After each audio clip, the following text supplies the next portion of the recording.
The events in this program are inspired by a true story. Names, dates, and events have been changed. Viewer discretion is advised. On this episode of Bizarre Murders, the strange things that lurk in the hearts of men and in internet chat rooms. When fantasies jump off the keyboard and into reality, you might just end up with the bizarrest murder of them all. Don't you look delicious?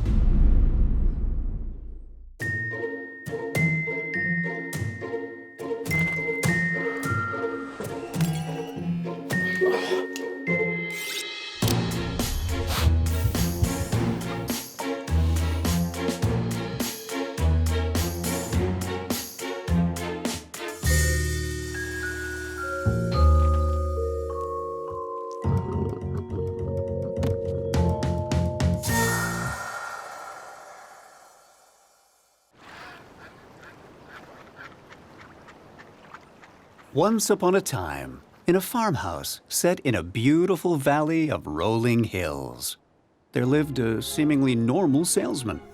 42-year-old Gunter is a bachelor who resides in his childhood home alone. And from not having a partner, something else is missing from his life, a void that needs to be filled. You see, Gunter dreams of eating people. Actually ingesting them. This isn't a make-believe zombie fetish. He is an aspiring cannibal. It's a fantasy that began during his childhood. I ask myself the same question, Gudrun, every day, and every day I come back to your home. I come back to you because of the boy, but that is not the boy I want. Raised by a distant father and a verbally abusive mother, Gunter's household is chaotic to say the least. Nobody knows for sure what sets Gunter on the twisted path he takes from child to adulthood. Maybe it's his father walking out on him when he was only 5 years old. Gunter grows up terrified of being abandoned. In his dreams, he has someone he loves and who loves him, a little brother, and they will never be apart. Because Gunter will eat him, ingest him. It's a sick take on togetherness, but Gunter takes it as kind of like snuggling. You want to snuggle with that guy? Gunter doesn't get much affection at home. Bitter and angry, his mother treats her child as a servant and as an emotional punching bag. The problem when somebody feels that they have no value is that they just can't go on living this way. A person needs dignity and self-respect. As an adult, Gunter joins the army. To the world, Gunter presents himself as friendly and charming while concealing a dark fantasy life. In the business, we call this a mask of sanity. For some people, acting normal is just that, an act. It's why people are so shocked when the quiet guy down the street who keeps to himself turns out to have a dozen skeletons in his closet.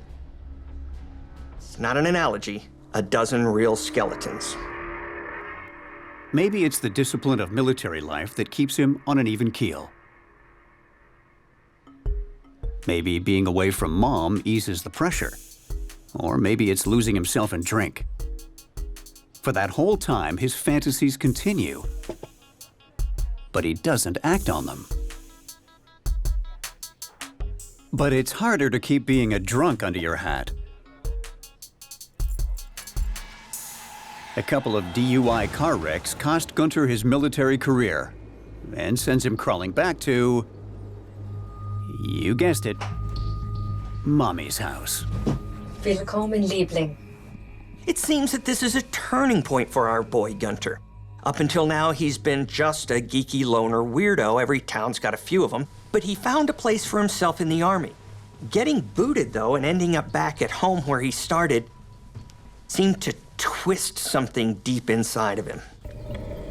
Home, single, trapped with his abusive mother in an old house in a tiny village.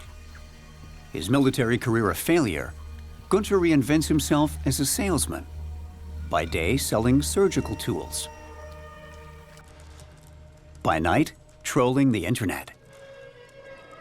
And then, one fine day, Gunter gets a bit of luck.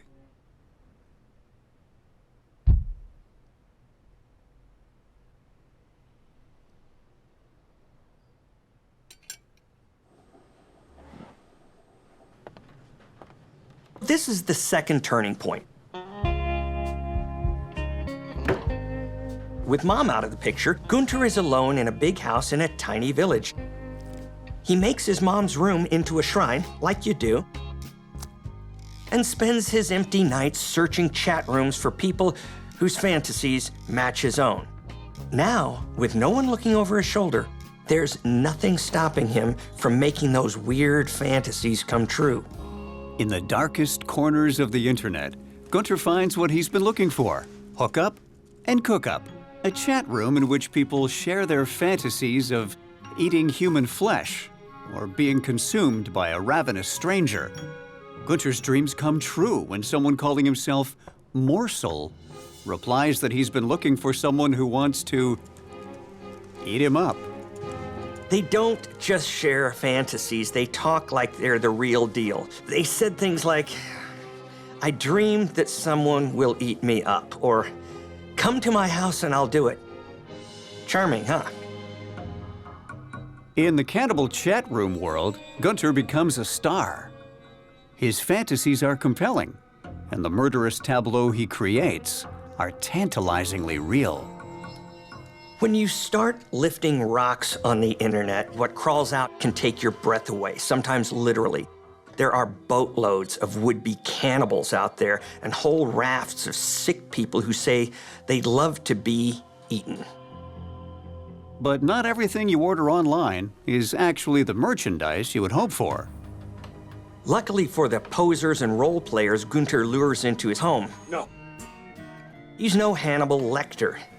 He only wants to dine on someone who's into it too and wants to be eaten. It takes a while to winnow through the wannabes before Gunther finds the possible meal he's been looking for. If you're imagining a person with dark, hidden desires, Dieter might be the very last person you'd suspect. He's got a great job as a forensic accountant. He's in what looks like a happy, committed relationship. I'll join you soon. I have to finish some work. But behind those dreamy blue eyes, Dieter yearns for something. He yearns to be overpowered, absorbed, erased. He goes to the same chat rooms Gunther haunts, but his goal is not to be a cannibal. Dieter believes that his one purpose in life is to be treated like a beast, slaughtered, and eaten for his meat. I'm not making this up. I want you to admire your dinner.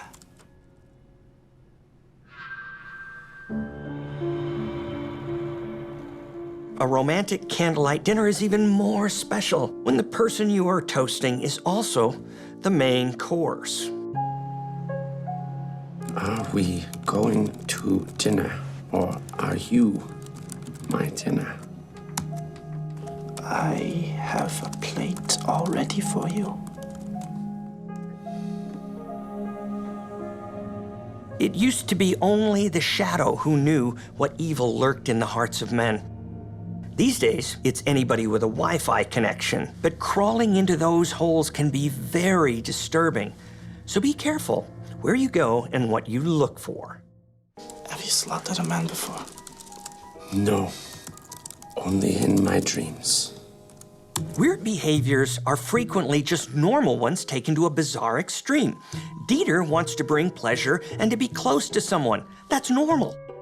He thinks the way to do that is to offer himself up as a meal. That's as far from normal as you can get. Gunther and Dieter make a plan to turn their fantasy into a reality.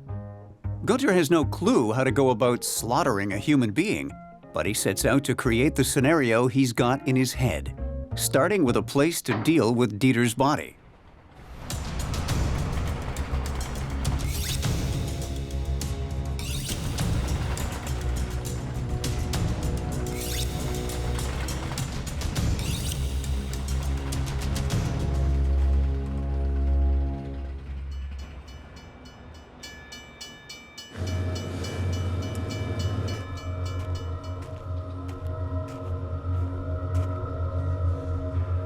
Gunther.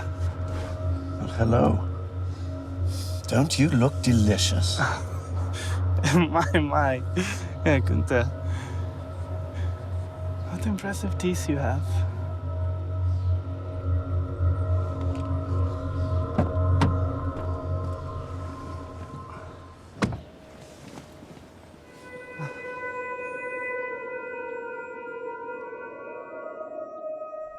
So now we're getting to the point where people usually say, hey, let's talk about our fantasies, fool around, and then watch a movie. If your partner is too enthusiastic, you say your safe word and bail out. At least that's what I've heard. But Dieter makes things very clear. Dieter, I wanted you to admire your dinner. He wants to be eaten, and it's dinner time now.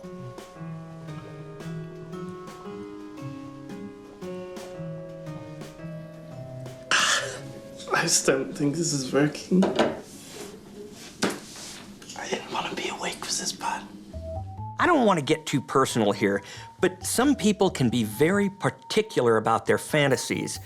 Dieter had envisioned things going a little differently. For one thing, he'd figured on better anesthetic than cheap sizzurp and schnapps. Life's full of disappointments. Drink some more. Painkillers or no, Dieter is determined, and the disappointment of returning home uneaten is more than he can bear.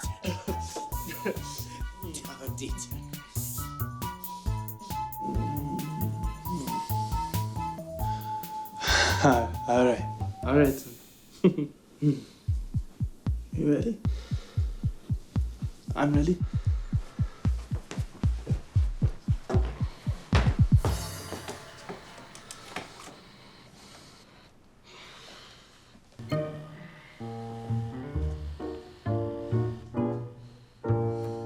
Dieter's biggest fantasy is that his cannibal lover will start by sinking his teeth into his private parts.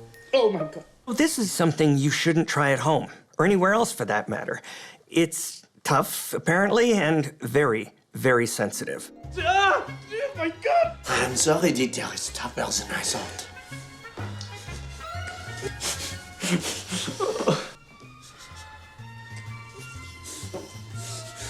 I don't care how much schnapps or magic nighty-nighty cold gloop you've got in your system. The pain must be unimaginable. But obsessions have their own power, and Dieter is desperate to be consumed, to be erased.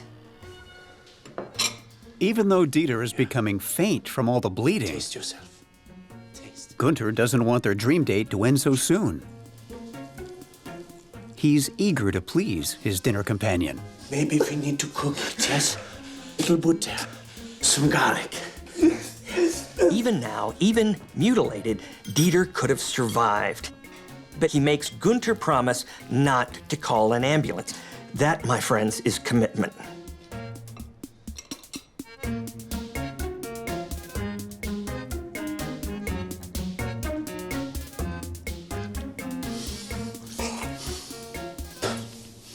What's wrong? You're not much of a cook.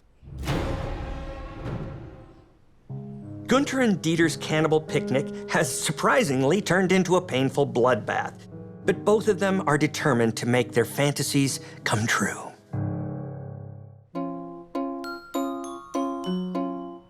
Though despite being determined, both are amateurs. It turns out that being emasculated by a clueless cannibal wannabe is not a ticket to a painless death nor a quick death. Who knew? Morning finds Dieter still alive, but he's too weak to participate anymore in his self-slaughter. He makes Gunther promise not to wimp out and call an ambulance. Gunther.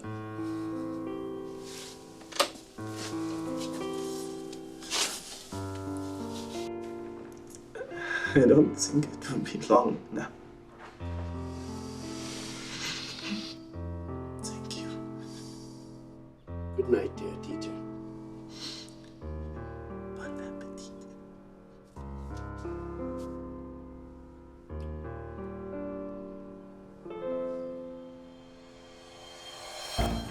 His fantasy now satisfied, Gunther savors every moment of the experience of taking Dieter apart.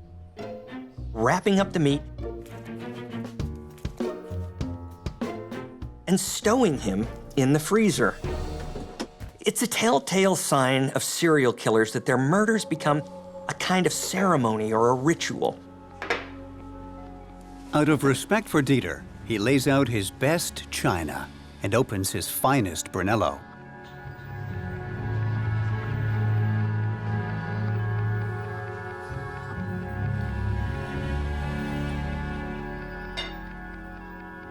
Prost, dear Dieter. You are as delicious as you were handsome. It's not that no one was looking for Dieter or that they didn't care. His partner missed him terribly and called in the police when he didn't return from the conference he was supposedly attending. Dieter did a good job of covering his tracks. He's wiped his hard drive. He paid cash for his train ticket. It was his heart's desire to just vanish, and that's what he's done. As for Gunther, no one suspects him of anything. Dieter was a stranger. If Gunther keeps his head low, nothing's gonna stop him from killing again. While Dieter's lover searches in vain, Gunther slowly works his way through his freezer load of Dieter steaks and schnitzels. He gets through about a pound a week. It's only a few months before Gunther starts feeling the need for some variety in his diet. He tells his hookup and cook-up chat room pals that now he's a real cannibal. He uses the details of what he did to Dieter to impress prospective entrees. Now, Gunther has made what polite people like you and me call bad choices. Going online, talking about eating people, not the best choice. Actually eating somebody, very bad choice. Bragging online about eating people, that's how you attract attention for sure. Maybe more attention than you want.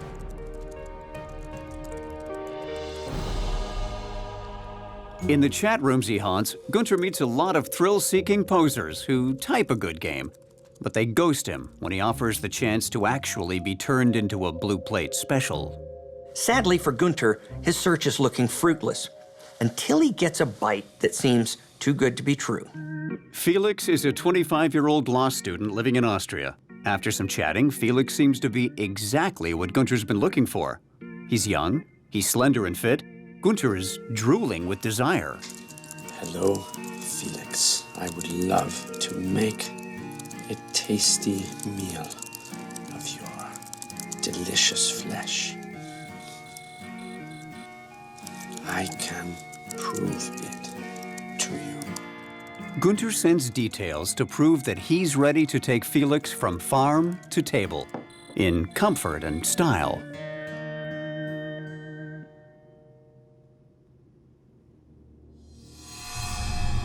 Gunther's dreams have focused on tender young things. Could his second conquest be even more exciting than the first?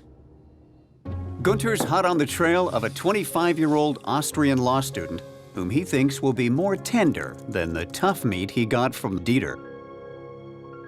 There's only one problem. Felix is not interested in actually being made into bratwurst. He's just playing a weird game. And once he coaxes enough out of Gunther to convince himself he's really chatting with a killer cannibal, he calls the cops. Gunther's given enough away in his chats for the police to figure out who he is.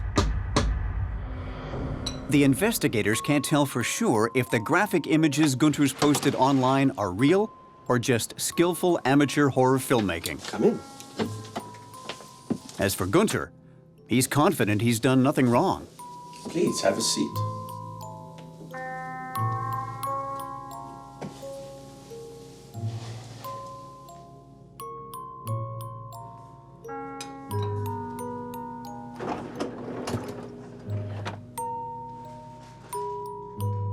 What is this? Farm pig. A little gamey, but sehr good. Have some. The detective takes the frozen remains and has them tested in a lab. But most incriminating is the 6 hours of gruesome video documenting the bloody dinner party that Gunther and Dieter had the night the butchery began. The meat is human. Dieter is identified. The secret world of cannibals who find their prey online is both shocking and horrifying to the public. Gunter is found guilty of murder and is currently serving a life sentence without possibility of parole.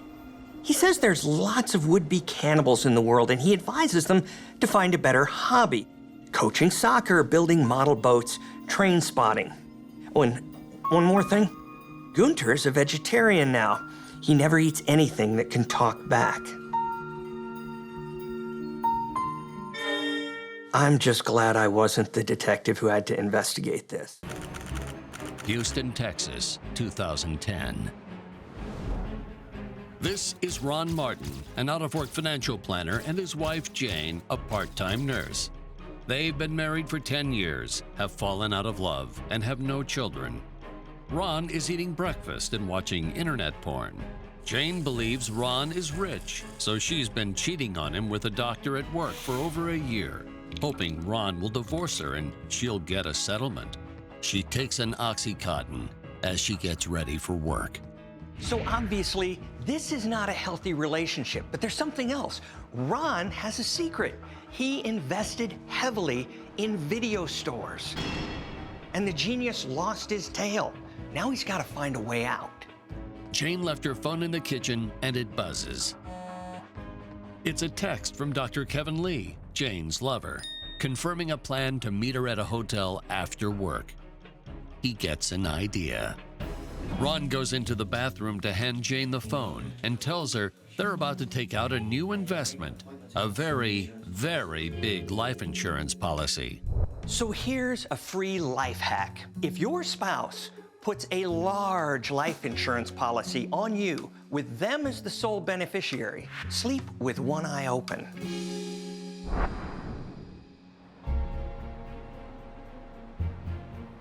The next day, Jane signs the policy. In just 24 hours, Ron has gone from bankrupt cuckold to brazen criminal. Back at home, Ron turns on private browsing and searches for info on leave no trace murders. Ron is proving to be a very dumb criminal, but he thinks he's brilliant because all dumb criminals think they're brilliant. Here's the thing.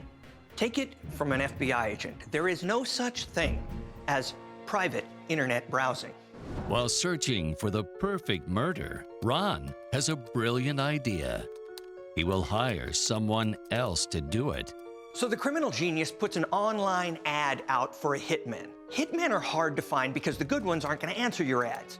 The bad ones are already in prison and doing 25 years to life. So what Ron is looking for is the dime a dozen guys who claim to be hitmen but really aren't. Ron finds a few good candidates advertising their services on a dangerous jobs posting. So he writes, "Hi, I saw your post about killing somebody for an insurance payout. Love to learn more." But it's okay, because he is on private browsing. He emails them to set up a series of interviews on Saturday. He's hosting a hitman job fair.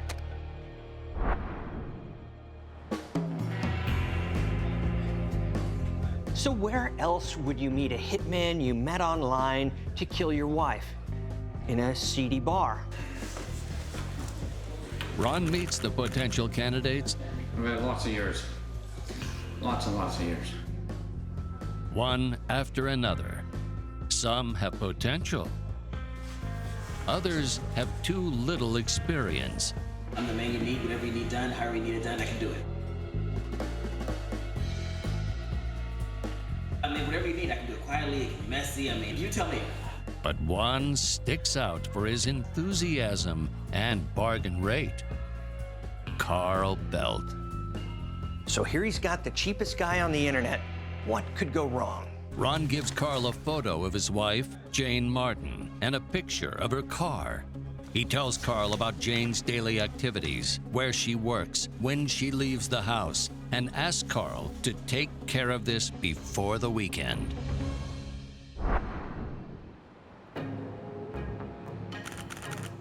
Though he doesn't have experience as a hitman, Carl does have a small criminal record and has served jail time for aggravated assault. So he thinks aggravated assault is what, like halfway to murder? That's in my resume, I can do this. Carl settles in with a beer and researches online the best way to kill someone. The more blood you leave, the more evidence you leave. So he's in a conundrum. And Carl's got a problem. He gets squeamish around blood. This is a poor trait for a hitman. After reading various how-to websites, Carl decides that he will ambush Jane and strangle her to death. Strangling involves no weapons other than a rope, and if done properly, it can be very clean. You can learn to do anything online, anything. But if you do, you leave breadcrumbs, and the FBI will know what you learned. With his plan in place, Carl searches for more information on Jane Martin and finds her profile on social media. He looks through a few pictures to study the face of his next, well, first victim.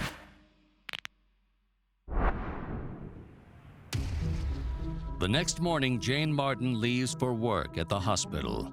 On the way, she posts on social media that she's going to pick up some groceries and asks if anyone needs anything at the hospital. People share everything on social media. Hi, I'm stepping off this curb. I'm at this coffee shop. This is fabulous for stalkers. You might as well have strapped a GPS to your body. Meanwhile, Carl has barely slept and is stalking Jane online. He sees her post and realizes this is his chance to take care of business. Carl is thinking, being a hitman is the easiest thing in the world. All you have to do is show up and kill someone. Oh, Carl, you don't have a clue.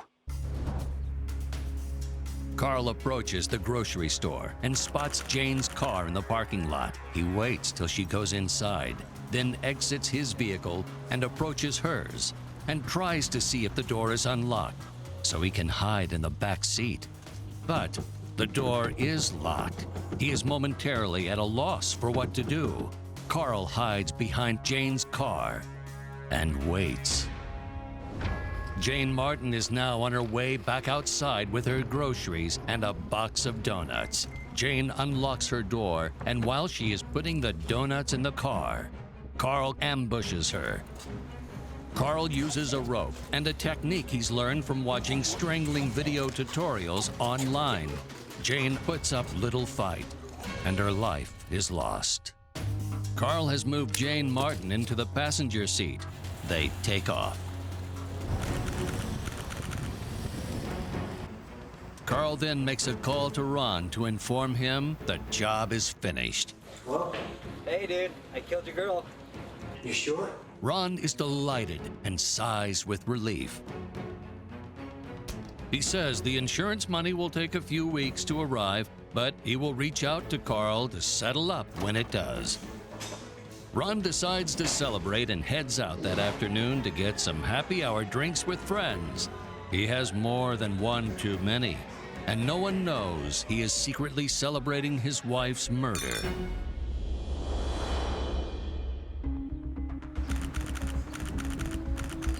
When he gets home, he notices the lights are on and the door is unlocked. Someone is there. He smells something cooking and cautiously heads to the kitchen, where he is greeted by what should be his dead wife, Jane. So say you're Ron. That's when you go back in your short-term memory and think, what did I drink? Hey, honey. Oh, really? In the middle of the day?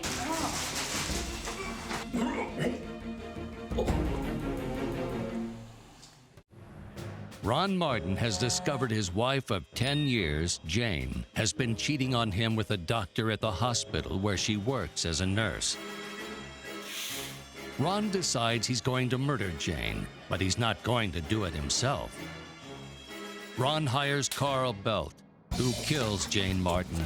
But after a night of drinking and secretly celebrating her death, Ron gets home and can't believe what he sees. Jane is still very much alive and making a delicious pot roast. Hey, honey. He says hello to her, then exits the room and immediately calls Carl. Hello? What the hell did you do? You killed the wrong woman! What do you mean I killed the wrong person? Who can't believe what Ron is saying, and Ron sure sounds drunk. Yes, I'm drunk. You're an idiot. You know when your boss said, hey, you screwed up this job and it was embarrassing and you were sweating it out? Imagine how Carl's feeling right at that moment. He's told that you didn't kill my wife, and he's remembering, yeah, I pretty much sure I did. And so now you don't know whether you're dreaming or whether Ron's trying to rip you off. You have no idea what to think. And Ron is sitting there saying, what's going on? And then dinner's served. In order to prove his point, Ron snaps a selfie of them and sends it to Carl. What? No, get off of me. He sends it to Carl. Carl's got to be thinking to himself, I killed somebody.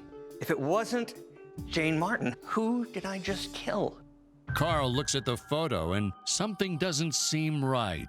He pulls up Jane Martin's social media profile. Multiple Jane Martins come up.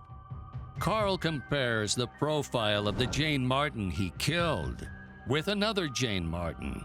Oh my God. He is stunned at how closely they resemble one another They have the same car? and nearly faints.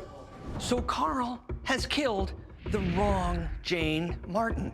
I mean, yes, there are 2 Jane Martins in Houston, and yes, they looked alike. Carl even did his homework, but he did it poorly. As if this case couldn't get more bizarre, it does. You see, the now deceased Jane Martin turns out to be an awesome human being. She works in a hospital. She never misses a day of work. She brings donuts into work. Everybody loves her. And Carl has killed her for no reason.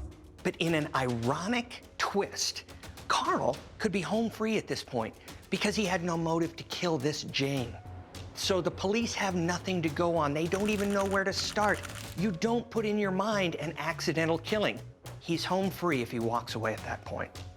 What's so hard about this kind of case is that police trace motive, they trace means, they trace connections, and there's no connection. There's no motive in this case to kill that particular woman. Even if it's insanity, there's indications of it at the crime scene. This has nothing. Carl is home free if he just keeps his head down and never does anything wrong again. Jane Martin and Ron's wife looked a lot alike, but their personalities could not have been farther apart.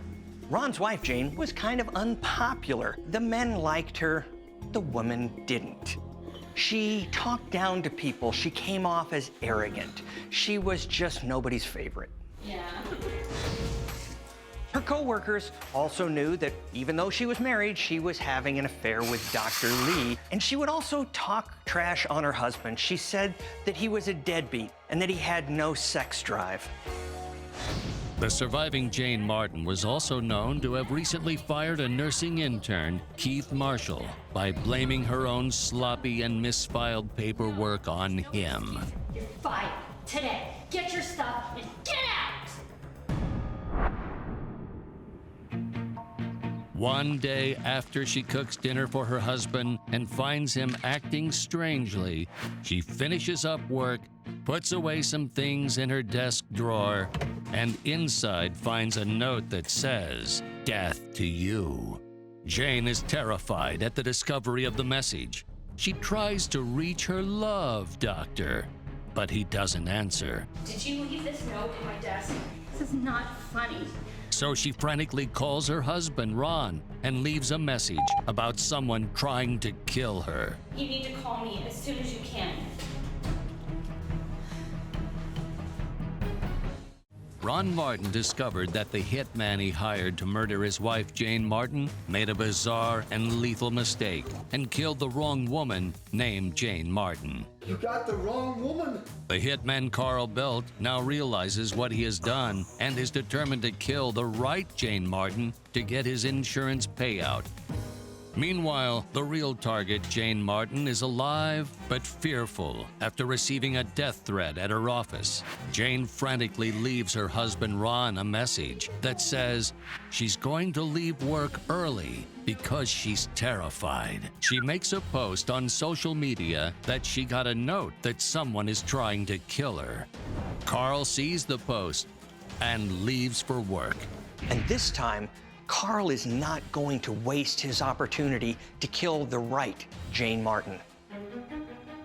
Jane is walking to her car, but this time, Carl has planned things well in advance. Carl is hiding behind the stairs near the parking lot. He sees that the Jane Martin he is about to kill drives the same model of car as the Jane Martin he already killed. When Jane turns her back on him, Carl rushes out behind her and starts choking her with the same rope. He pushes Jane into the passenger seat, where she goes out of consciousness. Two wrongs never make a right. An experienced hitman would never try to make good on this crime. And if they did, they wouldn't do it in the exact same way at the exact same place. And most importantly, they wouldn't rush it. Carl steps into the driver's seat and takes off. While in the car, Jane wakes up. She realizes she's been kidnapped, but she pretends to be dead. Carl is driving erratically. Jane pocket dials 911 on her phone. An operator answers and hears what's going on. Carl glances over and realizes Jane is still alive. She tries to fight him off. The first murder went so quickly, Carl just assumed the second one would too. But this is no plain Jane, and she is fighting back. But Carl eventually wins. Carl then decides it would be the smartest thing to take the body to the exact same place he took the first body. Carl believes that at the end of this rainbow is a pot of gold. He chose the wrong rainbow. At the end of the one he's following is a prison shower. He's thinking, what can go wrong? He's like an ant doing the same thing over and over by rote, but he's doing the wrong thing. So it's the next day, and police now have two suspects. The first is the ex-intern Keith.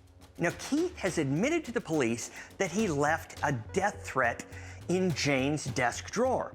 I can explain that. Wrote this note. Yeah, that's creepy. Yeah, that's horrible.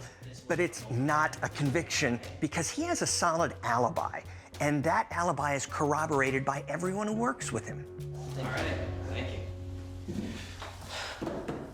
The next suspect is the logical one, Jane's spouse, Ron Martin. Now, police have already learned from her coworkers that she was having an affair. That's motive. Then they found out that just days before Jane's murder, Ron took out a large insurance policy on her life with him as the sole beneficiary. So what you've got now is motive, proof of motive, but you're lacking one important thing. They don't have physical evidence to connect Ron Martin with his wife's murder. But the police have another mystery to figure out. Two Jane Martins dead within just several days of each other. Is there a serial killer out there? Somebody who hates the name Jane Martin? Investigators look into any phone records, texts, or digital footprints that may have been left before the murder, and discover one new number in particular that shows up frequently in Ron's phone the week before the murder. That number belongs to Carl Belt. Hello? So they bring in Carl for questioning, and they find that he's not the savviest criminal they've ever interviewed. Big surprise. They also go through his digital records and find out that he has pulled up the social media pages of the first Jane Martin who was killed. If there was a Hall of Fame for dumb criminals, Carl just earned his way in on the first vote. With all the pieces fitting into the puzzle, investigators are left with only one question from this killer. Why in the world would he leave the body of his second victim in the same place as the first? When a novice hitman kills the wrong person because she has the exact same name as his intended victim, he tries to make good on his promise. But he decided to carry out the crime in exactly the same manner and leaves a long trail of clues that led authorities right to him. My grandmother would be smarter. Yeah. So let's think about Carl's mindset at this moment. He's killed the first person and seemingly got away with it, except for the fact that he killed the wrong person. It was perfect. So now he's killing the second person and he says, I'm going to dump the body at the exact same place. That way the police will never bother me. What can go wrong? Carl gets life in prison without parole. Ron gets life in prison for orchestrating the hit. And remember Keith, the ex-intern? He gets his job back at the hospital because apparently they were short one nurse. Just when you think you've seen everything, here comes this bizarre case of mistaken identity. You have two women with the same name, same cars, they even look alike. And then you roll in a vengeful husband and Carl Belt, and what do you get? So what have we learned? 1, murder's never the answer. And 2, even though everything you read in the internet is true, you still shouldn't believe what you read about a hitman. The case of the murder of Jane Martin and the murder of Jane Martin reminds me of something that we used to say in the squad bay. The Riddler is fiction. He's a made-up character. We were rarely stunned by the brilliance of criminals. We were more often astounded at how foolish they were. The thing about this case that rocks me to the core, like all other cases like this, is how casual people are with the lives of people who've lived 30 years and have 40 more to go. How can you be so callous? Heidelberg, Germany, 2004. Richmond Gruber, a smart, handsome, and ambitious young man, grows up poor, but his days are rich with American television. On his 24th birthday, he packs his bags and flies to the United States to pursue the American dream.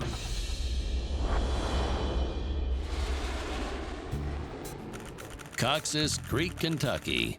Gruber's tourist visa allows him to stay in the country for just 2 months, but he wants to stay for good.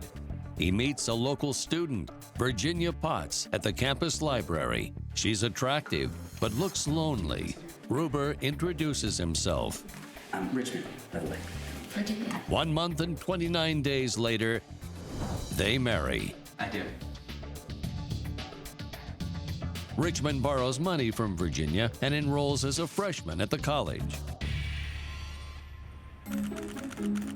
Richmond, a finance major, and Virginia, a biology major, are volunteers for a nonprofit organization to protect the endangered American wolf.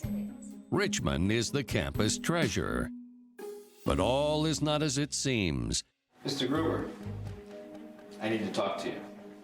While working in the library, Richmond is approached by the group's campus president, Don Spicer. Don tells Richmond that withdrawals of over $10,000 have been made from the group's account and are not backed up by expenses. It's $10,000 missing from your account, and we need to find out why. Don accuses Richmond of stealing the money. Richmond denies the allegations, and the conversation turns into an argument. Fed up, Don resolves to let the police decide Richmond's fate. But Richmond decides he can't allow this to happen. Wait, President Spicer, wait! Richmond grabs his money box and smashes it over Don's head, cracking his skull. Richmond is shocked by his actions, but soon realizes that he's dead. Talk about your bad turn of events. This was a robbery that kind of turned into a murder, and once you've committed murder, there's no going back. Richmond wonders if he can hide what he's done. He props up Don's body at a library desk and surrounds him with books. To any passers-by, it would appear that Don fell asleep studying. This is interesting. Richmond isn't trying to hide the body. He's just trying to buy himself some time. He's got some time. He then returns to his room, cleans up the evidence, packs his bags, and leaves town. On his way out of the dorm, he sends a text message to his wife and then throws away his phone. With the money he stole, he pays cash for a bus ticket west. While Richmond is technically a fugitive, he's given authorities no reason to suspect him of anything. He just looks like a bum who's left his wife, and he's left no evidence.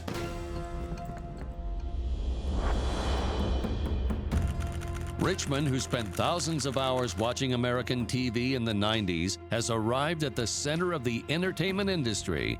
Hi, I'm Rich Roberts. He loses his German accent and begins introducing himself as Rich Roberts, an ex-Harvard law student who dropped out to pursue screenwriting. Rich applies for an entry-level job in the mailroom of a talent agency. A lot of people, when they're trying to keep their identity a secret, move to a totally different kind of place. That's what Rich Roberts did. But he has to play by the rules. He still needs papers. What he does is he finds the name of a deceased child, a child who was born about the same time he was. Then he gets a copy of the birth certificate, and he uses that to get a new social security number. Rich even gets a driver's license so that when the talent agency runs a background on him, not only do all of his papers come up, but he comes up squeaky clean. The mailroom job pays barely above minimum wage, and Rich is quickly burning through the money he stole. Hi. Eyeing a way out, at a work event, he meets a divorced 51-year-old veteran screenwriter, Denise Hawkins, and charms his way into her bed.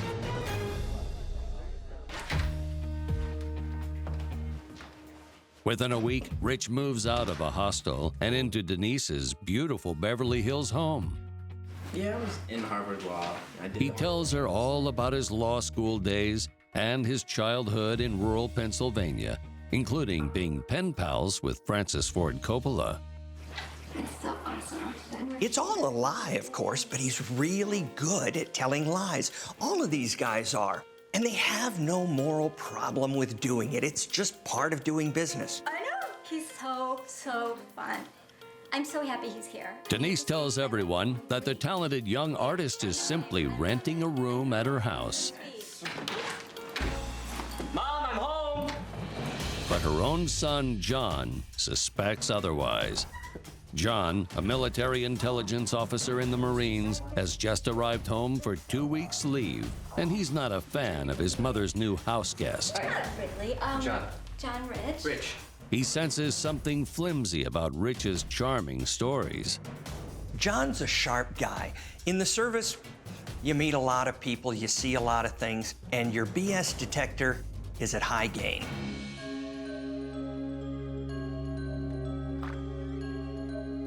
His first night home, when John hears Rich sneak into his mother's bedroom, he becomes determined to stop the affair.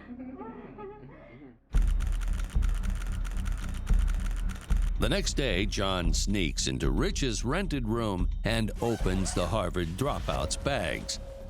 He rifles through Rich's belongings and takes his tourist visa. He finds a journal with handwriting in German on some pages. John drops the notebook on top of the bag and leaves armed with information to confront this so-called Rich Roberts. John isn't afraid of any confrontation, which is why when Rich returns to his room, he finds his bag unzipped and his notebook open. John is having breakfast when Rich walks in and says hello to him in German. Guten Morgen. John does a double take. This is not what he expected. Probably didn't expect to have bratwurst for breakfast either. Rich nonchalantly tells John that he studied abroad in Germany and fell in love with the language. But when John pulls out Rich's original German tourist visa, Rich stops smiling. How do you explain this? John tells Rich to leave immediately. You need to get out of this house. Richmond Gruber, an aspiring German immigrant, tries to achieve the American dream. But a school administrator, Don Spicer, discovers that Richmond has been stealing money from the organization. Richmond accidentally kills Don and leaves for Los Angeles. He poses as Rich Roberts and charms his way into the life of an alcoholic divorcee, Denise Hawkins. But Denise's son discovers some conflicting information. Sorry we got off on the wrong foot, okay? Yeah, me too. Rich invites John to the backyard to try and smooth things out by talking guns and drinking beer. John seems hesitant but likes guns and beer too much. Rich drops a sleeping drug in his drink, and John passes out on the spot. In Denise's basement, Rich pulls out a chainsaw and does his best Leatherface impression. John, passed out from the rohypnol in his drink, is asleep on the floor. Rich takes him apart. He'd already killed once, so he was willing to kill again. But in order to keep the ruse going, he had to eliminate evidence. What the genius didn't know is that when you use a chainsaw, you splatter blood and flesh on the floor, the walls, even the ceiling. While trying to eliminate evidence, he multiplied it 1,000 times. After Rich has murdered John, he works at a furious pace to thoroughly clean up the basement and bury John's mutilated body in the backyard. Denise staggers home that night, and Rich is already in bed as if nothing has happened. Denise wakes him, and he gets up.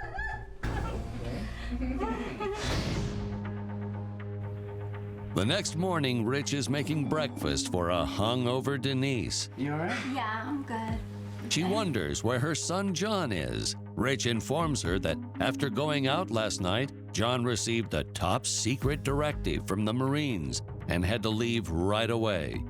And it was hard to see him depart. Almost a year has passed, and John Hawkins has not returned to his mother Denise like Rich told her he would. Rich has one more loose end to tie up. First, he quits his job and doesn't answer any more calls, texts, or emails. He plans to poison Denise by tainting her drink. Denise is at home drinking alone as usual. At this point, she has no idea what drink she's on. She starts to feel a little queasy and heads to the bathroom to throw up. She mistakenly slips and hits her head on the hard porcelain rim and passes away. Rich walks up to the house with a bottle of wine and the rohypnol. He smells something nasty in the air. He walks in and sees something he never expected. Denise is dead. Rich suddenly realizes his job is done here and slowly walks away. Rich realizes Denise drinking herself to death has wrapped up a few loose ends. But he has to push the reset button now because there's another dead body in his life, which means a new name, a new location, a new job, and more. Rich decides to take off in John's new car. He needs cash fast, and one way to do that is sell John's vehicle. Rich posts an ad to sell the car on some online classifieds, but decides he has only one option at this point, and that's to ditch the ride and leave. Ditching the car is really the smartest and the only thing Rich can do, because a lot of people don't realize cars have their own fingerprints. It's called the vehicle identification number. And as soon as you enter that into computer databases, it tells you everything from the day it was built to the last owner. Rich knows it's time to shift gears and start the next chapter in his life. Meanwhile, a reality TV house flipping show is filming a renovation of Denise Hawkins' home, except they don't say that the previous owner died there. The owner decides that he wants to install a brand new pool. During the renovation, he discovers the remains of a mutilated body. The authorities are not able to make an ID, but we know they're the remains of John Hawkins. So now, Denise and her son John are the two roads that will take us to the true identity of Rich Roberts. But they're both dead. So we're left with no leads, no evidence, nothing that will tell us that Rich Roberts killed John and Denise. The murderer Shapeshifter, formerly known as Richmond Gruber, then Rich Roberts, has now taken the identity of a high-roller professional poker player, Richard Regal. I call. His charm and attitude makes him appear as if he is perhaps from royalty and playing on an unlimited amount of funds. Meanwhile, John Hawkins' abandoned car is found in the outskirts of Las Vegas. Authorities determine then that Rich Roberts is a person of interest in his disappearance. An all-points bulletin for Rich Roberts goes out to the Las Vegas police and all the regional authorities. German immigrant Richmond Gruber is accused of stealing money and kills the accuser. He escapes to Los Angeles, changes his name to Rich Roberts, charms a wealthy alcoholic widow, and then kills her son, John. Rich then heads to Las Vegas for a new role as Richard Regal, but the law's catching on to his game. Investigators find Richard's address and are surprised to discover that such a popular high roller actually lives on the outskirts of town. They break in, but he's gone without a trace. 1 month later, Rich Regal has relocated and is now masquerading as Rick Kennedy. He claims to be a distant relative of the famed Kennedy clan. Rick meets and quickly proposes to a real estate mogul, Kelly Davis. Rick is now on his fourth identity. Fourth. And here's the problem. You've got Joe Schmo turning to John Doe. Well, Joe Schmo doesn't have fingerprints on file, neither does John Doe. Ultimately, you have to find the original person. Rick convinces Kelly to elope. He doesn't provide Kelly with much detail besides that most of his relatives have died or are too busy to attend a wedding. Kelly is okay with that, but she asks that Rick at least have a best man, so her dog Oliver fulfills the duty. Come on, if you're getting married, that's something you gotta look into. But maybe Kelly was afraid of what she'd find out. Kelly asks Rick to join her real estate empire. He does surprisingly well, and the empire grows. He also seems to enjoy his new life of luxury and hobnobbing with the Phoenix elite. Kelly gives birth to a son, Ricky. It is the first child for both. Kelly is unwittingly living with a man who has murdered 2 people in cold blood, and now all he has to do is stay Rick Kennedy, and there's no reason for authorities to suspect him of anything. Phoenix, Arizona, 2009. Rick leads a great life, making lots of money, but he doesn't know how to manage his good fortune and spends recklessly. Kelly hires a private investigator to look into Rick's life. The PIs uncover some troubling details about Rick. One, he is not related to the Kennedys. He has never been to Harvard. And finally, he misappropriates funds, manipulates earnings, and writes off false expenses at Kelly's real estate agency, putting her company at risk of being audited and shut down. Kelly needs to be very careful around Rick now, because while the PI has turned the information about Rick's shady dealings with her company, the PI hasn't turned the information about Rick being a serial killer. In a letter, Kelly has laid out the grounds for a divorce. She says she intends to get full custody of Ricky and has decided to relocate to London, England. She also says that if he fights custody, she will file criminal charges about his fraudulent financial records at the firm. This time, Rick has hit a new low. But it could have been worse. Kelly could have had him busted for a whole bunch of things, even though she didn't know the cold, hard truth about his past. And now, Rick can't even fight for custody of his son, because when you do that, you're giving people permission to look into your background. And if you looked into Rick's background, what would you find? Murder. A year later, the divorce final, Rick faces a new harsh reality. He only gets to see his only son under court supervision 3 times a year. He spirals into a year-long depression. At this point, Rick is at his most vulnerable point. Sociopaths never care about anything, and they don't know what to do when they do. And Rick wants his son back. On a visit to Phoenix, Rick is ecstatic to see his son, even though a court supervisor is present. The two spend the afternoon playing sports and having a great time. Daddy, I love when spending time with you.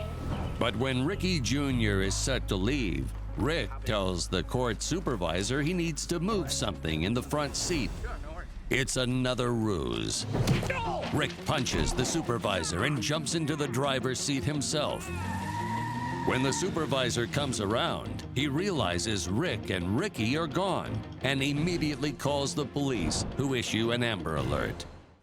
Rick Kennedy is a multiple identity shapeshifter who has assumed various personas over the years to protect the various murders and crimes he has committed.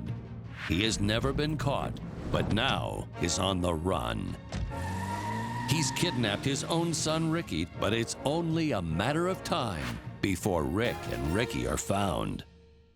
Rick couldn't tie up this loose end, and this court supervisor was able to provide the car description, the license number, and most importantly, the identity of the kidnapper. Now, the only thing police have to ask is, where are they going?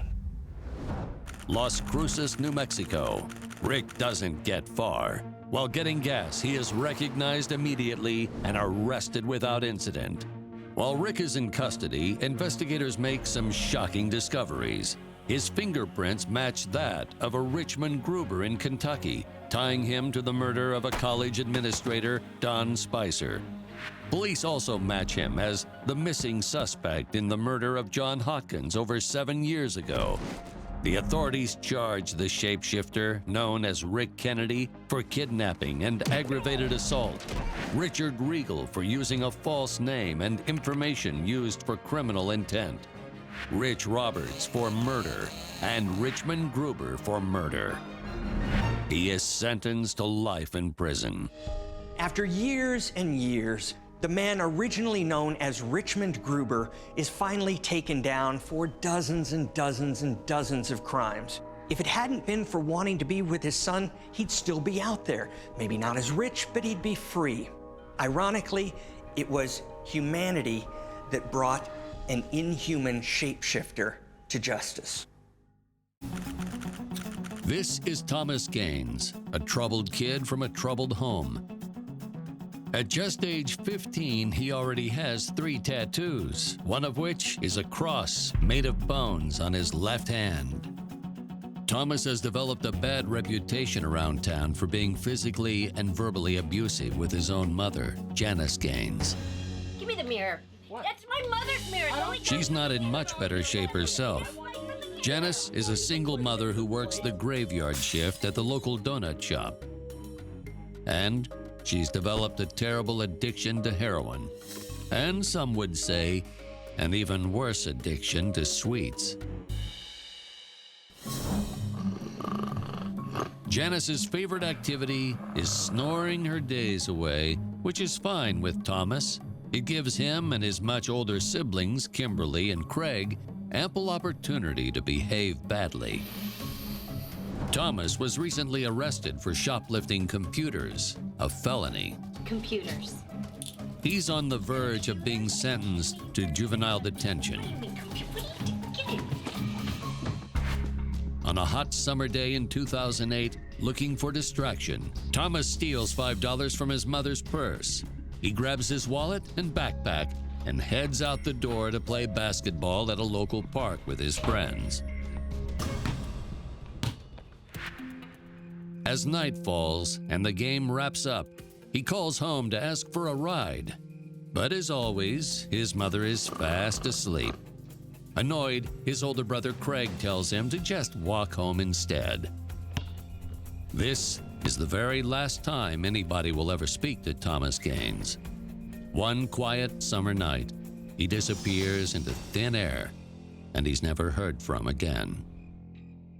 When a teen is reported missing, especially when there's a history of drug addiction or abuse or conflict in the home, it is almost always treated as a runaway. And in almost all of those cases, the kids are found and brought home within 72 hours or not at all. The clock is ticking on Thomas Gaines. The circumstances lead authorities to believe that Thomas ran away for any number of reasons.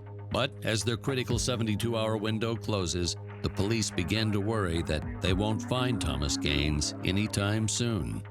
So here's the quandary the police have.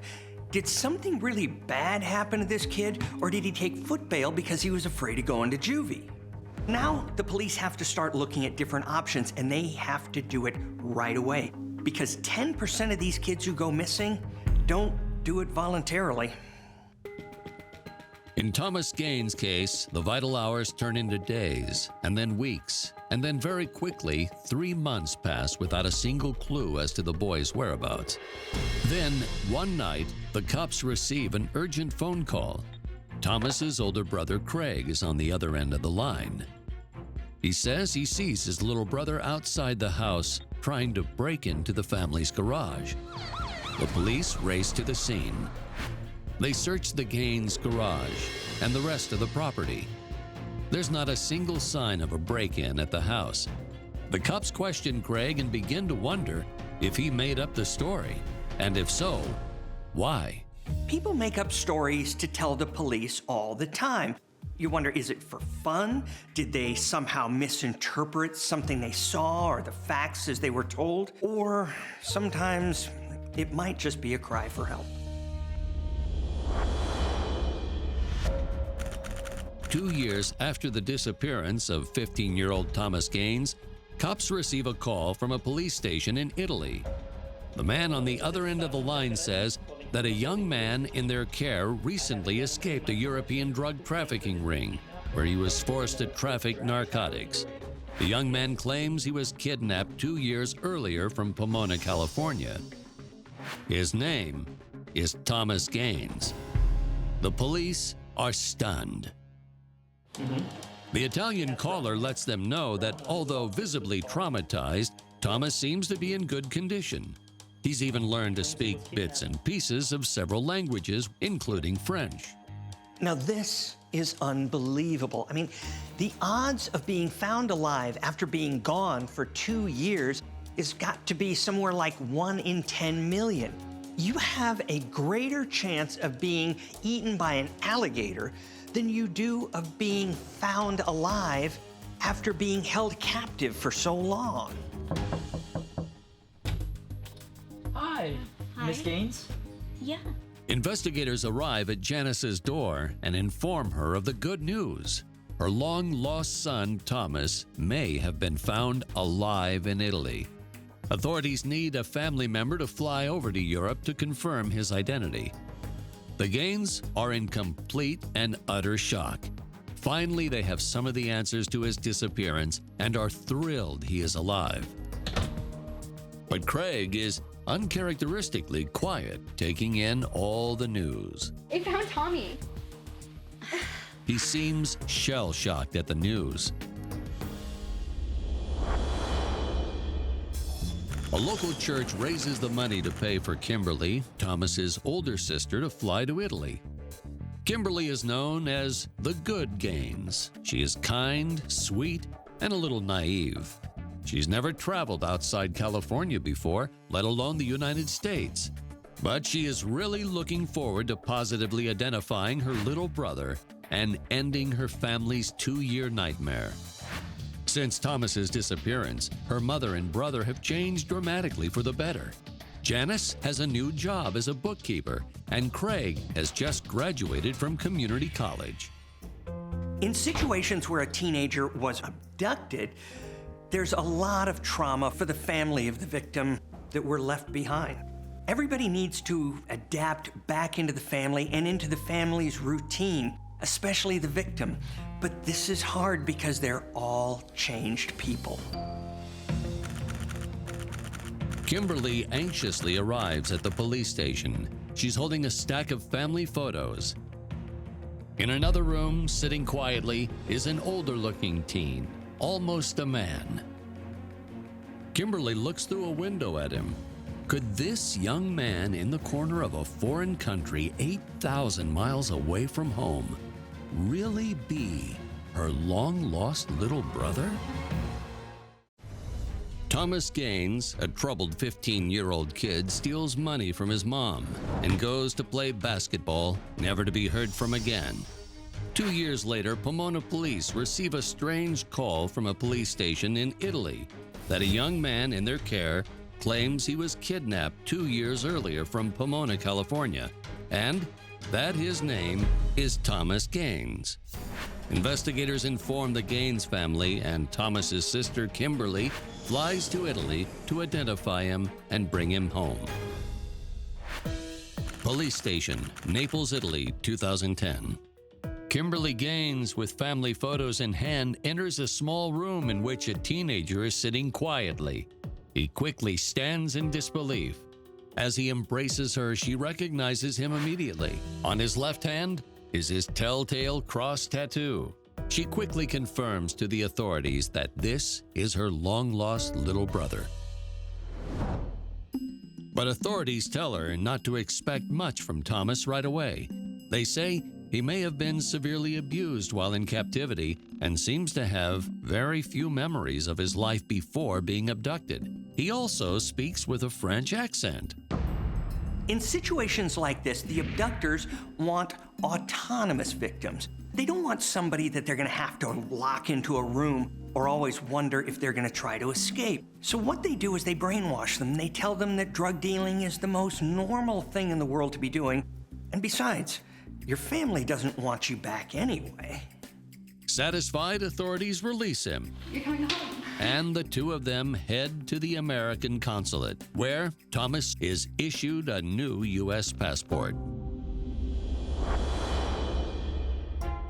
When Thomas and Kimberly arrive in California, they're greeted by a small family celebration and accompanied by some investigators. Hi. Welcome home. Thomas's mother, Janice, stands back surveying the scene. Kimberly pushes her towards Thomas. Janice looks at him in the eyes for a long time and then gives him a hug.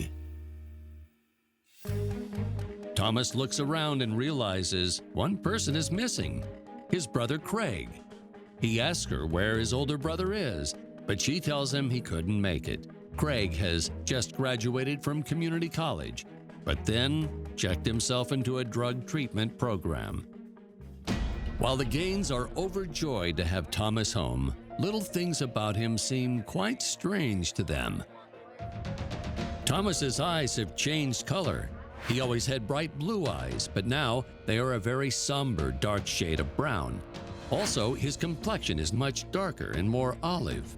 Thomas surprisingly opens up with his family some of the horrors of his captivity. They used chemicals on him to change his skin and complexion and the color of his eyes, so he would no longer be recognizable. The Gaines are rightfully horrified and want Thomas to get back to as normal a life as possible. Janice now lives in a very small studio apartment, so Thomas moves in with Kimberly and her husband in their trailer about 20 miles outside of town. Yeah, this is it. Yeah. He sleeps on a mattress on the floor. He quickly enrolls in the local high school as a senior. That's a much more rural life than where Thomas used to live in Pomona. Family thinks it's good for him to be around new schoolmates who don't know him from before and won't judge what he's been through. This is the story of a child who's been kidnapped, then transported to Europe by a drug trafficking ring, and then who manages to escape. It's the stuff of books and bad direct-to-DVD movies. A tabloid news program gets wind of Thomas's story and hires a local PI, Ron Dyson, to dig deeper into the story. Hello? Dyson shows up at Kimberly's trailer with a TV crew looking for Thomas. Thomas here. No. Kimberly asks them to leave, but Thomas walks out and volunteers to be interviewed. Dyson is stunned by the boy's thick accent and his broken English. Dyson compares a picture of 15-year-old Thomas with the 17-year-old teen before him and thinks something isn't right. After hearing Thomas's harrowing tale about how his eye color has been permanently altered, Dyson contacts several top ophthalmologists to ask if eye colors can be changed by injecting them with chemicals. They all tell him no. You can change your eye color with contacts, yeah, but with chemicals and eye drops, not so much. Dyson contacts a dialect expert to see if a person's accent could change so dramatically, and if they would forget their native language after 2 years. Again, the answer is no. I mean, they might pick up an accent, maybe even new ways of phrasing their sentences, but they're not going to forget their native language. Dyson takes his suspicions to the Pomona police, but they are distracted by another case, a possible murder. Thomas Gaines, a troubled 15-year-old kid from Pomona, California, suddenly disappears without a trace. 2 years later, the police receive a strange call from the authorities in Italy. They say a young man named Thomas Gaines is in their care. His eyes are a different color, and he has a thick French accent. Thomas and his family try to resume a normal life, but a local private investigator, Ron Dyson, starts digging into his story, senses something is wrong, and contacts the Pomona police. Meanwhile, construction workers building a new subdivision in Pomona have unearthed the skeletal remains of a preteen boy. Found along with his bones are a t-shirt and basketball shorts, a dirt-stained backpack, and the wallet of a 15-year-old Thomas Gaines. Homicide detectives are concerned. They send the bones away for DNA testing. If the bones are Thomas Gaines, then who is the young man living with them? If the bones are not Thomas's, then whose are they? Authorities decide they must get DNA from Thomas Gaines. They visit the trailer and invite Thomas to come to the station with them to answer questions about his captors. Okay, great. Thomas obliges, and while at the station, they have him take a DNA test and fingerprints. Yeah. You know, they didn't fingerprint him? I mean, really? That's the first thing you do. It is crucial to find out things like, who is this guy? The police run his fingerprints through the FBI database and Interpol. They get a hit, but they're stunned with the results. The person claiming to be Thomas Gaines is actually a French national by the name of Jacques Gobert. He's known to law enforcement agencies in Europe as an impersonator of missing children. He even has a nickname, the Changeling. Each time Jacques was exposed as an imposter, he would casually admit to his crime and move on in the dead of night to a new town and start again. Pomona Police Department, 2010. Pomona police press Jacques for details on how he ended up impersonating Thomas Gaines. Jacques says, "I'm not a bad person. I just want to be loved. I just want a family of my very own for once." He happily admits that he was living in a youth shelter in Italy, but he was on the verge of being discovered. So he decided to steal the name and identity of a real person this time, an American. So it would be harder for Italian authorities to confirm. At night, he snuck into the shelter's office and called the U.S. Center for Missing and Exploited Children, disguised as one of the employees. Jacques basically describes himself to the woman on the phone, and she checks her databases and finds that this kid bears a strong resemblance to a kid who went missing out of Pomona 2 years before. And so what if the eye color doesn't match? Everything else was so close. The U.S. Center for Missing and Exploited Children quickly emails Jacques a picture of Thomas Gaines on the shelter's computer. He thinks he closely resembles the American boy and can easily pass as him. Gobert confirms that the missing teen is at the shelter standing in front of them. Now the con is on for Jacques. He studies the picture and finds this tattoo on the kid's hands. Next stop, the tattoo parlor, where this genius gets the exact tattoo on his hand, right about there. Final stop, the Naples Police Department. And that's how it happened. But now the Pomona police aren't just looking at Jacques as an imposter. They're looking at him as a murder suspect. Police arrest Gobert on another charge, forgery. At this point, there's more questions than answers. And two of those questions are, number one, what happened to Thomas Gaines? And number two, why are the Gaines family playing along with the charade that Jacques is Thomas? When police get the DNA back from the bones, it's a match for Thomas Gaines. They begin to interrogate Jacques. He doubles down on his story of impersonating the boy, but says he had nothing to do with the boy's actual disappearance. But he says the only family member who avoids him is Thomas's older brother, Craig. He tells the police he thinks Thomas's brother had always known he was an imposter, but he's not sure why. Jacques Gobert is a con man in his early 20s from France. He has duped a long-suffering family and authorities from two different countries into believing that he's Thomas Gaines from Pomona, California. But 3 months after Gobert moved to Pomona, the real Thomas Gaines' remains were unearthed by a construction crew. Jacques breaks down and admits he is an imposter, but has no idea who killed the real Thomas Gaines. Pomona detectives inform Janice Gaines about the discovery of her son's remains and the identity of the young man who had claimed to be Thomas Gaines. Janice is stunned and tearful. She says that she began to suspect the young man was not her son, but she so badly wanted to believe it. Craig is less emotional, but he denies knowing anything about his brother's disappearance. A few days later, the police visit Craig in his apartment to question him again. But they find him dead of a drug overdose, which they rule a suicide. Janice breaks down when police tell her the news about Craig.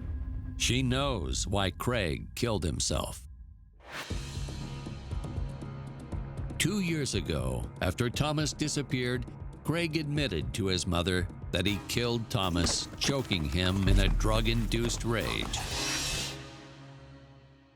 He buried Thomas's body in the woods, close to their house. Janice probably kept Craig's secret all these years because of her own guilt, shame, and to protect the one son she still had left. Janice Gaines is found guilty of accessory to murder and goes to prison for 10 years. Meanwhile, Jacques Gobert pleads guilty to perjury and possessing and obtaining official documents under false pretenses. For his callous and thoughtless impersonation of a missing boy, Jacques is sentenced to 6 years. This is a case with multiple tragic endings. It's the story of a family who loses a child only to have him resurface years later and then to lose him again to the most unimaginable circumstances. On the other hand, a man who just wished he had a family to love him went to great lengths to make that happen. And for a little while, maybe it was healing for both of them. Roanoke, Virginia, 2011. Randy Roberts, 37, a mild-mannered small business owner looking for friendship and possibly love. Even though he's a button-up, slacks loafers kind of guy, he knows he has a lot to offer the right lady, and he's working hard at meeting her. After spending years singularly devoted to starting his own business, Randy's finally turning his focus to finding a wife. In hopes of improving his odds, Randy's joined several different online dating websites. Catch, Cinder, and one that cuts right to the chase, Let's Get Hitched. A very popular website for all types of ladies who have every detail of their dream wedding planned. Now they just need to find a groom. Randy dives right in and spends most of his nights combing through the profiles. Within law enforcement, it's no secret that people who are late bloomers are more vulnerable to people who would do them harm, who are criminals, con men, and those who are less than trustworthy. Meet Candace, 33. She's on the opposite end of the spectrum from Randy. She's often referred to as a social butterfly and has dated more than her fair share of men. But she can't quite seem to meet a good one, or at least one that isn't still in a garage band with his friends from high school. For the last 5 years, Candace has been struggling. She's been diagnosed with bipolar disorder and takes several different antidepressant medications. Because of her condition, it's hard to find a full-time job. Candace delivers pizzas 3 days a week. Hey, Randy. Hey! Candace has one really good tipper every Tuesday and Thursday, the polite, awkward man she only knows as Randy. At first, Candace doesn't really pay much attention to him, but the more she gets a look at his shy smile and coy side-eyed glances, she finds his fumbly flirting sweet, and all the attention gives a jolt to her self-esteem. Eventually, she finds herself dressing more and more provocatively on Tuesday and Thursday nights, just to give him a thrill and make him blush. Is that a heart? Oh man, that's amazing! Finally, one night, Randy musters up the courage to ask his pizza delivery goddess out. Well, I was wondering if you might want to go out on a date with me. I would love to. She gladly accepts. Their first date is like a lightning strike to him. He crushes hard for her within the first hour. Candace has never been courted like this before and appreciates Randy showering her with constant attention. Two young lovers in a whirlwind romance. Candace accepts Randy's surprise marriage proposal. I'm no relationship expert, but common sense would say it's probably wise to know somebody for a full 4 seasons before jumping into a permanent relationship with them. And it's probably likely that people who know Randy and Candace were not thrilled about how quickly they were jumping into theirs. When the engagement's announced, Candace's best friend since childhood, Larry, is very concerned. Candace has been confiding in him that Randy's completely Dolesville and rather lackluster in the bedroom. As it turns out, people aren't too thrilled on Randy's side either. Randy comes from an old, well-to-do Roanoke family, and his mother never wanted to cut the cord. In fact, she and Randy talk every day at 1 p.m. without exception. I'm ready for this. Mournfully, his mother had been heard on more than one occasion confiding to her bridge friends that Candace is by no means a suitable wife for her son. Candace is a girl with a reputation. Rumor has it that the ladies at the bridge game considered Candace to be well navigated. I love that term. It means she's been around the block. Despite the naysayers, Candace and Randy tie the knot in a small ceremony at the county courthouse. Then they move into a new home in an affluent Roanoke neighborhood. Much to everyone's surprise, the couple work in Randy's hardware store together. They build a thriving business. The store requires all of Candace and Randy's time and energy, and before they know it, the couple has spent every minute living and working together for 10 years.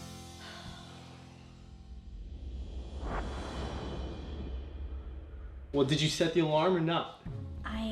You know I'm Eventually, the stress of owning and running a successful business and the strain of spending too much time together takes its toll on Candace and Randy's marriage. Randy likes quiet conversations, long walks on the beach, and is a Sunday night feet up on the coffee table video games kind of husband. Something that's starting to repulse Candace. Really? She feels trapped in her marriage and longs for the carefree days of her youth spent with bad, broke musicians who smell of that seductive combination of sweat and cigarette smoke. Fed up and claustrophobic, Candace moves out and gets her own place. Anyone who's been married for any length of time can tell you that couples who spend too much time together can start to get on each other's nerves, and that is the road to disaster and divorce. Oh, hey, I'm looking for one of these.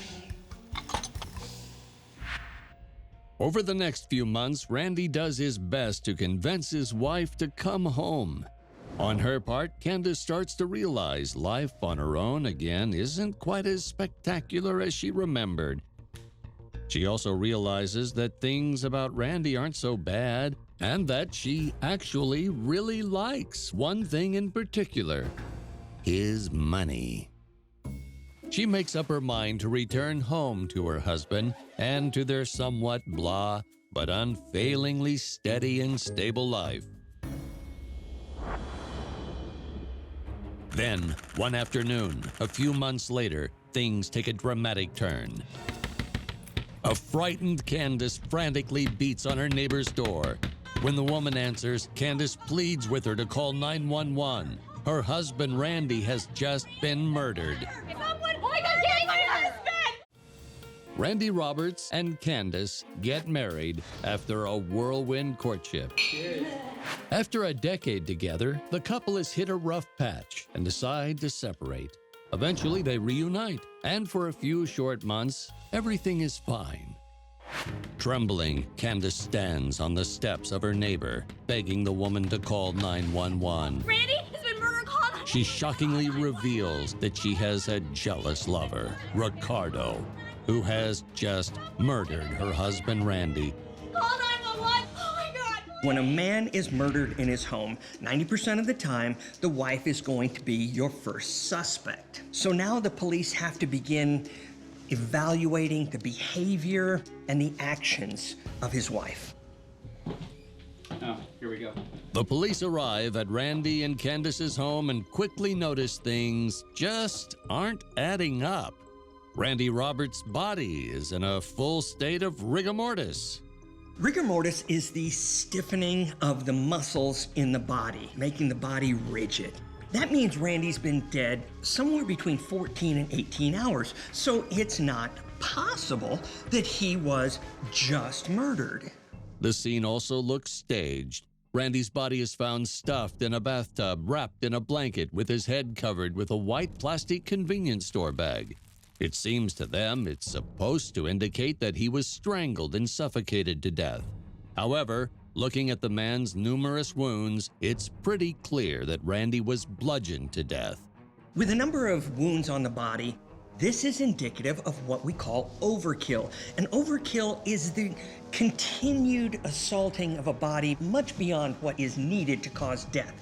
And that's usually a sign of rage, anger, and betrayal. Inside the closet a few feet away from the bathroom, police find an inexpensive black stiletto high heel covered in blood. To the police, it's pretty clear the stiletto is their murder weapon. Also, the sheets on the couple's bed have a story to tell of their own. They're in complete disarray, except for the very noticeable dried blood puddle left from the stab wounds that seem to match Randy's chest. The location of a murder says so much about the crime. For instance, if the murder occurs in a bedroom, it's an indication that it could be two romantically involved people. If there's no robbery, it could simply be the settling of a personal grudge. Candace Roberts' story has been pretty much blown to pieces by the evidence at the scene. So, the top two questions on the minds of investigators are, if Randy died the night before, what has Candace been doing the last 16 hours? A few months after Candace returned home, the couple had gone to downtown Roanoke to watch the fireworks on the 4th of July. After the show, Randy wanted to go home and turn in for the night. Excited by the spectacular show, Candace wanted to stay out late and hit up a few bars and party for the night. Yes, see you in the morning. Sleep good. Bye. Love you. Randy begrudgingly accepts and goes home, leaving Candace by herself.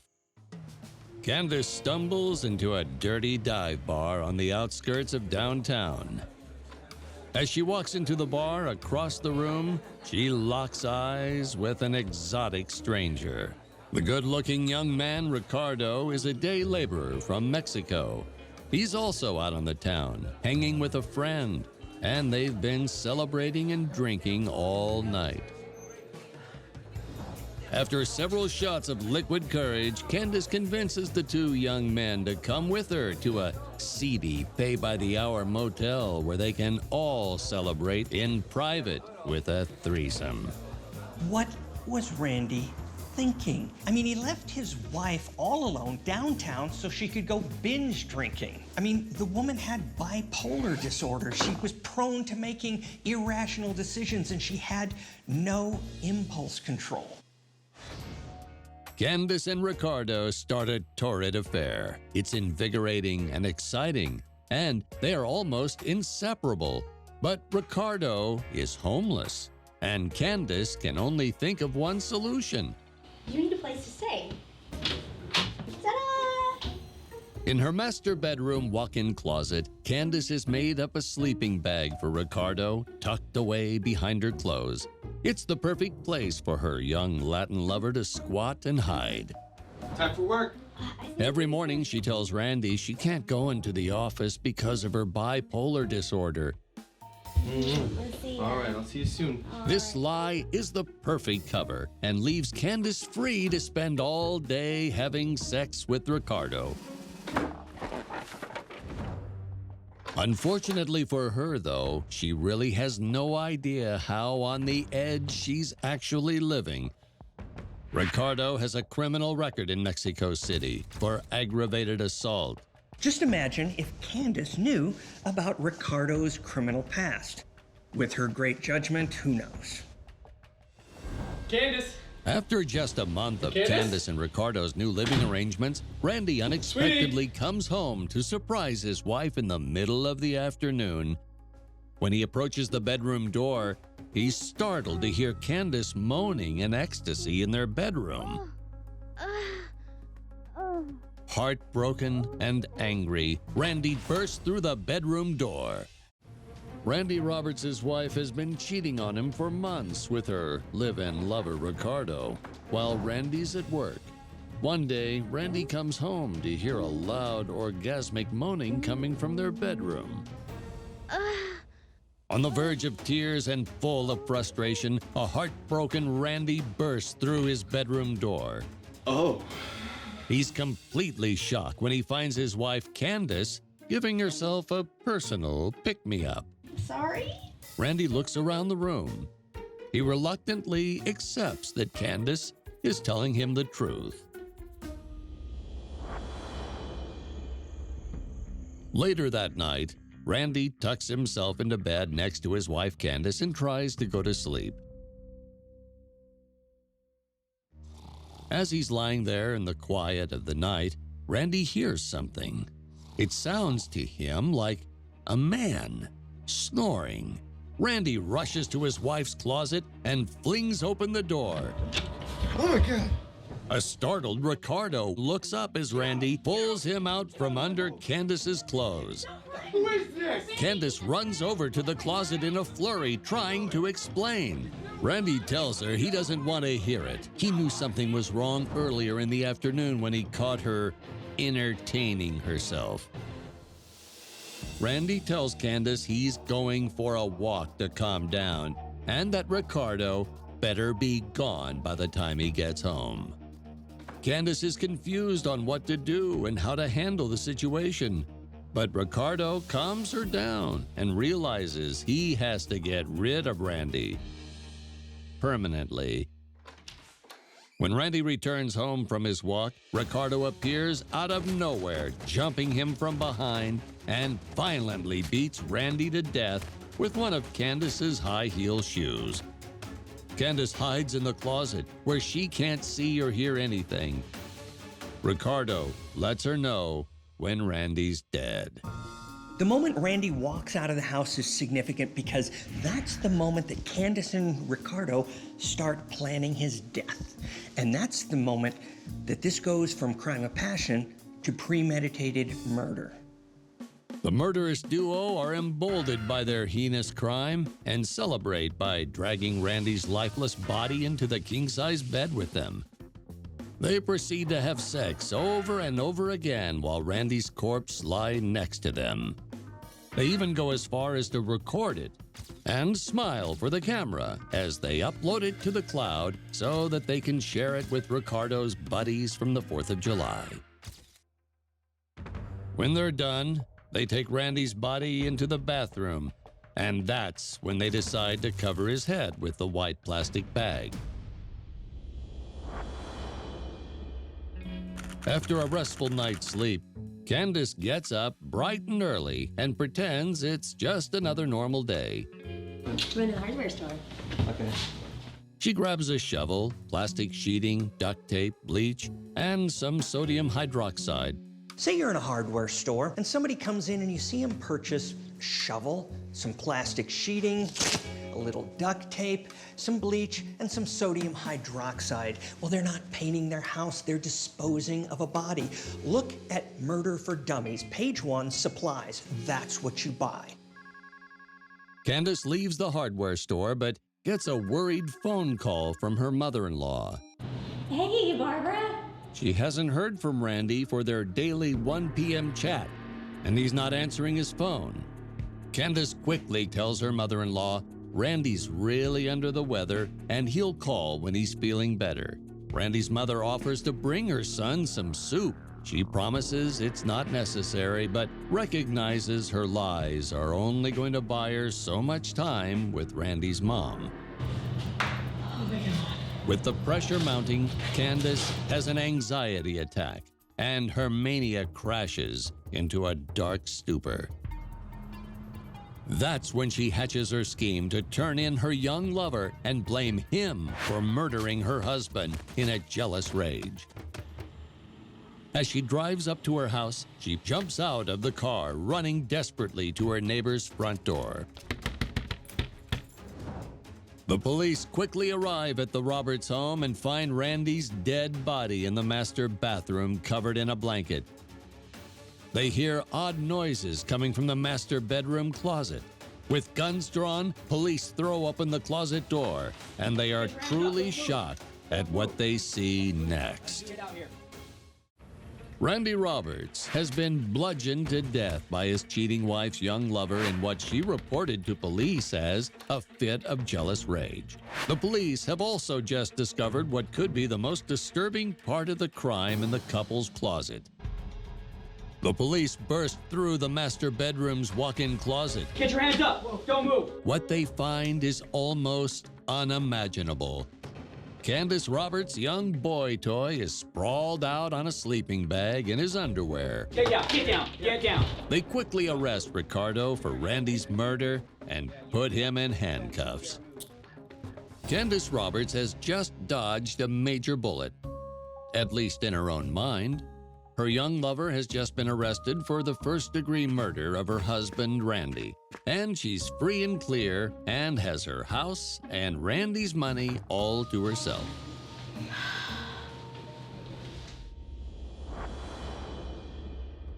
As the police talk to her, they inform her that they know Randy was killed 16 hours before she ever reported the crime. She feigns surprise. They let her know that they're not buying her story and want to know why she's been lying to them. They also want to know about the cozy setup in the closet. Police inform her that they have uncovered some pretty incriminating evidence. A video that shows the aftermath of her husband's murder that was uploaded to the cloud. They arrest a stunned Candace on the spot and read her rights. If you're going to commit a murder, don't take selfies with the bodies. Do you know who does that? Idiots. Candace Roberts and her lover Ricardo were both convicted of first-degree murder and sentenced to life in prison without parole. This is the story of the American dream, gone tragically wrong. And these three stories intersected in one bedroom, and the lives of three people were destroyed.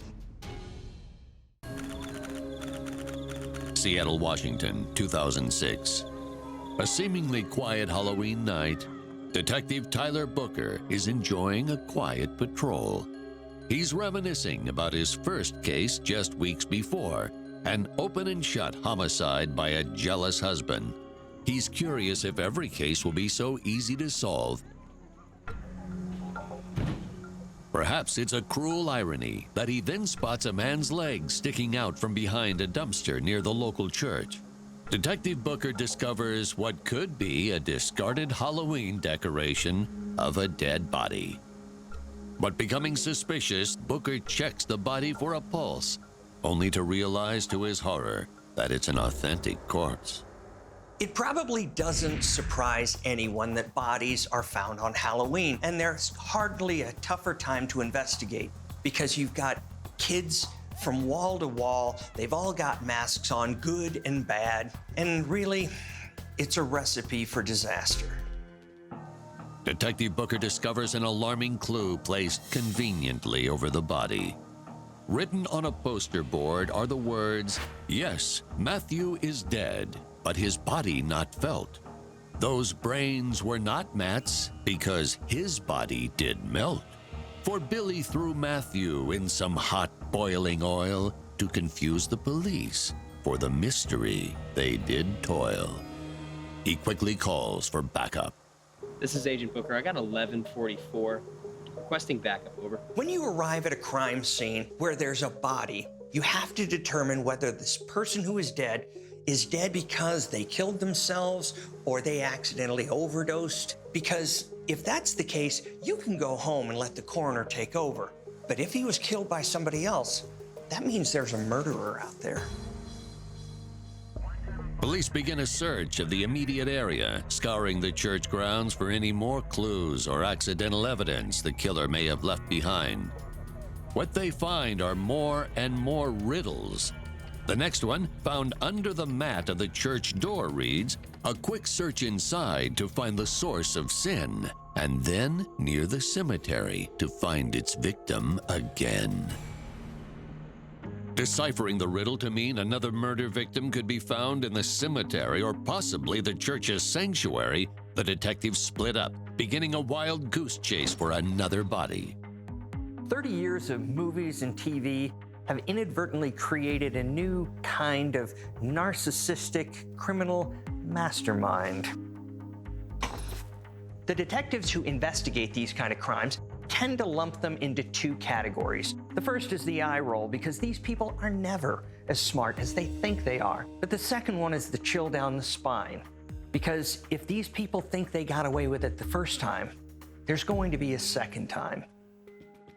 Police find nothing inside the church, but Detective Booker returns with another riddle from the cemetery.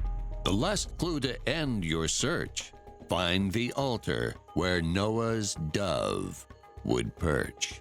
It's an odd clue, and one that leaves everyone of the police force absolutely baffled. The next thing they've got to do is identify the body, because if the detectives can't make heads or tails of this nice little riddle the killer left, then all they've got is the information Mr. Happy behind the dumpster is going to give them. But they've got to work fast because there's a sick killer out there. Checking the victim's wallet leads to an identification. The ID belongs to Kurt Flair, a local drug addict and petty theft known to many of the officers at the scene due to prior arrests. But the ID also leaves another clue. The fact that it's there means his killer never had any intention of hiding the identity of his victim. This and the riddles left behind could mean every detective's worst nightmare. It's a random killing. Now they have to hope the toxicology report will come back with new evidence that can help point them in the right direction. In the meantime, Detective Booker takes the riddles in for DNA testing, but the case hits another speed bump when they can't find a matching fingerprint in their database.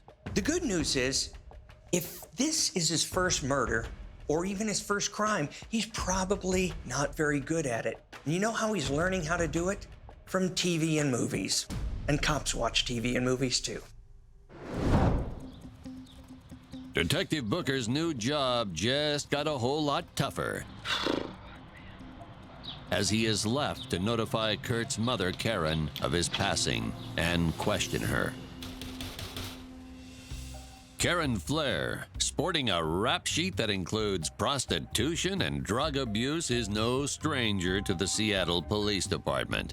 And when Booker finds her, she's right in the middle of a bender. The news of Kurt's death barely affects her at all.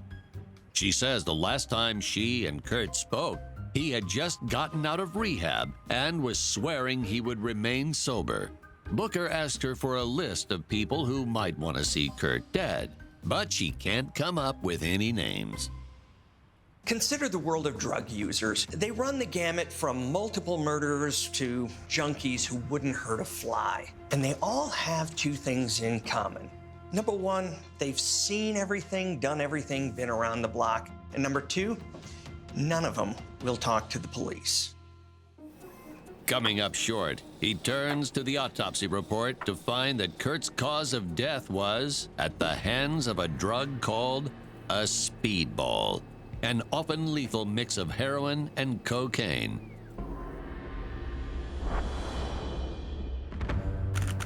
Across town, police find a solid lead in a drug dealer, Ace Horowitz, who was often seen running in the same circles as Kurt. They quickly bring him in for questioning. One great thing about drug dealers is if you threaten to charge them with a crime, like accessory to murder, they become very helpful. According to Ace, Kurt seemingly found religion and sought Ace out to convert him to the faith and save him from his sinful ways. But when Ace wouldn't accept Kurt's help, the two argued and were never to be seen together again. Not having any hard evidence to keep Ace in their custody, he is released. But something about his story strikes Booker as odd. He realized that he never told Ace that Kurt's body was found near a church. But still, Ace told them that Kurt had recently converted to Christianity. Booker quickly realizes his mistake and rallies a group to round him up again. They approach Ace's dilapidated apartment and knocked on the door, Ace, open up! only to find nobody is home. Having probable cause, they quickly burst inside, only to find his apartment empty. A series of riddles hangs above a murder site at a church on Halloween night. When the mother of the deceased claims she hasn't seen her son Kurt in months, police shake down local drug dealer Ace Horowitz. But bad turns to worse when Ace disappears. As officers continue to search for Ace, Detective Booker returns to the scene of the crime one last time to search for more clues.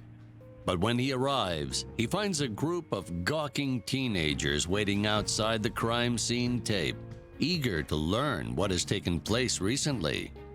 Showing a little bit of a facial tic, the leader of the group introduces himself as Jeff Torringson, the son of the church's preacher, Pastor Torringson.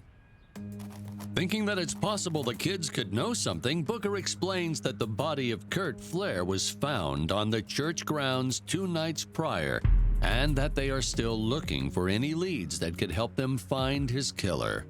Jeff tells Detective Booker that Kurt was a part of their youth group and that he had not been answering their calls to attend a Christian rock concert with the band Praise.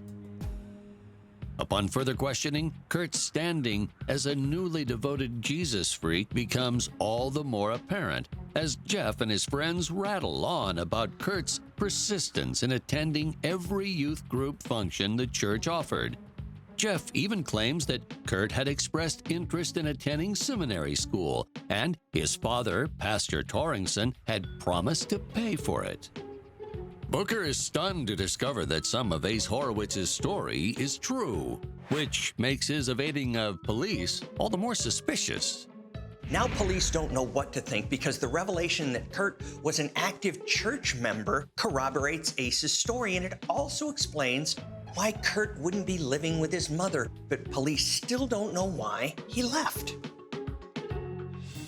To bypass another rant about church camp activities and trivial kumbaya-esque mantras of faith, Detective Booker asks to speak with Jeff's father before he himself is accidentally converted to Christianity. Thank you guys again. We really appreciate it.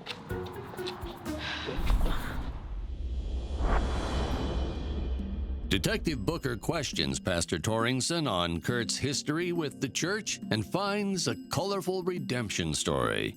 Coming from an unsteady home, Kurt drifted from drug fix to drug fix before a series of stints in rehab finally set him straight. Kurt soon found his way to Paul's congregation, became a born-again Christian, and just recently celebrated 9 months of sobriety from both heroin and alcohol. He was welcomed to the church family by most of the parish and even developed a close bond with Paul himself. When Kurt told the pastor about his tumultuous living situation, the preacher let him stay at the church for as long as he needed. Religious conversions of drug addicts, we hear it every day, and sometimes we're skeptical about them, but this one seemed real. So if that's true and Kurt was clean, why is he laying dead from a speedball overdose? And why is Ace Horowitz in the wind? After Paul's voluntary interview, Booker informs him of the clues the alleged killer left behind all over the crime scene. But when Booker shows him the riddles, the pastor suddenly turns pale. There's nothing wrong. Pastor Torringson explains that he was the one who wrote the riddles, but never intended for them to appear at the scene of a murder. Now this is a monkey wrench that changes everything. Paul says that he made the riddles that morning for a Halloween scavenger hunt for the youth group, but because of the holiday, there was a lower turnout than he expected, and the scavenger hunt was to be postponed until the next weekend. He just forgot to take the clues down. And just like that, all their theories get tossed out of the window. These aren't a series of murderous riddles. These are biblical allusions. There's no genius killer out there. I mean, is there a killer at all? I mean, this could simply be a suicide. But Detective Booker still has questions to his dissolving mystery that continue to push his investigation in the direction of homicide. He wonders aloud to his partner, if it was a suicide that Ace Horowitz wasn't involved with, why was he running? And since when does a drug addict relapse into a drug as hard as speedball? Drug use is tricky at best, and seasoned addicts know that if you're going to relapse, you shouldn't dive in too hard and heavy because you might die.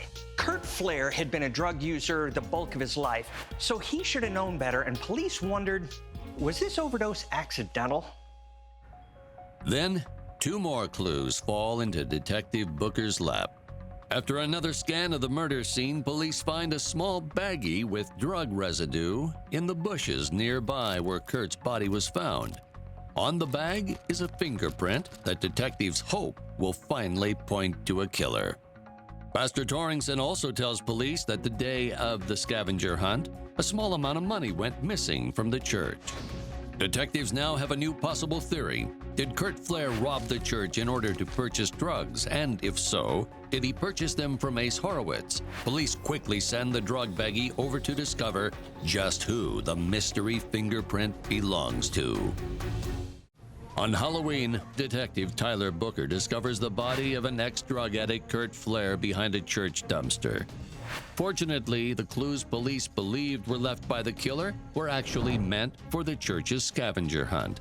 Now, Booker's last lead is a mysterious fingerprint left on a drug bag. Police finally corner Ace at a local hangout and bring him in. But as Ace is waiting to be charged, another twist is thrown into the case. The fingerprints on the baggie don't belong to Ace Horowitz. In fact, the prints don't belong to anyone in the database at all. Okay, picture this. Every cop in the department is figuring the last pieces of the puzzle are fitting in, and this drug dealer is going down. And now it's been several days since they've had a lead of any kind, and this guy, this drug dealer, he might not even be responsible? But Detective Booker still has one last Hail Mary play up his sleeve.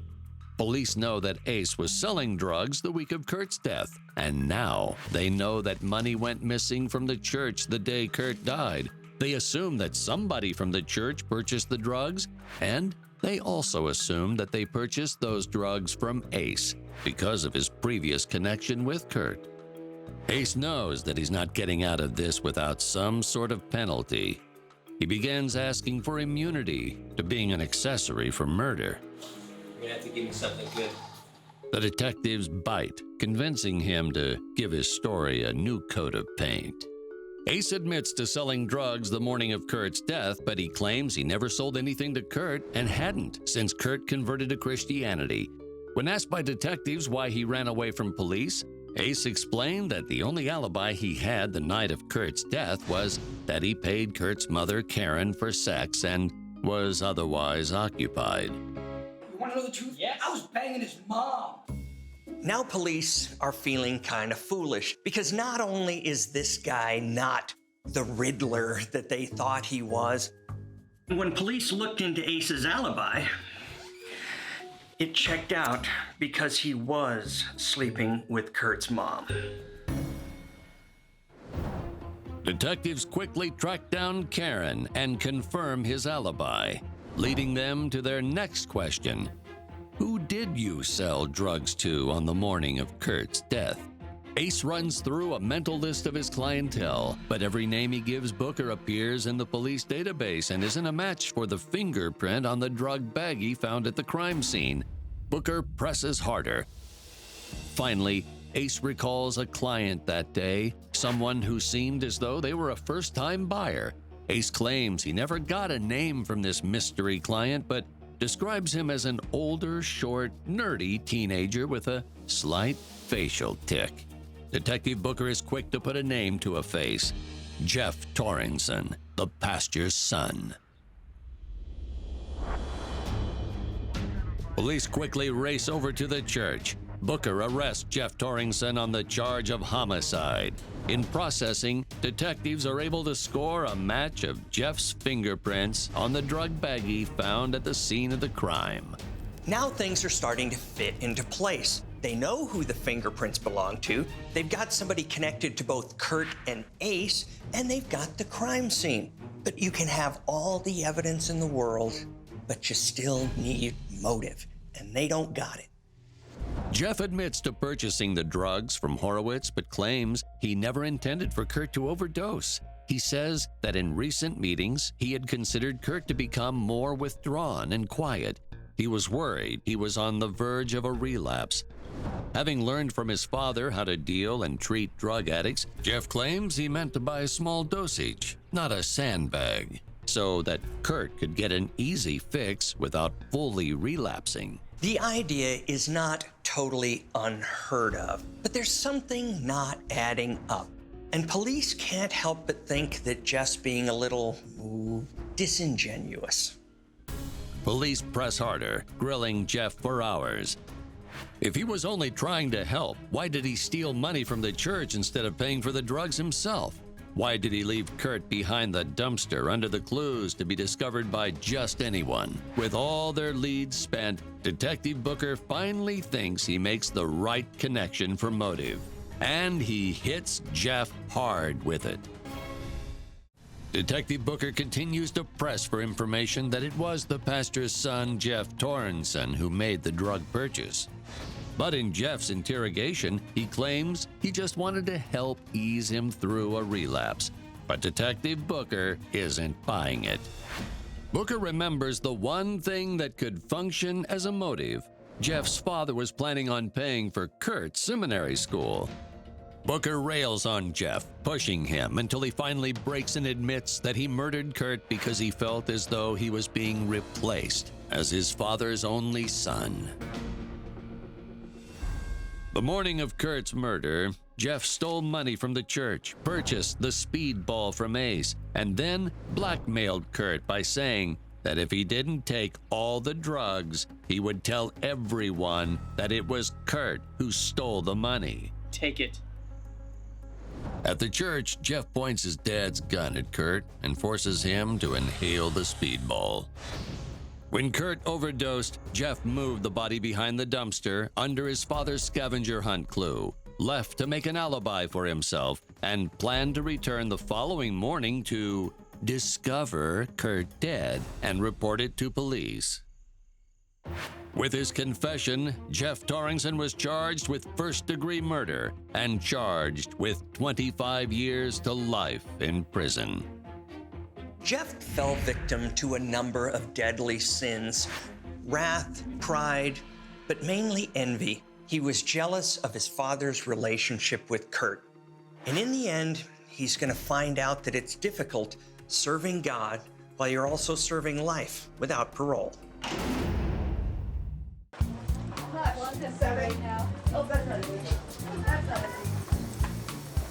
For close to 10 years, Martha has been a well-liked and respected nurse at St. Michael's Hospital. The one thing that's missing in her life is love. Someone to complete her. The yin to her yang. Martha, then 33, takes out a personal ad in the hopes of finding Mr. Right. Fun, loving, looking for a man to share my life with. Been around the block a few times, but I have plenty more miles ahead. Yeah, me too, Martha. Ron, a war veteran who works as a building super, answers. Call. Hi, is this Martha? It is. I saw your ad in the, Lustful Love Letters. I'm sorry, it's the first time I've ever done anything. It's my first time, too. What's your name? This is Ron. I didn't know what to say or what. Ron is divorced with one child, but Martha is smitten, describing the match as an oldie but a goodie. I spent 25 years in the FBI, and I learned that finding love through a personal ad can be pretty risky. I remember one case where the person who answered the ad was actually, well, a serial killer wanted for 6 murders, and he ate his victims. Like the worst kind of dinner date, really. Luckily, the local authorities got to him before he made it 7.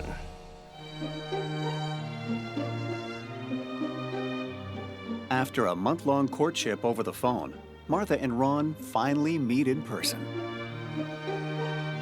6 months later, they're hitched. Their marriage is a match made in heaven. Ron is the love of Martha's life.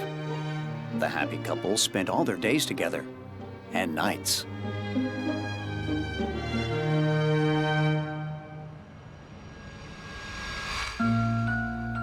But over time, Ron retreats from Martha, preferring to spend his time alone with his collection of sports memorabilia.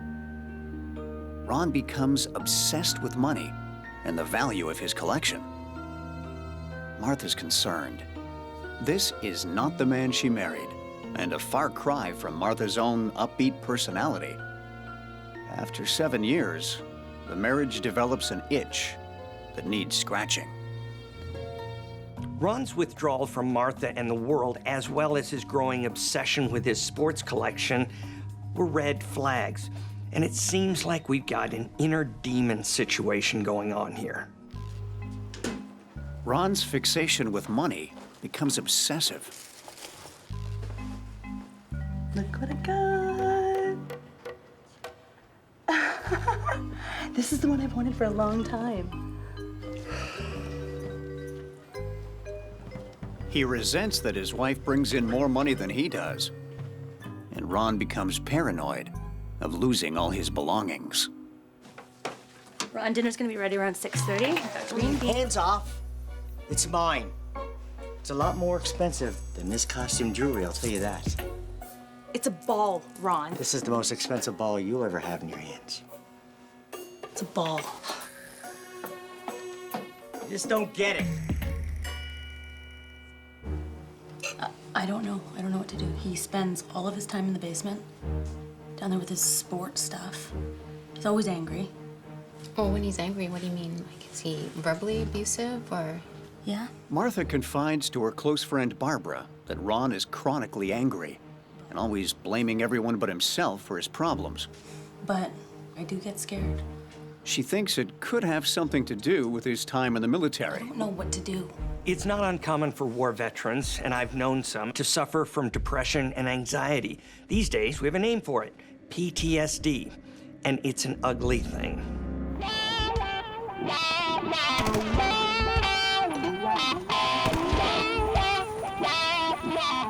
Could Ron's wartime trauma be finally catching up with him?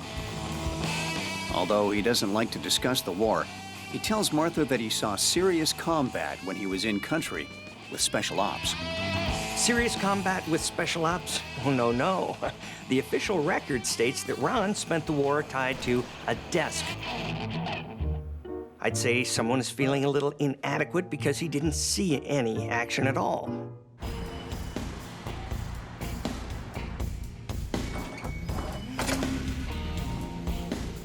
Things start to look up for Ron when he lands his dream job as manager of Adult Zone, a chain of porno stores in Spokane. Believe it or not, Ron himself has no interest in porn.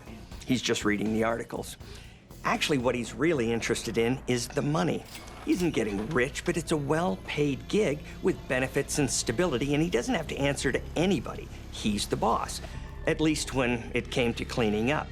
And that's what Ron really wanted to do, clean up. Over the following 10 months, as his paranoia and rage continued to grow, his new career at the porno store brings Ron into contact with some nasty characters. Hey, man. Hey, it's closed. We're closed. I'm Jerry.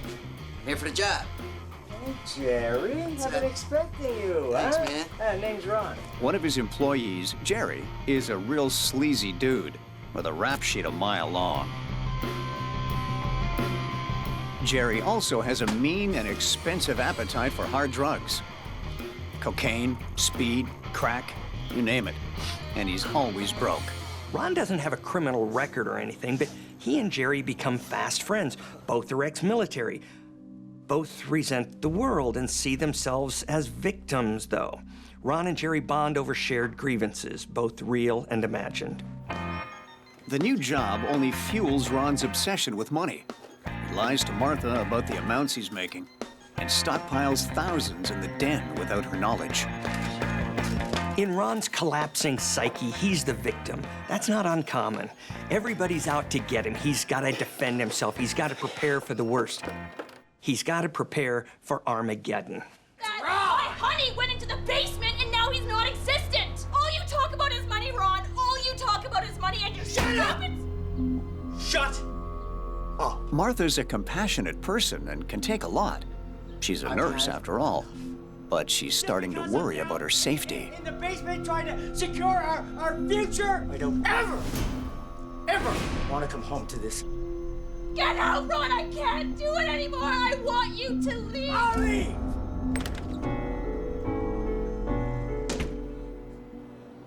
So at 59 years old, Mr. Porn Shop is forced to move back home with his father. Sure, you can call it a dream life, but things aren't looking up for old Ron. And then, things go from bad to worse for Ron. Without warning or explanation, he loses his job at Adult Zone. What do you have to do to get fired from a porno store?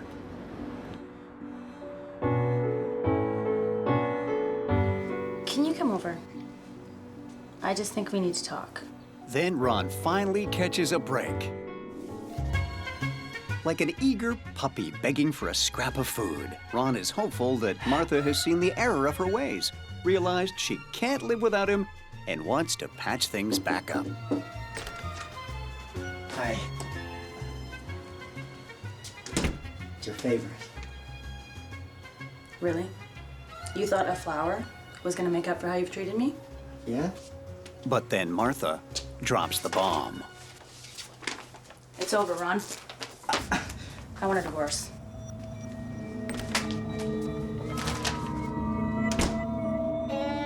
A divorce means that Ron will lose half of the house, his share of Martha's pension and benefits, and all the cash he's stashed away in the den.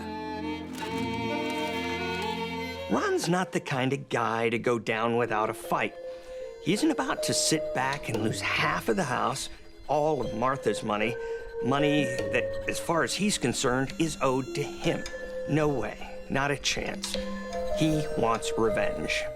Lucky for Ron, he knows just the kind of guy who can help him solve his problem. No, I want her out of the picture. Permanently. Jerry is desperate for cash to fuel his out-of-control drug addiction and clear his debts. It doesn't take him long to decide. I'll give you half now, and half later when the job's done. Deal. Deal. And don't use the knife. No knife. We gotta be creative about this, Jerry. Acting like they actually know what they're doing, Ron and Jerry weigh the pros and cons of which weapon to use. How about the drill? And what, stage a home repair accident? All right, no drill. No drill. Strangle. Yeah, that's the ticket. Jerry, that's the time my mom gave me. How about a gun? Guns are loud, the neighbors are gonna hear, and the hammer. Huh? A handgun is the better weapon to use for a guaranteed kill, because a hammer can be a messy affair, and messy equals evidence. But a handgun makes an incredibly loud sound unless you have a silencer, and these idiots don't. And 2/3 of all murders in the US are done with a gun. One thing's for sure, though, if you're debating this topic, you're either the police or a cold-blooded maniac. All the way back, all the way. After much deliberation, Jerry decides to use a hammer. A silent blow or two to Martha's head should do the trick.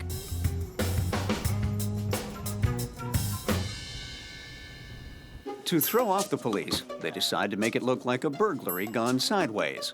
They'll move around some of Ron's sports memorabilia as though that's what the thieves were after. Pure genius. Flip it.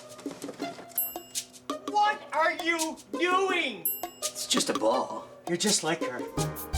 If the idea is to make the crime look like a robbery for a sports collection, unless you're O.J. Simpson, this is going to be a bit of a stretch. As soon as you open the door, with the key, triggers the alarm. You have 30 seconds to put the code in. 4, 5, 6, number sign. What is it? 4, 5.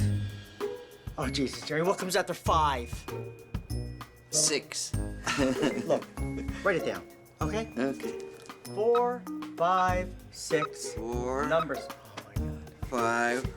And then it's probably not a great idea for the robber to have a house key and know how to deactivate the alarm. I mean, how would the perp be able to do that? There doesn't seem to be any logic here at all. Maybe that's just my 25 years in the FBI talking. I don't know.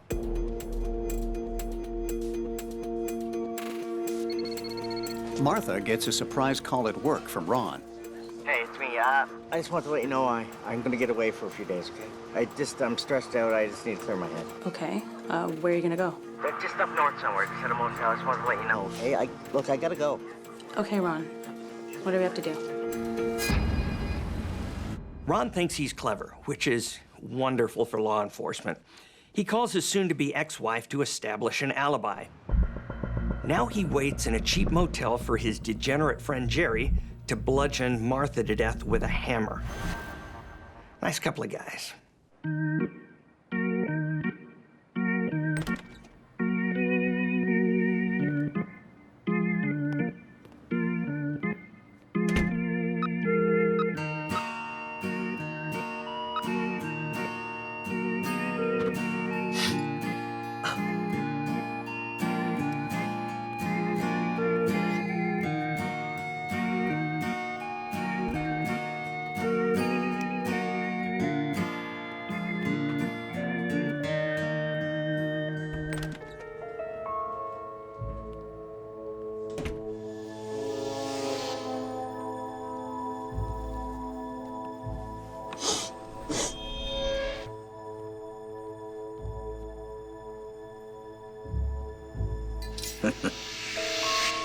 After a 12-hour shift, a hammer to the head should be a death blow.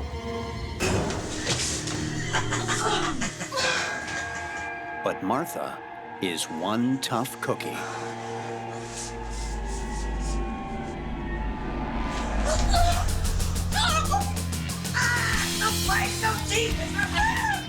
Did we mention that as a nurse, Martha has self-defense training? Well, she does, and she's got plenty of experience using it. Fearing she's about to die, Martha shows serious smarts an instinct by biting her attacker. Her teeth marks could be used as identification. Martha isn't about to let her attacker get the best of her. She'll fight to the bitter end if that's what it takes. Who are you? Who are you? I'm your killer! Who sent you? The epic fight lasts almost 30 minutes. It's a brutal battle to the death.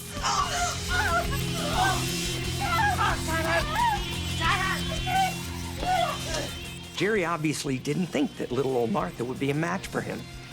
He was wrong, dead wrong. She was much more than a match for him.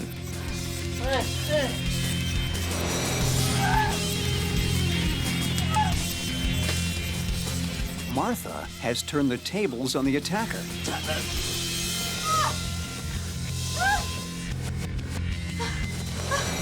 And killed him with her bare hands. Battered and bloodied, Martha runs to her neighbor and calls the police.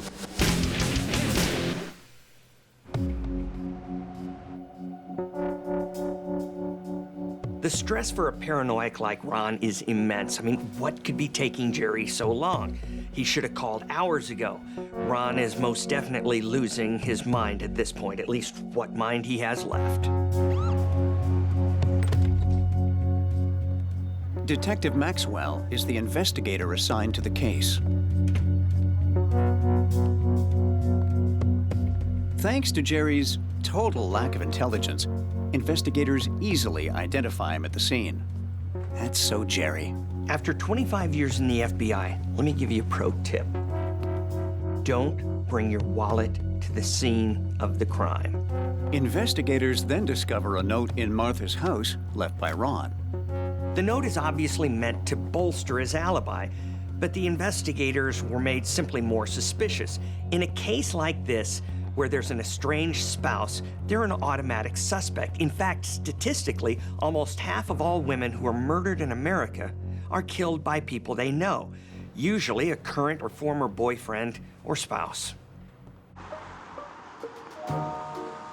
At approximately 1 p.m., the day after the attack, Martha's friend Barbara gets a call from Ron. Hello? Hi, Barbara. It's Ron. I just saw Martha's house on the news. Is everything okay? You haven't heard? She was attacked. Oh my gosh. Is she all right? She's roughed up, but she's okay. Yeah, she's gonna pull through. Did they know who attacked her? What happened to him? He's dead. Oh my God. Once Ron gets over the shock and awe that Martha survived the attack, he's desperate to track her down. He calls the hospital, but the investigators tell Martha and the staff to conceal her whereabouts and give Ron nothing.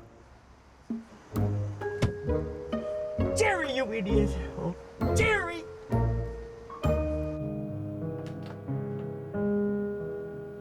Four days after the attack, Martha, having recovered remarkably quickly from the injuries inflicted upon her by her attacker Jerry, is released from the hospital.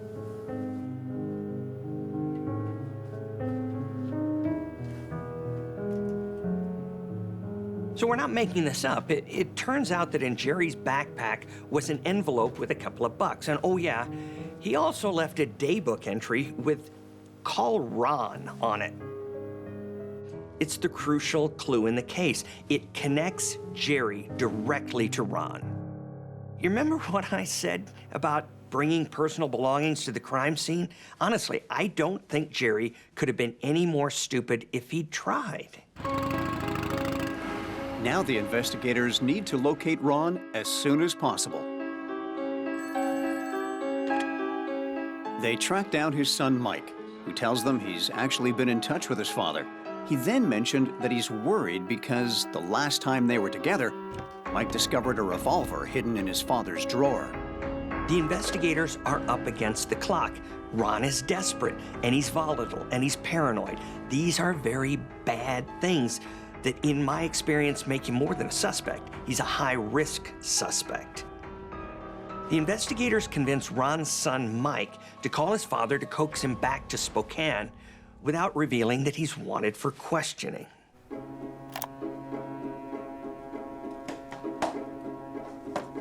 Once Ron returns to town, the police take him into custody and question him about his alibi. What I meant to say is Thursday evening. It was Wednesday. I was there for lunch. During that. Okay, here's Criminal 101. If you're going to create an alibi, you gotta stick with the one version of what happened. Ron just can't keep his story straight, and it becomes obvious that he's making it up as he's going along. He's lying through his teeth. Ron repeatedly gets his timeline mixed up, confusing Tuesday for Wednesday, Wednesday for Friday. The discrepancies in his story pose enough grounds for the investigators to arrest him. Ron is charged with attempted murder and conspiracy. Hoping for a lighter sentence, he pleads guilty and avoids a trial. The court gives him 15 years. Martha's actions are considered justifiable as self-defense, duh, and she isn't charged with killing Jerry. With Ron behind bars, Martha officially divorces him. She now goes by Martha Smith. The moral of this story is, don't mess with nurses. They're good people who want to help you. But if you want to kill them, you better be tougher than you think they are, because they'll kick your sorry ass. Oh, and one other thing. If you plan on being a low-life criminal, don't bring your ID to the crime scene, okay? Ever. Not once. Never a good idea.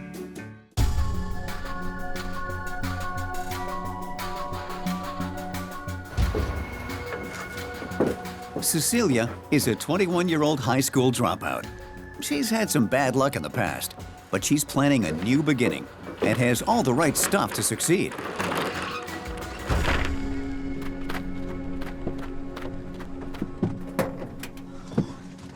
Right? Yeah?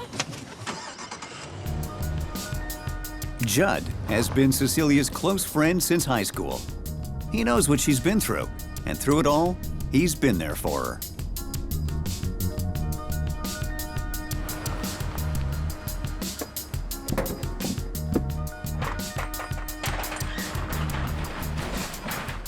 This new apartment is the fresh start Cecilia needs. Hi, guys. Hi. I'm Mateo. Nice to meet you. I'm your new neighbor. Cecilia. Cecilia, nice to meet you. That's Judd. Nice to meet you, Judd. You guys need a hand? Yes, do you mind? Oh, yeah, no worries. Mateo's warm welcome is icing on the cake.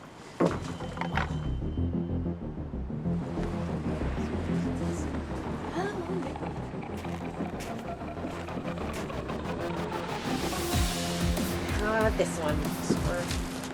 Judd? Judd, for real? But then Dylan, Cecilia's ex-boyfriend, makes a surprise appearance. Get out of here. You get out of here. What the hell's your problem? He's the reason she needs a fresh start. You punk! That's what you get. Yo! What are you doing here? It's a long time. What are you doing here? What am I? Cecilia was 16 when she met Dylan, your typical bad boy. You're supposed to be with me. What the hell are you doing? Cecilia, is this guy bothering you? No, he's not. You're bothering me, bro. Soon, she was hanging out with the wrong crowd, skipping classes, and eventually she dropped out of school. This is the punk you with now? Is that what's up? They moved in together, but it was more of a nightmare than a fairy tale. You need to get out of here. Who is that anyways? None of your business.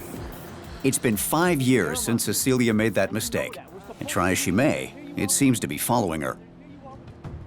At the FBI, we take it very seriously that 1 in 4 women in the United States have been the victim of severe physical violence. Even worse, 1 in 3 women who is a victim of homicide was murdered by her current or former partner.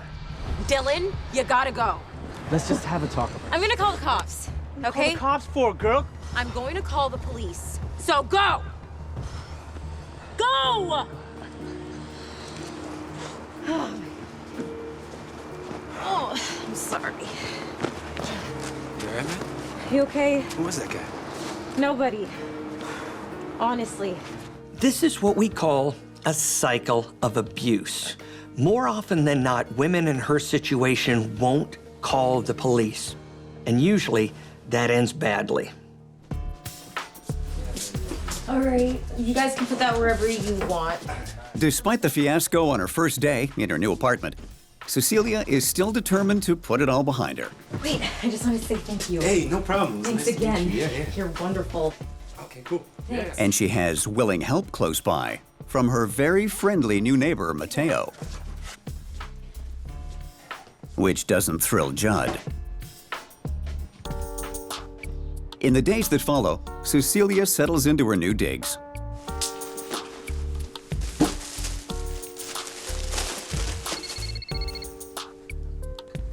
Hello? I'm good. How are you? A fresh start, new neighbors. Things are looking up for Cecilia. Independence suits her well.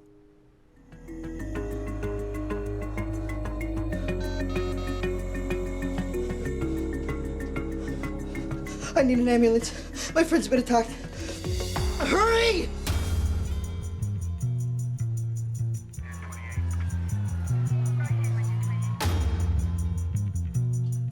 The worst case scenario is finding a friend or family member has been murdered. I don't wish it on anybody.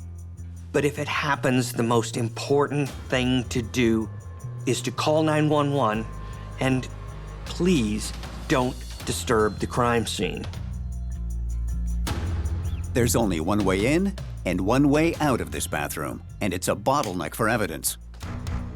Using specialized tools, investigators scour the crime scene, uncovering evidence that is present but invisible to the naked eye. The best thing you can find at a crime scene is the proverbial smoking gun, but a piece of evidence left behind by the killer that ties them directly to the crime. It's fingerprints, DNA, blood. Those are all crucial. Jackpot. Detectives note that these prints are barefoot and that the smears appear to be from a cleaning attempt. Fingerprints have all sorts of unique loops, swirls, and ridges, and they can be used to identify crooks. You know, your feet have the exact same thing. Either way, cops love prints. Detectives find extensive blood spray on both the walls around the tub and on the floor. This tells me she was alive at the time her throat was cut because the spray is caused by the high pressure of her blood, which isn't there if you're not alive. The body was found partially clothed and placed in the tub. This tells me that there was probably an assault and likely the killer wanted to humiliate the victim. Every bit of evidence tells a story, and these are adding up. Blood in the hallway, on the counter, in the bathroom, a sloppy murder scene, which means it wasn't planned, and of course, the random hot dog buns. This is all trending towards a crime of passion. What it tells me is that we're looking for a killer that knew Cecilia. Right away, with that information, the playing field of suspects is really gonna narrow. 2 weeks after breaking away from her abusive boyfriend and moving into her own apartment, Cecilia is found murdered in her bathtub. Police know that Cecilia struggled with her attacker. She likely yelled. So they turned to people who live close by. Were you aware that your neighbor Cecilia was murdered on the 15th? Oh my God, no. Oh my God. You do know Cecilia? I met her one time when she moved in, the day she moved in. But when asked if the couple had heard anything like screaming or signs of a struggle, We were all sleeping. Yeah. Yeah. a dead end. Anybody else that might know her? Actually, there was Her boyfriend. ex-boyfriend. Yeah, her ex-boyfriend Dylan. I think that's what his name. There was the day she moved in. He actually showed up and started arguing with her, and actually punched one of her friends in the stomach. After hearing about Dylan's altercation with Judd, the detective leaves with both Judd and Dylan on his list of suspects. What you wanted? Had what you wanted, bro? Forensic evidence of blood sets the date of the murder as November 13th, sometime between 9 p.m. and 3 a.m. And Cecilia's good friend Judd, who called 911, is one of the suspects. Friend's been attacked. Hurry! Mateo is also a person of interest because he had access to the victim. But with his history of violence against Cecilia, Dylan is the prime suspect. How well did you know Cecilia? That was my girl, man. We were together for like 4 or 5 years. Dylan fits the profile and is certainly guilty of a lot. Where were you on the night of the 15th, between 9 p.m. and 3 a.m.? I was out with friends. These two girls I know from college. Man, you need to stop wasting my time and find the dude who did this. While police attempt to corroborate Dylan's story, they bring Mateo in for further questioning. What happened during that altercation on the day she moved in? This guy's like really violent, aggressive. He's yelling, he's screaming, and he ends up punching Judd in the stomach and runs off. If you don't mind, we'd like to take your fingerprints. My fingerprints? Why? I barely knew her. I was in the house once. With no clear killer emerging, the police also want to hear more details from Judd. Tell me about the day that you went by Cecilia's house and made the phone call. I got really worried that she wasn't answering my call. Cease, it's Judd. It's like the 20th message I've left you. Where are you? Give me a call back.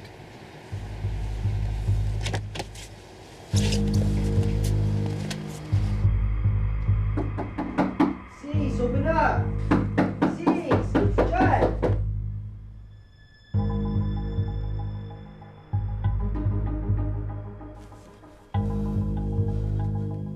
Cease? Why would you break in? I looked in the window and I saw a mess. Cease? I felt in my stomach that she was in trouble and I had no choice. I had to break in. You hear? Cecilia! And once I was inside, I walked to the washroom.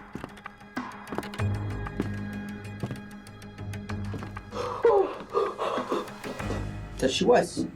Was she alive when you found her? No. You'd find it shocking how often guilty people are trying to defer suspicion by appearing to help police. Yeah, okay, whatever. We got your number. We've seen this before. Do you know of anybody that would want to harm her? Dylan. Her ex-boyfriend, Dylan. For sure, he's crazy, that guy. For sure.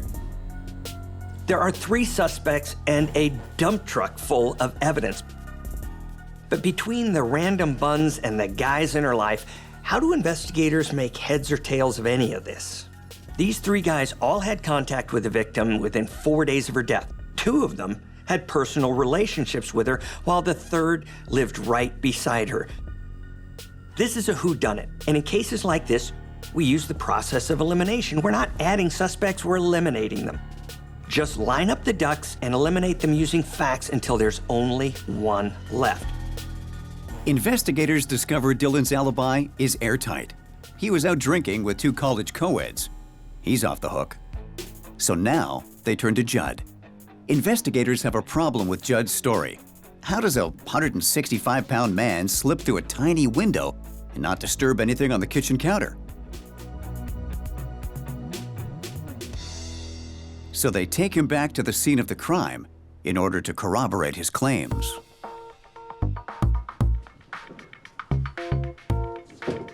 Judd demonstrates what he did the morning he found the body, and the counter remains untouched.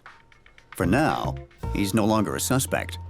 To complicate matters, police don't find a match to either Dylan or Judd's prints anywhere in the house. Detectives are at a loss with their 2 prime suspects eliminated and time ticking. If you don't nail down a case in the first 48 hours, the chances of it ever being solved get pretty slim. But then they catch a break. Forensics find a match to the bloody footprint found at the scene of the crime. It belongs to Mateo. Now they've placed Mateo at the crime scene. They've caught him in a lie. I was in the house once. He has graduated to prime suspect. It's not a lock, but it is definitely time to have a 3rd conversation with the friendly neighbor next door. Mateo is brought in for another round of questioning. We found your footprint in the hallway. Police confront him with the matching footprint evidence. Obviously shaken, he gives detectives a complete flip-flop of his original story. Okay, look, man. I was with Cecilia the night before she died.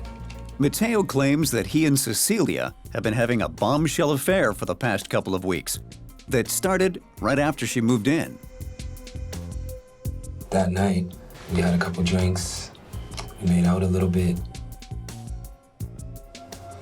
And then I left. I swear I didn't kill her. The next morning, I snuck over to her place to surprise her. Cecilia! Hey, Cecilia!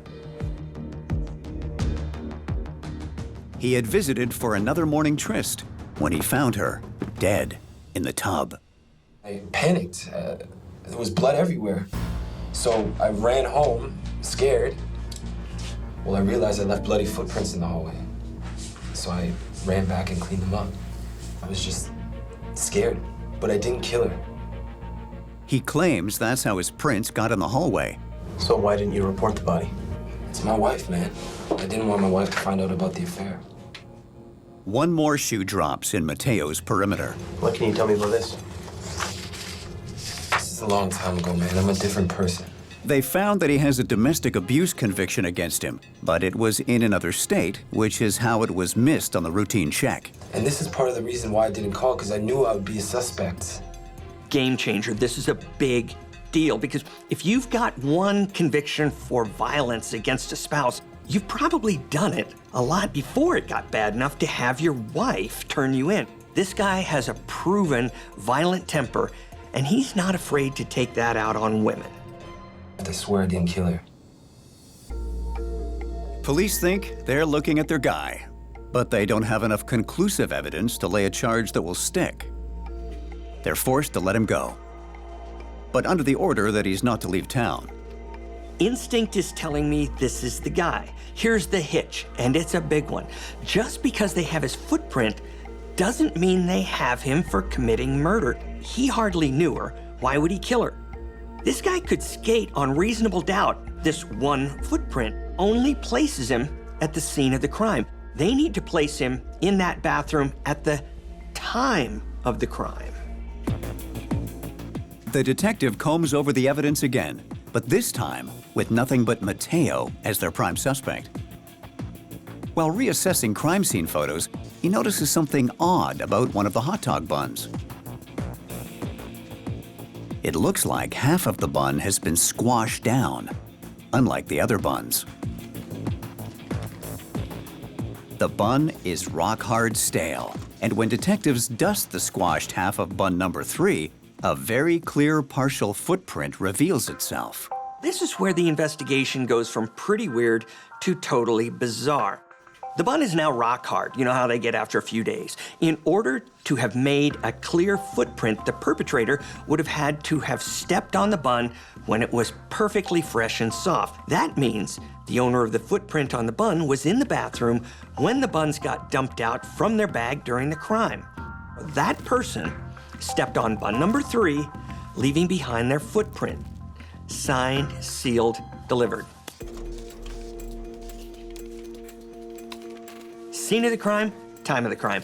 All that has to be done now is find whomever belongs to that footprint, and they are baked.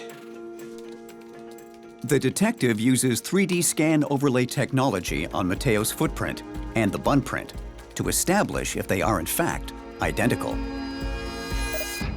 These guys have a slam dunk with this evidence. Really, this is all over except for the whining.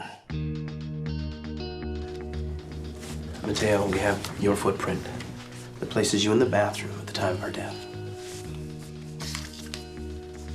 We have a search warrant to search the rest of your house. All I did was knock on her door. Baby, I'm sorry. Police put together the evidence and determined that on the evening of November 13th, Mateo went to Cecilia's house after his wife, Carolyn, had gone to bed.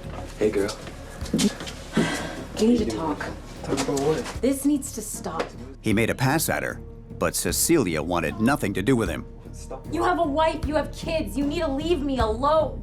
Here's a guy who just couldn't handle being rejected. Big man. And in his mind, she disrespected him. This enraged Mateo so much that he attacked her. To most of us, that's senseless, but in his mind, it makes perfect sense. He's the man, he's in charge, right?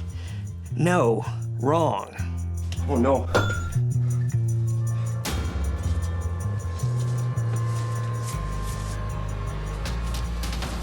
Mateo dragged Cecilia to the bathroom.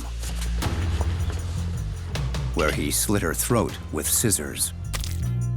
Then, he placed her in the bathtub and ran the water, washing away any DNA evidence. And the hot dog buns. This is a weird one, but follow me on it. Killer needed to get rid of the bloody scissors. So he leaves them in the bathroom, he goes to the kitchen and grabs the first plastic bag he saw so he doesn't leave a trail of blood.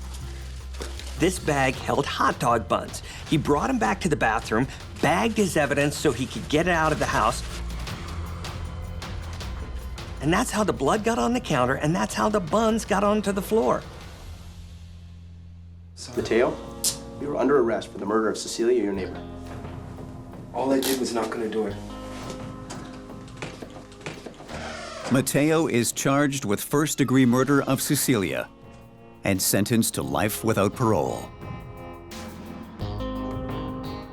This kind of murder always makes me wonder who is a killer and who isn't. I mean, on the surface, with a 9-year relationship and 2 kids, you'd assume this guy would have developed better impulse control. But no, never assume anything.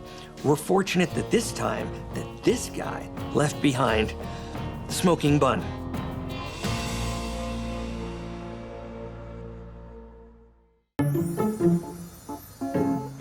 Joan, the manager of a prestigious local architecture firm, has everything she ever wanted when it comes to her career. Nope.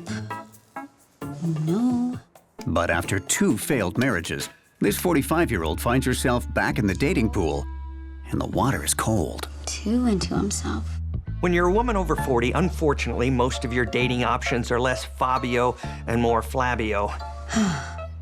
This leaves many successful women with their beds empty and their bank accounts full.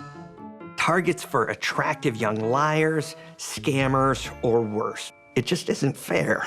Just when Joan's given up on finding love again, the man of her dreams walks in to her office. Hi. Hi. I'm Clay. Joan, come in. Clay, a chiseled-jawed architect who's just turned 32, is starting his first day at Joan's firm. So, how are you settling in? Oh, it's great, yeah. Good. Everyone's been really welcoming and, you know, figuring my way around. Good. Yeah. From the moment their eyes meet, there are sparks. Stop by anytime. My door is always open to you. Okay. Yeah. To Joan, Clay seems like the man she's been searching for her entire life. Not only is he handsome, but he's charming, funny, and has a great job. You might want to tell your wife that you're going to be working long hours. I'm single. Oh. Okay, so great. But with 13 years age difference between them, Joan's certain Clay would never be attracted to her. But Joan's wrong. Clay's interested in her, very interested. The question is it for the right reasons? When Clay makes his desires known, Joan is more than receptive. Before long, the couple is inseparable. This is the first time in her life that Joan feels really loved, in every possible way. In a few short months, she's gone from giving up on relationships to living the life of a romance novel heroine. And she's eating it up. So he's from the Midwest. And where was he before he was at your firm? I'm not sure. We just haven't made that far in the conversations. But I can tell he's really, really, really good guy. And how can you tell? Not everyone is happy about the relationship, though, including Joan's best friend, Lena. This is moving way too fast. Why don't you just slow down, make sure that it's really right this time? It's fine. You've heard people talk about beer goggles, but I've seen plenty of love goggles. Smart people, but they're so wrapped up in their romantic fantasies that they ignore the basic lessons we were taught as kids, like don't trust people until you've gotten to know them. How does that Elvis song go? Only fools rush in. That was just a truly wonderful night. Let me get a look at you again. You really are the most beautiful woman I've ever laid my eyes on. I bet you say that to all the... Despite Lena's reservations, Joan is determined to live her real-life romance novel. And in 3 months, she moves on to the next chapter. Will you marry me? Of course, yes, yes. 2 months later, the couple is married in a small ceremony attended by their closest friends.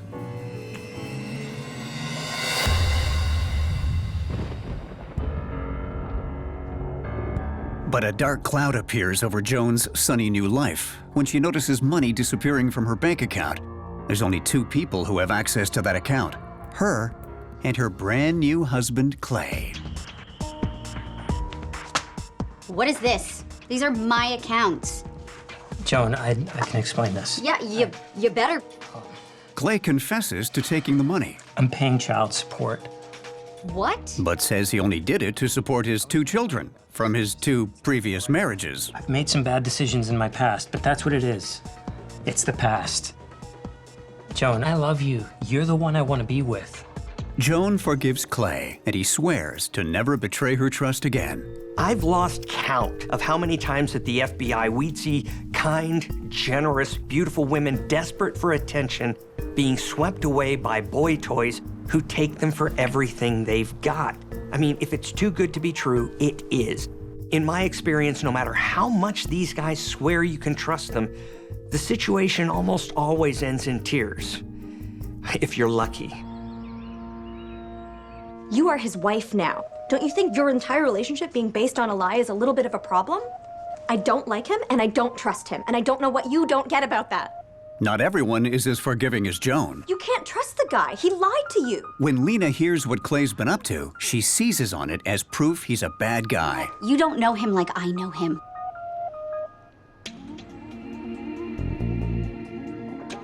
Life soon returns to normal. Until... Almost a year to the day of her wedding, Joan is struck with a sudden mysterious illness that leaves her throwing up with bloody diarrhea and gasping for breath. By the time Clay races her to the hospital, her organs are already failing. How are you, Joan? You feeling okay? Clay stays by his wife's side as puzzled doctors run a battery of tests trying to determine what's happened to the normally vibrant Joan. Do you think you could just give us a few minutes? Joan's close confidant, Lena, requests a moment alone with her friend. I just need to see my friend alone for a few minutes. I'm sure you can understand that. Right now? Yeah, right now. Clay is hesitant, It'll be fine.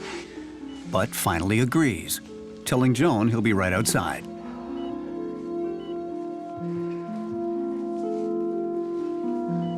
Why is Clay acting so strange? What is going on with him? Within minutes, Clay gets antsy and decides it's time to resume his place at his wife's side. One of the signs that Mr. Wonderful might be a problem is that he needs total control over you. I think Joan needs some rest now, so you should go. Guys like Clay rely on having absolute influence over the woman they're latched onto. If you're an outsider who isn't buying into his charm and worshiping at the altar of his ego, then you're gone. With Lena ousted, Clay resumes his vigil at his wife's bedside. Joan? Until minutes later, her vital signs crash. Help! Help! Somebody! Help my wife! Joan may have wanted to live a romance novel, but now her story's taking an unexpected twist. Is she breathing? What's going on? Help! Doctors inform Clay that Joan has suffered a stroke. Joan! Joan, come on. Help her! Please, Joan! Her organs are already failing. Tell me what's going on! They warn him to prepare for the worst. But by a medical miracle, they eventually manage to stabilize his wife. When hospital staff double-check Joan's IV, they find the bank of fluids that was previously clear is now cloudy. That can only mean one thing. Someone's tampered with it. To tamper with an IV bag at a hospital, that's ballsy. You have to undo the line, use a syringe to tamper with the contents, then put everything back in place, all in a couple minutes. That's almost impossible for somebody without medical experience. Doctors run another battery of tests on Joan. When the results come back, they show something much more serious than IV tampering. She's been poisoned with lidocaine, an everyday medication that in high doses can become deadly. Lidocaine is best known as a key ingredient in hemorrhoid cream, so it can get rid of a pain in the ass. I wonder who sees Joan as a pain in the ass. Having discovered that Joan's been poisoned on their watch, Doctors must treat this situation as an attempted murder. Meet you. I'm Detective Weber. Most of the time when there's an attempt on a woman's life, you'll find that her spouse is behind it. So in a situation like this, we're looking straight at, you guessed it, Mr. Wonderful, Clay. And unlike Joan, we're not focused on his pecs. But Clay's not the only one who has access to Joan. You've got doctors, nurses, orderlies, candy stripers. Even Lena has to be considered a suspect as she was alone with Joan. You've heard everybody's a suspect, but it's true. Police work is based on thorough investigations, not on hunches and assumptions. We leave those to psychics and armchair detectives. And let me tell you, our solve rate is much, much higher than theirs. I'm wondering if either of you have seen anybody other than hospital staff in this room. No. No one. With no hard evidence to narrow the pool of suspects, and with Joan saying she wants to forget the whole incident, Detective Hannah Weber is forced to drop her investigation before it's even begun. Thanks for your time. Thank you. When Joan is eventually released from the hospital, Clay attends to her every need. And once Joan's back at work, Hey, babe. Clay, ever the doting husband, only becomes more protective. Oh yeah, Clay's right in there protecting Joan from her friends, her coworkers, the police, anyone who could challenge her rose-colored view of him. Thank God for Clay. Just when Joan is finally getting back to her old routine, she lands in another hospital with the same old symptoms: vomiting, bloody diarrhea, and difficulty breathing. Once again, Clay runs to her side. Once again, her IV turns cloudy.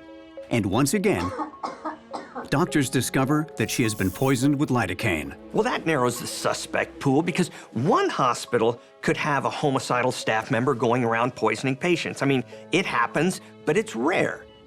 Two hospitals with would-be killers trying to murder the same patient with the same poison? That only happens in movies, the really bad ones. When hospital staff get in touch with Detective Weber, she knows what she has to do. I'm going to need you to step out of the room. Detective Weber bans everyone but essential staff from the room. You too, ma'am. And posts officers to stand guard over Joan. Detective Weber interviews Joan alone so she can speak freely. How are you feeling? But Joan refuses to cooperate with the investigation. Do you know if your husband has been in this room the entire time? My husband has nothing to do with this. So Joan is clearly still drinking Clay's Kool-Aid. The investigators would be better off talking to Lena. She's not buying what Clay is selling. With the investigation once again stalled, Lena decides it's time to take matters into her own hands. Late one night, she sneaks into Clay's office. Lena discovers a series of life insurance policies, all taken out on Joan, with her husband Clay as the sole beneficiary. Come on, is anybody really surprised by this? I didn't think so. Certain she's found the proof she needs to expose Clay, Lena again confronts Joan, life insurance policies in hand. Joan is hesitant, but agrees to speak with Clay about the policies that night. Clay? Can you come here a minute? What is it? What are these? They're insurance policies. When Joan questions her husband about the policies, he claims he has to protect himself and his children in case anything ever happens to her. Protect them from what? His cash cow drying up? This guy is a real piece of work. Honey, you haven't been well. What if something happened? I mean, this is what couples do. You've been talking to Lena, haven't you? The real problem, Clay says, is Lena snooping through his office. She's got it in for me. She doesn't have it in for you. Yes, she does. No, she doesn't. I've sensed it from day one. She's coming between us. You know, the only thing creepier than trying to control who your wife spends time with, I don't think you should see her anymore, is doing that same thing while your hands are around her neck. We talked about it, and he explained everything to me. The next day, when Lena asks how Clay reacted to the life insurance policies, Joan turns the situation around. You know what? I've had enough. Yeah, me too. I've had enough of you. Get out. I'm over this. Get out. By this point, it's obvious to everyone, except Joan, that Clay has it out for her. But she's determined to follow her heart, even if it kills her.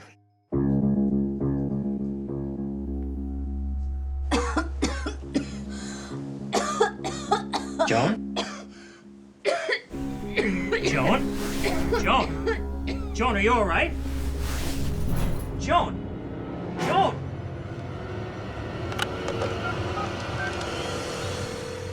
Send an ambulance right away. My wife's unconscious.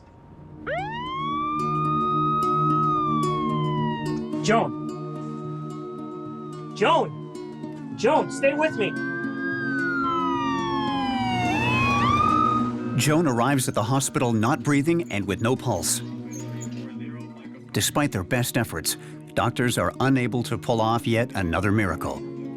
Within minutes of her arrival, Joan is pronounced dead. When Joan's fantasy romance takes a deadly turn, Detective Weber's determined to smoke out the killer. Hi, yeah, it's Detective Weber. She immediately orders an autopsy. When the results come in, they reveal Joan's cause of death as nicotine poisoning. Okay, something's not right here. Something's bizarre. You've got a non-smoker who's turned up dead from nicotine poison. In all my years with the FBI, I've never seen anything like it. The investigation gets more bizarre when the coroner finds an unexplained mark behind her ear. So, Clay. Detective Weber interviews prime suspect Clay. She'd mentioned earlier that day that she had some chest pains, but he denies having anything to do with Joan's death. I called 911 and, well, you know the rest. He claims the couple had simply enjoyed a quiet evening at home, then headed to bed together. Did Joan have any enemies who may have wanted to kill her? He suggests that Weber speak with Lena, the only person Joan fought with recently. I heard you had a fight with Joan about Clay. We had several fights. Detective Weber interviews Joan's friend. He was awful to her. He bled her dry financially. Only to have her point the finger back at Clay as the one with the real motive to kill Joan. Unable to establish when Joan was poisoned, there's nothing more Detective Weber can do. And once again, the case goes cold. Lena's devastated by Joan's death. Maybe not surprised, but she's devastated. Clay? Not so much. In a matter of weeks, he sells her house and skips town. Clay moves to Los Angeles, California, where he gets a job as a graphic designer, remarries, and has a child. But one person refuses to move on, Detective Weber. Here's my investigative rule. You can have a hunch, but you have to let it die a natural death if evidence changes it. In this case, the only person who had real access to Joan the night of the murder was her husband, Clay. There's been an incredible advance in technology in the last decade or so, and maybe there was enough to get the evidence to make this theory stick. Detective Weber sends out the evidence to one of the nation's leading nicotine experts. A key piece of new evidence is uncovered using methods that weren't available 7 years earlier. The issue with this case has always been that law enforcement couldn't or didn't establish a timeline for the poisoning. Well, we finally got one, and that's all they need to nail that guy. Have a seat. Thanks. Thanks for seeing me again. No problem. I'm here because we got the toxicology report back on your wife's death, and I have a couple questions based on the results. Toxicology report. Clay still claims that he and Joan spent the evening together, then went to bed. When Detective Weber asks whether anyone else came by the house that night, Clay confirms that there was more than a 6-hour period where the couple was alone before Joan died. Bam! Clay may not know it, but he just gave himself up.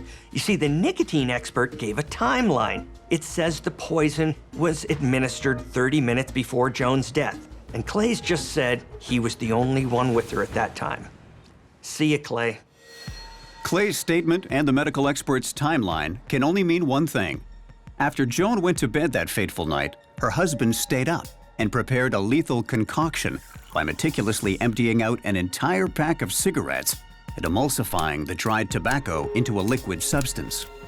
As for how he administered it, do you remember that unexplained mark behind Joan's ear? When Joan was at her most vulnerable, her supposed dream man gave her a deadly shot of nicotine and then climbed into bed and waited for her to die. That amount of nicotine doesn't sound like a lot, but for a non-smoker like Joan, one pack would do the trick. To ensure his plan worked this time, Clay waited until Joan was too far gone to be saved before calling 911 and performing CPR. He thought acting like the perfect husband would throw police off his trail, but we know that trick. Send an ambulance right away. Just because someone helps the victim doesn't mean we stop looking at them. I mean, if anything, we look harder since they all had the access needed to kill. Why do they keep thinking they're smarter than the police?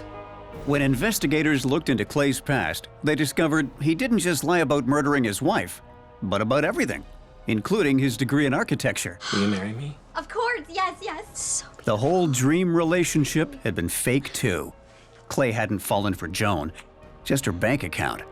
When her cash started to dry up, Clay took his plan to the next level. As soon as Joan was worth more to Clay dead than alive, he rewrote her story, going from a sexy romance to a murder mystery. After twice failing to kill Joan with lidocaine, Clay changed the drug of his choice to nicotine and discovered that when it came to killing Joan, third time's the charm. Certain he got off scot-free, Clay cashed in Joan's life insurance, quit his job, and left town, rich and ready to start over. As for Lena, she was right about everything to do with Clay and had only been trying to save her friend from the clutches of a dangerous charlatan. Here's a strange thing about human nature that you see specifically in this case. Despite continued overwhelming evidence that Clay was using and abusing her, Joan just couldn't or wouldn't see it. She wanted so badly to be a romance novel heroine that she bought into the wrong man. You know what he bought? He bought an insurance policy on her life. In a quiet, small town, Lana is concerned about her neighbors, 46-year-old Donna, and her severely handicapped teenage daughter, Shayna. Lana is worried because bizarre messages were posted on Donna's social media page earlier that day. From an investigator's point of view, you want to pay attention to the difference in tone from the previous posts. Does it sound like a sweet, loving, single mother who has selflessly raised her sickly, handicapped daughter? Or does it sound more like the writings of a deranged killer? My vote is for number 2. Lana drops by to see what's going on.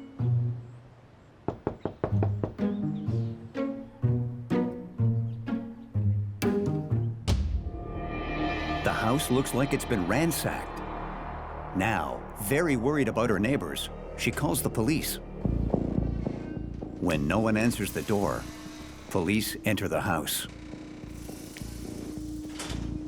Donna? Shayna?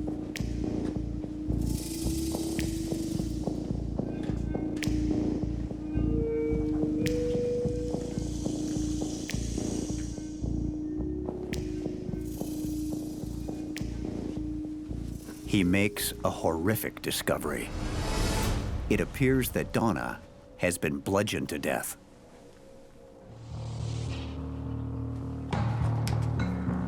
Hey, dispatch, we've got a dead body here. No murder weapon at this time. No signs of forced entry. Send backup. When you don't see any evidence of forced entry, you can often conclude that the victim knew their killer. It happens more often than we'd like to think. An unsuspecting person opens the door to their trusted friend or relative, and the murderer waltzes right in. Game over.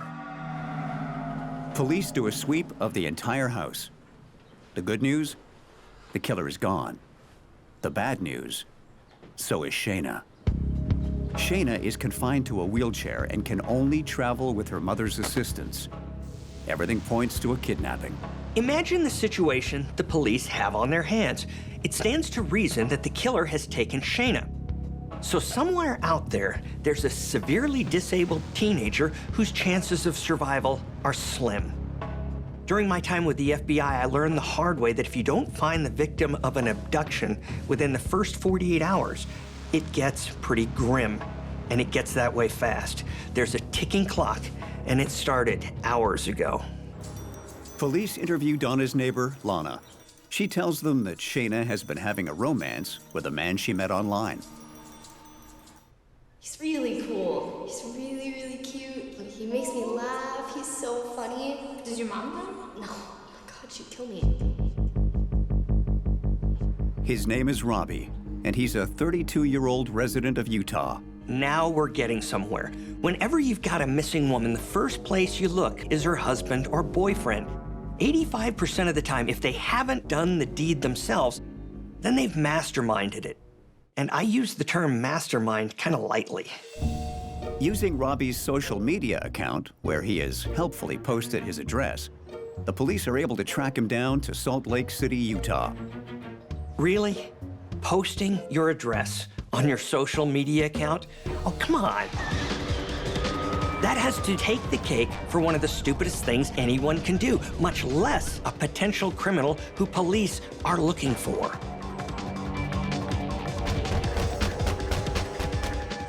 They've come prepared for a violent confrontation with a suspected brutal killer.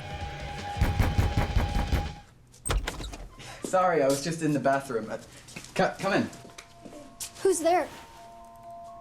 Instead of finding a sickly, disabled Shayna, possibly tied and bound... Shayna?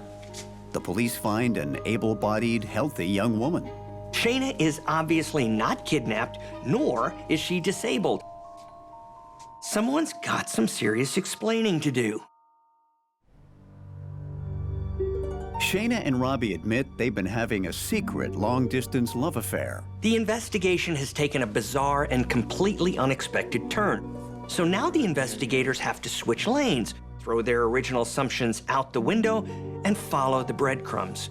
And in this case, it's not a straight line. Shayna, I've got to tell you, your mother's dead. What? She was murdered. No. I'm sorry. No. What? I know it's hard, but I have to ask you if you know anything. Shayna claims to have no idea who would want to hurt her mother. Everyone loved her. Shayna, I was under the impression that you were sick, even in a wheelchair. Shayna tells an astonishing tale.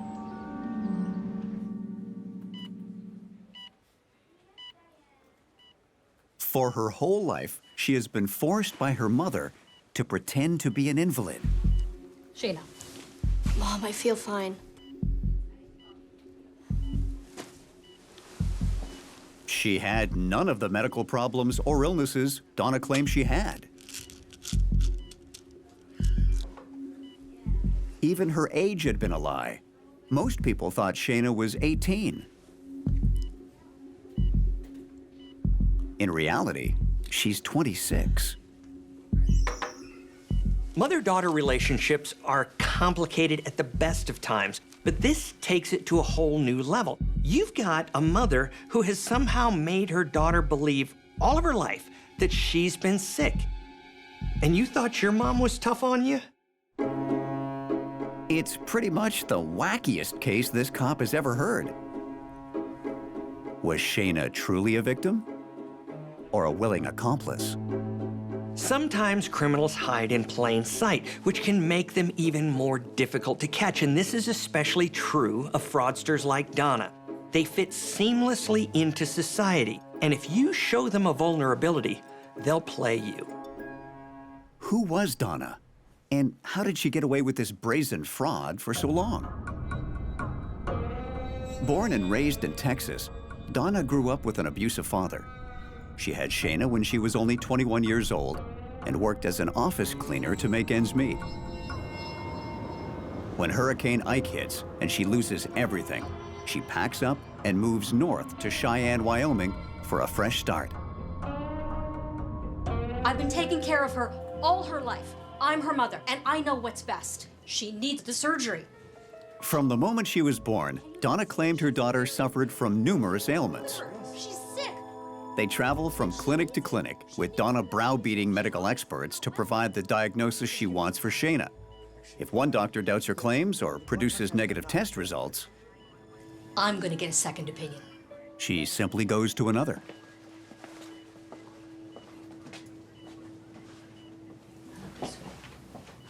Shayna endures many unnecessary surgeries and even has a feeding tube inserted into her stomach. This allows Donna ultimate control. She can monitor what Shayna eats and can administer whatever drug she wants her to take.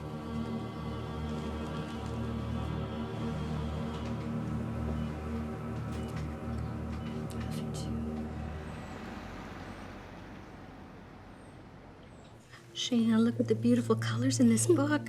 Oh, what a cute little bird. My goodness. He seems to be quite happy to be there, too. Oh, look at these. Donna treats Shayna as though she's many years younger than she really is. Sweetheart. I like his shirt. She withdraws her from school, telling everyone she is stuck with the mental capacity of a 7-year-old. By the time she's a young teen, Shayna doesn't even know her true age.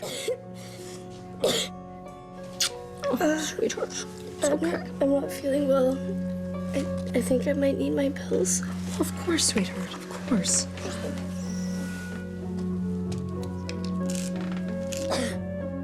Shayna is, in effect, brainwashed to believe she's an incurable invalid. So the next time you think you've got problems with your own mother, think again. Here's your check. The public eats up the story of a single mom with a severely disabled daughter. I'd just like to thank him. It's been such a difficult time for me, us, and we really appreciate all the love that has gone into assisting Shayna. Being a single mom is hard, but with all the help from everyone, we really appreciate it. Don't we, Shayna? Donna benefits from social assistance and donations.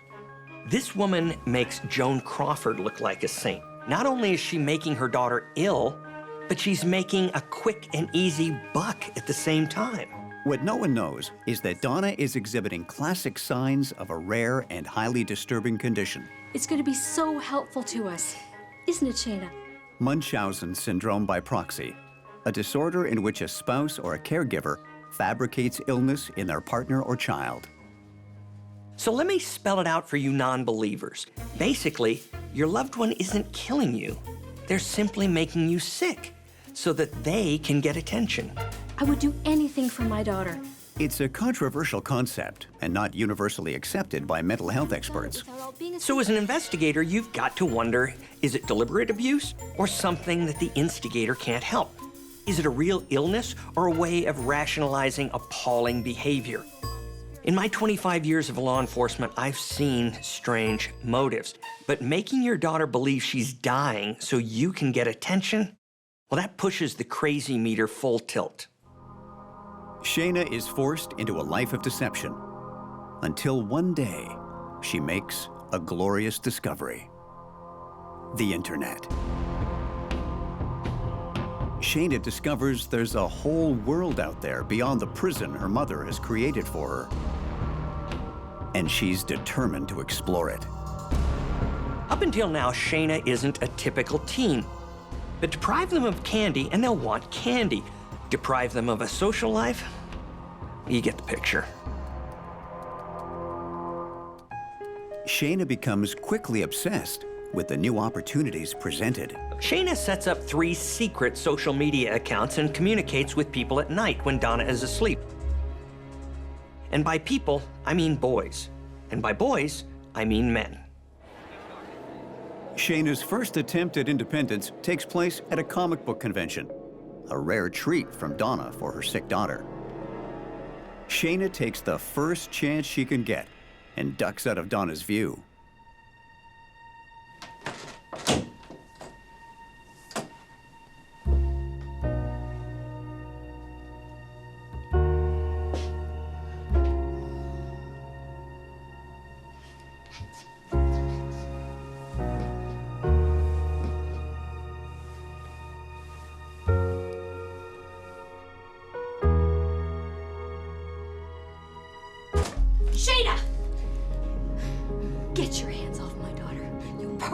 She's only 16!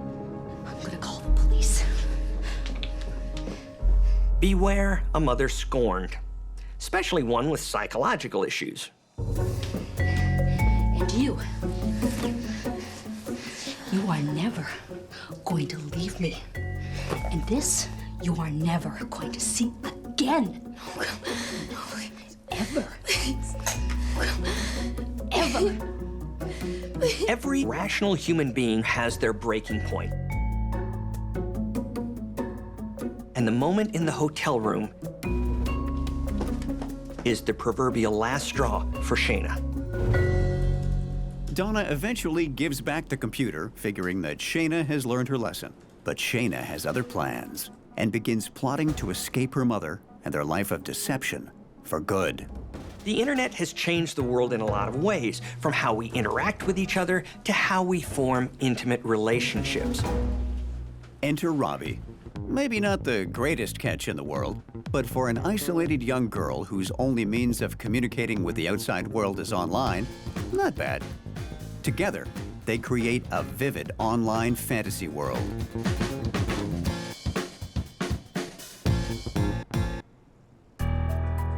But fantasy soon crosses over to reality, and they start dreaming of a life together. There's only one thing standing in the way of her happily ever after.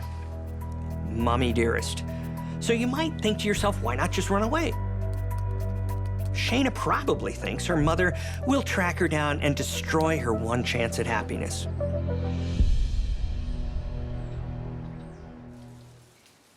After a year of dating online, Shayna and Robbie finally meet IRL, in real life, at a movie theater. The movie can wait. They find a private spot to consummate their relationship.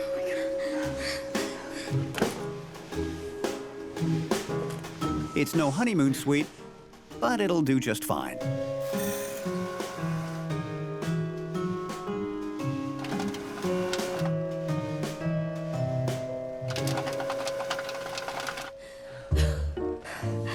Let's run away together.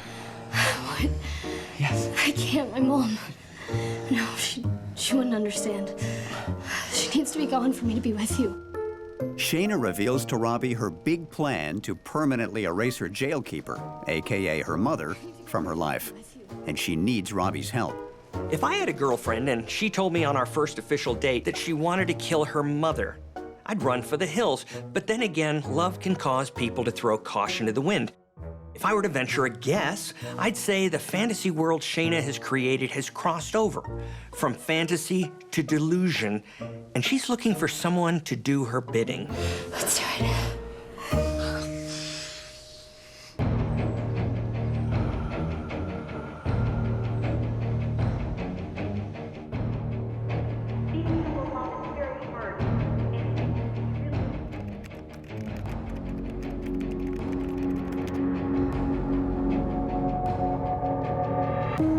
While Donna sleeps like a log,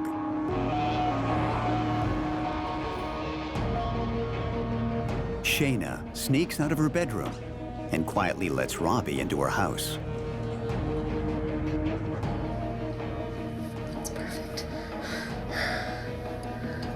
We gotta do this.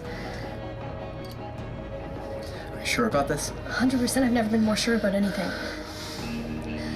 I love you. I love you too. With Donna blissfully unaware, her beloved daughter prepares to cut her sleep a little short. Years of psychological abuse may give Donna cause for regret, as her daughter, Shayna, executes her plan for freedom.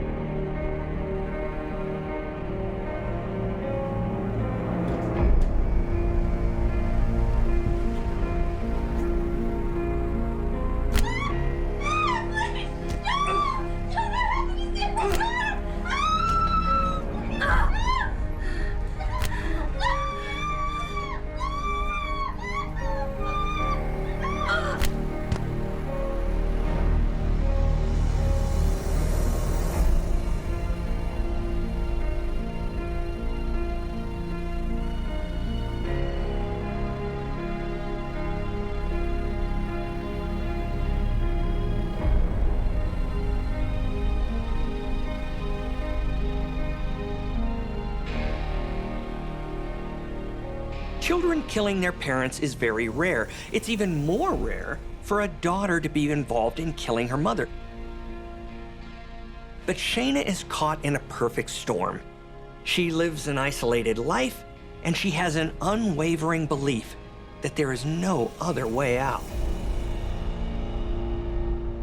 Once Donna is dead, Shayna takes $3,000 of her mother's money, and with Robbie, heads to his home in Salt Lake City, where she's ultimately arrested.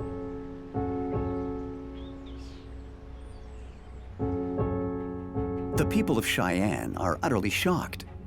There, on the evening news, is Shayna. Her hands are cuffed behind her back. But more shocking than the murder charge is the fact that she's walking. Although the murder appears premeditated, given the unique nature of her circumstance, Shayna is allowed to plead guilty to second-degree murder. She's sentenced to 15 years in prison. Some are convinced Shayna's intent was pure evil. Others see Shayna as a brainwashed victim who made a desperate bid to free herself from her monstrous mother. Mother-daughter relationships can be difficult to navigate, and a daughter killing her own mother can be hard to understand.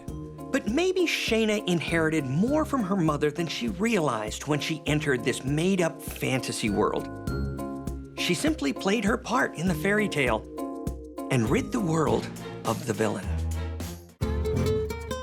Jorge and Miguel have been inseparable since birth. Unusually energetic, they grow up wrestling each other in their tiny, rundown home. Their father is not part of the equation, and their single mother has a tough time making ends meet. Without a television, they escape reality by listening to their older brother Guillermo's tales of the Mexican wrestling world. Guillermo is a pro wrestler who encourages his little brothers to join in on the fun.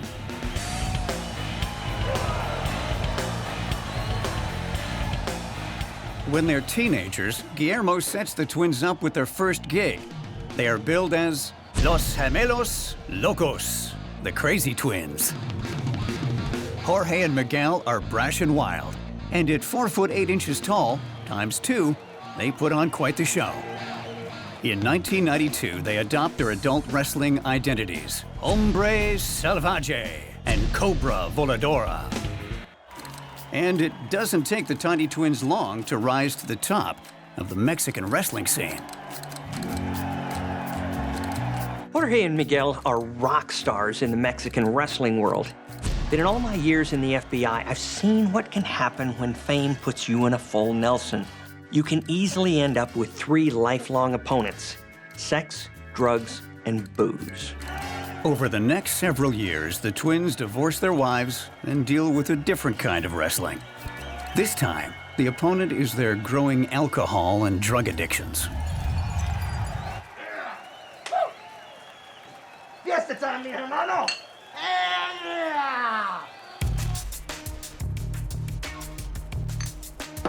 Yeah!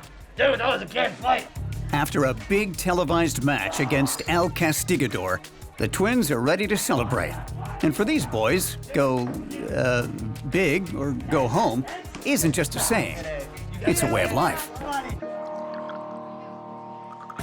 In the short time that Fernando the bartender has been slinging drinks at El Cutre Hotel, he's seen his fair share of louts. But these two are especial. Amigos, you think you can keep it down a bit? Huh?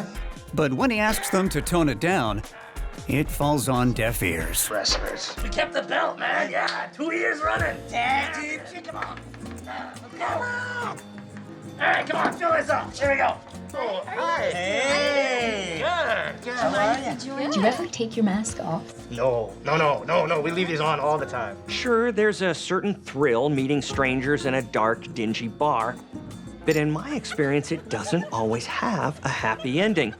There was this case where a guy was gagged and bound to his bed with his junk duct taped so tight to his body that when the medics finally got it off, he wasn't ever able to, well, do it again.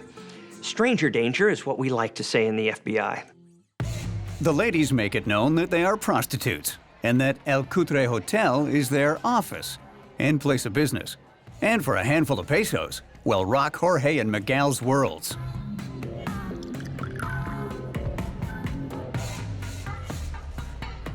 The twins and their newfound friends decide to take their cocktails up to the room for a nightcap, or guro de dormir, as they say in Mexico.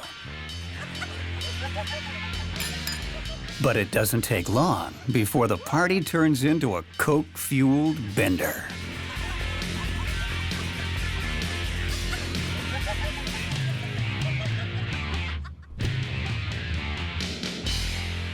Just because Jorge and Miguel aren't able to actually receive the services that were agreed upon doesn't mean that these pros aren't getting paid, because that's how it works in this world.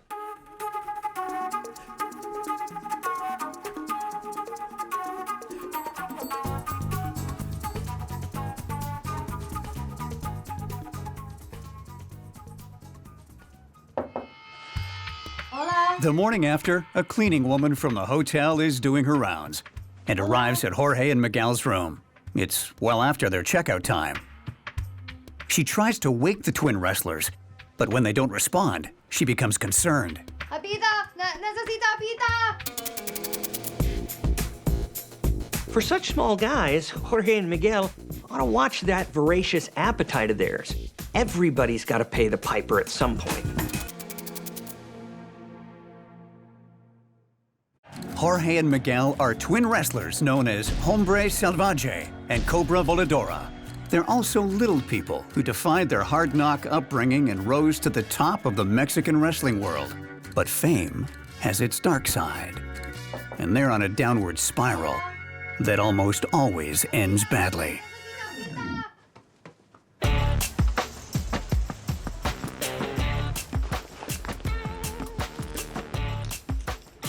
Cobra Voladora. ¿Quién? The Flying Cobra. I don't know who that is. From the Crazy Twins. Los Gemelos Locos. Once the police arrive on the scene, both Jorge and Miguel are officially declared deceased. The question the authorities immediately ask, was there foul play involved? But with no signs of forced entry and no signs of assault on the bodies, they can't ascertain the twin wrestlers' cause of death. It's empty.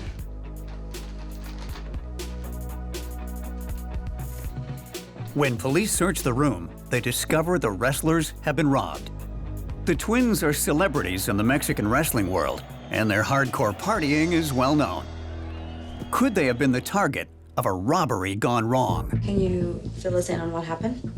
I was just coming in to clean the room like I normally do, and I knocked on the door. While they wait for the results from the autopsies on Jorge and Miguel, detectives question the cleaning woman who discovered Jorge and Miguel's dead bodies. I just found these guys and they were dead. I'm not surprised that they're grilling the cleaner. I mean, I do the same, because you wouldn't believe how many times that the person who finds the dead body is really the person who put it there. But Guadalupe the maid has a solid alibi for the previous night. She was at the quinceañera of her 16-year-old niece. The police then turn their attention to the hotel staff working the night before. They're especially interested in a woman who was working at the front desk, Yolanda. So who called you into the scene? That was one of the housekeepers that I have on staff. Yolanda tells the police that she remembers the men. Whoa, big surprise. Who wouldn't remember two guys with luchador masks in a bar? I mean, really. She insists that she made no contact whatsoever with Jorge and Miguel. But she says that the bartender Fernando complained to her after his shift about these two obnoxious hombres pequeños who he'd like to smack around real bueno. So, Fernando, you know why you're here. The detectives move their focus to the bartender who served Jorge and Miguel the night before. They want to hear about their interaction and what it was about the brothers that rubbed him the wrong way. Did you give them anything else besides alcohol? No, nothing. But when asked if he served anything other than alcohol to the little people, Fernando flies off the handle and gets very defensive. Claim something for me I didn't do, okay? I didn't do anything. Nothing. So here you've got this hot-headed hombre who was not only super pissed off with the little guys, but had access to what they were drinking all night, and now they're both dead with no visible signs of assault. And what the hell's Fernando thinking acting like this with the cops? Now they're gonna make him their suspect numero uno. The twin wrestlers' autopsy results come in, and that's when the case goes from weird to bizarre. Los hombres pequeños have died from an overdose of tetrahydrozoline, HCI, more commonly known as eye drops. And the huge levels in their bodies can only mean one thing: they were poisoned. The effects of tetrahydrozoline HCI when mixed with alcohol causes drowsiness, nausea, and amnesia. Kind of like what you'd find in a Rohypnol case, AKA the date rape drug. Using tetrahydrozoline is a cheaper way of knocking someone out, but definitely not your typical murder weapon.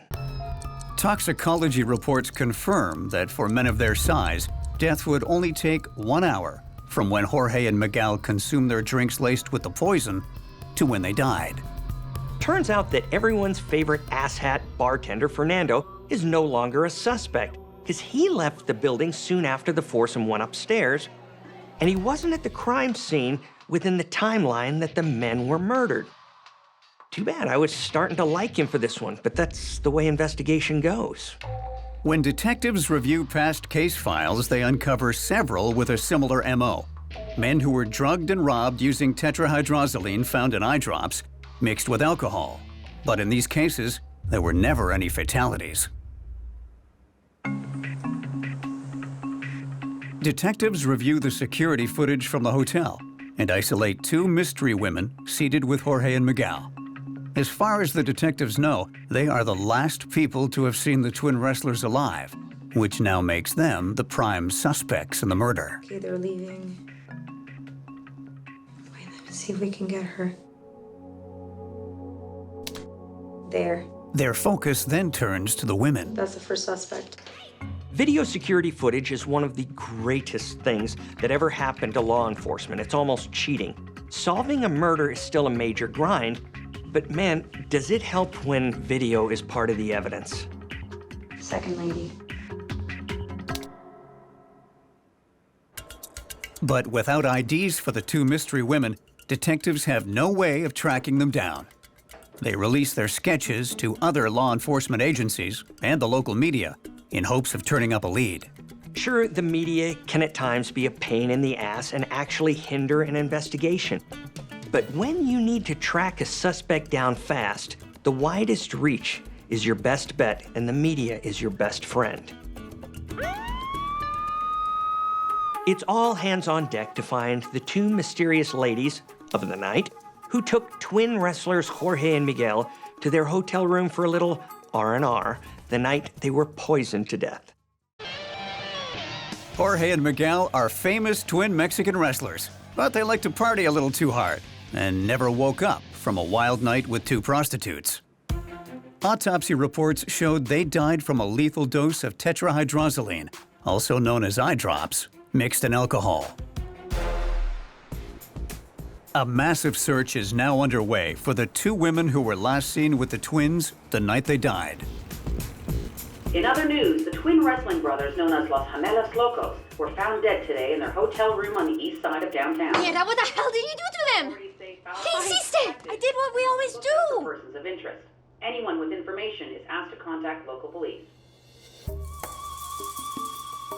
Didn't you see that they were little people? How much did you put in there? Why didn't you tell me? Now the police is gonna come looking for us. It doesn't take long for the partners in crime to start unraveling. Angela and Rosa decide to separate while they can, hoping to lessen the chances of getting caught. With only scant physical evidence and the police sketches to go on, the cops are at a loss for how to track down their prime suspects. But then Angela makes a major mistake that leads to her capture. Free tip: when you drug your marks with the intent of robbing them, it's not a great move to later use one of their cell phones. Why not just buy yourself your own burner with the money you just stole, right? Angela is immediately traced, ID'd, and brought into custody. Can you tell us what happened? I didn't mean for anything to happen. We just met the men and we wanted to party. Have you guys robbed people before? The police grill her, trying to connect her to last year's string of arrests. Have you done this before? I didn't want to hurt those men. They were nice men. Angela admits that she isn't a prostitute. Never has been. She makes her living drugging men with eye drops, and once unconscious, she robs them. She's been at it for years. The dynamic duo are actually part of an all-girl gang in Mexico called Las Damas that specializes in posing as pros, baiting men to their hotel rooms, drugging them, and robbing them blind. Can you tell me who this person is? This is Rosa. If anything happened to those men, it wasn't me. It was Rosa. Not only does Angela tell the police where to find Rosa, but she claims that Rosa is actually the brains behind the whole operation, and that she had nothing to do with it. She didn't poison them. Kingpin Rosa did. She has done this before. I know this. I can't tell you the amount of times we got someone to flip while they're in custody at the FBI. A little bit of mind games with some carefully placed pressure, more often than not gets the person talking. Friends until the end, right? Not really. The police have got to get to Rosa before she flies the coop, or possibly moves on to her next John. Celebrity twin wrestlers Jorge and Miguel partied with the wrong women one fateful night. Turns out Angela and Rosa are part of a gang of women that pose as prostitutes, then drug and rob unsuspecting men. The police have Angela in custody and an APB out for her partner Rosa. Where can we find her? In an old apartment on the east side. The detectives break Angela, and she reveals where Rosa can be found. Police track down Rosa holed up in a Fleabag motel on the outskirts of town. She's promptly arrested and brought in for questioning. I poisoned somebody? No. That did not happen. She said that you two were accomplices and you were the mastermind behind it. Angela, she's the one. If those people were poisoned, maybe she did that? I didn't know nothing about that. Shocking, I know. But Rosa doesn't agree with Angela's assessment that she's the mastermind. Not surprisingly, she claims that Angela's the real leader and that she was just doing what she was told. She's the one who has been planning these things all along, okay? Despite both women accusing the other of the crime, they worked as a team, carrying out the poisoning and the robbery together.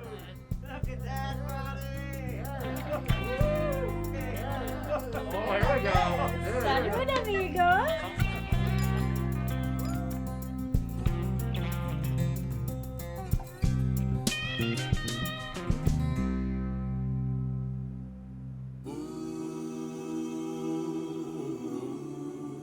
The thing is, Mexican eye drops are a lot more potent than American ones. Go figure.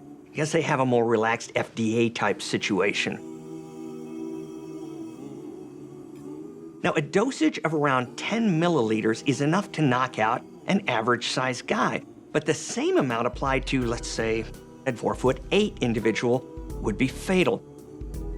When Angela and Rosa drugged the little wrestlers, they weren't planning on killing them, just knocking them out.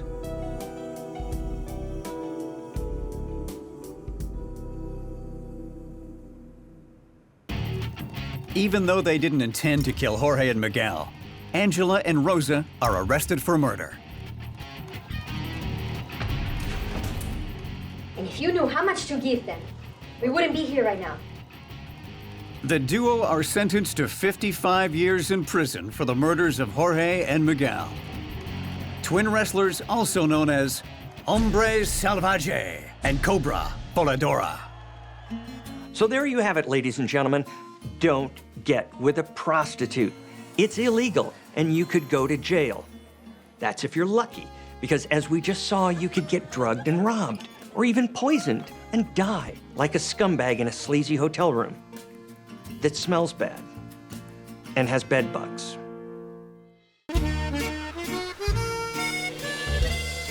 Miss Cece, the best fortune teller in town, attracts clients from all over the country.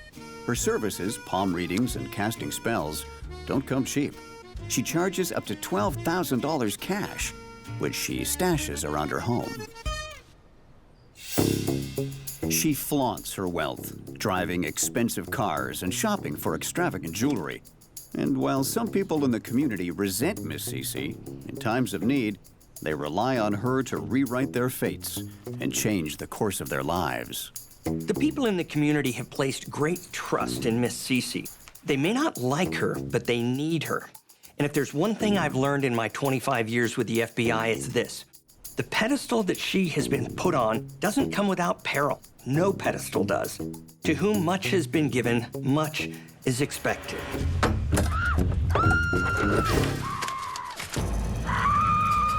The cost of flaunting her wealth finally catches up with Miss Cece and hits her where it hurts. The robbers make off with $75,000 in cash, but they don't like tea. Dealing in cash and defrauding the government works just fine and dandy until it doesn't. Everyone and their uncle knows Miss Cece hoards her money in her home, so it doesn't take two geniuses to know they could get away with a big boatload of cash. The thieves are eventually caught, but without enough evidence to prosecute, they're released. Miss Cece has the locks changed and installs a security system in her home. There's so much to tell you, Miss Cece. She now only sees clients that she knows. One of those clients is Tracy. And she's in a pickle. Let's gather our energy so all the spirits will come to us. The mother of 3 children and the owner of a fashion boutique, Tracy is a busy entrepreneur with a flourishing side business. Her husband's brother, Lay. Tracy has been having an illicit affair with Lay for over 2 years, even though he lives thousands of miles away in Richmond, Virginia. It always strikes me as odd when people look within their own family to cheat. And I don't know, maybe it makes it easier. Certainly it's going to make the family gatherings a little more interesting. Now, what is it that you want me to help you with today? Well, you know Lay, the guy I've been seeing? Yes. I'm getting mixed signals from him. Tracy trusts Miss Cece implicitly and doesn't make a move without consulting her. He doesn't want to see me anymore. I think he's falling out of love with me. So when her brother-in-law breaks off the affair, Miss Cece is the first person she sees. I was wondering if you could put a love spell on him. If I do cast a spell, it's very expensive. Spells and hocus pocus may sound pretty out there, but people who are superstitious can have unwavering faith in fortune tellers. Will this suffice? Thank you.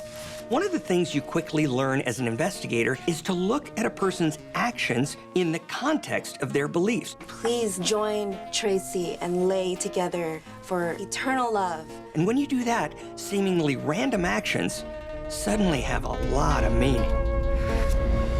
It's the death card. You know what that means?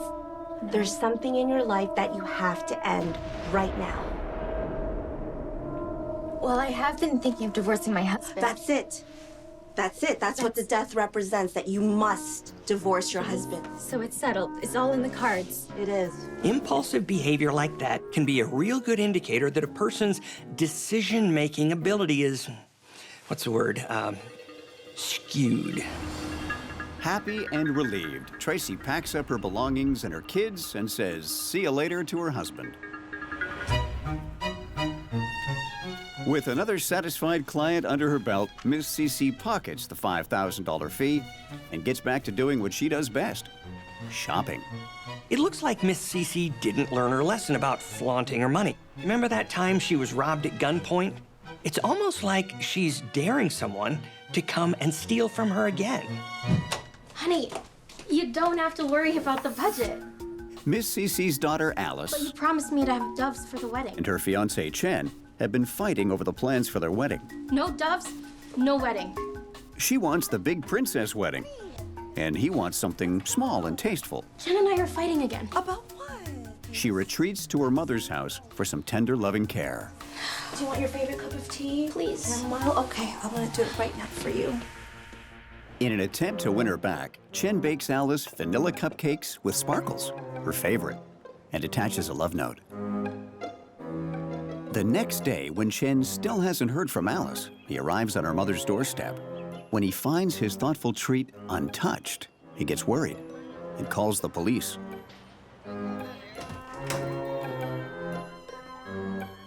When the police enter the house, they find Miss Cece and her daughter Alice lying in a pool of blood, and they've been brutally and fatally stabbed. This is Detective Lee. Request for backup. Apparent double homicide. Women killed in their own home are tragically not all that rare, but throw in a dead mystic and a superstitious culture, and you got yourself a uniquely bizarre mystery.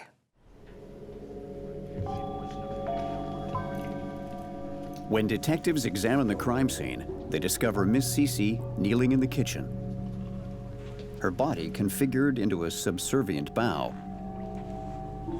Her hands and fingers have been manipulated into obscene gestures. Alice has puncture wounds on her body, head, and hands. They've both been stabbed multiple times. When a killer manipulates the body and poses the victim, you can always read something about the killer from it.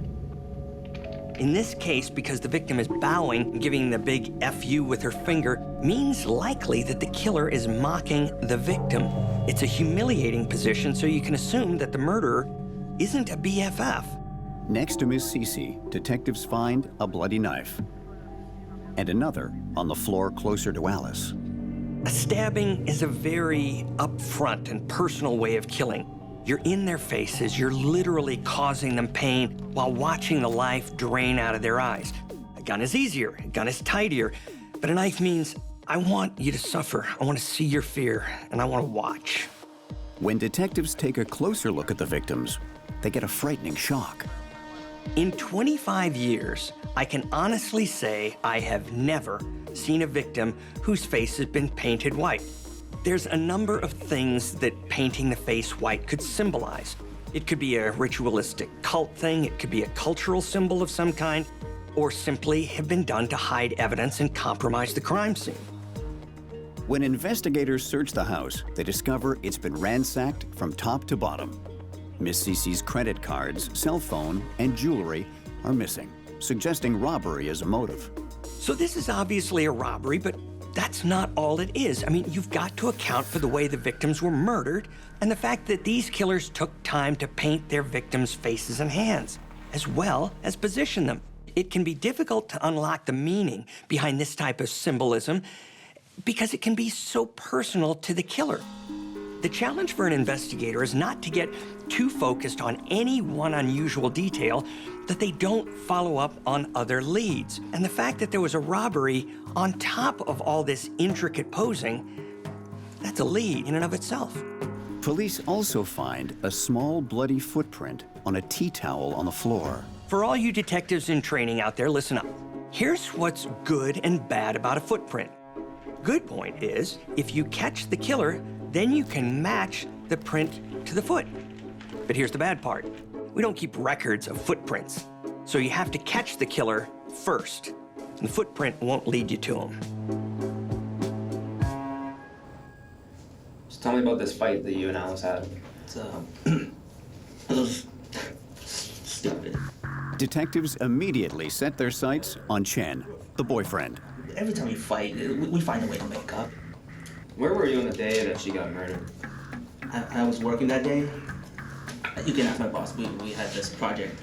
When they check his alibi, it's airtight. But he does drop a tiny nugget of hope in the detective's lap. There was a handyman. He had access to the house. Look into the handyman.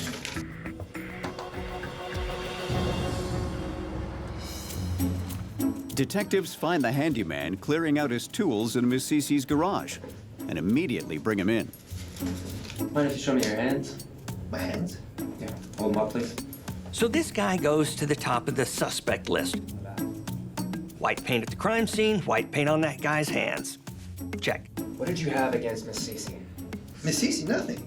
They're sure they have their man, but when they test the paint from the handyman, it doesn't match the paint used in the crime. I work almost every week for her. She's a lovely lady. And when his alibi checks out, he's released. As they exhaust all leads, detectives turn to Miss Cece's own community for help. A neighbor reports seeing a man and a woman visiting the house on the day of the murder and gives a detailed description of the pair. It's no secret Miss Cece angered a lot of people with her flashy ways, but as distasteful as they found her nouveau riche attitude, they needed her. Her followers truly believed she could help direct their lives in a positive way. So why would somebody bite the hand that feeds them? Investigators get no tips after releasing the drawings of the mysterious man and woman to the public. And with no suspects on the horizon, the case goes cold. Until a surprising discovery heats things up again. Investigators discover phone calls being made from the victim's phone. So either Miss Cece has come back from the dead and is making calls, which in my experience is rare, or the killer has just made their first mistake. Detectives discover that not only do phone calls appear on Miss Cece's cell phone, but purchases are being made on her credit card. Clothes, electronics, and meals at expensive restaurants, totaling a whopping $63,000. The detective checks store surveillance cameras and hit pay dirt when they see a woman with a strong resemblance to the sketch of the supposed killer ringing up a large bill. Okay, let's stop here for a minute just to enjoy this. Just moments before, investigators had no clue who the murderer was. The killer was likely going to get away with it. And then this woman decides not only to use the dead woman's phone, but hey, while we're at it, let's charge thousands of dollars to her credit card. Police discover that Miss Cece's credit card was also used to purchase 4 plane tickets. But this time, our mystery woman isn't so careful. Turns out she's none other than Miss Cece's best client, Tracy. Tracy is put under surveillance, and following yet another shopping spree courtesy of Miss Cece's stolen credit cards, police confront her. They find $4,000 in cash, as well as ID and credit cards belonging to Miss Cece. When questioned, Tracy can't get her story straight. They arrest her and bring her down to the station. While Tracy is in custody, police search her apartment in Virginia and find missing items from Miss Cece's house, along with a bizarre calendar entry. Brutal act, written on the day of the murder. It's like she left little breadcrumbs for the police so they could follow her into the woods. Just in case you had any doubt it was me, here's another little crumb for you, and another, and whoops, here's another. The big break in the case comes when they find a boarding pass for a flight leaving Chicago.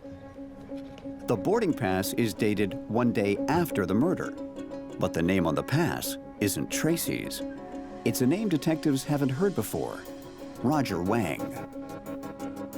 Detectives learn Roger is a married father of 5 who lives in the same town as Tracy. Roger's wife worked at Tracy's boutique, and the two families became friends. So why are you in the area? I was not in the area. I was not even there. Roger is brought in for questioning. Well, we have people saying that they saw you and Tracy walking around the area. Oh, well, yeah, Tracy told me about she's a great fortune teller. Where he tries to explain what he was doing in Chicago at the time of the murder. Your DNA is scattered around Miss Cece's shop. Well, I was... Worn down by police, he finally starts talking and confesses to the murders. We're there to rob her, and when we got there, Tracy, she went crazy. But names Tracy as the mastermind. What did Tracy have over this guy that he would give up his whole life to help her? I mean, think about it. He doesn't even know Miss Cece, but he agrees to fly across the country with Tracy to murder her in cold blood. I mean, she must have had an immense amount of control over him. The question is, why? DNA from the knives links Roger to the crime, but there's little forensic evidence against Tracy. So why'd you kill her? Detectives confront her with Roger's allegations. I didn't kill her. Tracy claims she was never at Miss Cece's house and that Roger did the deed all by himself. Okay, this is a tough spot to be in if you're an investigator. You really want her to confess because you don't have any physical evidence against her yet, and the DA is going to want things like that from you to ensure a conviction. Where's your proof? But the problem is this killer is so smug they're never gonna give you one. Well, we do have a neighbor that's given us a pretty detailed description of two people entering her place. Detectives try and break her by telling her Miss Cece's neighbor saw Roger and Tracy enter the house that day. And this time, they take her prints, hands, and feet. Tracy's footprint matches the footprint left on the bloody tea towel found at the crime scene, and she's charged with first-degree murder. Shoes off. If I were a criminal, my first rule would be, don't wear high heels to a murder. The second rule would be, don't take them off. But hey, I'm no criminal, and I prefer wedges to heels. You gotta give me a deal here, because I can tell you everything. Roger agrees to testify against Tracy in exchange for a lighter sentence. He tells detectives that he and Tracy flew across the country from Richmond to Chicago. They went to Miss Cece's house under the pretense of having their fortunes told.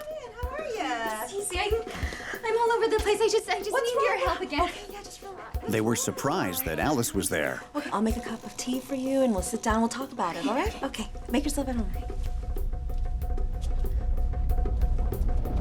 Suddenly, Tracy spirals into a blind rage. She starts stabbing Miss Cece and instructs Roger to kill Alice. In the heat of the moment, Roger does what she tells him. He stabs Alice repeatedly. Once mother and daughter are dead, Tracy and Roger drive to a department store and buy a gallon of white paint. They return to the scene of the crime and paint the hands and faces of the victims white. Then they ransack the house looking for cash. When they don't find any, they steal Miss Cece's phone and credit cards. This was such a vicious murder, from the way they were stabbed to the horrible way the bodies were configured.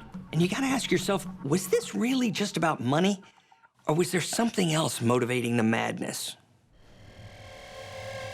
A year before the brutal murder of Miss Cece and her daughter Alice, Tracy moved across the country on Miss Cece's recommendation that both her love life and business would flourish. Tracy made the move, opened a new fashion boutique, and began the daunting task of wooing her lover. No, What do you mean? I can't. But Leigh had moved on and didn't take the bait. Sure? You're crazy. Interesting way to try to convince somebody to get back together with you. Threaten them with a hammer. Good idea. But Tracy's obviously suffering some kind of anger management issue, to put it mildly. She's so focused on getting what she wants that she can't see that her actions are irrational and only causing her more problems. Her new business is hemorrhaging money, and she can't make her car payments. At a loss, Tracy calls the one person she counts on to fix the situation. Hi, Miss Cece. It's Tracy. What Miss Cece says next probably foretold her own fortune. Sorry, Tracy, but Leigh doesn't love you. You have to move on. Tracy is conditioned to believe that what she wants, she gon' get. And if she doesn't get it, then somebody has to pay. She told me to pack up. She told me to leave my husband. Look what happens. My life is ruined. She tells Roger that she's been cheated. Love spell is supposed to work. Miss Cece promised her a life of success. We need to get my money Instead, she finds herself alone and broke. back. Come on, she can't get away with this. You're on my side, aren't you? Because of this, Miss Cece deserves to die. And then why did you kill Alice? When detectives ask why Roger killed Alice, Miss Cece's daughter, Roger simply replies, collateral damage. In my opinion, this woman is a sociopath, someone with zero empathy. When somebody gets in her way, she simply discards them. End of story. And why did Roger agree to help? A man who's married with 5 children and has everything to lose. Hey, listen, I have a friend, Marcia. Remember her? I can set you up with her. Because he was extremely unhappy in his relationship, and Tracy promised to help him find potential lovers. You like that, right? Yeah, come on, help me. The two most insane motives ever to snuff out somebody's life. But here's the thing about senseless murders. Really, there are none. You ever heard that term, there's method to the madness? Yeah, because even though something seems senseless to you and me, to her, it makes perfect sense. For his part in the crime, Roger is sentenced to 25 years. Tracy, the mastermind, receives a sentence of life without parole. Tracy so believed in the power of this woman that when her life didn't turn out the way her fortune teller had promised, she felt it was well within her rights to kill her. Even with Tracy behind bars, one mystery remains. Why did she choose to paint the face and hands of her victims white? One theory that makes sense to me is that by having their faces covered, Tracy ensured that the two would never be reincarnated, a very important goal in their culture. Miss Cece and Alice's souls would fail to unite with their bodies in the afterworld because their faces would be unrecognizable because of the white paint. She didn't just kill them once. She essentially killed them forever. Meet Bill, salesperson by day and aspiring filmmaker by night. Handsome, charming, charismatic. He moves from Florida back to his hometown of Saskatoon, Canada, where he meets his future wife online. She's drawn to his fanciful personality and love of dressing up as fictional characters. Bill also has a dark side. And since a young age, he's identified with the bad guys rather than the heroes of anything he's watched or read. When he discovers a television show about a blood spatter specialist who also happens to be a serial killer, he's finally found someone he can truly identify with. During the 25 years I worked for the FBI, I came across a lot of real mopes. One thing that always stood out for me was none of them ever thought of themselves as villains. Think about that. No, they were always the hero in their own story. It was the world that didn't understand. His obsession with the TV show grows.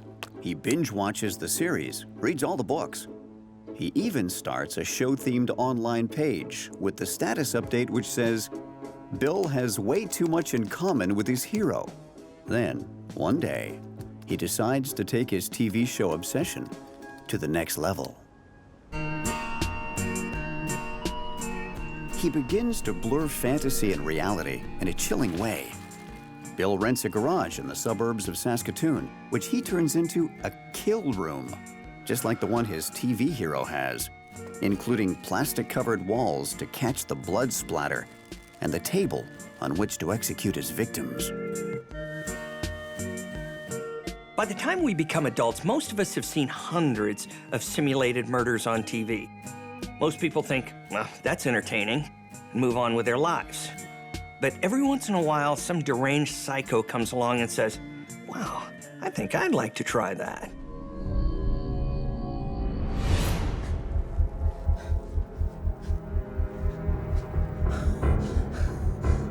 This isn't how my life was supposed to end. Well, this is how it's gonna end.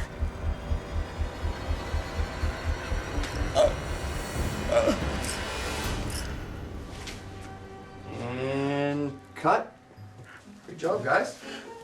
Okay. Yeah, that was good. That was good. Bill makes a short film called The Kill Room. It's about a screenwriter who lures people to his garage to kill them. It's part of his research for a feature-length movie he's making. We're gonna roll on another take and we'll see how it goes? Yeah. Okay. Some say life imitates art, some say art imitates life. In this case, it's life imitating TV, and not necessarily all that well. Soon, Bill finds mere reenactment isn't enough. As his marriage starts to fall apart, his obsession with murder grows. And the more research he does, the more he realizes he embodies many of the traits that serial killers have: emotional detachment, selfishness, and a tendency to lie. He sees a psychiatrist who says he's fine, perfectly normal. You are such a fool. At this point, he decides to turn his fantasy into reality and become a real serial killer. just like his television hero. So here's a man hell-bent on becoming a serial killer, and he goes to a trained professional who declares him normal.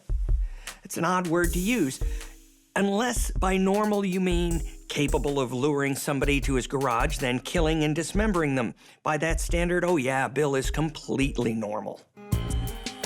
Bill is very familiar with online dating sites. It's how he met his wife. He browses a popular site posing as Diane, a smart and beautiful young woman. It's a bait he hopes will attract some lonely single fish. And it's not long before he gets his first nibble.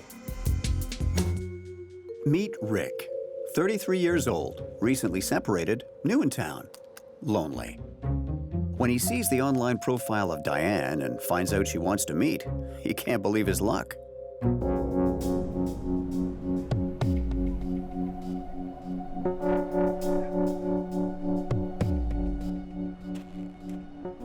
He agrees to meet Diane at an address that turns out to be a garage. A little odd, perhaps, but he figures it'll be fine. Just a little word to the wise.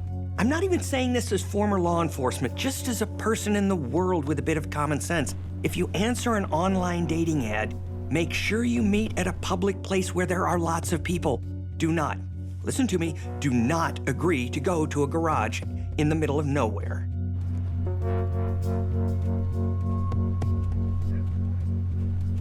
Hello? Diane? And if you do that, and if the garage door is open, and if it's dark inside, don't just think, it should be fine, and go in. Use some survival instinct. Diane?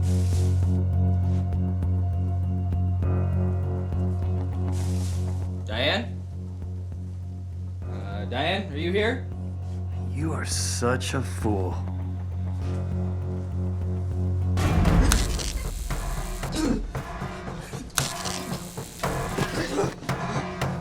Rick's not going to give up without a fight, but the effects of the stun gun have kicked in, and he finds his legs aren't working properly.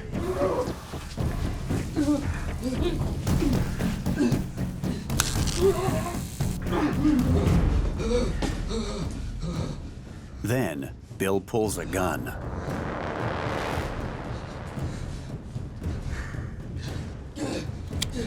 But it was a toy gun, just a prop.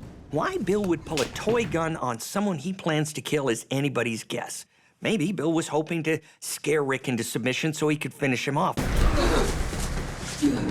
But he underestimated how powerful the instinct to survive can be. As they say in the squad bay, rookies make rookie mistakes, and Bill was definitely a rookie when it came to killing. Rick manages to get outside the garage. Suddenly, he finds use of his legs. He makes a run for it. Rick knows if he winds up back in Bill's kill room, he's done for. And miracle of miracles, he sees a young woman out for a walk. Rick survives an attempt on his life, but he never reports it to the police. He simply vanishes. The woman who found him reports the incident, but the police don't take the complaint seriously and never follow up. It might be hard for some people to understand why Rick would not go to the police after being attacked in a garage by a man in a hockey mask. But never underestimate the power of one of the most primal human emotions. You know the other ones, greed, fear, and lust. But in Rick's case, the big one was shame. He was just too embarrassed to admit how badly he'd been duped. Bill botches his first attempt at becoming a serial killer in the style of his TV hero. But he isn't going to let that stop him. He begins a computer diary called Mass Murder Files, which describes his crimes in semi-fictional fashion, changing names and some details, but mostly sticking to the facts. A diary that includes the words, "This is a story of my progress into becoming a serial killer." Why would Bill detail his crimes in a diary on his computer? Because he's arrogant. It's hubris. It's that pride before the fall. So many of these criminals think they're so smart, so much smarter than police. And they're just not. Just 1 week after his first murder attempt failed, would-be serial killer Bill is back on his computer creating another bogus online profile. And he soon finds his second would-be victim, a man named Fred. Friends described Fred as caring and trusting, with a great work ethic and sense of humor. Trust is a wonderful human quality, but it's overused. In actuality, it needs to be cultivated over time. People are not always who they say they are, and that's never been more true than when you're talking about online communication. Sometimes it pays to be a little suspicious. Like, say, when an online date suggests you meet in a garage in the middle of nowhere. This time, though, Bill has changed his modus operandi. He tried to taser his first intended victim, Rick, with a stun gun, but Rick managed to get away. This time, he's using a lead pipe with hockey tape around the handle, so his grip doesn't slip when he swings it.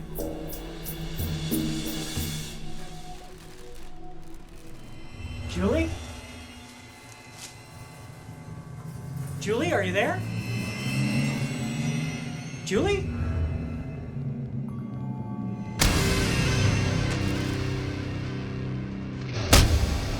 This time, he's successful. Fred will not be walking out of that garage. So Bill failed the first time around, and that person continued to live. And now he succeeded. Congratulations, Bill. Bill, the wannabe serial killer, now has his first victim. All he has to do is cut up the body, which he does using a hunter's game processing kit, and then dispose of it.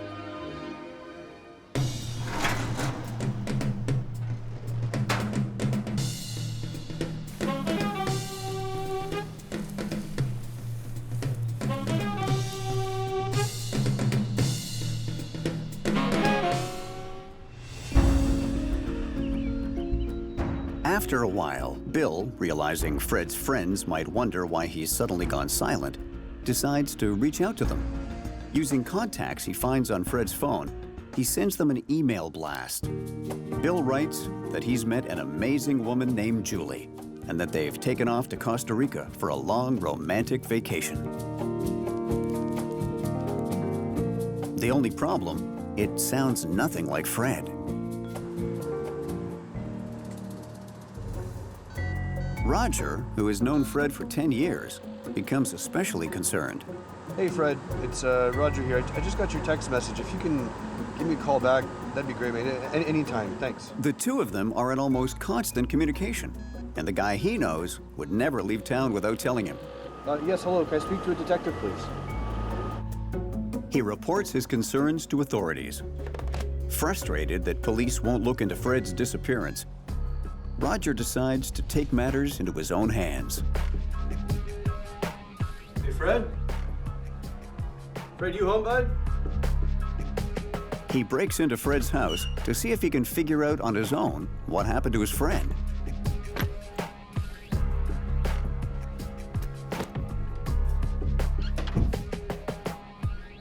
Inside Fred's apartment, Roger finds his suitcase and passport. Hello, yes, I'd like to speak to a detective, please. Who am I speaking to? Reported my friend Fred missing. I see his passport here. He couldn't have gone on vacation. Can you tell me a little bit more? This time, they take him seriously. You don't have to be Sherlock Holmes to deduce that the nice long vacation in Costa Rica is a complete crock. Well, it's a complete crock. Now we finally see someone using their instincts and not just trusting everything is the way it appears. It's too late for poor Fred, of course.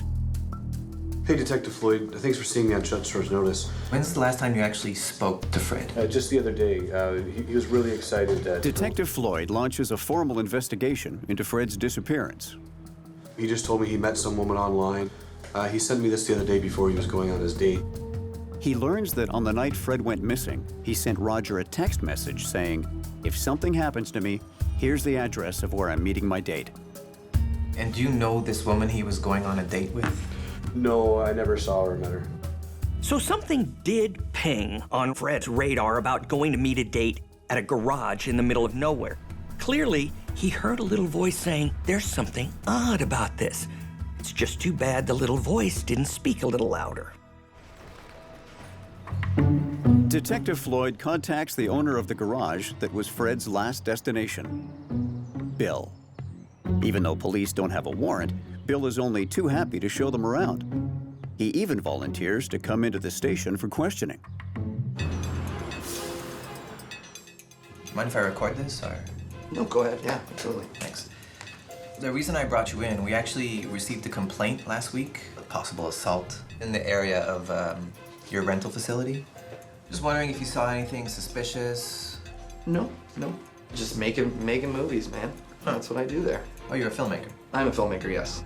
In these types of investigations, with very little to go on, a good investigator has to analyze all the little details. You study the suspect's body language, his demeanor, and you have to remember, this is the same guy who fooled a psychologist and a therapist into thinking he was normal. What type of movies do you make?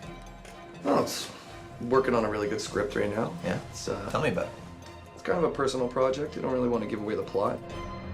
For now, at least, Bill is eliminated as a suspect. But then Bill makes a crucial mistake. He brazenly volunteers some unnecessary information to the police. Hey, it's Bill from the garage. I forgot to mention something.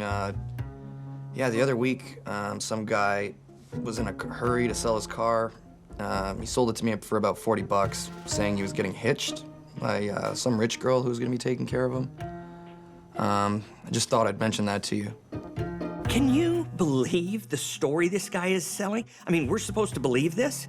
If this doesn't make you look real hard at old Bill, I don't know what will. And did I mention he volunteered all of this? Honestly, remember what I said about pride before a fall? Now the police are on high alert. They issue a TV appeal for the victim of the failed murder attempt to come forward. It's been several weeks since the attack. And now, Rick is finally ready to tell his story. All the walls were covered in like plastic. This guy comes out and he's wearing this like a hockey mask. He hit me right with the stun gun. I was able to just boot him off. Rolled right under the door and got up and I just ran. That was over 2 weeks ago. Yeah. Why the delay in coming to the police? I don't know. I was just shocked about it. To be honest with you, I was a little embarrassed. I mean, it seems so obvious now. You know, I'd never even talked to this woman on the phone. It's enough to get a warrant to search Bill's car and his home.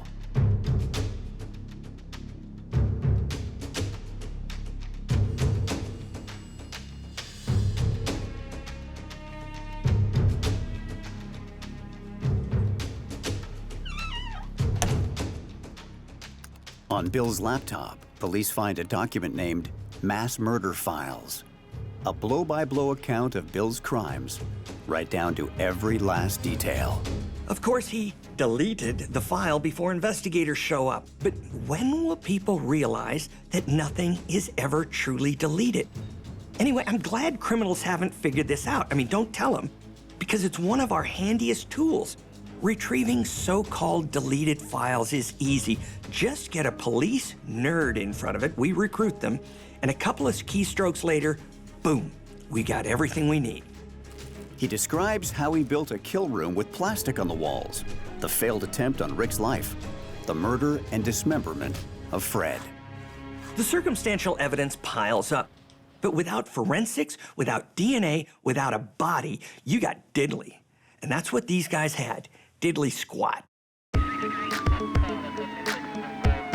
Police set out to build a case against Bill. They search his garage and find movie props including handcuffs, knives, and a movie script which reads as an homage to his television's serial killer hero called The Kill Room. Then they find evidence even more damning. Forensics technicians use luminol to detect over 200 bloodstains on the floor. They also find a pair of bloody jeans and a chilling to-do list that contains the item tidy kill room. You gotta love that. Typical guy, right? Writing himself notes all along. Tidy kill room.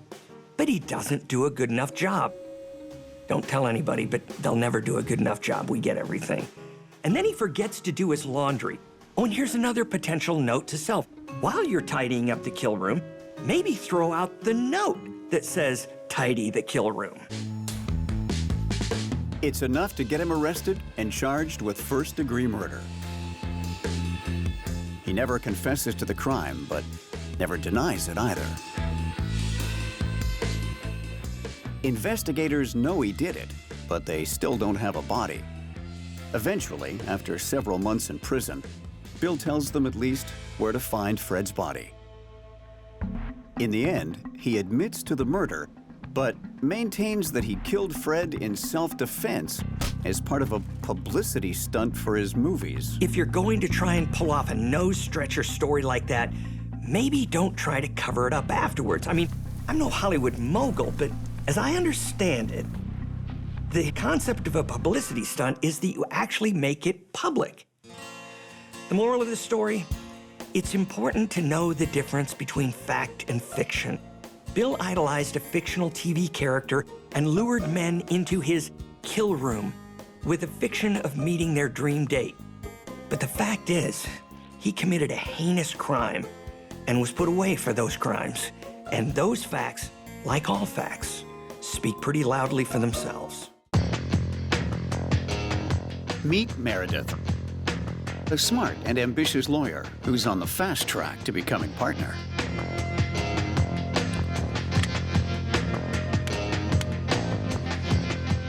She's been married to Tim, her college sweetheart, for 13 years.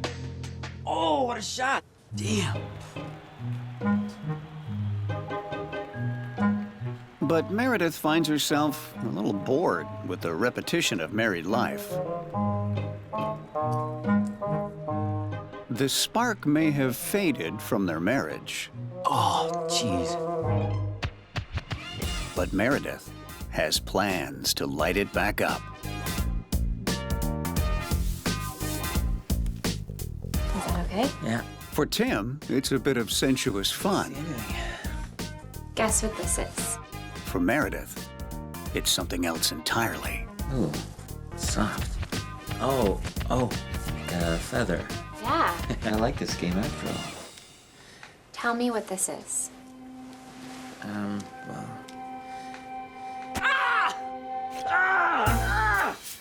Oh my god, I'm so sorry. I slipped. It was a knife! No, it was a letter. Get it! So Get me out of this! Are you okay? No, I'm not okay!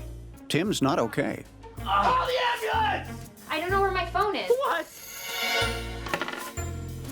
Sorry, I don't know where my phone is. I can't find it. Get me out of the cuffs, I'll find a phone. Oh, okay, I found it. I put it on hold.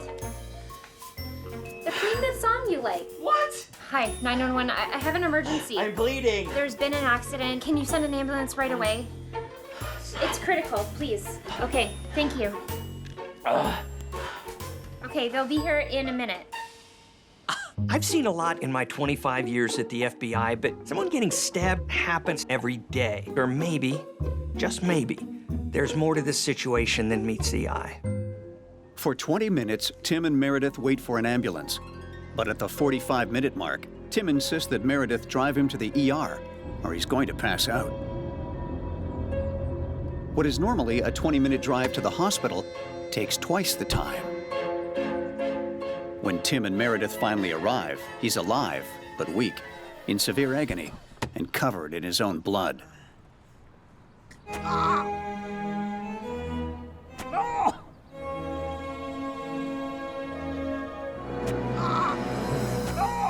Hey! Oh, hi. Can you please help me? What's going on? My husband, something happened.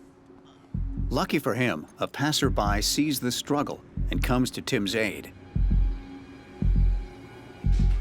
Hospital personnel rushes him to the ER. Minutes later, he's in surgery.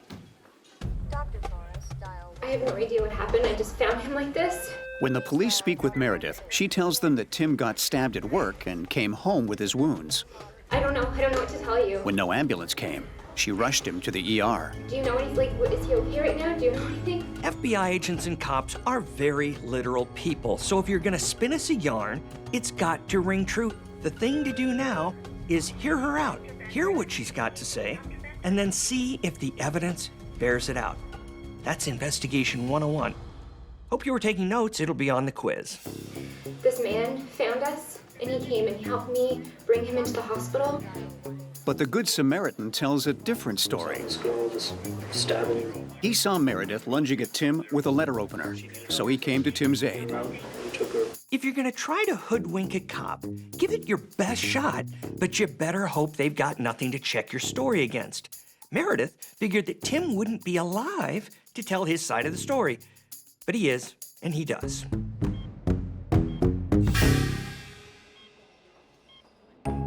When Tim wakes up from having the hole in his heart stitched up, he's in no hurry to see Meredith.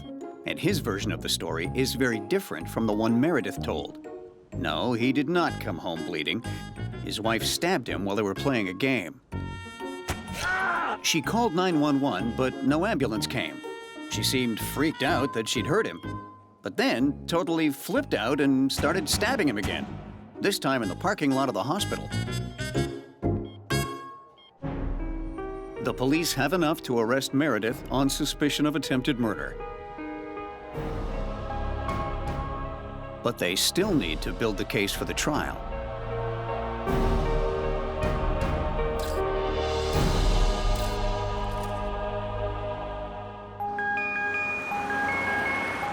Detective Castle is the primary investigator assigned to the case. She carefully combs through Meredith's phone records and finds that she did make a call after stabbing her husband. But she didn't call 911. She called someone named Gavin. Detective Castle does some investigating and finds out that not only does Gavin work at the same law firm as Meredith, but he was investigated in the brutal murder of his girlfriend 6 months earlier. Making connections is what crime solving is all about. That's what makes Sam Spade's story so compelling. He sees connections other people never would. That moment of insight, that's what you live for. 911, what is your emergency? I think there's a man attacking my neighbor. I heard her screaming and some kind of fight. When the police arrive expecting to find a domestic squabble, they instead discover something far worse. A grisly murder scene. The victim is Amber, a beautiful young woman with an Ivy League degree who specializes in international law. She's been stabbed 20 times in the face, neck, and torso. The wounds are consistent with a sharp, narrow object, probably an ice pick. No valuables were taken. No witnesses. The neighbor who called 911 is nowhere to be found. The police find blood traces on a sink in the powder room and theorize that the person who killed Amber may have gone into the bathroom to wash up, leaving DNA behind. The blood sample is submitted for analysis, but can take up to a year for accurate results. Whoever committed the crime was likely known to Amber because she let that person into her home without a struggle. Local cops determined this was likely a crime of passion. An ice pick for a murder weapon speaks to a certain level of coldness. It's a very personal way to commit a murder. Gavin was considered a prime suspect because he's Amber's boyfriend. He's brought in for questioning by Detective Campbell. Seemed nervous. The lead investigator in Amber's murder. Throughout the interview, Gavin is emotionless and vacant. You guys work together, that's right? Yeah, the law firm. You didn't have any reason to harm her? No. If I did, why would I tell you? It's an interesting question. At one point, he even starts picking at his eyebrows uncontrollably. All of these behaviors send up red flags for the investigators.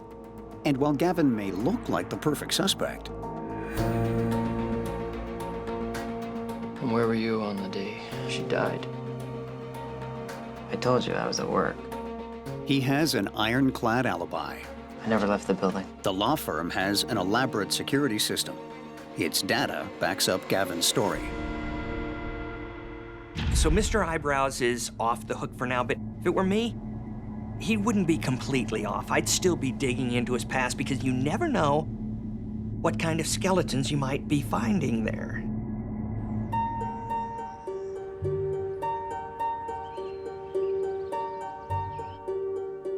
Six months later, Amber's murder is still unsolved. Now, Detective Campbell, who has teamed up with Detective Castle, brings in Gavin for another round of questioning.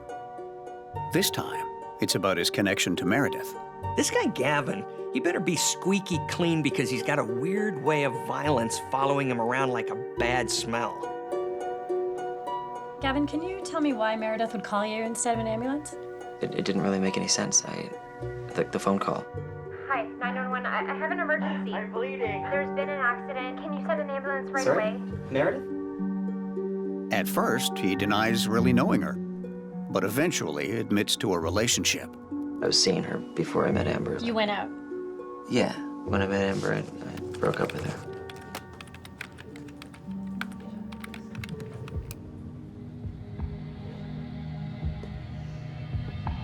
It becomes clear that Meredith wasn't thrilled with their relationship coming to an end. I guess Meredith didn't take too kindly to being cast aside by Gavin, especially for a younger colleague. Talk about your messy workplace love triangle. I mean, we all know jealousy is a powerful emotion. When it's unleashed, it can have a mind of its own. You remember the bunny scene from the movie Fatal Attraction? Who could forget it?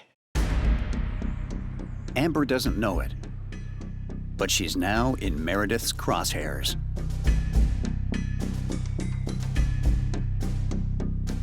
In Meredith's mind, it's not that Gavin isn't interested. It's that Amber is in the way. Did you know she was married? No. What? Meredith's married. Since when? She's been married for over a decade. What's becoming clear is that Meredith is a master of deception. She's created a world of her own and beguiled other people into living in it. Who's her husband? What is... It's amazing what people can accept or believe, or how ready we are to take a person's word for who they are and what their agenda is. Tim, the good husband, believes she has a man-hating sister for whom he has to leave the house whenever she visits. Oh, come on. Oh, babe, my sister's gonna be here soon. Oh, yeah? Oh, I guess I'll go watch the game at the bar then. Okay.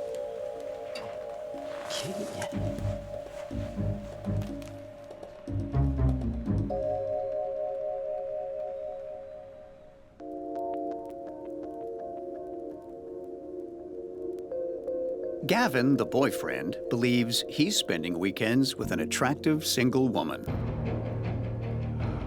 Meredith has spun an elaborate web of lies, making it possible to live the perfect double life. So Meredith stabs her husband, claiming it was an accident. And then we learn that she had an affair with a guy at work who traded her in for a newer model, which she didn't take kindly to. And that woman gets murdered, and that crime is never solved. Wow, that's way too much coincidence for me. If I were a betting man, I'd be looking more closely at Meredith. Having already established means and opportunity, police now have motive. Meredith had been having an affair and wanted her husband out of the way so she could be with her lover, Gavin. You've heard that expression, open and shut? Well, that pretty much describes the case against Meredith when it goes to court. The prosecution demolishes her implausible and constantly changing story. The stab wounds, the witnesses, the phone call to Gavin that proves she never even called 911. Meredith is convicted for the attempted murder of her husband, Tim, and is sentenced to 20 years.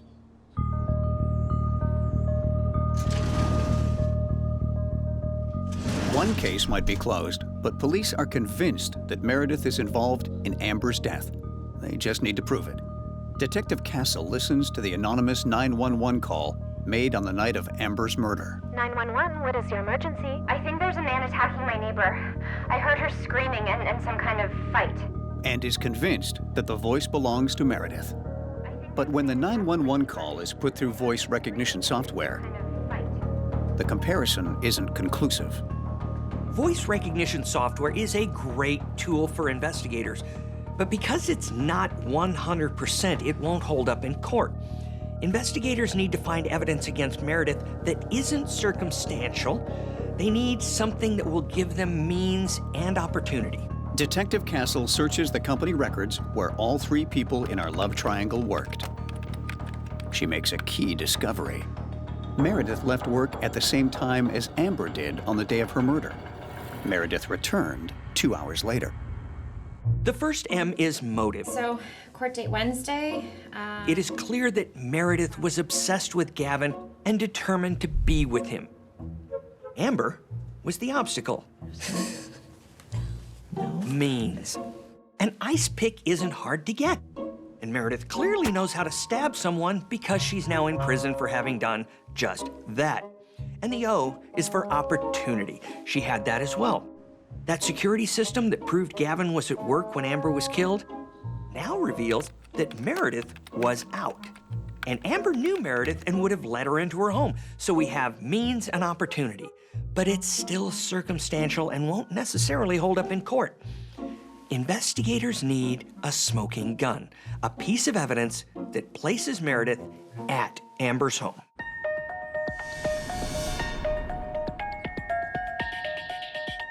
Finally, the blood spatter analysis comes back for the DNA found on the sink in Amber's bathroom. And they found a match. It's the smoking gun the police have been looking for. The blood found on Amber's sink matches Meredith's DNA. This places Meredith at the scene of the crime and is enough to arrest her for Amber's murder. At some point during the fight, without realizing it, Meredith nicked herself with the ice pick. This is actually very common, especially when the attacker is holding a sharp weapon that is slippery with blood. But when she washed her hands, she left some of her own blood on the faucet. And that's why the DNA results showed Amber's blood mixed with Meredith's. When Meredith starts talking, I love Gavin. I just wanted to be with him. the investigators realize she's one of those rare things. Like the only solution. Yes. Yeah. A true monster She deserved it. She was making me crazy. who's played everyone in her life to satisfy her lusts and I obsessions. had to be around them, flirting. It just drove me insane, like seeing them together. Every day at work, like making out in front of me. Unprofessional. When she lost Gavin to Amber, she set out to get him back, whatever the cost. How did you kill her? First, I hit her on the head with this thing and she fell to the ground, and then I stabbed her. I stabbed her multiple times. 20 times. Was it 20? I don't know. It felt like not enough. Let's go over it one more time. I went to her house. Would you like some water? I would love some. Thank you. What brings you by? Oh, not much. I just wanted to come see your place.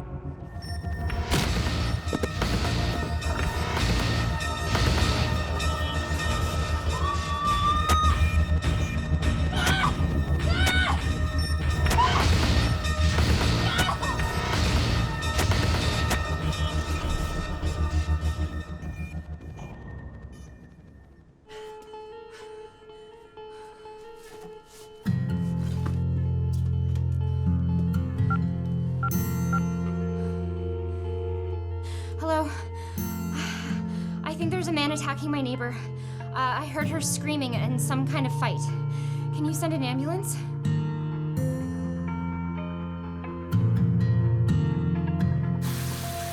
After eliminating her competition, Meredith cleans herself up and then heads back to work like nothing happened. With Amber out of the picture, Meredith can have Gavin all to herself.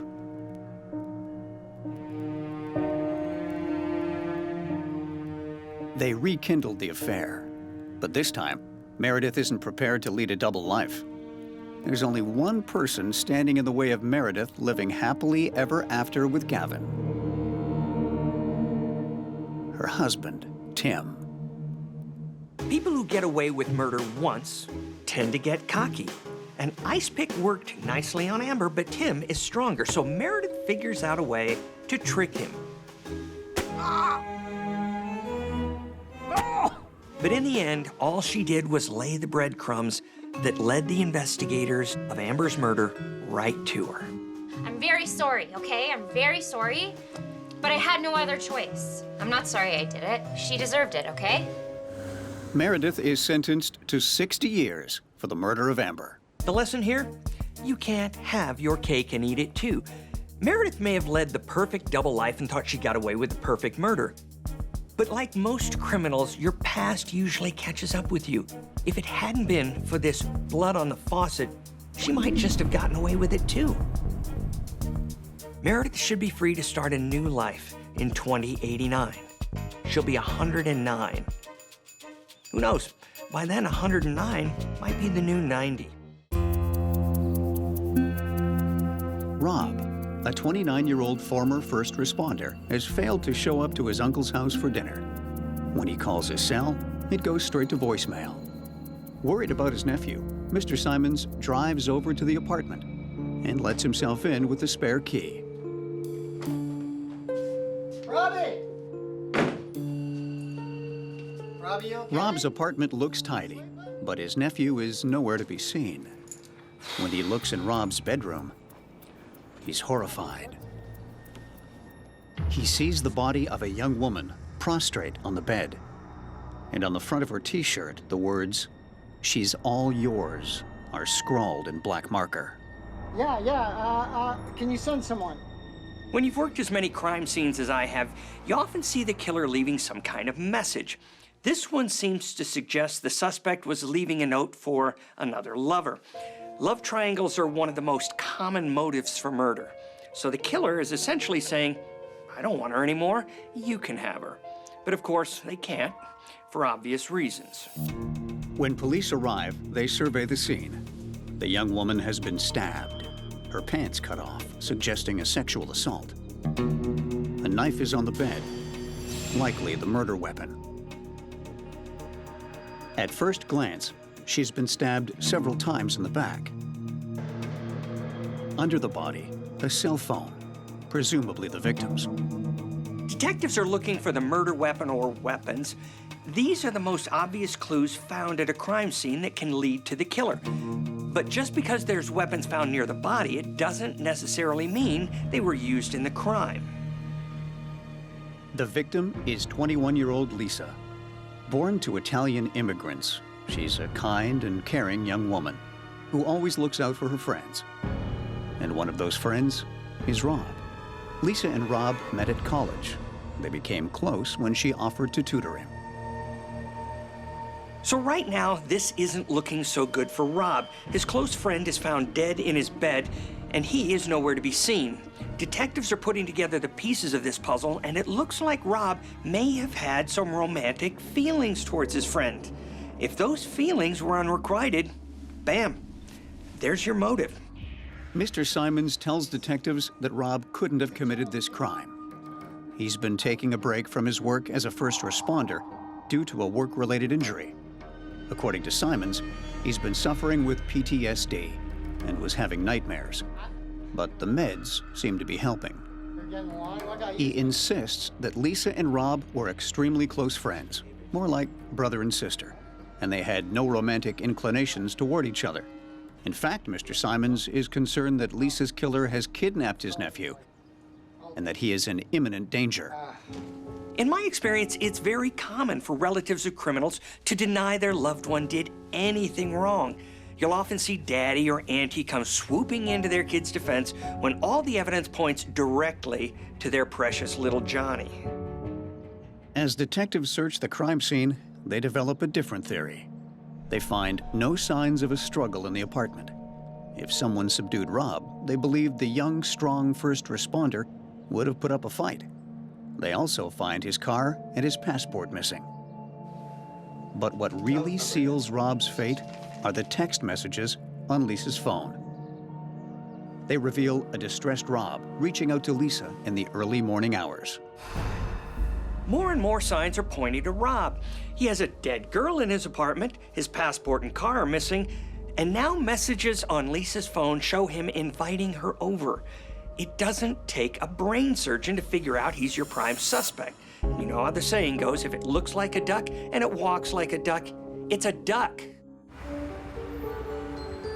Detectives dig deeper into Rob's life and learn some alarming details.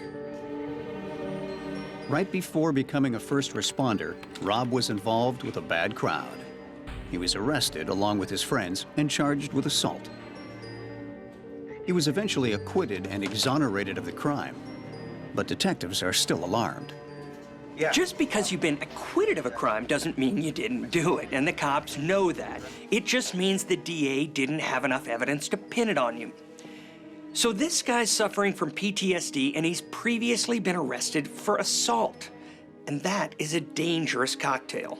They need to find this ticking time bomb fast. They track Rob's movement through his finances and discover his bank card has been used 4 times at different ATMs across the city. The last withdrawal was an hour ago. That means Rob could still be in the city. Cash withdrawals and debit purchases leave a money trail that's easy for police to track. Criminals should know better, but hey, we're not talking about the top 1% of Harvard graduates, are we? It looks like Rob is feeling the pressure, and it's causing him to get a little sloppy. But when police obtain surveillance footage from the ATM, they get a shock. It's not Rob withdrawing money, but an unidentified white male wearing a baseball cap. This is a curveball the detective didn't see coming. They were expecting to see Rob, not some pimply teenager. So now they have to figure out who this kid is, how he fits in the picture, and most importantly, how they can track him down. As they search for their new suspect, the cops get a lucky break. Someone uses Rob's bank card to order Mexican food for delivery to their house. Of all the ways to get caught, ordering a few tacos is really a new one. I'll give him points for originality, at the very least. Investigators follow the tacos to a home in a quiet suburban neighborhood. The police gather outside the house. Police, open up! But when nobody answers, they break down the door. Freeze, clear! Police get a big surprise. Show me your hand! It's not Rob. It's the young man from the ATM machine. After all these years as an investigator, nothing surprises me. But this is a twist even I wasn't expecting. The challenge with this type of case is that you have to remain kind of nimble. You have to be able to refocus and figure out your next steps. And you got to do that fast because you've got a killer on the loose. The young man is 20-year-old Kevin, a freshman at the local community college. As the police search his house, the detective finds an important piece of evidence: Rob's bank card. How'd you get Rob's bank card? Listen, I don't know who Rob is, okay? I don't know anything about any of this. I have this family friend, right? And he told me, he showed me these documents and said you just gotta go around all these ATMs and take some cash out. Which friend? His name is Jack. Let me just grab one second. Jack told him he works for a bail bond agency. He's collecting some outstanding debt. Right there. That's him. That's Jack. He swears on his mother's life that he has no idea who Rob is. Jack, where can I find Jack? Beats me, man. Instinct always plays a part in any investigation, and whenever you're interrogating a suspect, you use it to determine whether or not they are lying. So if this young kid is to be believed, and it looks like he is, it seems we've got some kind of trickster manipulating a naive teenager for financial gain. The question is, to what end?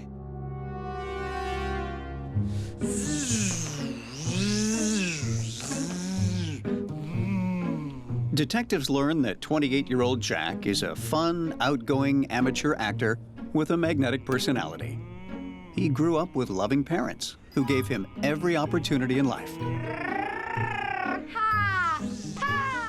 And he has no history of violence or psychological problems. He's a big player in the local theater scene, often playing the leading man in their productions. Oh, speak again, bright angel. For thou art as glorious to this night being o'er my head as is a winged messenger of heaven unto the white... Jack is good at what he does, and he loves the limelight. But he's happy to be king of the community theater world rather than seeking fame and fortune in Hollywood. Be but sworn by love, and I will no longer be a Capulet. I felt really good about that. Yeah. I felt really in it. Shall we do it again? How about bigger? How about even bigger? Just to... Yes. But all the way up and then we push it down. I want to feel it from my soul. Yeah. And then we'll push it down into our toes. Yes, Okay. I like it. Okay. Okay. He's engaged to fellow actress Nicole, who often plays the female lead opposite him. They've been living together for a year and are eagerly anticipating their elaborate wedding, followed by a tropical beach honeymoon. They're currently starring in a Shakespearean tragedy produced by the local theater company, My Way or Broadway. The wedding is scheduled 5 days after the close of the show. And I will no longer be a Capulet. Whose phone went off? Seriously, we're in rehearsal. Really? Larry! But what police find most interesting about the thespian is not his range as an actor, but his home address. He lives 1 floor above Rob in the same apartment complex. Proximity. It's a key factor when you're trying to make a link between suspects. So you got Rob, who's our murder suspect, and Jack, who is taking money out of his account. And they live next door to each other. Highly unlikely this is coincidence. I'm betting they're in cahoots. The question that needs to be answered is how and why. Detective Young contacts Jack and asks him to come down to the police station for a chat. He refuses, telling them he's attending his bachelor party. But the police wait for no man, especially when attending his own bachelor party. Have a seat, Jack. Jack is accused of helping Rob escape capture. What's up? Can you tell me about Rob? Rob. My buddy Rob. While Jack admits to knowing Rob, he claims he has no idea where he is. When the detectives threaten to throw him in jail, he sticks to his story. No. Look, this is not a joke. You can miss your wedding. I'm dead serious. I will lock you up. Is that the kind of game you want to play? Jack finally capitulates. Okay, man. Okay, I'll tell you everything I know, okay? Some investigators threaten suspects with a horror of jail or an arrest or something trivial like that. I used to like to threaten them with not being able to go to their kid's college graduation, their 5-year-old kid's college graduation. I was at the theater performing in my play, Romeo and Juliet, with my fiancée. And it was a fantastic night, actually. And we went home, went to bed. I woke up the next morning to this pounding on the door, okay? I open it up, and what do I see but Rob standing in front of me, wild-eyed, like a madman. Arms flexed and veins pulsing and forehead just about to burst. He tells me, Jack, I've killed Lisa. It's a one-man show, and Jack has the starring role. But his over-the-top performance piques Detective Young's suspicion. In other words, he doth protest too much. He paints a picture of Rob as on the run and desperate for cash. And he asked me for money. He says, I've got to get out of here. I got to go. Got to get away. I got to go on the run. I got to... Where's Rob now? No, I don't know. I always love a good performance, and nothing gives me more pleasure than to watch a stupid criminal think he's playing the detectives. I just need a bag of popcorn, and I'm set. Detective Young tightens the screws on Jack and collects his DNA to compare to the crime scene. He also asks for a writing sample to compare the killer's note left on Lisa's t-shirt. And when he asks to see his phone, they hit pay dirt. They discover incriminating online searches made on the week before the murder. If I wasn't in the business of catching killers, I'd open a school for dumb criminals and teach one class and one class only.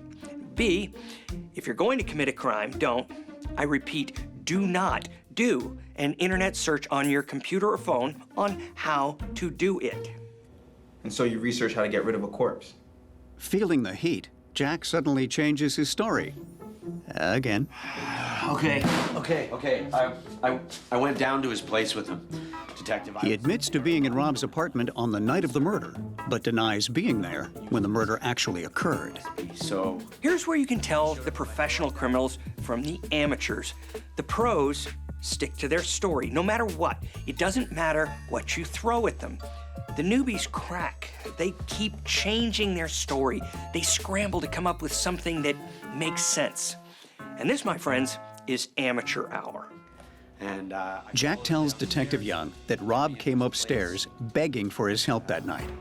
He claims he went down to Rob's apartment, uncertain as to what he would find. But when he stepped into Rob's bedroom, he saw a horrible sight. What did you see? I saw Lisa dead. If he killed her, man. Jack has been putting on quite a performance until now, but detectives have forced him into a corner. It remains to be seen whether he can act his way out of this one or not. Lying on the bed. When he's pressed to describe what he saw, he makes a fateful blunder. What exactly did you see? I saw that she'd been stabbed in the back 3 times. Detectives know something that Jack doesn't. That's information only the killer would know. Here's the thing. You wouldn't be able to tell how many times Lisa was stabbed just by looking at the body. With this kind of injury, there's just too much blood. The only way you would know how many times the victim was wounded is if you were there. Can I make a phone call? Realizing the cops are closing in, Jack asks to speak to his fiancée, Nicole, on the phone. Nicole. Hey, it's me. She tells him she's found a bag with bloody clothes and Rob's passport in it. She warns Jack that she's going to tell the police about it. He begs her not to. Nicole, don't do that, okay? I can explain everything. Remember what I said about teaching only one class to criminals? I take it back. I'm gonna make it 2. When you make a phone call from jail or a police station, the cops can hear you. They record the calls. Any attempt to talk secretly or in code is going to get you nowhere. In fact, it'll only dig yourself deeper into a pit of self-incrimination.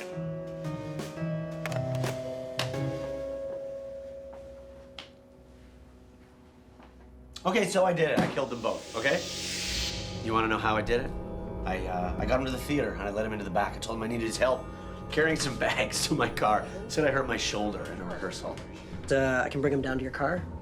Please, yeah, that'd be fantastic. Thank you, Rob. As Rob bends down to pick up the bags, Jack grabs him from behind and slits his throat. I just slit his throat. The flights of angels sing thee to thy rest. Then he waits for Rob to bleed out. He steals Rob's wallet, cell phone, and apartment keys. That night, Jack goes on with the show, putting on an incredible performance. After the show is over, he and Nicole go back to their apartment. Posing as Rob, he sends a text message to Rob's college friend, Lisa, who Jack had previously met.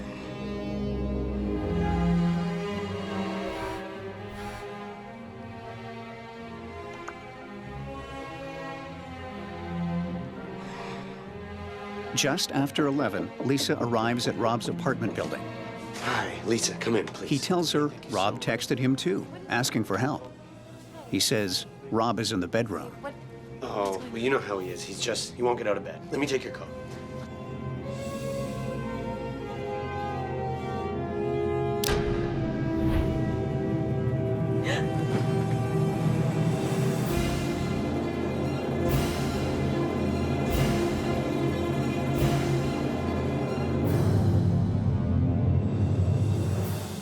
He's careful to wipe his prints from the knife.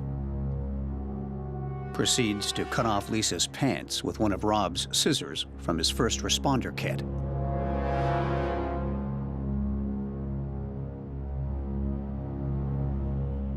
And writes, "She's all yours," on her t-shirt. Jack then steals Rob's car keys and passport.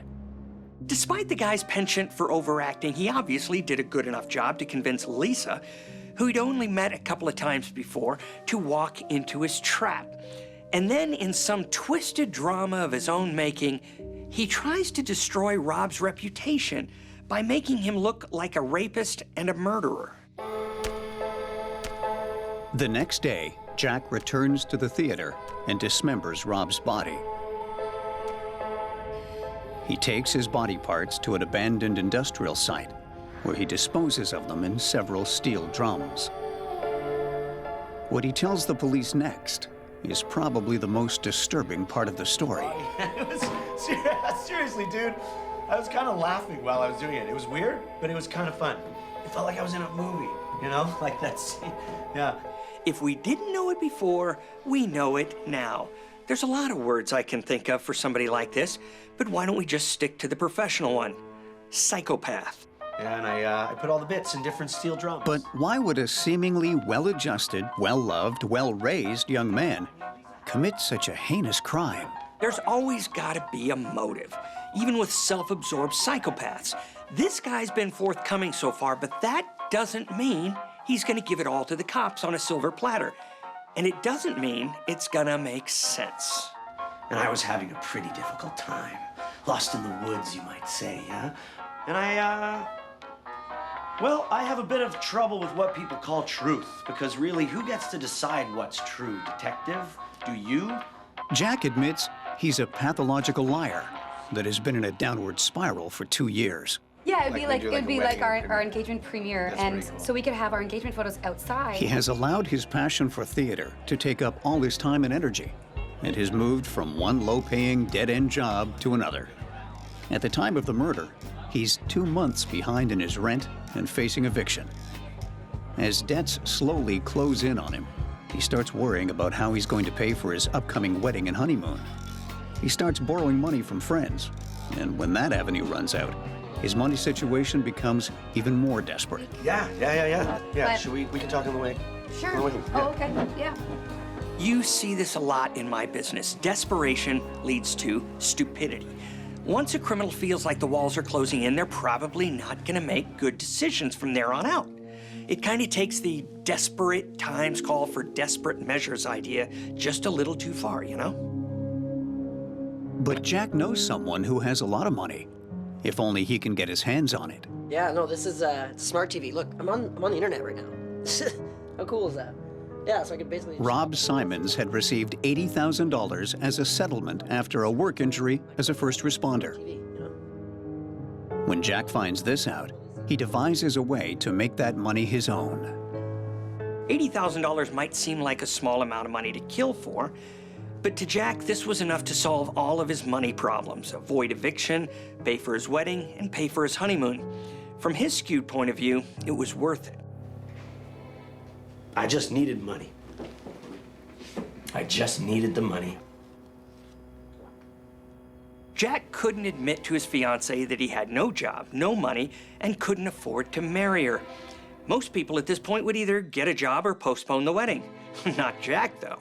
He decides his best solution is to kill his neighbor. And then, this is where it gets even more crazy, he decides to also kill Lisa to cover his tracks. On the day Jack was supposed to marry his fiancée Nicole, he is charged with 2 counts of first-degree murder. At trial, he pleads not guilty, despite having previously confessed. But the jury are not convinced by his theatrics and find him guilty of murder. Jack is sentenced to life without parole, with no more roles to play, except for that of a convicted felon. East Juliet is the sun. Arise, fair sun, and kill the envious moon. Evil has many different faces. This one had 2. The popular and fun-loving actor and the selfish, cold-blooded killer. Jack cast himself in the role of double murderer and probably thought he could get away with it. But his penchant for performing was too great, and he acted himself into a corner his skills couldn't get him out of. This was a crime so bizarre that he committed 2 savage murders so he could have a beach honeymoon. He wrote himself a twisted tale to star in and left 2 innocent victims in the wings. Even Shakespeare in all his glory couldn't have written this one. Stephen King, on the other hand, well, you get the picture.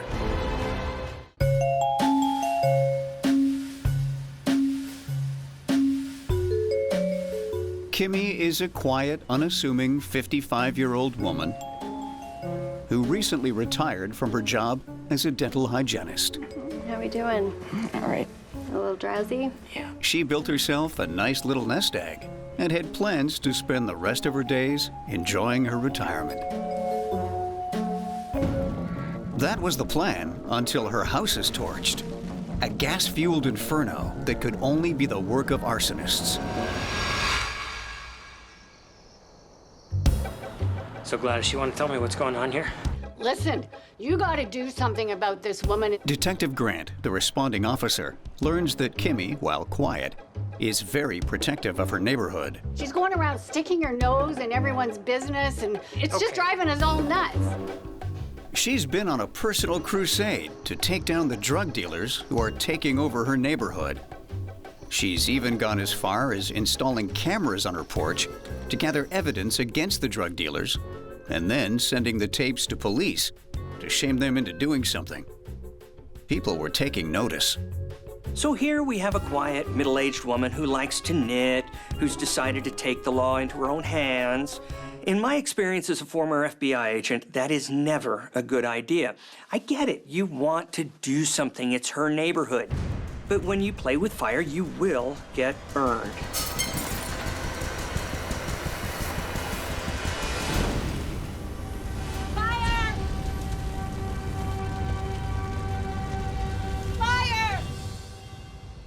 Kimmy's house has been torched at least 2 times before, luckily without too much damage. But the drug dealer's scare tactics don't deter her. If anything, it fuels her personal fire to clean up her neighborhood. She's the problem here, and you gotta do something about it. While some neighbors see Kimmy as a superhero with her anti-drug crusade, We can't put up with this anymore. I'll look into it. others think she's being reckless, endangering the neighborhood further, and that she has to be stopped. And today's top story, local woman being heralded as a hero after her home is burned to the ground, and what police suspect is retribution by local drug dealers. The news of Kimmy's heroic fight against the city's drug dealers goes citywide. Neighbors say the woman was leading the fight against drugs and corruption in the community. Throngs of well-wishers send money to cover her medical expenses. A contractor offers to rebuild her house. And the governor offers a reward for help with the case. You're making me blush. Stop. Overnight, she's gone from zero to hero. When a case is splashed all over the news, it's a double-edged sword. It can be good and it can be bad. The good news is that it can drum up lots of leads and potential suspects. The bad news is it can drum up lots of leads because chasing those leads involves a lot of manpower, and most of the leads end up being dead ends. But the one thing you can always count on when the media is all over a case, it's going to put a lot of pressure on you to solve the crime, and fast. Hi, Kimmy. Hello. I'm Detective Grant. Oh, nice to meet you. With neighborhood interviews turning up little to no information, Detective Grant arrives at the hospital to question Kimmy. You've become quite a sensation. People have been very kind to me. Yeah. So, have you had any arguments or disagreements with anyone in your neighborhood recently? Not directly, no. And this was your family home? When the investigators interview victims or perpetrators, they're looking as much at how things are being said as what is being said. Is there anything that doesn't quite fit? And Kimmy does not come across as the reserved woman people claim she is. So what could this mean? Is it trauma from the fire? Is she still in shock? Or is there something else going on? Do you think there's anyone else besides drug dealers who might have burned your house down? No. The one question the cops can't shake, if drug dealers wanted Kimmy out of the way for retribution, why would they burn her house down? It's just not their style.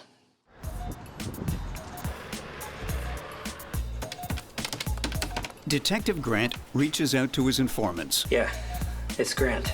To size up if they know anything about both the fire and drug dealers who might have had a vendetta against Kimmy.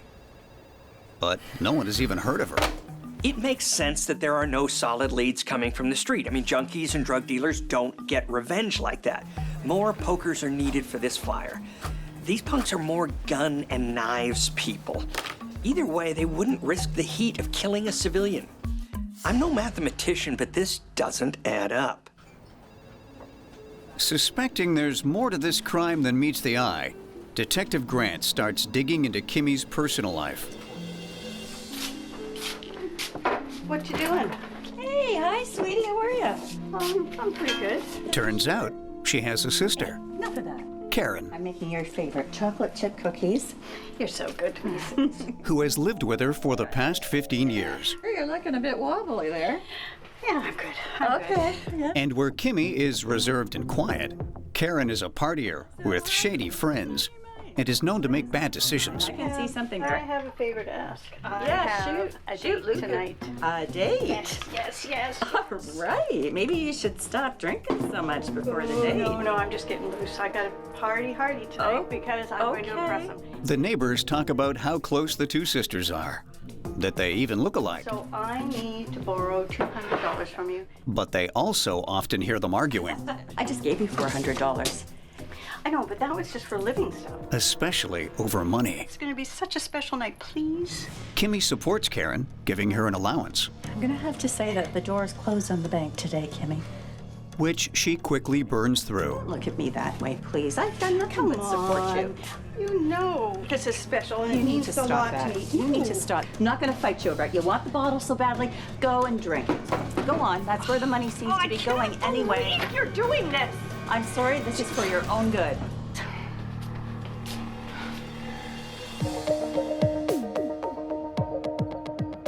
How do they look? I don't wear them that often, so I'm going to depend on you. Oh, they look fabulous. Okay, and where do you want me to look for them? Just straighten the lens and talk to your audience. Okay. And go.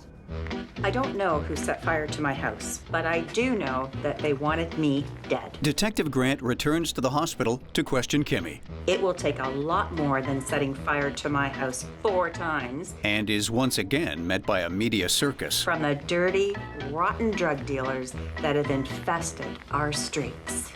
Great. Good job. Thank you. So, Kimmy, I understand you have a sister, which you conveniently left out the first time we spoke. It must have slipped my mind from the trauma of the fire. Kimmy reveals that Karen left for Atlantic City with her boyfriend a few days before the arson. So, Kimmy has a sister, Karen, who looks a lot like her, and this is the first investigators are hearing about it? That is a red flag if I've ever seen one. And there's a second red flag. Where is Karen? Her sister Kimmy's face has been plastered all over the news and not even a phone call to check in. Something does not smell right. Working a hunch, Detective Grant returns to Kimmy's home with the arson team. This time, looking for evidence of a crime the fire was meant to cover up. He discovers a freezer, blackened from the fire, and wrapped in what seems to be duct tape.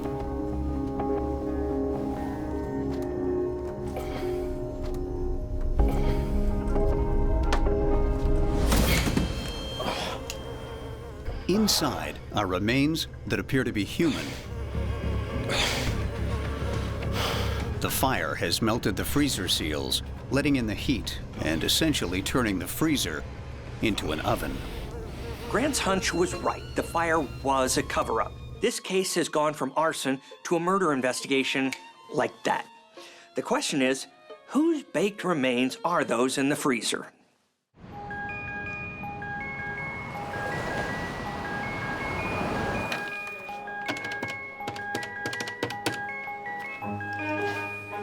Yeah, I'm looking for the patient in room 4A.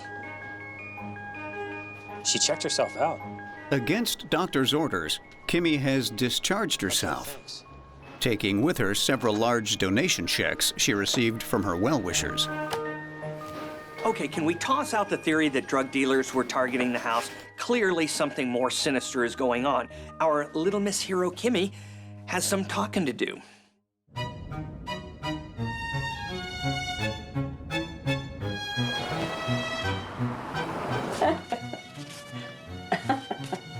What else do I need? How about a vacation? Kimmy cashes out on some of that sympathy money. In particular, a $2,500 check from a generous donor. Find a body, lose a body. This investigation is stalled again. We'd put out a bolo, or for those not as familiar with police jargon, be on the lookout to track the victim, who may now be a perpetrator, but actually it's two now. Both sisters are unaccounted for. This is an all-points bulletin, and that's APB. With both Kimmy and Karen missing, the investigation has stalled. But then Detective Grant catches a lucky break. Please, open up. He gets a tip that Kimmy has been seen checking into a motel. Detective Grant, surprised to see you here. Hi, Kimmy. So, what are you doing here? Hey, I'm chilling out and I'm relaxing. It was a tough time in the hospital. Oh, yeah. So I've got a few questions for you. Okay. Maybe you come downtown, have a little chat. Again? Yeah. Okay. Yep. I'll just get my things and... All right.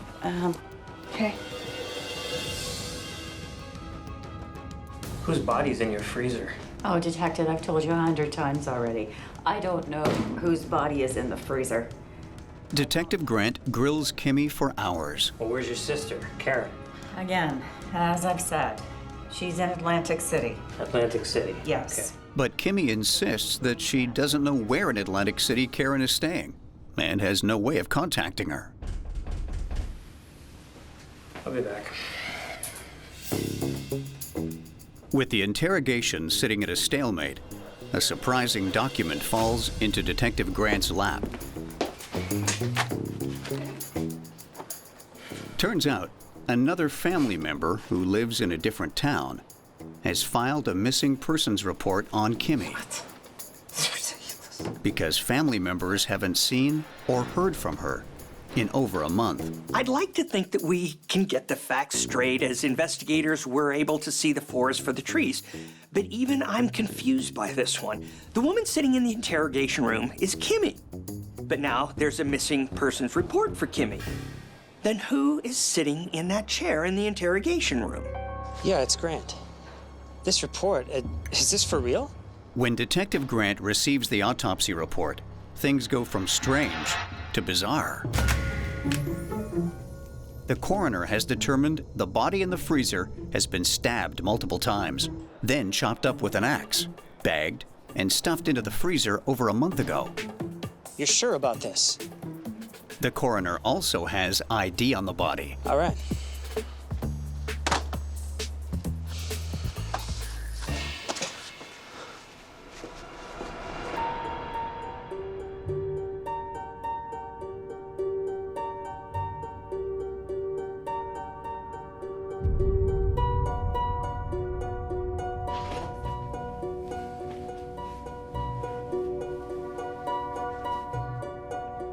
So who are you? Excuse me, I'm Kimmy. I just got off the phone with the coroner. That body in your freezer, that's Kimmy. That can't be. They must have made a mistake. The autopsy report states that the body parts lying in the morgue belong to Kimmy. And yet, even when confronted with this evidence, she stands by her story. This situation is particularly strange because you have someone who's been on TV all over the nation, a case the FBI would call a special, a high-profile case that can possibly speed up solving the crime. First, Kimmy's the victim of a crime by supposed drug dealers. Then she's reported as missing when she clearly isn't. Now she's supposed to be dead, lying on a slab in the morgue. Is Kimmy really Karen, or is Karen really Kimmy? The only way to prove who is with fingerprints. But to get a match, whoever Kimmy really is will have to have a criminal record with prints on file.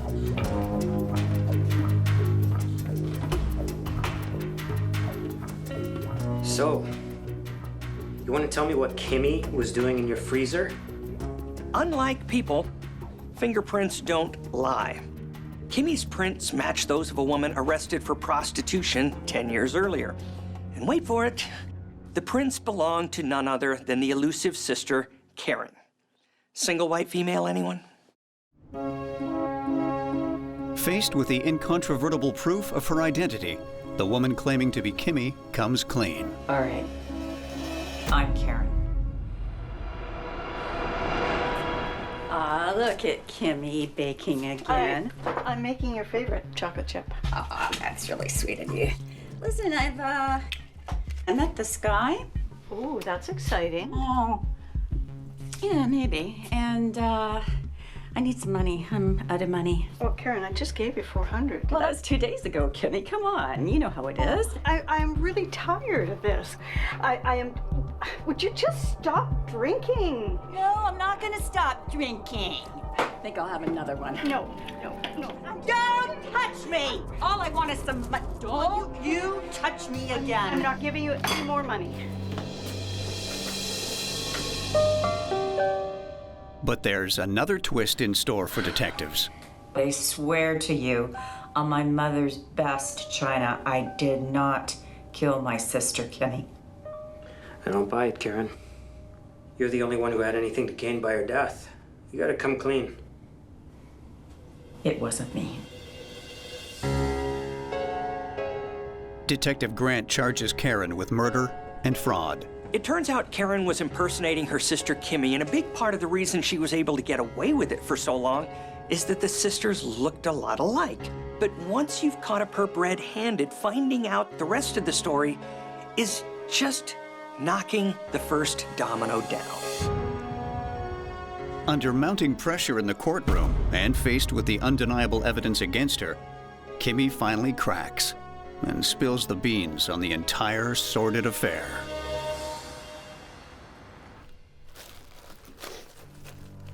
Kimmy was tired of being Karen's meal ticket, and when she learned her sister had forged her signature to cash 4 of her annuity checks. What are these? It's no big deal. They're checks. They're just checks. They're checks with my name on them. She threatens to cut her off. It's over. What do you mean it's over? I want you out. To the outside world, the look-alike sisters appear close. But in reality, Karen harbors a deep-seated resentment towards Kimmy. After all that I've done? I'm so tired of hearing about everything that you've done for me. You're right. I'm a worthless piece of cow manure. She envies her success and money, and she's not happy with the meager allowance Kimmy gives her. Get out! This is my house, too. When Karen saw her personal ATM closing its doors, she came up with a new retirement plan. If Kimmy wasn't going to take care of Karen, then Karen was going to take care of Kimmy.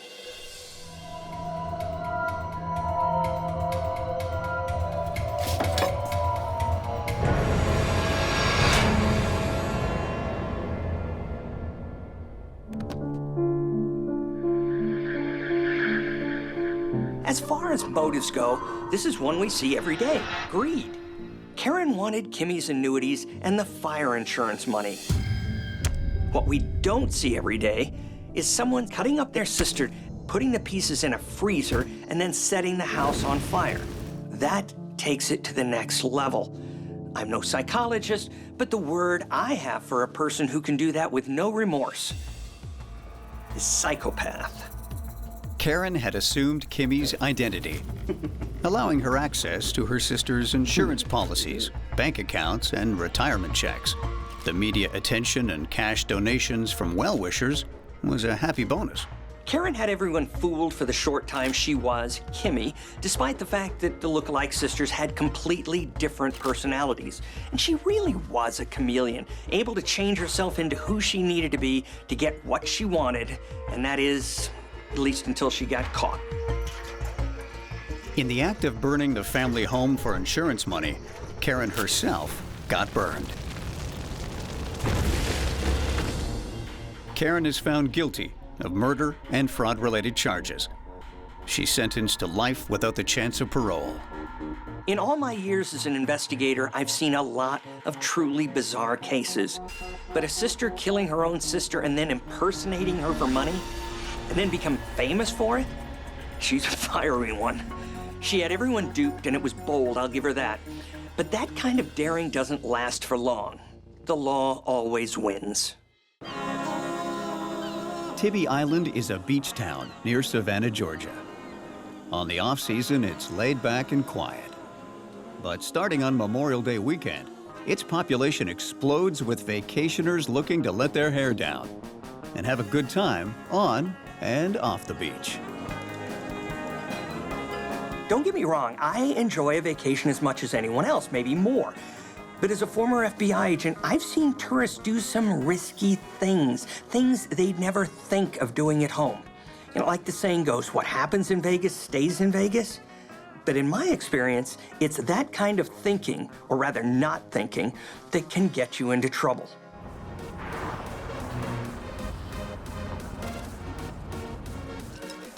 All along the Strip, people are in a holiday weekend party mode. Like Carrie and Mike, who've driven down to Tibby Island for the long weekend. They met at work a year ago. Barely a month into their relationship, they move in together. This is their first vacation as a couple. All right. But maybe. These two hardly know each other, and now they're away for the first time in Party Central. We might be in for an episode of Couple Gone Wild.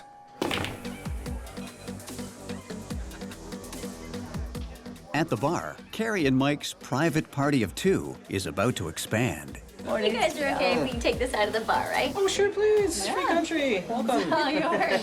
I'm Lacey, by the way. Hi. Carrie. Nice to meet you. Nice to meet you, too. Lacey and Jason are a young married couple in town for a 2-week vacation. Lacey met Jason at a party in college.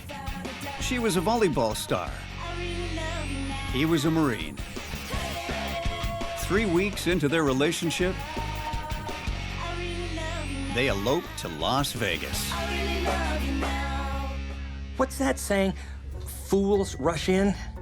Well, we've got two couples that are pretty impetuous when it comes to relationships. You bring them together, and it's anybody's guess what's going to go down. Cheers. Very quickly, the two couples hit it off. A few hours and many drinks later, the two couples are acting like they've known each other forever. Vacation brain has a way of making everybody fast friends. Of course, throwing a whole lot of booze into the mix doesn't hurt either. But alcohol has a way of lowering inhibitions and dulling your senses. Let's just say your judgment might not be the most astute. Why don't we head back? Last call's approaching, but Lacey and Carrie are not ready for the night to be over. Go back to our beach house. Love it. That is a good idea if ever I heard one. Lacey and Jason are staying in a beach house rental of Tibby Island's most upscale condo complex. Hey, guys. Oh, hey, we're on camera now. Take a photo of us. Oh, okay. Come here. All right. You got this. All right, show me the magic. All right, you are a vision of loveliness. Excellent. There we are. Fantastic. Oh, beautiful ring. Thank you. Thank you very much.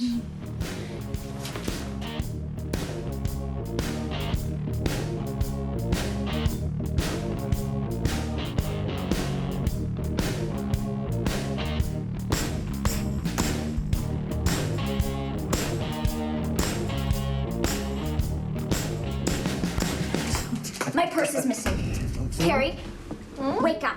Where's my purse? What do you mean? It's gone. And my bracelet was in it. It's an $8,000 diamond bracelet. And I saw you eyeing that bracelet at the bar. You definitely had it at the bar. Jason, she stole my purse. What? Come on, get up. Where is it? Check your pockets. I'm not showing my pockets. You don't have to. You don't have to. This is all I have. If you can't find it, we'll help you look for it. It's okay. That bracelet. I saw you were eyeing it at the bar. We didn't do a thing. It's please, okay. You commented on it, and I know you stole it. Where is it? I would not. Please calm down. Tell me to calm down. What? 4 total strangers under the influence. Great. Inhibitions are low, so it's no surprise emotions are running high. We're in dangerous territory now. There's no way to actually know what anyone will do or what they're really up to.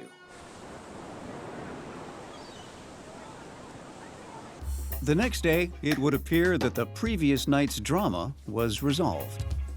Come on, Dave, let's go. Ready, baby? Let's go. Jason and Lacey head out, taking full advantage of what Tibby Island has to offer. Okay.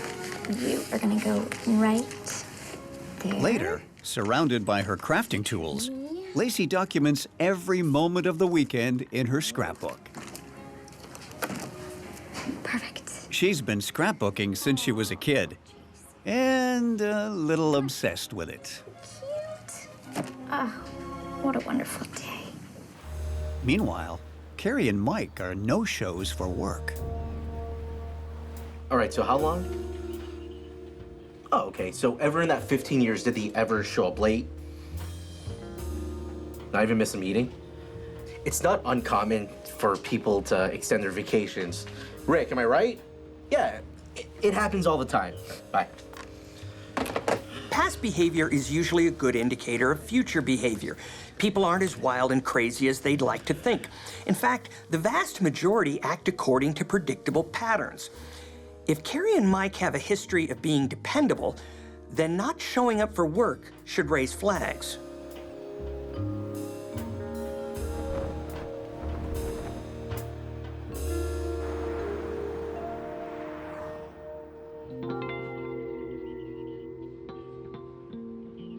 After 3 days and still no sign of Mike or Carrie, the police launch an official investigation. They distribute posters and post them around town. Detectives go to the couple's rental condo and find their car still parked in the driveway. Suitcases look like they're still being lived out of. Clothes on the bed. Inside, Carrie and Mike's personal items appear untouched. Toothbrush looks like it has been used not too long ago. Except there's no trace of their IDs, purse, or wallets. No IDs could mean that Carrie and Mike have taken off on their own, or they've met with foul play. Missing persons cases are some of the toughest investigations you'll get. There's no body, there's no obvious crime scene, and people don't just vanish in a puff of smoke. They usually leave some trace behind. Actually, the fact that they disappeared without a trace is evidence in and of itself. So where do you start? You start with motive. You start by digging into their background. Detectives do background checks on the couple and discover that Mike's cousin was murdered 2 years before. They wonder if he might have killed Carrie and gone on the run. Hi. Hi, this is Detective Suarez. Can I speak to Michelle, please? Yes, Michelle. I'm calling in regards to your ex-husband, Mike. But all the people they interview, including his ex-wife, the mother of his daughter, swear Mike is the kindest person they know. Kindest? Okay. He was absolutely devoted to Carrie. He's simply not capable of murder. Detectives track Mike's credit card to a popular bar on the Strip. When they question the bar staff, nobody remembers seeing Carrie and Mike. No evidence or witnesses. That's a surefire sign of a case that could easily go cold. This is usually when you hope to catch a lucky break. And if you're hoping for a break, you're in trouble. And if there's one thing I've learned in my career, that break usually comes when the killer gets cocky and does something stupid. They may be criminals, but they are not Einsteins. Meanwhile, unbeknownst to the police, the last 2 people Carrie and Mike might have been seen with have an itch they need to scratch. Turns out, Jason and Lacey are anything but the all-American couple. Jason was dishonorably discharged from the Marines for bad conduct. And soon after they got married, they got into partying and serious drugs. But the novelty wears off quickly, and burglary becomes their new rush. And their preferred fix? Ripping off the adult sex store chain Busted. As gross as it sounds, for some people, committing a crime gives them the same thrill and excitement as does sex. But get away with it once, and you start to get overconfident, and that's when things can go sideways. Trust me, sooner or later, you're gonna have an off night. Lacey and Jason have no idea they've tripped the silent alarm. Step away from the car. Down on your knees. Put your hands behind your head. Take the masks off, now.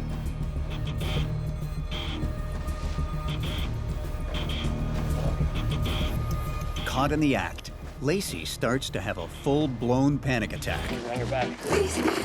I need my anxiety meds, please. Where are they? They're in my purse. A burglar that suffers from panic attacks? I'm not sure she's in the right line of work. What is all this? But instead of pills, he finds Carrie and Mike's IDs. What is this? I don't know who they are. I found them on the beach. When police search their car, they find a loaded Glock. Things aren't looking too good for our missing couple, Carrie and Mike. This suggests to police that Lacey and Jason are into something more nefarious than your run-of-the-mill B&Es. There's no doubt these two are not in the right line of work. Instead of laying low, they commit a petty crime. They get caught and happen to be carrying incriminating evidence on them. Can you spell D-U-M-B?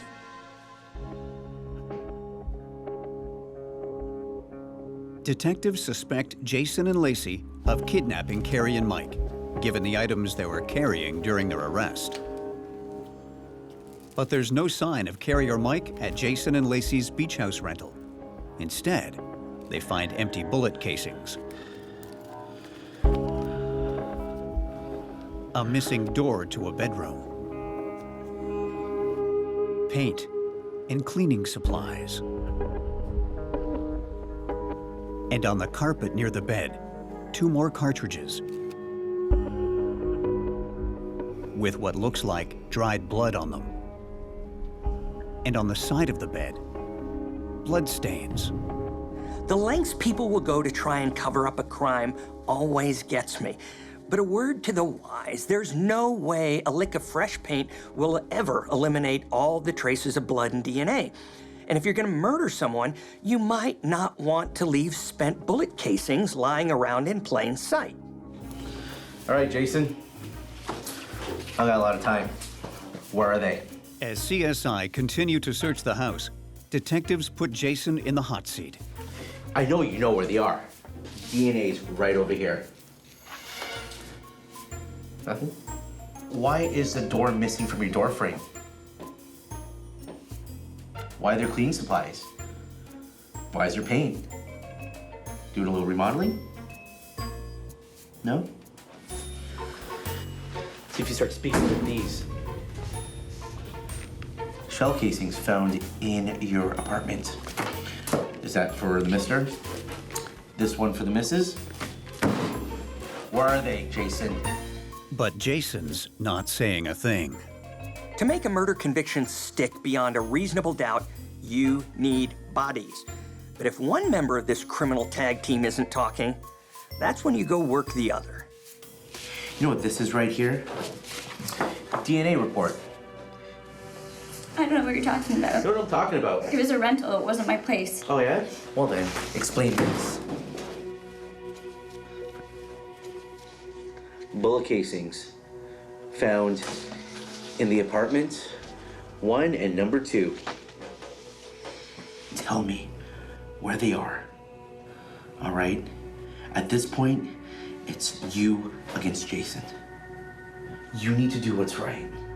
Detectives present Lacey with a proposition. Okay. Reduce time if she tells them what happened.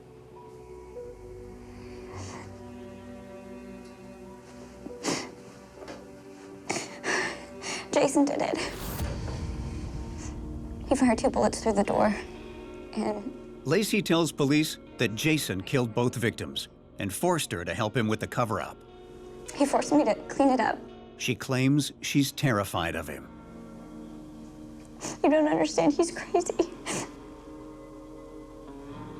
When he got back from the Marines, he wasn't the same. He'd have night terrors, and he had to have everything a certain way. And he bought a gun for me for protection. Wake up! Lacey, wake up, I got you something. Come on, get up. Are you ready? You ready? Do you want to see it? Take it. I don't. Take it! He became fascinated with killing. He talked about murdering someone completely random. Bang! No obvious motive makes it easier to get away with it, and he wanted Lacey Bang! to help. You like it? You love it, don't you? Yeah. It's ours now. Okay. I love you. But I was scared I was gonna have to use it to him. It's not unusual for an abused wife to fall in line because she fears retaliation from her husband. And Lacey just painted a pretty compelling picture of Jason's motive and means for targeting Carrie and Mike. They were complete strangers. Right now, he looks good as the mastermind behind the murders. See, I gave you an opportunity to come clean, but it's fine because Lacey said you did it. But when detectives tell Jason Lacey pinned the murder on him, he breaks his silence. She's insane. She's completely insane. Jason tells police that once they got married, Lacey became increasingly jealous and possessive and wanted him to cut all ties with his Marine buddies. Hey, babe. She would freak out if he even got home late. Where have you been? I was Where have you at work. been, Jason? I was at work. You were at work this late? And you didn't call? Okay, You were out with your friends, weren't you? Only for a bit. We were just Marine talking. friends, weren't you? Is that who you were out with? Babe, I'm sorry. What did I tell you about those guys? I told you not to see them. And I'm sorry. Baby. Don't get near me. I wasn't there when it happened. I was asleep in my car. I didn't even hear the shots. When I came in, they were both already dead. She was freaking out. Yeah, I helped her cut up the bodies. Jason claims Lacey's the real killer. I can't tell you how common it is during an interrogation at the FBI for people to turn on their supposed loved ones to save their own skin. Till death do us part, right? No. Apparently, he was napping in his car when Lacey killed Mike and Carrie in a drug and alcohol-induced rage. He just helped her dismember and dispose of the bodies. Oh, is that all? No problem. Police need to find Mike and Carrie's bodies. That's the only way they're gonna figure out what really happened that night and make sure neither of these two lovebirds get away with murder. After striking a deal for a more lenient sentence in exchange for her cooperation, Lacey tells the police she and Jason drove across state lines and dumped Mike and Carrie's bodies in a dumpster. Police find the partial remains in a landfill. The only part of Carrie they recover is her right arm. All they find of Mike is his upper torso and head. The lab removes a slug from Mike's head, and it matches the Glock the police found in Jason and Lacey's car.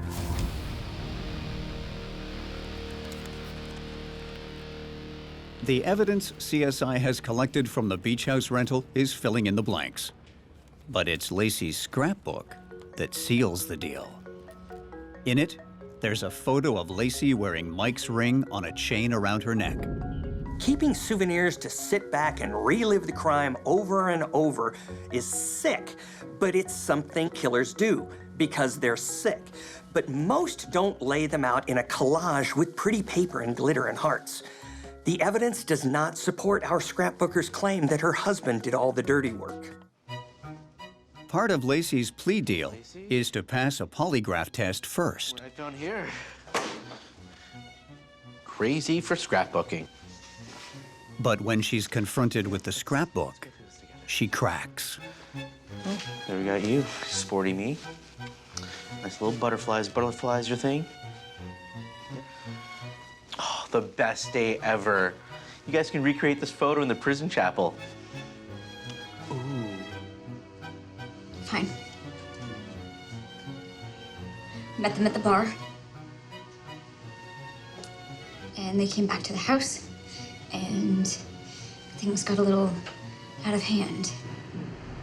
You are gonna help me find it because you know exactly where it is. Just calm down. There's nothing. Let's tell me the bar. What the hell? Shit! I knew they weren't gonna get away. Come on. You wanna do it? Do it. Let's do it. Do it, Jason!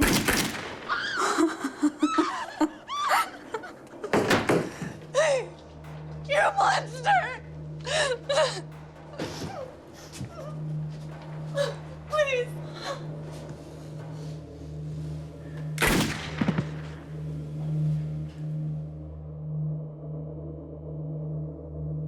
For his part in the crime, Jason is convicted of murder and sentenced to 40 years.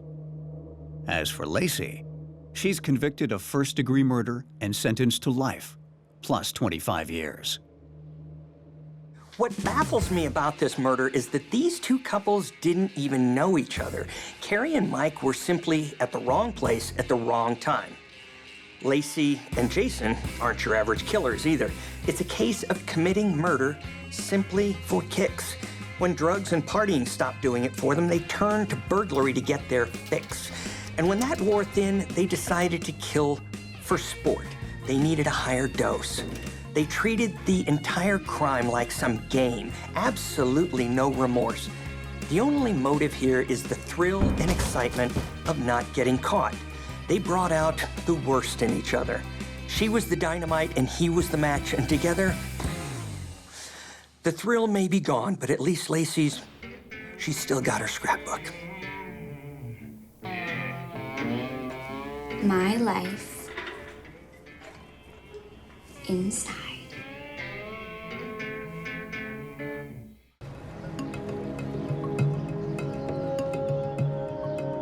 Maureen, the manager of a local outdoor clothing and activity store, arrives at work one morning to find the front door unlocked.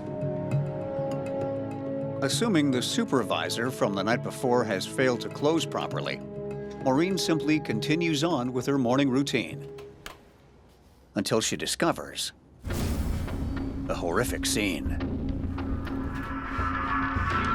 I need the police. And maybe an ambulance?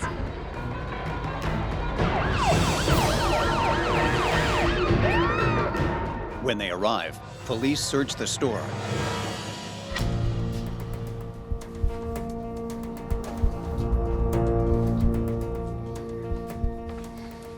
Please help me. There, they discover the two 20-somethings who were scheduled to close the night before. Please help me. Emma is traumatized but alive. Her supervisor, Taylor, however, isn't so lucky. On the surface, this looks to be a robbery gone wrong. Very, very wrong. You've got one girl who's alive but badly injured, and another who's dead, having been beaten almost beyond recognition. My experience in the FBI tells me that you don't generally see this level of violence with a robbery gone wrong. They generally stop when you're dead. So I'm thinking there's more to this than meets the eye. Emma, a budding lifestyle blogger and social media influencer, gives her statement to police. It was horrible. Poor Taylor. She was my bestie. We closed up the store like we always do. Okay. It was so great. I know. I'll see you tomorrow, okay? Mwah. Mwah. Love you. Bye. But then I realized I forgot my house keys and my wallet, so I called Taylor and asked her, Do you mind coming back and letting me in to get them? So Taylor came back. Just as Taylor was unlocking the door, two men rushed out of the shadows, grabbing the women and forcing them inside. You, around there! What? Get around there and open the register! I can't. It's locked. Stop lying to me! No, we already deposited it. There's nothing in there. Open it up or I'm gonna hit you! You're not listening. There's nothing I can do. No. Oh, run! Oh. No. No. No. Emma becomes emotional as she describes hearing Taylor being beaten to death in the next room before being dragged in there herself. And then I saw her lying there dead. Emma says the men began panicking when they realized Taylor was dead. Terrified she would be next, Emma took a chance and pleaded for the men to spare her life. Then I begged them not to kill me. Please don't kill me. Please don't kill me. Please don't. Please don't kill me. Please don't kill me. I couldn't tell who they were, so I swore I wasn't gonna tell anybody what happened. Don't kill me. Just say anything, and we'll come back and kill you too. Come on, let's go.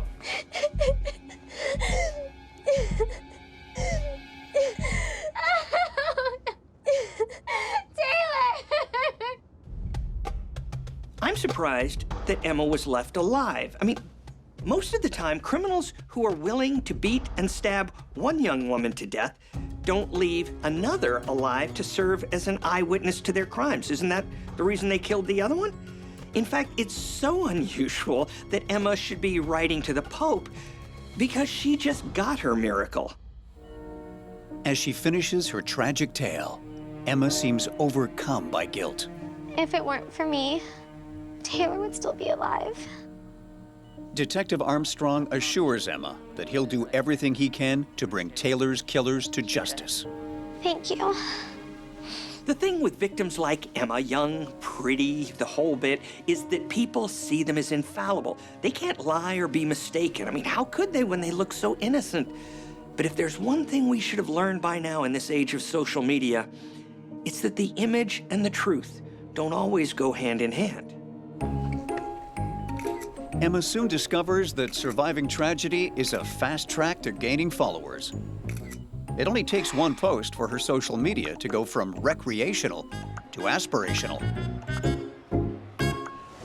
As Emma's harrowing attack goes viral, panic grips the town, and parents fear their children could be the assailant's next target.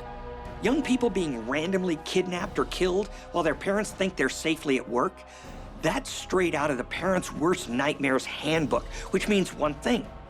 There's going to be a lot of pressure to solve this case and solve it fast. Detective Armstrong works around the clock, and his efforts soon pay off. Within a day, he finds two men dressed all in black on the store's security footage. Could these be the mystery assailants who attacked Emma and Taylor? Emma's story of survival might be a social media sensation, but her story is anything but on fleek.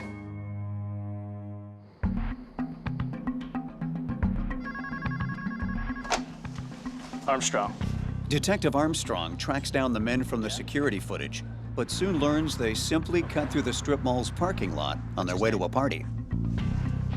With solid alibis for the remainder of the night, they're eliminated as suspects.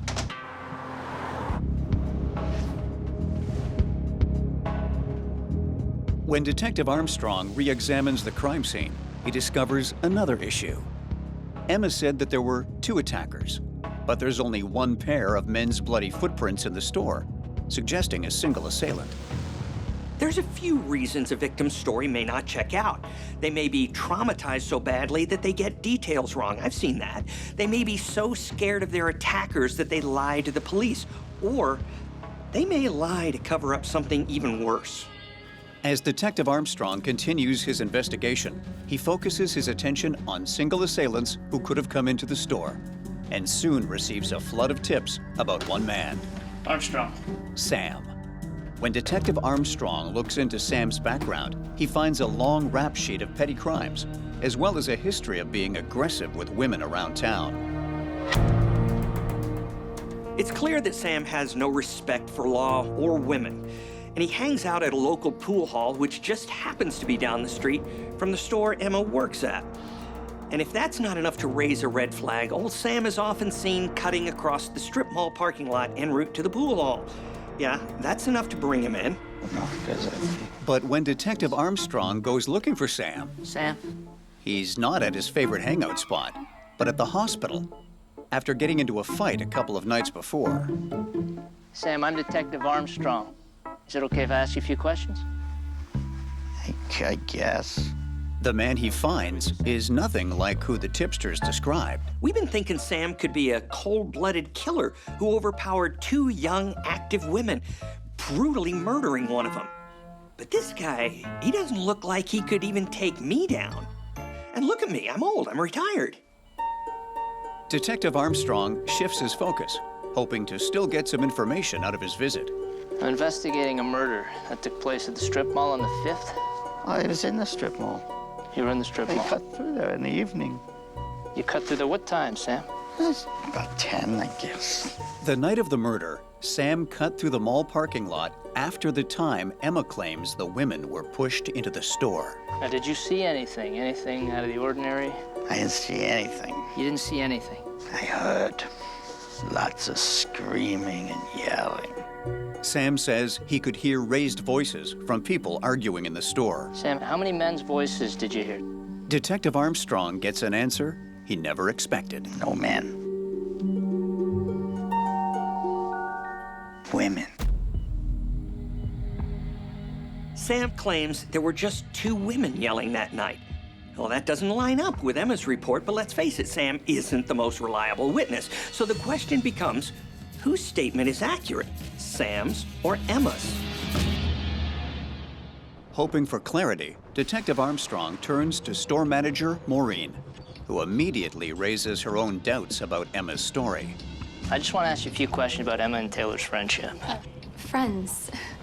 Emma and Taylor were never that close. Really? Maureen says that not only were Emma and Taylor not besties, Okay, bag check time. but Taylor had just accused Emma of stealing from the store. Okay, yours? Oh. Okay, Oh, yeah, I bought that earlier. really? Mm-hmm. Well, the receipt is in the cash, and the cash is locked, so I'll be sure to show Maureen first thing in the morning. Okay.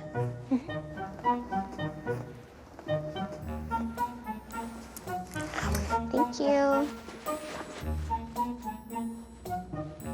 After you. Taylor sent Emma home, telling her they'd discuss the issue again in the morning. Once she left, though, Taylor became increasingly convinced that Emma had stolen the tank top. Hey, Maureen, it's Taylor. Listen, I don't want to have to do this, but... Taylor told me Emma had a swim scholarship at college, and she lost it, and she got kicked off the team when she was caught stealing. Really? Emma had been the star of her swim team, and her future looked set. But she was unable to stop stealing, and eventually was kicked out of school. All right, I'll see you tomorrow. There are 2 types of theft, normal theft and obsessive. Normal theft is deliberate and motivated. They want something, an item, or the cash they can get from selling it. Obsessive theft is more random. Most of the time, they don't even know why, but they can't stop themselves. This second kind of theft often points to larger issues. That okay? Emma could have paid for that top, but instead, she pulls a full-on Winona Ryder. Emma had only just gotten her life back on track, developing an online presence and getting her job at the store. But now, a single tank top could derail her again. Detective Armstrong has concerns about Emma's story, and these only increase when he learns that Taylor's car has been found a block away from the store, with Emma's fingerprints and blood in it. If it were just Emma's fingerprints and they were, say, on the passenger side, it would be easy to believe she got a ride home from work with Taylor one day. But her fingerprints and the blood were on the steering wheel. And that can only mean one thing. She was driving that car the night of the murder, and the perpetrators would never let her do that unless they're from the Dumb and Dumber School of Kidnapping.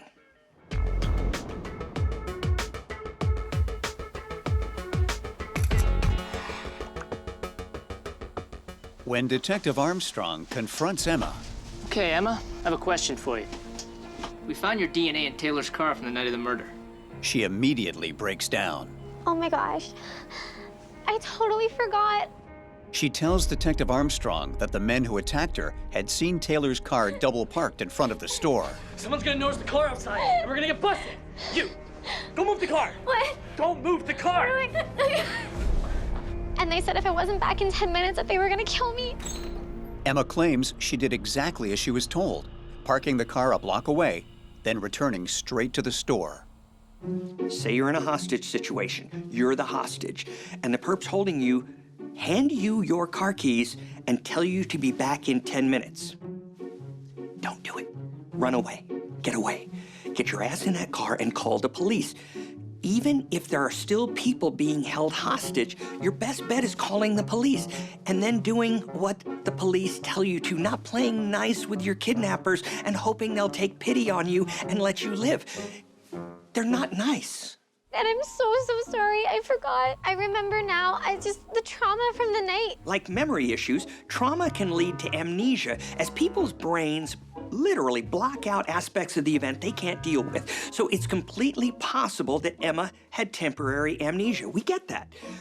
But most victims of crime don't leave out only those parts that might incriminate them. That's not temporary amnesia. That's convenient amnesia, and you usually only see that with people who have something to hide. Detective Armstrong isn't convinced by his eyewitness's latest story, so returns to the scene of Taylor's murder, hoping to get some new insight on the case. After a short search, he makes a monumental discovery, a knife that could be the murder weapon. He preps it to be sent out for DNA testing. This case is all about he said, she said. So finding a potential murder weapon, one that could have DNA evidence on it, is just what we need to figure out who's telling the truth and who's using a rose-tinted filter on their story. Detective Armstrong goes over the rest of the crime scene with a fine-tooth comb.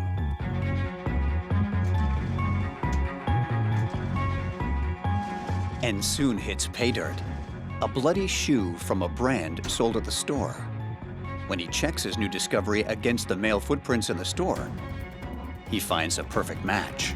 So not only were these mopes letting their hostages have yelling fights and sending a hostage out to move a car, but now one is taking off his shoes to put on new shoes, walking around in them for a little while and then leaving them at the murder scene. If it weren't for Taylor's very real dead body, I think I was being punked. Police send the shoes out for testing, and when the results come back, they clear up a lot of questions.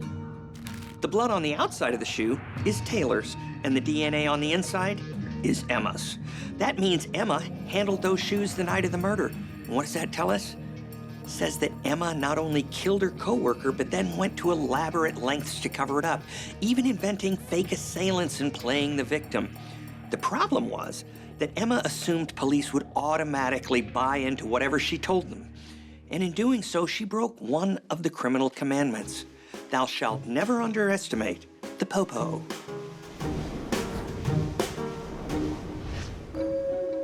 Detective Armstrong confronts Emma, who sticks to her story. Detective, I swear I'm the victim here.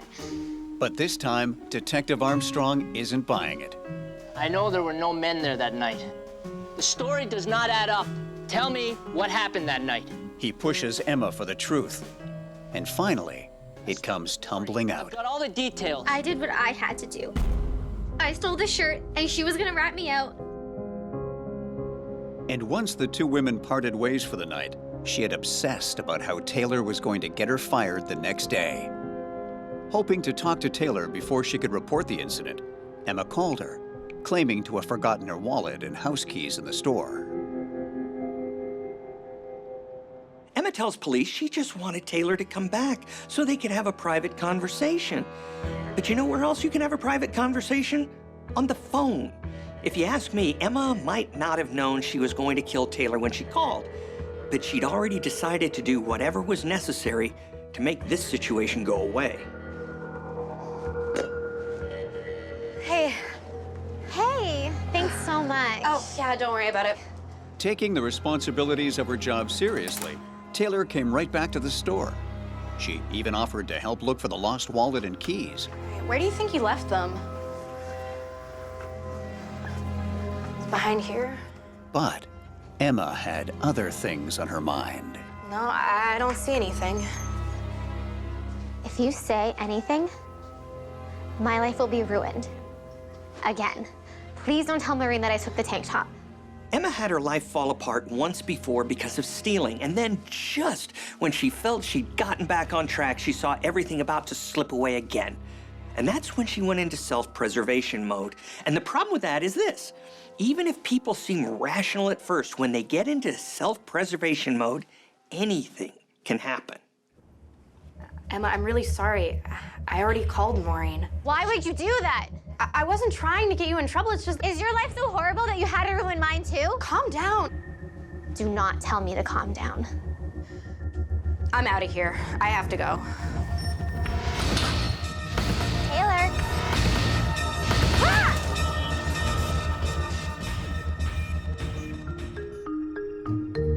People who engage in obsessive theft are often really not concerned about how their actions impact others. They're addicted to the rush they get from breaking the law and getting away with it. Because of those things, we often see people who engage in obsessive theft escalate their criminal behavior over time. If you ask me, Emma was in a panic and a rage when she hit Taylor that first time. But once she got a taste of the violence, she found that the rush she got from that was even better than theft. And that's why she bludgeoned Taylor to death. She didn't want that moment to end. Emma may have done the crime, but she didn't want to do the time. So she moved Taylor's car to give herself a chance to cover her tracks. Then, realizing she couldn't, she decided to make new ones.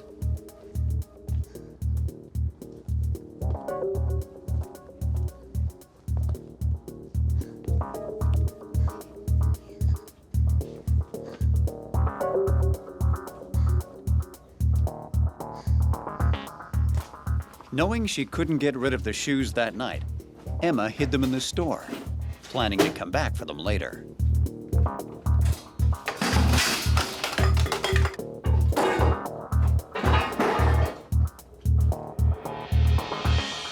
Once the scene was set, Emma gave herself just enough injuries to make her story believable.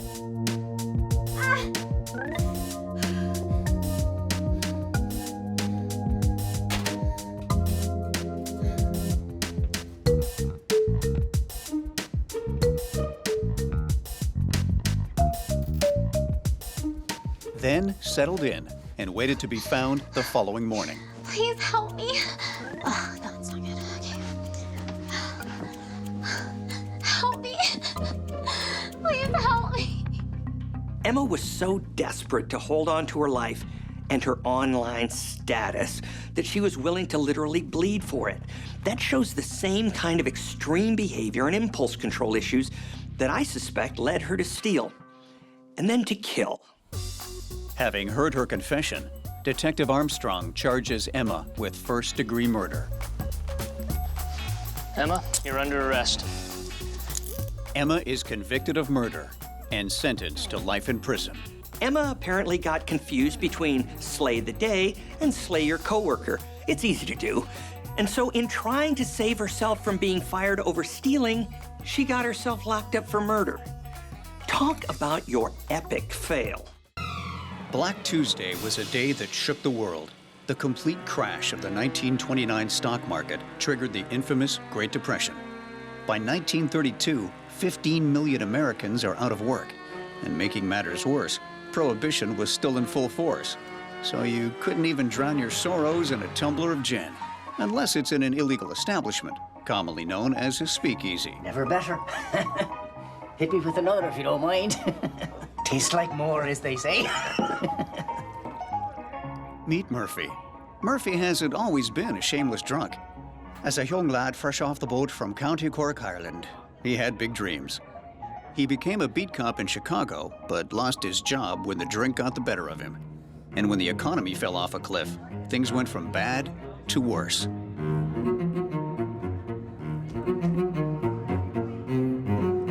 Now, when Murphy isn't pissed, he walks dogs and cleans windows part-time for lunch money.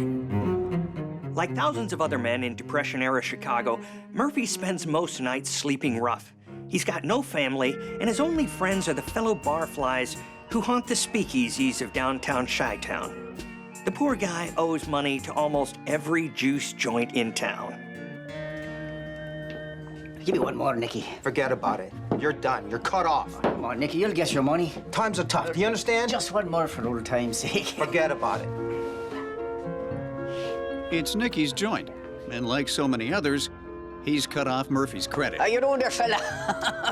But he lets the old Irishman hang around and sweet-talk drinks from customers, charmed by his tall Irish tales. Listen, could you help enough fella out who's down on his luck? Nicky's struggling just as much as the next guy. There's a price war raging in Chicago's illicit liquor trade, and his business is hanging on for dear life. Money can be a dangerous temptation. Good people will do bad things to get their hands on it. Surprise! I know of a case where a guy stabbed his best friend to death over 20 bucks, a half-eaten sandwich, and 3 cigarettes. Like they say, desperate times call for desperate measures. Diamonds. Thank you. Nicky and his crew are generally good guys. They come from all walks of life, but have one thing in common: the depression. Each guy is as broke as the next. All the numbers at the bar. You tell me. His bartender, Joe, is a former chemist who lost his shirt in the crash of '29. It's been brutal out there. How can it be bad to drive people around? Danny's a chauffeur. Not too many fares these days. It's hard times for these fellas. They need a fix. But what? Crime goes up when times are tough. You're always going to have your professional criminals, but when work is scarce and you've got nothing but time on your hands, regular folks start sniffing around. Suddenly, the idea of breaking the law, it ain't so bad. I almost missed my ex-girlfriend, you know? She died a few months ago. Nicky's girlfriend recently passed, and the only beneficiary to her life insurance was him. Nicky made off with $1,000, which gets him thinking. You know what we need to do, boys? We need to make our own luck. Let's say we find you a brother. A brother? A brother. You take out an insurance policy on him. What if they find someone they can create false identification for? Then Joe takes out a healthy insurance policy on his brother. He collects a policy. We split it 3 ways. So you get a fake brother and wait for him to die? How does that help us? This brother unfortunately has an accident. They kill the guy and get the insurance money. They divvy up the moolah. Done. Just as long as the autopsy says he died by accident. I like this. I like this. You get it now? That's how we make our luck and we make our money. Okay, yeah. So do you think we can find a sucker in this town? Yeah, Chicago's crawling with him. Well, boys, we got some work to do to change our luck. Nowadays, it's pretty tough to get away with an insurance scam like this. The insurance companies are all over this stuff, as are the police. But 80 years ago, not so much. Nicky and his gang of geniuses are actually on to something here. All you need to do is find somebody washed up with no family who no one would notice or care if they went missing. What they need is a nobody. Hey, Murphy, come on over for a drink. We missed you. Oh, thank you so much. Appreciate it. Where have you been all this time? Oh, you know, just here and there. Thank you very much. Murphy is the perfect mark, the kind of person no one will miss. And the plan is simple. Murphy will accidentally drink himself to death, and Joe will collect the insurance money and divvy it up with the other 3 schemers. I mean, a drunk like Murphy already has 1 foot in the grave, right? Right? Or so they rationalize.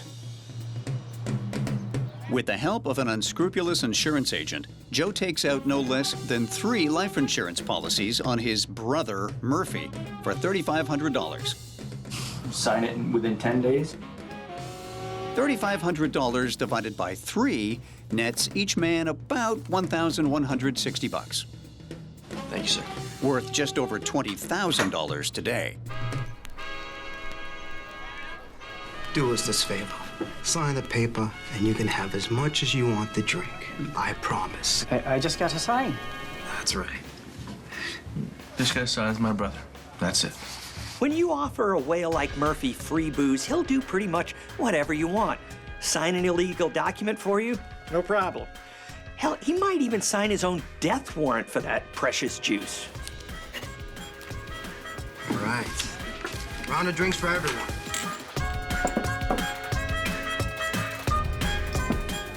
To Murphy. To Murphy. To Murphy. Cheers. For the next week, Murphy binge drinks all day and night.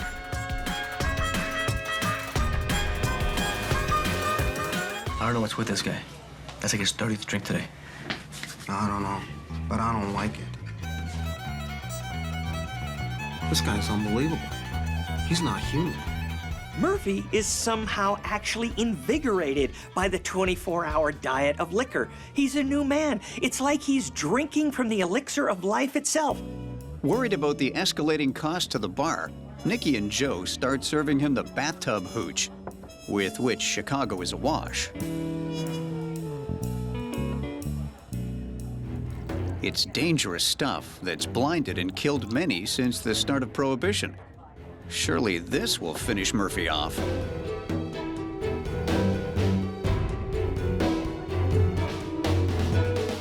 But no siree. Murphy just keeps on going. It's been over a week, and this guy still ain't done.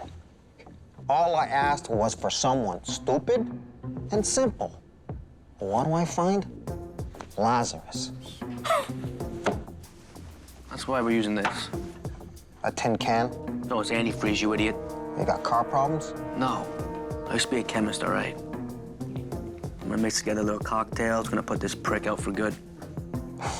Hey. Huh? Huh? Yeah? Huh? Nikki and the gang are losing patience. A little antifreeze mixed into his whiskey ought to do the trick.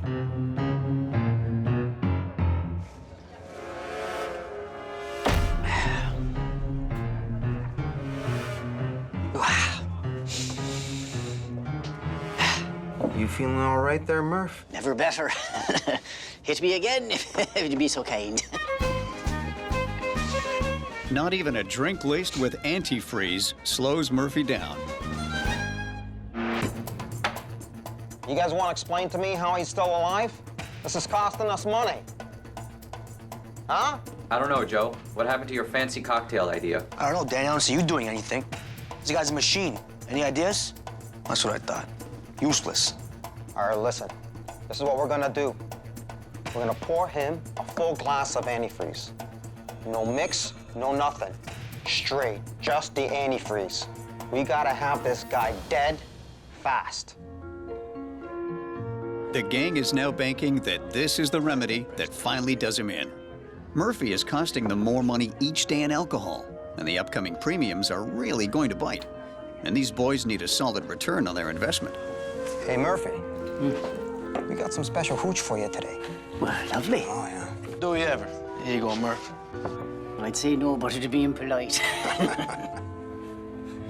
Smells a bit funny. Yeah, it's just the strength. It's strong. It's not a great taste, eh, Joe? Does the job, though, Murph. That's good stuff. Expensive. Come on, Murph. Attaboy.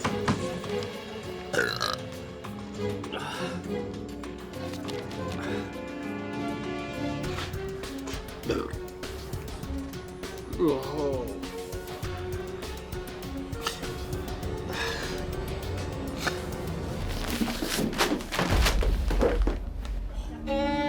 Seems like Nikki and Joe have finally done it.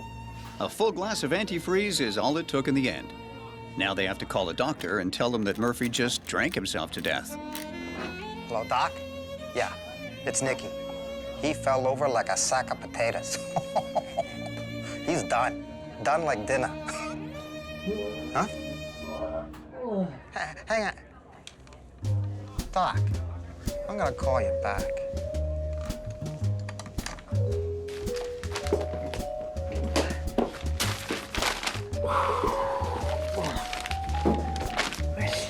Hit me again.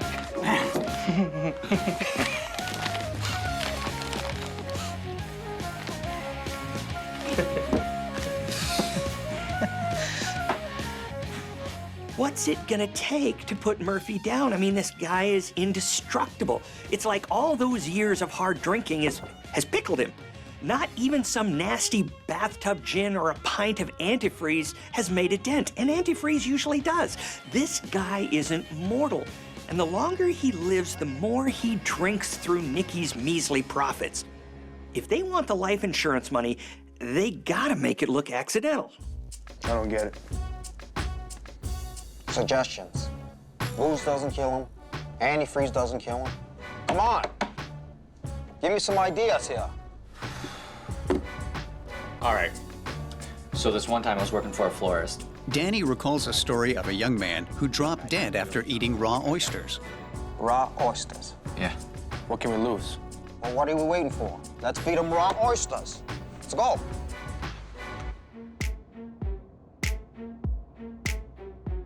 You hungry, Murph? Well, that's very kind of you. As always, I wouldn't say no. Lovely. You enjoying that, Murphy? That's good. What's in it?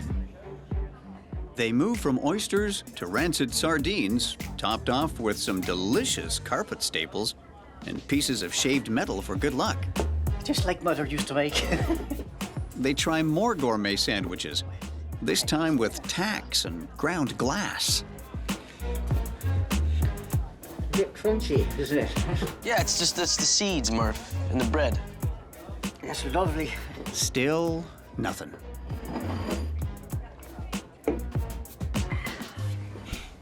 Murphy seems better than ever. Desperate, they get risky and top up Murphy's drinks with rat poison, turpentine.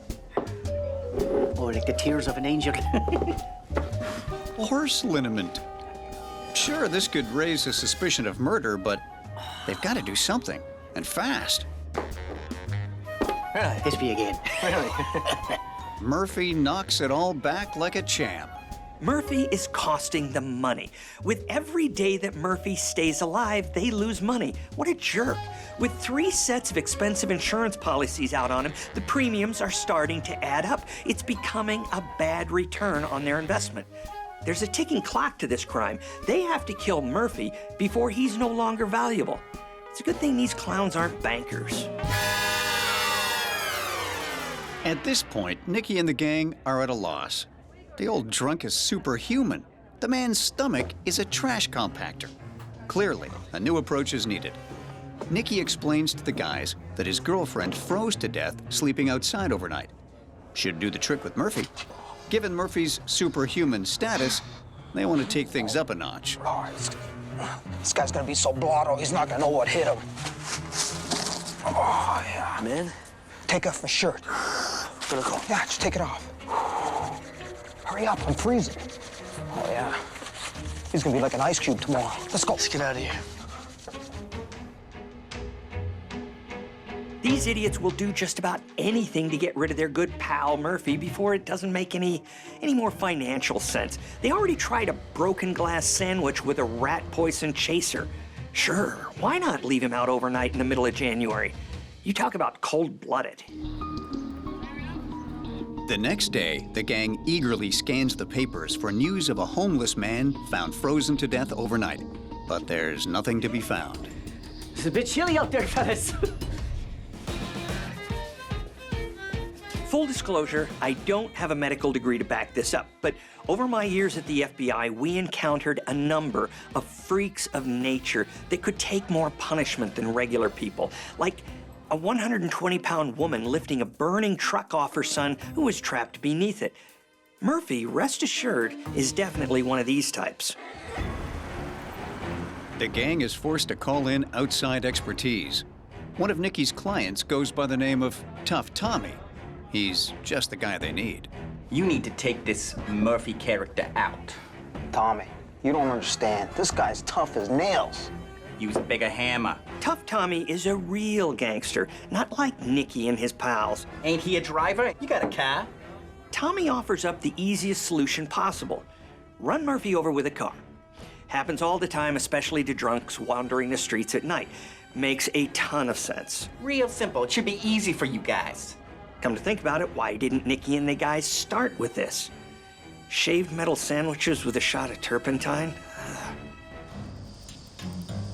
It's the middle of the night when Nicky and Joe put their latest plan into action. Murphy is too blotto to know what's going on. Let's go. All right, Danny, go get the car. Hold him up straight. Rev it up, Danny. Rev it up. Come on, fast.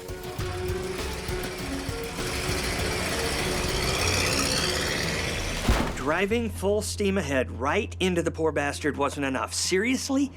They figure they better back over poor Murphy a couple of times just for good measure. I guess they gotta go for broke at this point. The next day, there's nothing in the newspapers about the body of a run-over drunk being found, so they call around. But there's no corpse matching Murphy's description in any local morgue. Now, these guys have a real problem. Without a body, they can't collect, and Murphy, it seems, has vanished and taken the insurance money with him. At this point, they've got no choice but to find Murphy, dead or alive. Fearing and half expecting he actually survived, they call every hospital in the city. Yeah, I got a friend of mine. He's around 50 years old, big blue eyes, Irish accent, smells like liquor. He's gotta be there. What? Double check. Come on, this is the last hospital in the whole city. He's gotta be there. No, that's impossible. Day after day passes, with no sign of Murphy. And that home run, bottom of the ninth, what a play. Hey, Nicky. Oh, no. Oh, I'm dying for a drink. That's impossible. You wouldn't believe what happened to me. I woke up in the hospital. They told me I'd been hit by a car. You don't say. Yeah. But the policeman didn't find any ID on me, so they figured I was a bum. They didn't register me. Huh? Aside from a crick in the neck, I'm as fit as a fiddle. And I sure am a thirsty fiddle. You wouldn't mind setting me up for a drink, would you? Oh, God. Murphy is truly indestructible. People are talking about him like he was the Rasputin of Chicago. Hell, I'd believe it. Word on the street is that the old Irish drunk just cannot be killed. Unbelievable. I can't believe this guy is still alive. He's like a freak of nature. Tell you what we do. Put a bullet in his head. We can't put a bullet in his head, all right? The insurance policy doesn't pay. Then all this work goes down for nothing. We need a home run. 100%. The gang is frantic. They have to kill Murphy now, or they'll never get the return on their investment. They need a sure thing.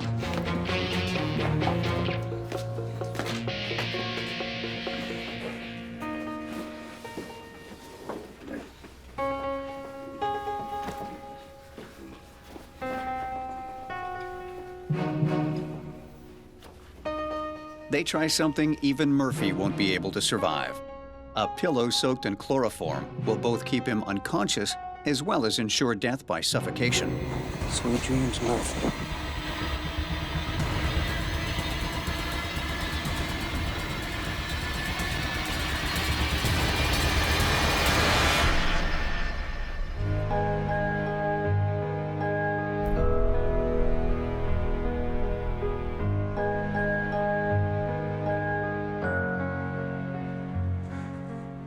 Done now, huh? Stubborn prick. Bastard.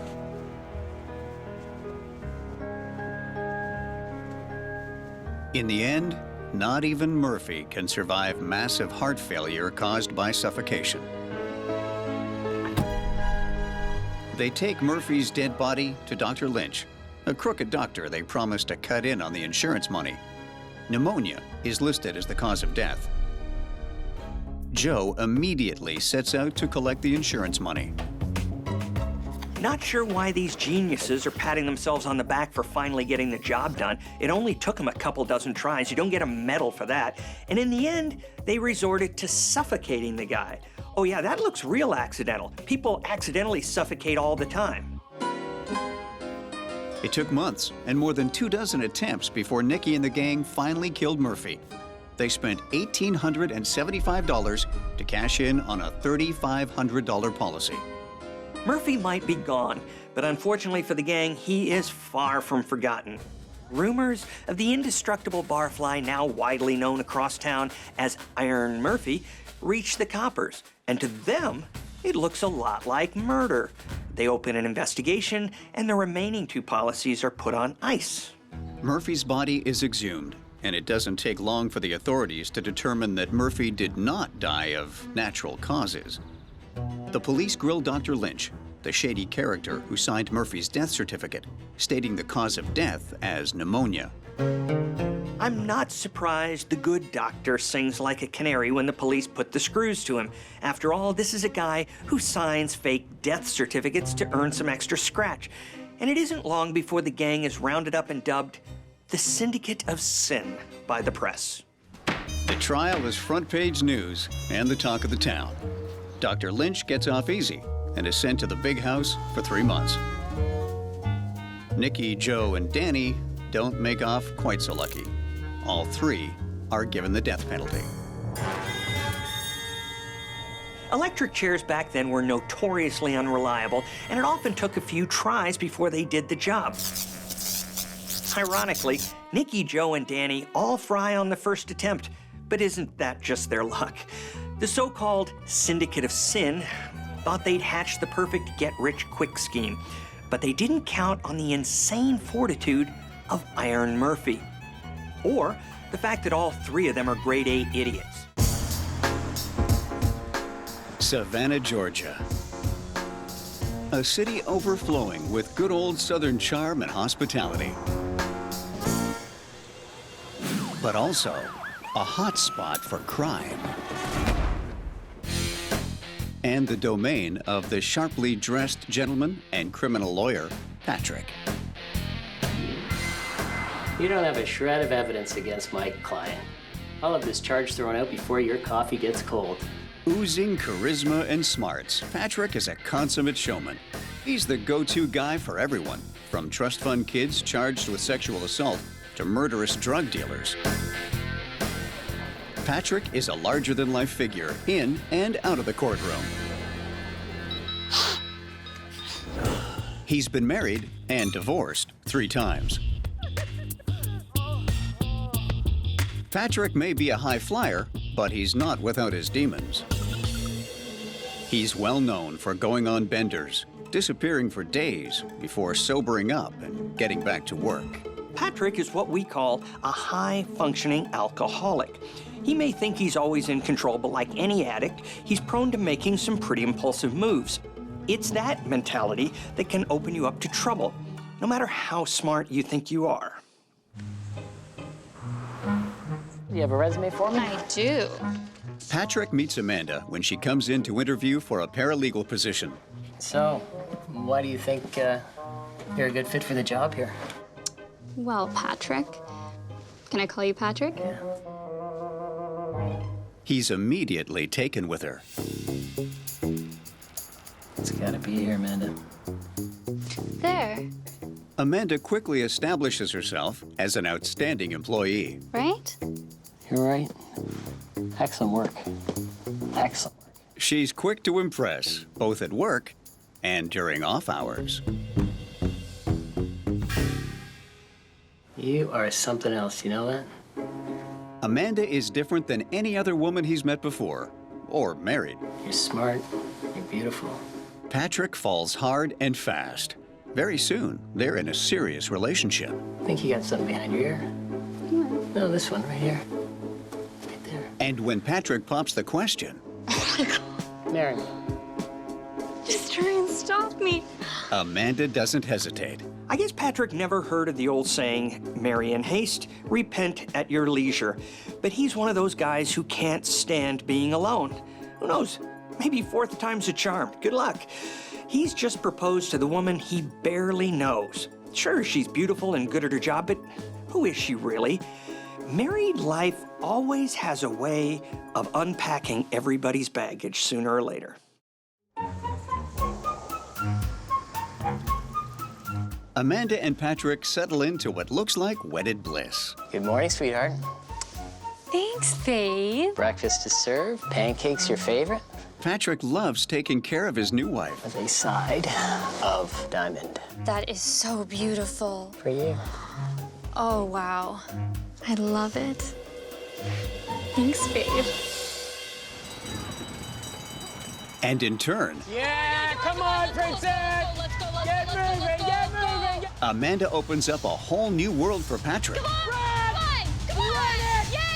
When she introduces him to her passion, horse racing. She's hot! She's hot! She's coming! She's coming! She's coming! Yeah! We are in the money! From his first derby and mint julep, Patrick is hooked. And it doesn't take long for Amanda to convince Patrick to buy their own racehorse. Oh my God, sweet. Soon, they're in the winner's circle. What? But a few months after their wedding, Doesn't make sense. Patrick discovers the woman of his dreams isn't as perfect as he thought she was.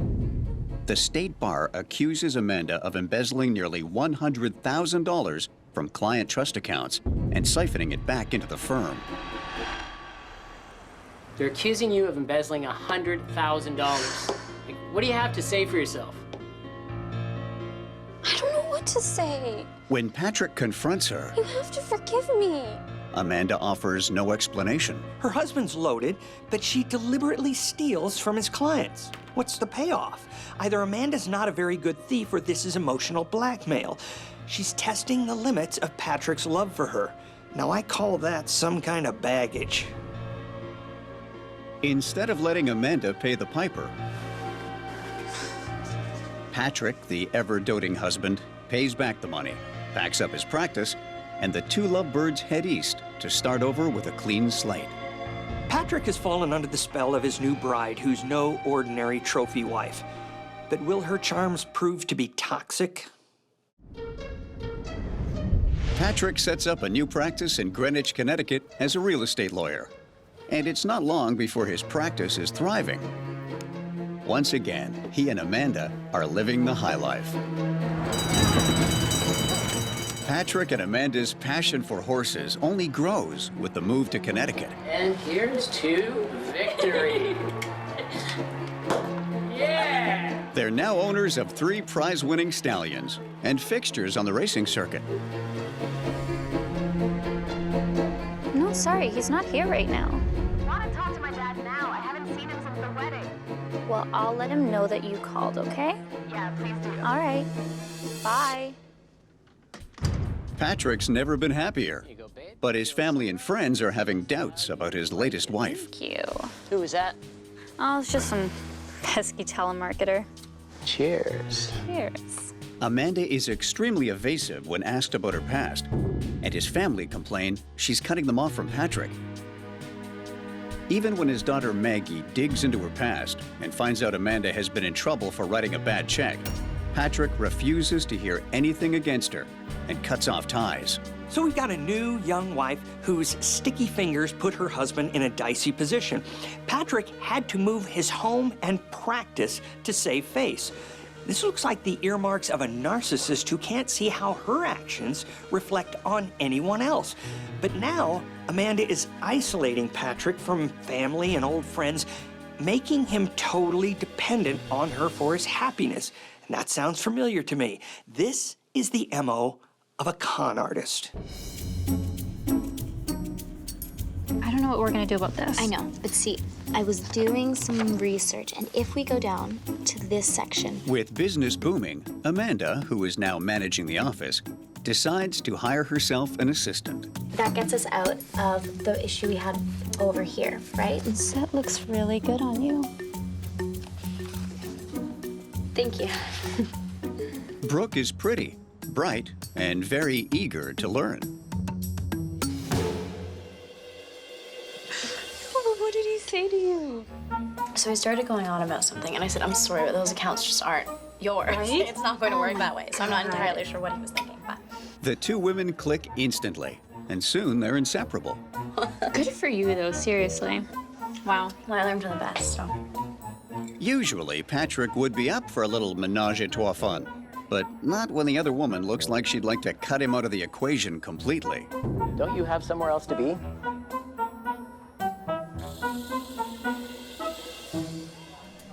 Here's a guy who turns a blind eye to his wife's embezzlement attempt, but not when somebody's making a play for her affections.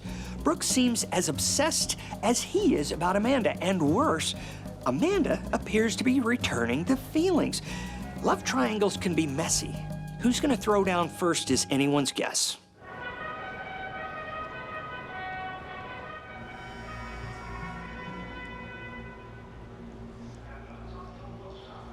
Did you see it? So good. Oh, great. Right on time, 30 minutes late. And what is she doing here? Amanda, what is she doing here? No. I invited her. Get her out. Get her out.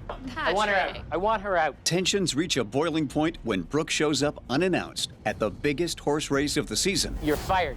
I want her out. You're I'm fired. The Duchess Cup. You can't fire me. I don't work for you. Oh, So- I just did. I'm sorry, you're not my boss. I just fired you. Amanda. Patrick, Fire your little whatever the take hell. it easy. Let's all Fire. just Get her go out. to the Derby and have a good time together. How about that? Oh, I've been having a great time. I've been having a great time. I'm not leaving, so you can just deal with that, or maybe you don't have to go to the Derby.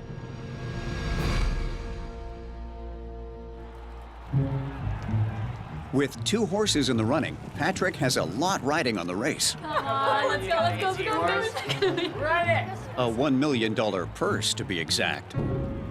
So for now, he's laying off Brooke, but not the booze. Win me some money. Win me some money. 2 laps in, and Patrick is barely holding it together. I don't feel so good. Come on. Come on, run it. Run it. Run. Come on. No. He might be a killer in the courtroom, but Patrick ought to watch his back when it comes to competing for a woman's heart. God, he's so heavy. So disgusting. Smells like a tiki bar. Jesus Christ. Back in the hotel room, things go from bad to worse for Patrick. Let me get our medicine for our sick patient here.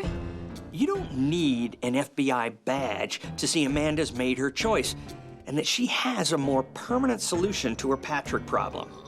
Get rid of him for good. Time to take your medicine like a good boy. Patrick tries to beg for his life, but he's paralyzed. Whatever Amanda gave him is powerful. Why kill Patrick? For the money? And what's Amanda's plan once he's dead? It's going to be tough to explain how he died if there's an autopsy and they find poison in his system. And if she gets rid of the body, there's going to be other questions. Patrick is well known in legal and horse racing circles. People are going to notice if he's missing. What are you doing? Oh, look at him. Oh my God, just, we don't have time for this. Well, let's go. He looks ridiculous. Let's go.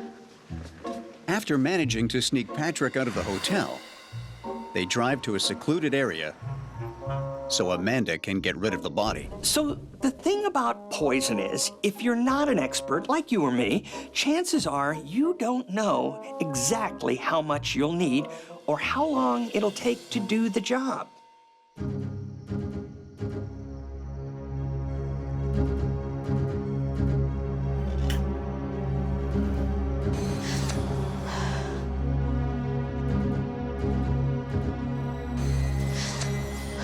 Check his pulse. He's still breathing. Are you kidding me? This is where Amanda faces a moral crossroads of sorts. Does she bury him alive or wait it out? Well, let's take him home. In the end, she opts for a weekend at Patrick's move. Oh, yeah, I know it's not the name of the movie.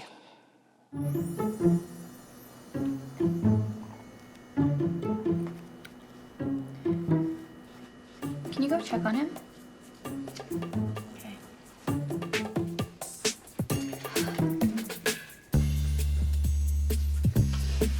Not yet. It takes another 6 hours before Patrick finally draws his last breath. Only Amanda's problems are far from over. If you're going to go as far as killing a guy, then you better go all the way and put him 6 feet under. Fridge. Not in the fridge. I mean, that might slow decomposition, but it won't stop it altogether. So now they face the risks of A, someone discovering the body when they go to look for Chardonnay, or B, as time goes by, it gets harder to get rid of a rotting corpse without anybody suspecting. And then there's C. Where are they going to put all that wine now? Cheers.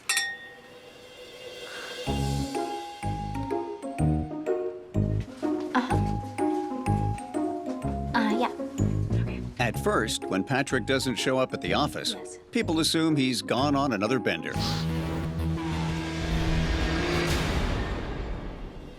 Amanda and Brooke get to work cleaning out Patrick's accounts and selling off his assets to a tune of $600,000. I couldn't have done it better myself.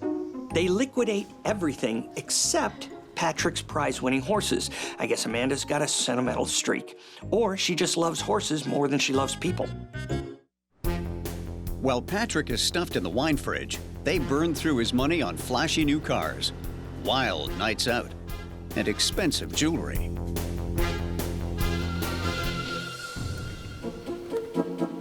Then Brooke moves in. She and Amanda settle into domestic bliss. I've heard that couples who've been together for a long time start to actually resemble one another. This terrifies my wife. But in this situation, it's just creepy. I'd say master manipulator Amanda is up to something. As the weeks pass, people start inquiring about Patrick's whereabouts. Amanda and Brooke feed them a web of lies. These two ladies get real creative. They tell his clients he's out of town, but friends and family, like his daughter, are told he's in rehab in Costa Rica, and he's joined a cult. They're convinced people will buy what they're selling, and they're gonna get away with it. Ladies, I really hate to burst your bubble, but real life isn't a movie. Sooner or later, people are gonna get wise. Worried sick, Detective Novak? Patrick's daughter Maggie reports him missing to the police. Okay. Amanda somehow catches wind the police want to talk to her about her missing husband. That's her cue. She needs to get rid of the body. They drive to Atlantic City and check into a hotel. While Brooke waits in the room, Amanda scouts a suitable place to bury Patrick. I could have told Amanda that getting rid of a body isn't as easy as it looks, but she's got an even bigger problem now. As soon as Patrick is out of the fridge, decomposition speeds up. It's no fun having cops breathing down your neck with a stench like that oozing from your trunk. It smells like about 200 pounds of rotted, maggot-infested meat. That little pine tree under your rearview mirror, it's not gonna cut it. She has to move fast. The next day, Amanda finally manages to bury Patrick in a shallow grave in the countryside, 100 miles from her home. Then, Amanda drains the firm's cash deposits, over $100,000, and closes down the office. Finally, she sends Brooke a text. But when Brooke arrives to meet up with her girlfriend, Amanda is nowhere to be found. Amanda's flown the coop with a whole lot of cash. Sure, she can run, but the question is, will she get away with murder? When Patrick's body is found in a shallow grave, police launch a nationwide manhunt for Amanda. The coroner determines that Patrick died from ingesting large quantities of asapromazine, a common horse tranquilizer. I've seen my share of murder weapons, but this is a first. There is nothing common about death by horse tranquilizers. Amanda's big problem is she's practically pointed a finger at herself. It's no secret that she and Patrick owned horses, so she had access to what? Horse tranquilizer. That's means. She stole Patrick's money. That's motive. But ironically, if she hadn't put him in the fridge, she might still have gotten away with murder. See, decomposition destroys everything, including most poisons. If she'd buried him pronto, Patrick would have been worm food already, but preserving him meant the poison was still traceable in his organs and bodily fluids. Once the tox screen was run, it's good night, Amanda. Police dig into Amanda's background and discover she's got a rap sheet of over 100 frauds and theft offenses. And she's got 30 aliases. Among them, Elizabeth, the horse whisperer, Crystal, the real estate agent, and Shanty, the massage therapist. Her real name is Karen. Anyone with that many aliases gets as much of an adrenaline rush from scamming people as they do stealing money. They don't see the world the way you and I do. They're actors who spin tales to boost their own egos. Getting people to buy into the fantasy is what gets them off. And as soon as they've acquired the information to forge another identity, they're off to rinse and repeat. Authorities eventually track Amanda to Myrtle Beach, where it all began. She's got a new ID, a new job, and guess what? A new man. Amanda is arrested and gives a full confession. Amanda's got that gift that all clever con artists have, the ability to reinvent themselves. They instinctively know how to play their mark by becoming exactly what the mark needs them to be. They gain trust using many techniques, but it's all part of a big game. It all started when Patrick and I started to have marital problems. Brooke came into the picture, and to be honest, I did feel like we had something special. But why Amanda decided to kill Patrick instead of merely draining him dry? Could be she actually had real feelings for Brooke. But there was something wrong with her. It wasn't enough for her to just have me divorce him. But obviously not enough to take the rap all by herself. I really hope that she gets the help she needs. Brooke is brought in for questioning. Okay, Brooke, tell me what you know. I'm just his assistant. I don't really know what's going on. I'm not really sure. But denies any involvement in the murder. She's made a confession, and your name is all over it. That's not true. If you're gonna pin this on anyone, it's her fault. Looks like Mini-Me picked up a few tips from her master. The con artist MO is never cop to anything. Their defense is, hey, the mark was just asking to be had. I'll show them. If convicted, both the women could face the death penalty. But Amanda doesn't give prosecutors a chance. She kills herself in jail while awaiting trial. The letter she leaves behind is to her lawyer, instructing him to sue the police for giving her the means to kill herself. She wants a settlement to go to her horses. You gotta hand it to her. Even in death, Amanda can't help herself. For a con artist, failure is not the end. It's just a signal to try a new angle. Luckily for Brooke, there's no physical evidence tying her directly to the crime. She's sentenced to 10 years for voluntary manslaughter and fraud. I bet Brooke spent some quality time trying to figure out why Amanda did what she did. I mean, she had all the time in the world to. But when all's said and done, with Amanda dead, no one will ever really know her true motivations. And I kind of suspect that even Amanda herself wasn't too sure. Like the saying goes, though, it's a riddle wrapped in a mystery inside an enigma.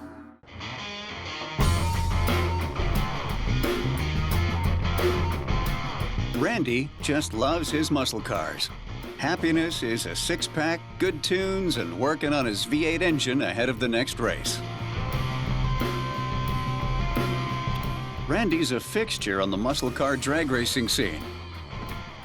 People like him, and he's highly respected for his technical know-how. It's an expensive hobby. Those superchargers and high-performance V8 engines cost a small fortune. So Randy always needs money. And a few years ago, he figured out how to line his coverall pockets with some extra cash.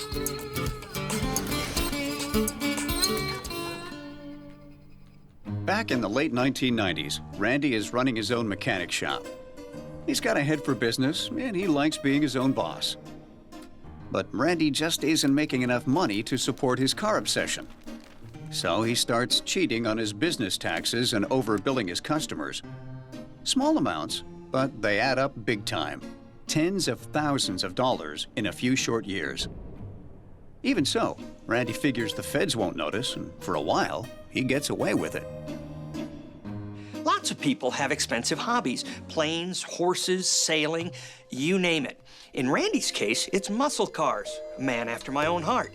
But people who indulge in these pursuits generally have lots of money. Randy, not so much, even if he is cheating the government. With his hobby growing and his bills piling up, the pressure on his marriage bills. I hate coming in here. It's disgusting. What do you want now? But I have to talk to you, and I For can't what? find you at the house. You're never at home anymore. You're I'm always busy. here. Look, have you opened the mail lately? Have you opened the mail? I told you not to go through the mail. Listen, somebody's got to pay attention to where the money's going, Randy, and it's all going out. What is it? As Kristen pleads and argues with him to sell off parts of his collection, she discovers he actually invested more, renting a second garage. This is an investment. This whole place is an investment. It's a business. Oh, this is our future? This is our future. Randy, you couldn't get lucky in this thing when you bought it. What makes you think this is gonna do anything for you now? As an FBI agent, I've seen it 1,000 times. You can go from passionate to criminal about something in the blink of an eye. But here's a bit of free advice. If you do need money to pursue your passion, don't rip off the federal government. We take it personally. We will catch you. Randy's arrested for tax evasion. He pleads guilty and avoids prison, but he's saddled with a whopping $300,000 in fines and back taxes. He's worse off financially than ever before. After a taste of justice, in other words, getting caught red-handed, some people do get scared straight. Randy might have bet on crime and lost, but at heart, he's still a businessman. He can earn a clean dollar. And now he really has no choice, does he? It's the early 2000s, and the housing market is booming. Interest rates are low, and the mortgages are practically being given away. The construction sector has a big problem. Really? More demand than can be supplied. Come on, that's easy. Randy sees an opportunity. He's good with his hands, and he knows machines. Oh, I can do that. Jeez, that's easy money. He goes into the house contracting business, leasing out construction equipment. It turns out he's good at it, and the new business goes gangbusters. Randy can't wait to get back on the street racing circuit, something those back tax payments have put a serious damper on. But Randy's good intentions are no match for the worst economic meltdown in decades. Like millions of Americans, Randy is blindsided by the Great Recession of the late 2000s. Breaking news. Stocks all over the world are tanking because of a mortgage lender crisis. After digging himself out of one financial hole, The Dow is expected to open down 300 to 400 points. It's only going to get worse. he now finds himself facing complete ruin.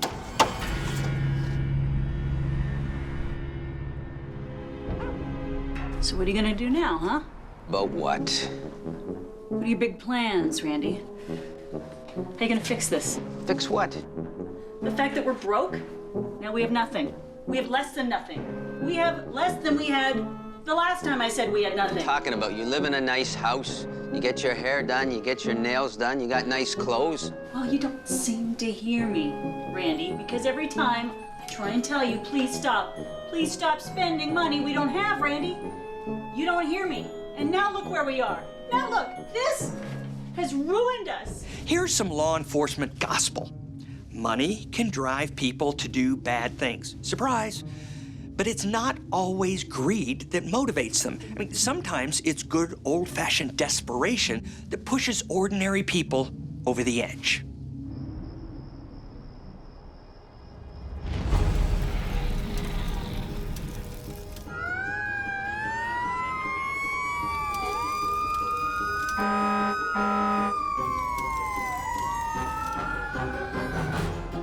When the fire is put out, responders are confronted with a horrific scene.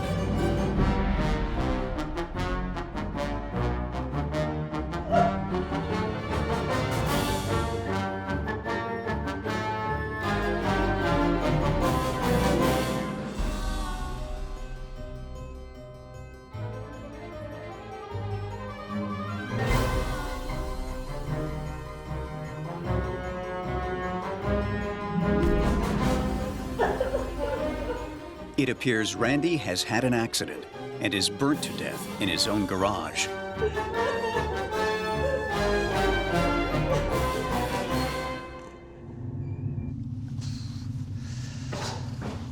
To Detective Wilson, the responding investigator, it looks like Randy was working when a shelf fell, pushing him down to the concrete floor, where he struck his head and was knocked unconscious.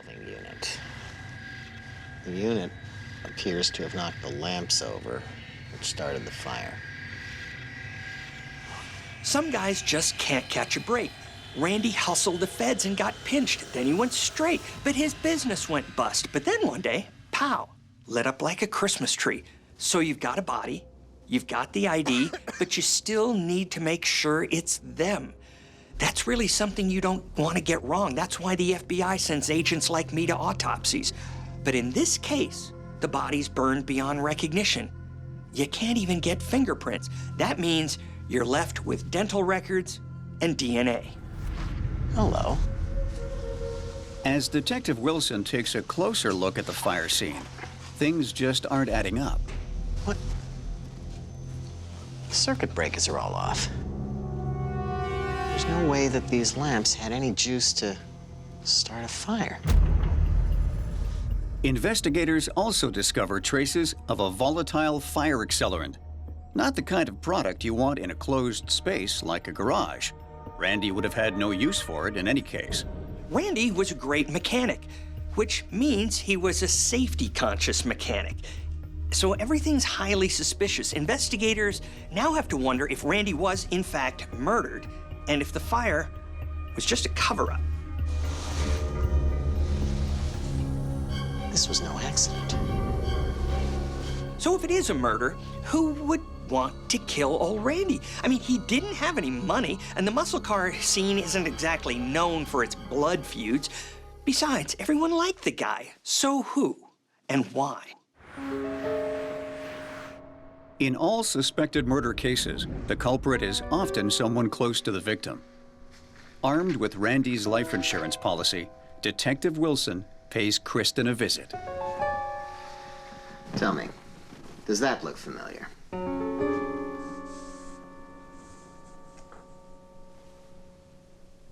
I think I'd remember a $5 million life insurance policy, Detective. Interesting. It turns out Randy had taken out a life insurance policy only weeks before the fire. A big one, as in 7 figures big. And the sole beneficiary? Randy's wife, Kristen.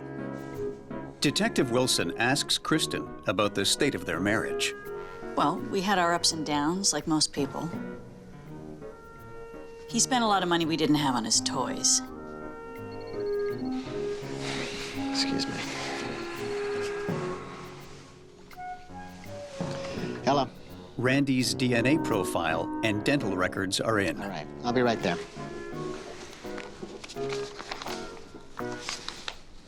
We're not done here.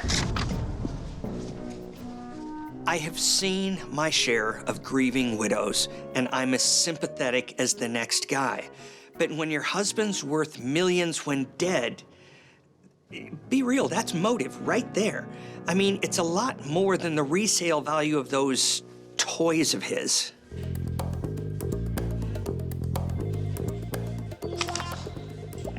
Hang on a minute. These are different. Randy's dental records don't match the teeth from the body. Investigators now have to answer 2 questions. Just whose body is that on the coroner's cooling board? And where is the real Randy? Detective Wilson checks missing person reports to see if anyone has disappeared recently. If so, it could be a lead on the identity of the John Doe at the morgue. It turns out someone has disappeared. A 22-year-old local man named Keith. His sister had reported him missing only a few days before. Thank you for coming in. I understand your brother's missing? I have no idea where he is. That's a picture of him. He took some job with some local contractor. He was trying to save money for school. Also, he never sends texts, and look. He always calls, and he just said he was leaving town. We live together. He would never do something like this. You know, it's not a crime to go missing, and if you're of age, the police aren't even obligated to look for you. But if the circumstances of your disappearance are suspicious, well, that all changes. Then we step in. And in the case of this young man, Keith, the circumstances are a little more than iffy.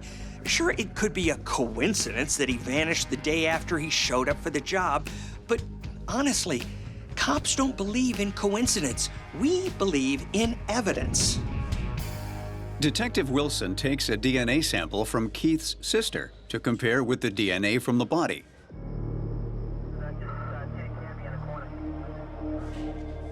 And it's a match. The body they pulled out of Randy's garage is actually Keith. When times get tough, most people put on a brave face and get on with it. Not Randy. He thinks if he plays dead, his problems will just go away. But Randy, it ain't that easy. To pull it off, Randy needs a stand-in, someone whose cadaver people will think is actually him. Someone whose identity he can steal. Someone like Keith. With the clock ticking, Detective Wilson launches a massive manhunt. Be on the lookout for a white male, 6 feet, 200 pounds, early 50s, brown hair, maybe driving the victim's car. Tag 647. Within an hour, Randy's photo is all over the news, along with a description of Keith's car. Detective Wilson questions Randy's wife, Kristen, again. All right, Kristen, no more fooling around. See this? This is a search warrant. And this time, he doesn't hold back. Kid is dead, and you are going to tell me everything that happened to him right now. I told you I don't know anything. I think you do. This is evidence. No, I'm you seizing can't. it. Please. This says I can.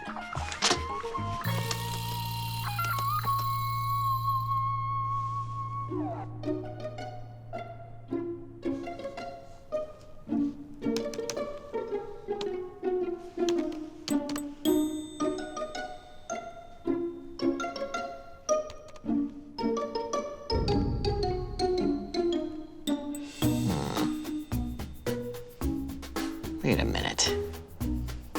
These dates. Is that Randy? Your dead husband? Sending you emails from the great beyond?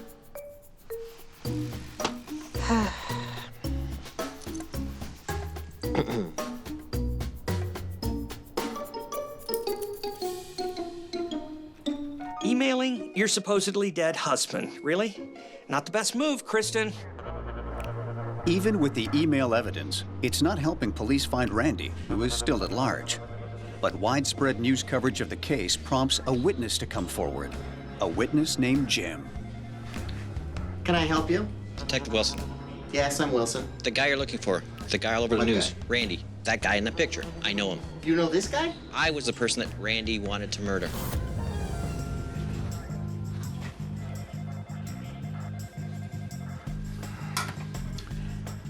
Well, I gotta tell you, you do look an awful lot alike. Jim's claim that he was Randy's original choice of victim now makes perfect sense. All right. Where did you first meet him? Jim tells Detective Wilson that he answered an ad that someone was looking for help with some odd jobs around the house. And that someone was Randy. Hi, Jim. Good to see you again. Good to see you. How are you? Good, good. Thanks for coming. Hey, my pleasure. Great. And he asked me to do some work in his yard or help some stuff around the house. Odd jobs? All right, yeah. And he had this large application, 8 or 9 pages. 9 pages? Very specific questions about my height, my weight. Tattoos. Yeah, I might have a big heart on my ass. Come on, Well, man. I don't want to see that, but... Whoa. Bank card number? Wait a minute. Are you telling me on this job application he asked you for your PIN number? Yes. What kind of job application asks for your measurements and your bank card access code? Not even the FBI application is that detailed.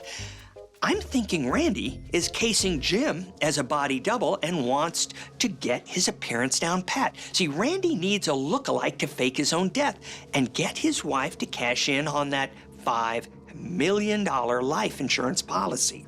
That's a good chunk of change to start a new life with. All right. We appreciate you coming by. Talk to you later. Okay, absolutely. See you after.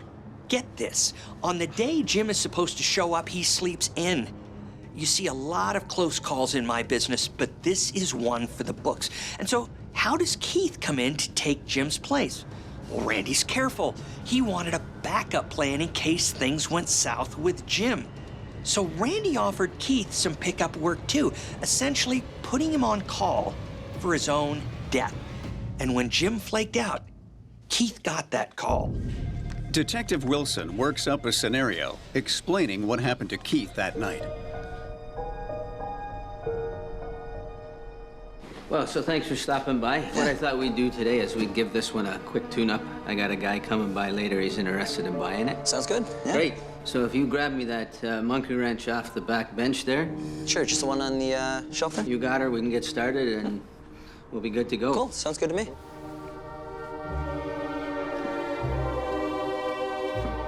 Randy chloroforms Keith to avoid evidence of a struggle.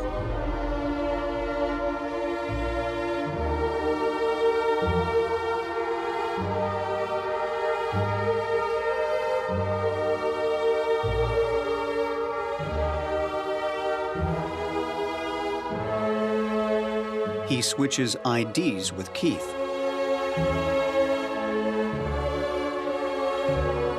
And then takes his car keys.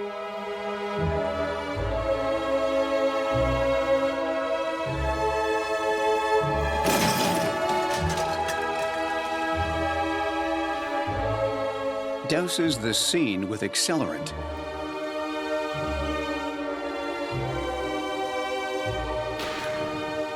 And lights it up.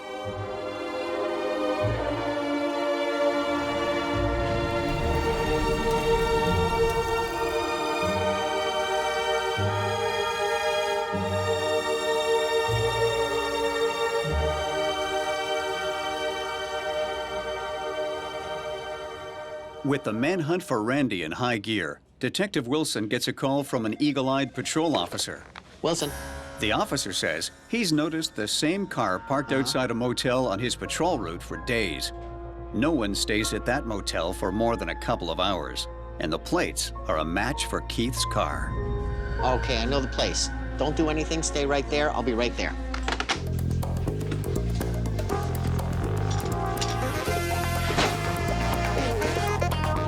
Detective Wilson races to the motel where Randy's been holed up.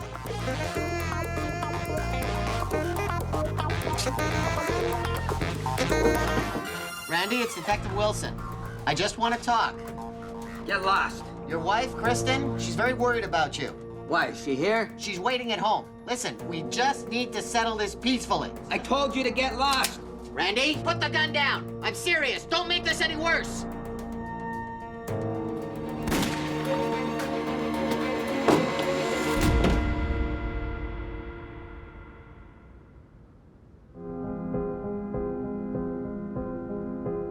Randy's problem was always money. A lust for money drove him to cheat the government. A lack of money made him desperate enough to try and cash in on his own death. Randy thought he could leave his messed up life behind like so much dust in his rearview mirror. He didn't care if he killed someone to do it. He went from tax cheat to killer, and in the end, he was a coward. He took the easy way out. And what about Kristen? The family of the victim sued Kristen in a civil suit, where it was found that she had conspired in the scheme to collect on her husband's $5 million insurance policy. As for Jim, that was one job he was glad to sleep through. But he'll never shake how close he came to being Randy's very dead ringer. There's a nifty word for faking your own death. We call it pseudocide. And you'd be surprised by how often people try it. But if you ever feel like leaving it all behind and starting over, here's an idea. Don't whack anyone in the process.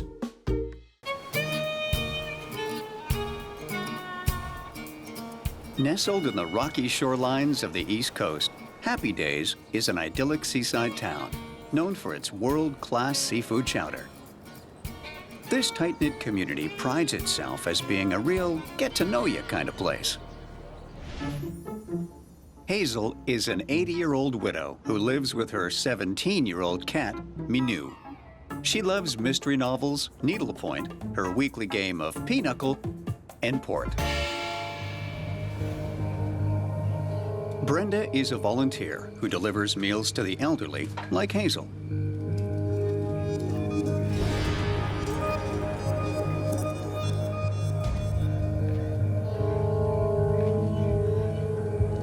Concerned for Hazel's well-being, Brenda calls 911 to report a possible break-in.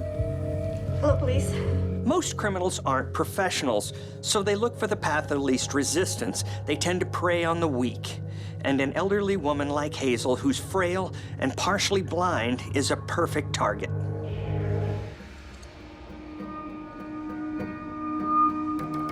Hello? Hazel? Anybody home?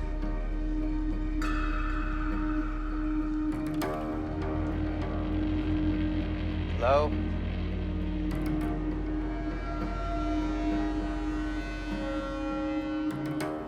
Hazel?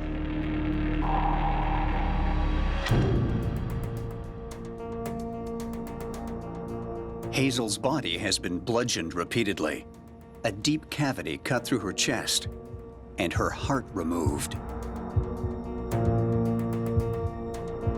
If my years at the FBI have taught me anything, this might be a ritualistic killing. What the murderer did to Hazel, though, goes well beyond what's needed to simply kill somebody. This was what we call overkill, and it was executed for a very dark and twisted purpose.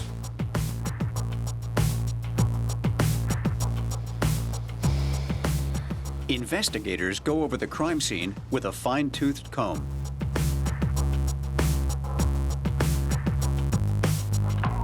And discover that the broken glass from the window has the top of a footprint left behind.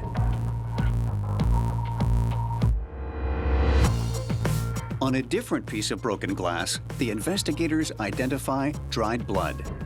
The intruder may have cut themselves on the way in through the window. It looks like a lip print.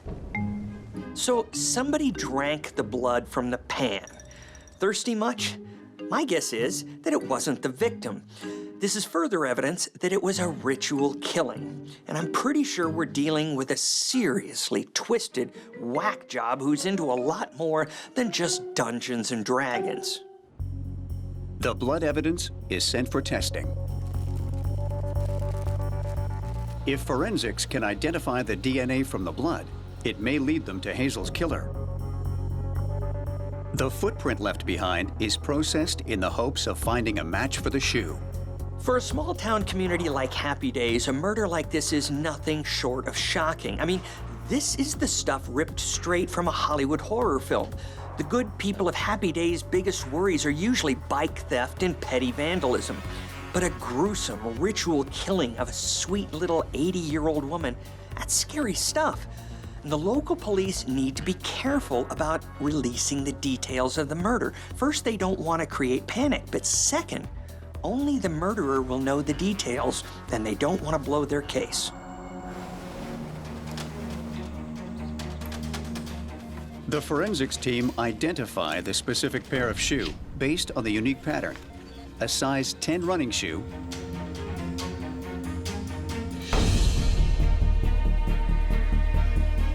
and once the DNA results from the crime scene are processed, they reveal a key piece of information.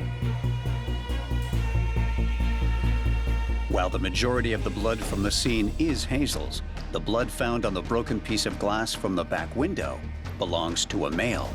The investigators now have two big-time leads. They know the make of the shoe, and they know they're looking for a male.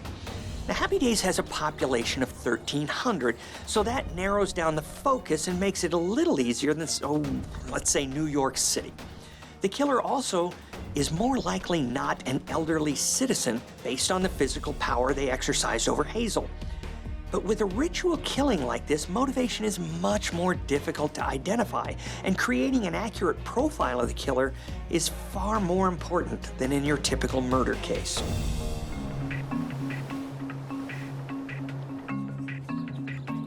The police have identified the blood found at the scene as male and a footprint belonging to a specific brand of sneaker.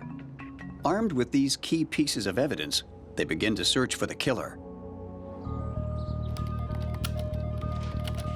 The local police have never dealt with a major crime, much less a ritualistic murder. So a behavioral psychologist is brought in to help create a profile of the killer. Behavioral psychologists bring a deeper understanding of the human psyche to cases like this. And that's exactly what we need here, because we're not dealing with your run-of-the-mill gun-toting murderer. We're dealing with someone who removed a human heart and drank the blood. And while I'm no profiler, that tells me we're dealing with someone with a pretty extreme well, let's just say imagination. The behavioral psychologist concludes that the person they're looking for has a strong interest in the occult and witchcraft. They're also more than likely a loner, withdrawn and private. Armed with a profile that they're looking for a male loner with an interest in the occult who was wearing a size 10 running shoe, police launch a manhunt. They canvass the town and surrounding area, retrieving DNA samples from every male between the ages of 18 to 65. The good people of Happy Days are only too happy to help the investigators out. With a vicious killer on the loose, people are living in a state of fear, and the sooner the police can catch this killer, the sooner they can sleep easy. 5 days after Hazel's murder, the usually sleepy town of Happy Days is rocked by another shocking death. A fishmonger named Glenn sets himself on fire and jumps from the top of a lighthouse.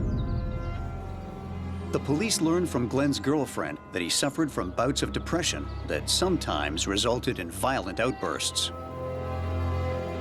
The media jumps all over the story, going as far as suggesting that Glenn killed Hazel and was so torn up with guilt that he killed himself. Turns out, the lighthouse where Glenn committed suicide is only a few miles away from where Hazel lived, which gives police cause to search his home. They find a suicide note and a passage from the Bible that references a heart. My son, give me your heart and let your eyes delight in my ways. So an old woman has her heart cut out, and there's this guy whose suicide note specifically references the heart. Well, if that isn't a coincidence, then I don't know what is. Police collect all of Glenn's shoes to see if any of them are a match with the footprint found at the crime scene. Shoe prints can act like fingerprints. With running shoes, there's a specific pattern to each and every sole, and in a small town where less shoes are sold, this can really narrow a search. Plus, when shoes are worn down or scarred or cut, they create a specific pattern on the sole unique to each person's instep and walking style. If they can match the sole of one of Glenn's shoes to the footprint found at the crime scene, then bam, they found their man. But none of Glenn's shoes match the print found at the scene. They extract DNA from Glenn's burnt body in the hopes of making a connection. But no evidence is found, and the DNA doesn't match. The search of his home didn't yield a weapon or anything else tying him to Hazel's murder. Even though it's frustrating for both the local police and the people of Happy Days, Glenn is eliminated as a suspect. Sure, it would have been great if we could have pinned the murder on him, but that wouldn't have stopped the killings. And law enforcement, things are rarely that cut and dry. It's back to the drawing board for the good guys, and with no other suspects, the investigators are gonna have to start thinking way out of the box. Investigators are running out of time and strategies. Police refocus their investigation on who could have purchased the specific type of running shoe that the killer wore. There's only one store within 50 miles that sells this brand of running shoe worn by the killer. Roughly 57 pairs of that shoe were ever sold in the store. Police track the purchasers through the debit and credit sales. They question everyone who purchased a size 10 shoe and take DNA samples. But all of the alibis check out, and none of the DNA is a match with what they found at the crime scene. Detective James cannot catch a break. Every lead is a dead end. This is when you look into your little investigator's toolbox and use whatever you've got that might help you break a case. With no options left, the police decide to reveal the grisly details of the crime to the media in an effort to stir up more leads.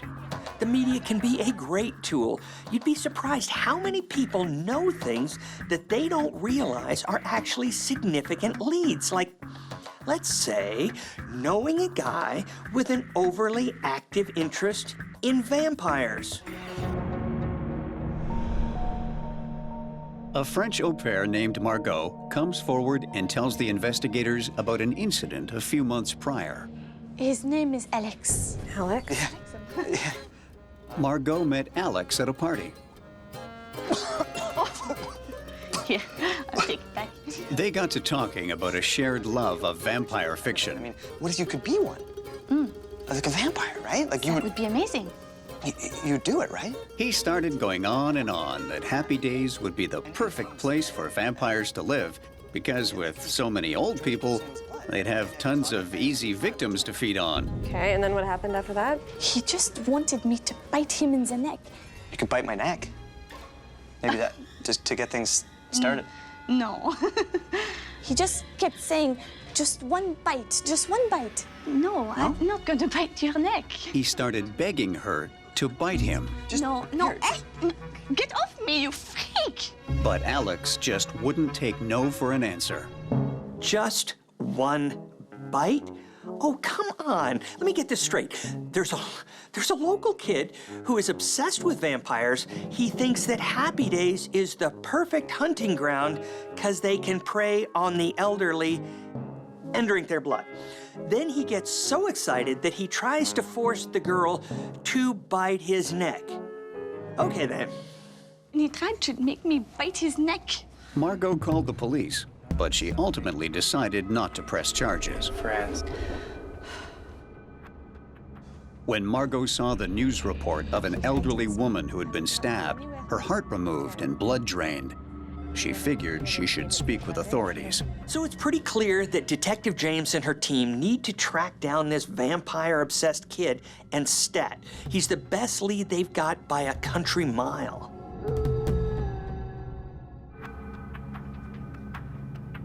Alex is 18, loves all things vampire, and wants to be an animator when he grows up. He had a regular childhood, but 4 years ago, his world was torn apart when his mother died of breast cancer. Alex was terribly affected and had difficulty accepting the tragedy of his mother's death.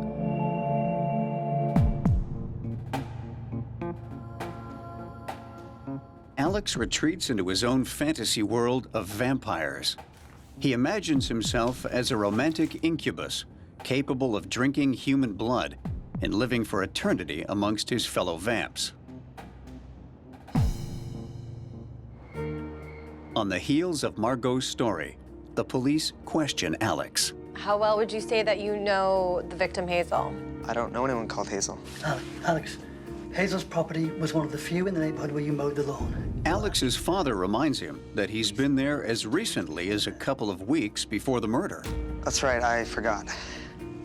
So you do know the victim? Yeah. Sorry about that. It's of significant interest that Alex knew the victim and had access to her. In layman's terms, that's what we call opportunity. Police request to see all of the shoes that Alex owns. The investigators hit pay dirt when they uncover the same type and brand of running shoe that was worn by the killer. Let's get forensics on this. So see how this is worn right here, and it's worn in the exact same spot right there? When the soles of Alex's sneakers are compared against the print found at the crime scene, they're an exact match.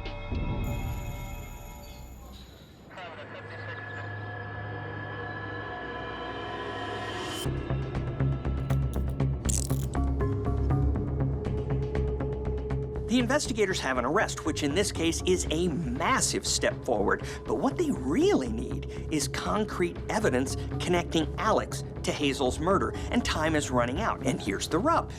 They only have 48 hours to find that evidence, or the kid walks free. Gotta find something or we gotta let him go, so. When investigators search Alex's room, they find sketchbooks filled with dark, beastly images that indicate an obsession with vampires and the occult that goes far beyond the ordinary.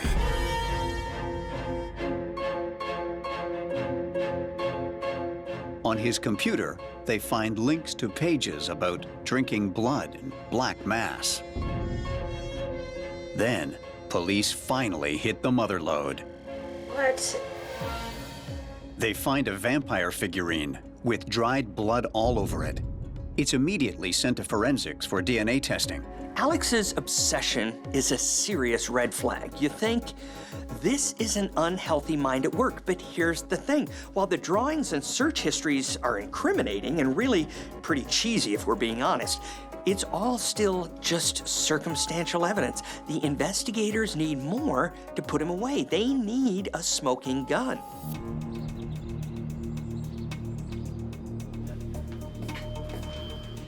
The DNA found on the figurine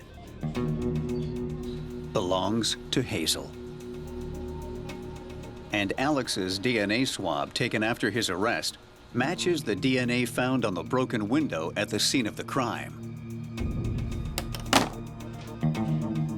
I love the grind of good old-fashioned police work. You canvass the neighborhood and talk to each and every person. You're looking for something, anything. Sometimes you don't know what it is, but you don't stop. You turn over every stone you can, and then, boom, you get a lead like Margot's, and the case suddenly has legs. Now the question turns to, how did Alex do it?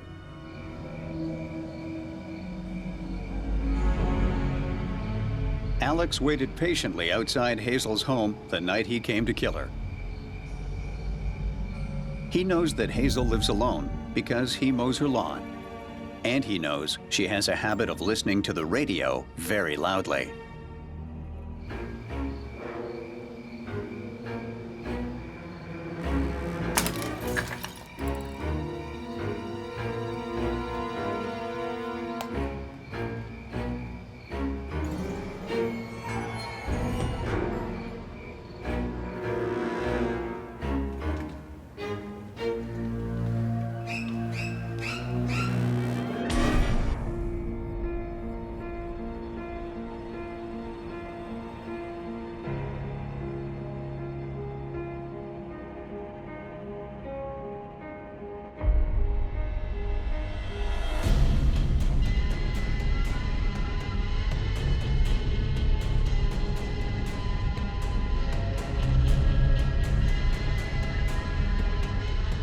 Alex pulls Hazel's unconscious body to the floor. Then, he starts on the grim task of getting what he came for. An old lady's heart.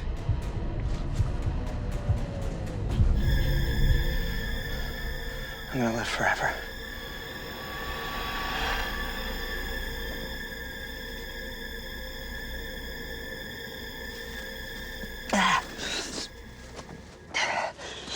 Alex was a perfectly normal kid with a clean record.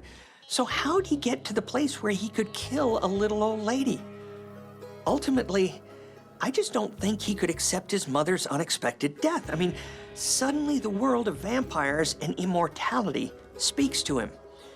Maybe he just didn't want to die himself. Or maybe he was angry and wanted revenge. Alex is charged with the murder of Hazel, a mere half hour before they would have had to release him. He's found guilty and sentenced to life in prison. For some, the line between fantasy and reality can be razor thin. That line is called sanity. An otherwise well-adjusted kid couldn't deal with the trauma of his mother's death, so he tried to create a fantasy world that would let him escape. But it didn't work. Vampires aren't real, and if you drink somebody's blood, hey, you're not gonna live forever. Alex had to learn the hard way that nobody escapes reality. Nobody. Dubai, ultra-modern, ultra-rich, and ultra-crowded. There are over 2 million people, with a big community of expats living the high life. Expat communities are strange places. You've got professionals that make a nice living in the West, but then you get someplace like Dubai, and you're launched into a whole nother stratosphere. Fancy digs, fancy schools, lots of servants. On the surface, it looks like the beautiful life. But a lot of money doesn't mean bad things can't happen.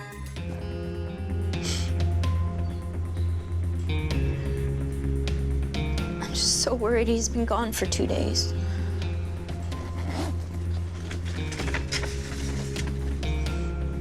This is what he looks like. How long have you been married?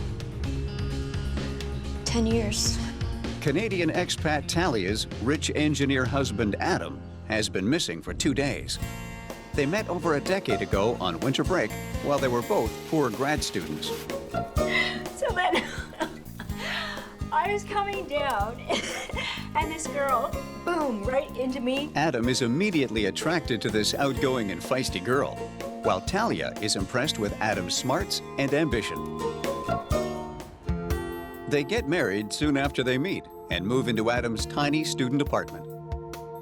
While he studies for his master's in engineering, Talia drops out of grad school and works 2 jobs to support them. Like the saying goes, behind every successful man is a woman. Talia is giving up her own dreams of becoming an architect and pinning them on her husband's future. Romantic? Well, maybe. Sacrifices are all well and good, but as time goes by, resentments can rear their ugly head. My advice? Consider a prenup. Upon graduation, Adam lands a job at a world-class engineering firm, and they can finally stop living like poor students. They're able to buy their first house and start a family. Hi. How are my girls? Oh, she's doing so great. Oh, bye. I love you We'll guys. see you soon. All Love right, you too. Take care. Bye. Adam works his way up and is eventually headhunted by a rival firm who transfer him to Dubai. Here, he's overseeing massive construction projects. It's the opportunity of a lifetime. Once in Dubai, Adam and Talia are launched into a completely different world than they've ever known before. Adam's salary is extravagant, and they live in a luxury apartment complex. Talia's daily life is now a whirlwind of spa treatments, expensive lunches, and shopping sprees. I know what you're thinking. Nothing wrong with success and money. I get it. But a whole lot of money all of a sudden has a way of bringing out the worst in people. Some deal with newfound wealth by spending it like it's going out of style, while others become obsessed with holding on to it. After a few years, Adam becomes a senior executive. His salary doubles, but so does his workload, meaning he spends less and less time at home with his wife and child. So he's a workaholic and she's a shopaholic. Sounds like a perfect match, huh? But it's a slippery slope. Talia isn't getting what she needs from her hubby, so she's looking for a way to feel better, and there's nothing like the rush of retail therapy. And Adam's so obsessed with success that he's letting his entire family down. It is bound to come to a head sooner or later. Things haven't been good for a while. He's just working so much, and things just started getting kind of rough. Rough? What do you mean? Talia tells the police that she and Adam were having troubles. He was drinking more heavily. Hey. But more disturbing was that he had become more and more controlling.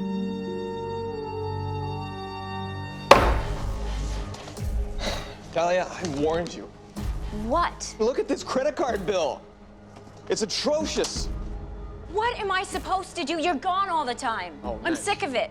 You know what? I'm done. No, I'm done with you. The last time they were together, they had an argument about money, and Adam became violent.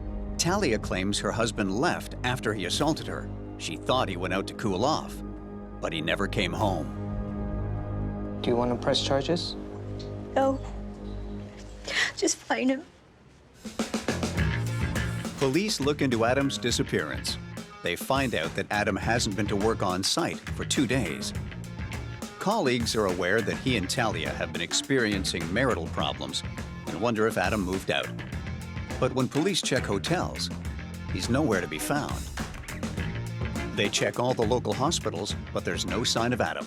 They also discover he hasn't used his credit card in a few days, and there's no evidence that he's left the country. It's possible Adam doesn't want to be found, and he's covered his trail. He's rich enough to do that. But you also got to look at the person's patterns of behavior. This is a guy who practically lives at work, and if he's not there, you got to consider he might have met with foul play. So where do you start looking? You start where he was last seen. Police question Adam and Talia's maid about her whereabouts on the night Adam disappeared. Well, it was actually my night off, so I wasn't working. I spent the night at a friend's house. And is there anything strange you noticed a day or two before he disappeared? No, nothing too strange. It's a dead end. The detective also questions employees at Adam and Talia's apartment complex, but no one has seen Adam. While in the utility room, the detective catches a whiff of something suspicious. Inside the room, he's hit with the overpowering smell of something rotting. During investigations in the FBI, I've been in some stinky situations, literally. Nothing like going through a sewage drain or a garbage dumpster to make your day. We used to call those trash covers. I can't say you get used to it, but it's part of the job.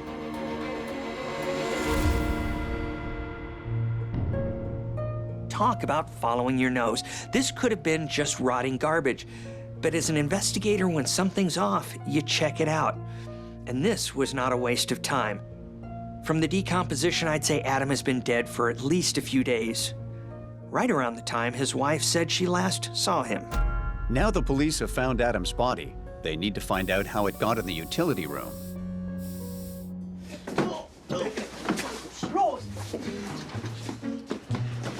Bro, slow, man. According to the maintenance logs, the day shift workers brought the box down to the utility room 4 days before. Bro, what are you doing, man? It's heavy, it's heavy. Let's go, man.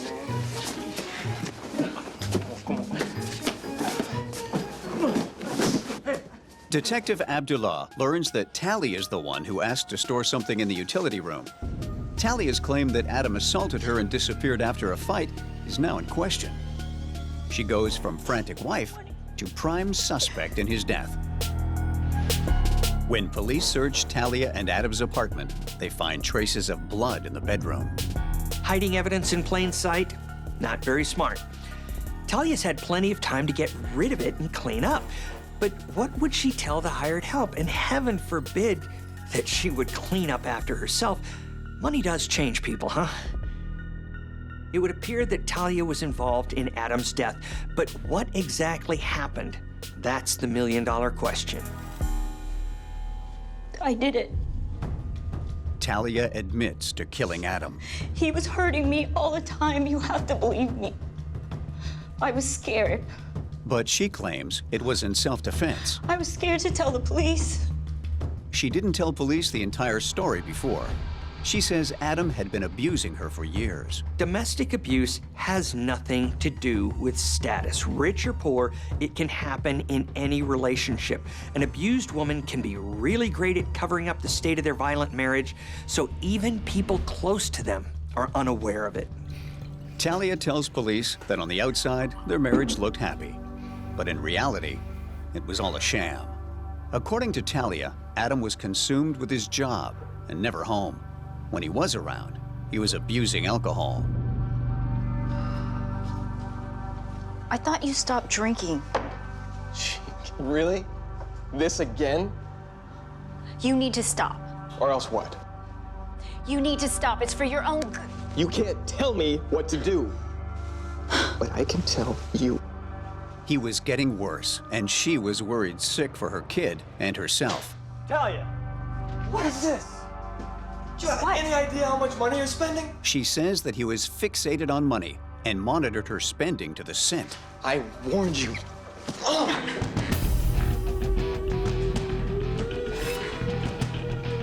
And one night, he went berserk.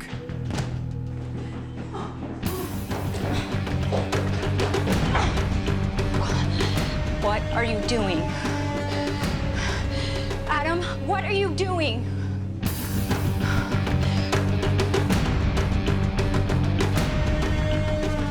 She says that when Adam chased her with the golf club, she had no choice but to defend herself.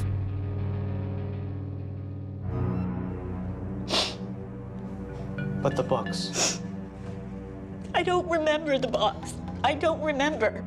Not remembering what you did after a traumatic event isn't unusual. Dissociative amnesia is a known stress response for victims of abuse. The brain literally shuts out what it can't handle.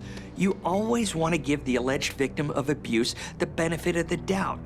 But right now, we only have Talia's word against that of a dead man. Police need to figure out if it all adds up. Police learn that Talia is the sole beneficiary of her husband's $20 million estate. They're married with a kid, so it's no surprise she's his heir. But is that motive enough for murder? I mean, why not just divorce him and get her half? But for an abuse victim, leaving your husband is not always easy, especially if there's a kid involved.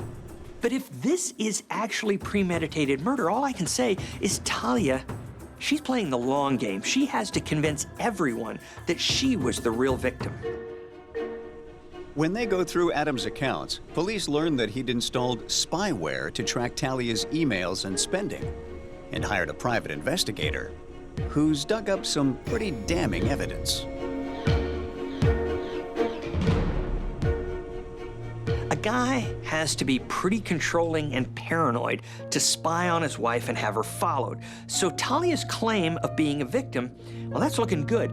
But she's having an affair, which doesn't look so good. But it's not unusual for an unhappy spouse to go looking outside the marriage for attention they're craving. The lover may not be a new designer purse, but he's something. Police need to find Loverboy and figure out whether or not he's involved in Adam's unfortunate demise. Police go through Talia's cell phone records and learn that her lover's name is Brody, but he's no local. He lives in Canada. They met during Talia's regular trip back with the kid to escape the suffocating summer heat of Dubai. Wow, thank you very much. I'm gonna try these on. Yeah. Wow, I love them. Good. I'm so Wow, glad. thank you very much. No surprise, he loved them. But who wouldn't love $1,500 designer sunglasses and a rich girlfriend who's starving for a little bit of affection? And the bonus? The husband is halfway around the world. Sounds like a perfect setup. Only Adam's no regular husband.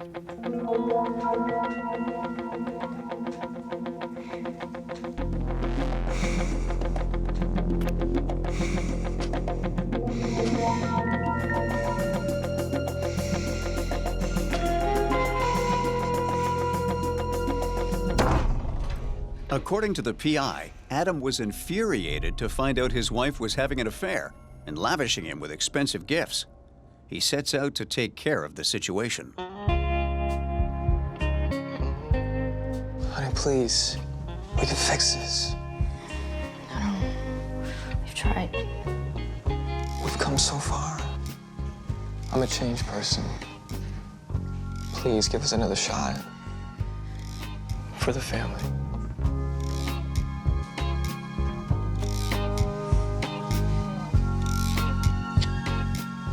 Smooth move, Romeo. If Adam is an abusive husband, this is a classic ploy. Ask for forgiveness, kiss and make up, but it's all a control thing.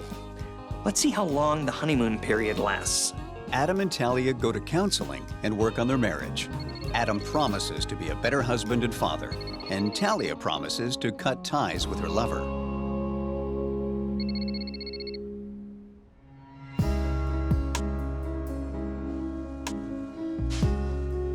Adam, when are you coming to bed? I've got work to do. But soon, Adam is back to his old workaholic ways. And Talia turns back to Brody for comfort.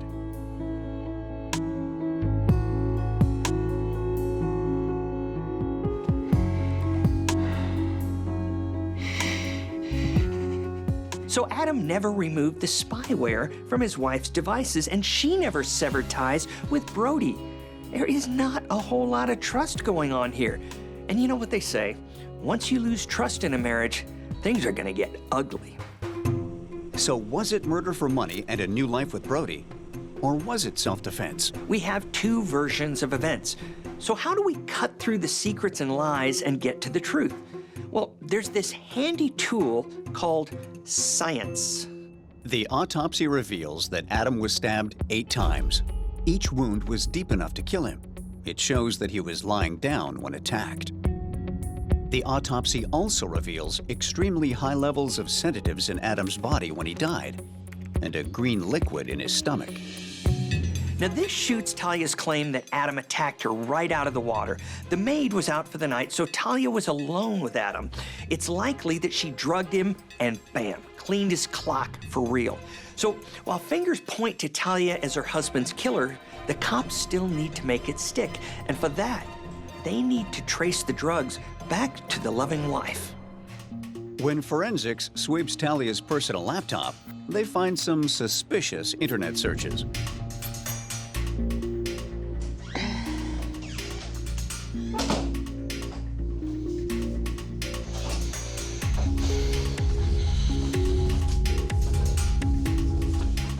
Toxicology report. How do you explain that? I don't know what this is. Internet search history. Drugs? Overdoses? What about that? When she's questioned about her search history for drugs, Talia breaks down. I told you what I had to deal with. These are mine. They're my pills. Talia tells police she was so despondent about her marriage and the abuse that she contemplated taking her own life with prescription pills. Even though the evidence is looking more and more damning, Talia's got a plausible explanation for everything. Abused wife or black widow? That's the $64,000 question. With Talia sticking to her plausible story of self-defense, the police are stuck. But then, police catch an unexpected break when the maid comes into the station. So what do you have for me? Well, Mr. Adam and Mrs. Talia, they were having marital problems, but Mr. Adam was never abusive, though, never violent. Now knowing her employer's deceased and not simply missing, she volunteers more information on what she saw days before the murder. Adam was filing for divorce, but his lawyer accidentally had the draft documents sent to their home.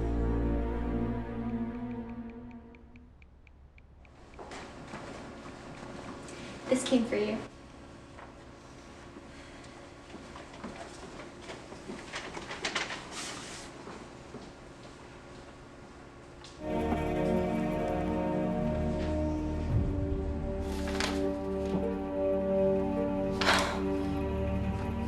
Jerry! No. Once Talia found out about the divorce, she was quite upset. Okay then, that lawyer has some splaining to do. No secret that divorce brings out the worst in people. Conscious uncoupling is a fairy tale. Resentments flare up and people do extreme things to get back at each other. She sacrificed for him, and now that he's at the top of the ladder, he's leaving her behind. And she's one desperate housewife.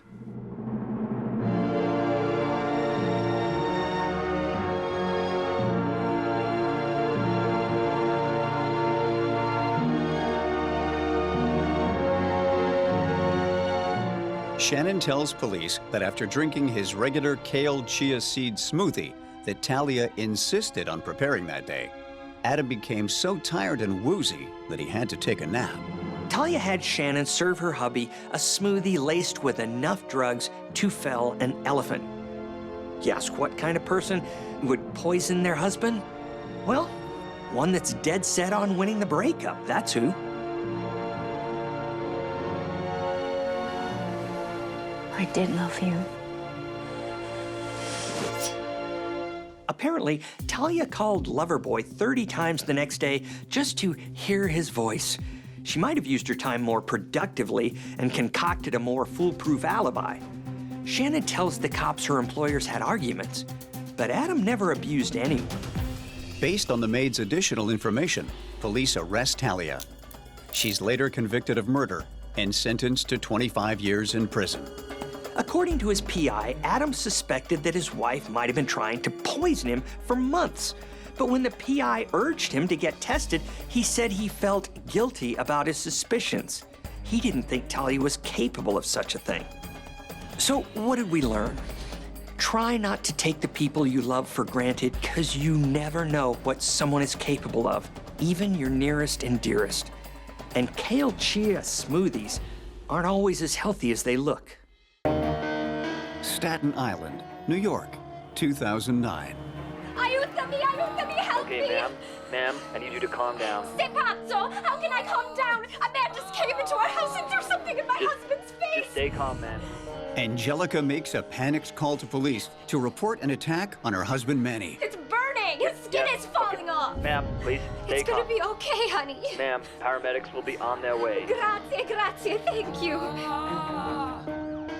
Manny is admitted to the hospital and treated for third-degree burns to the face. Blessed art thou amongst women, and blessed is the fruit of thy womb, Jesus. Holy Mary, Mother of God, pray for us. Mio fratello. His brother Mario rushes to his side. Are you okay? What happened to you?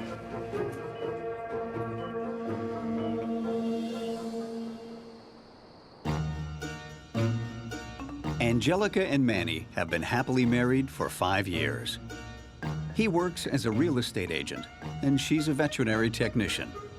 In their free time, there's nothing that makes them happier than baking.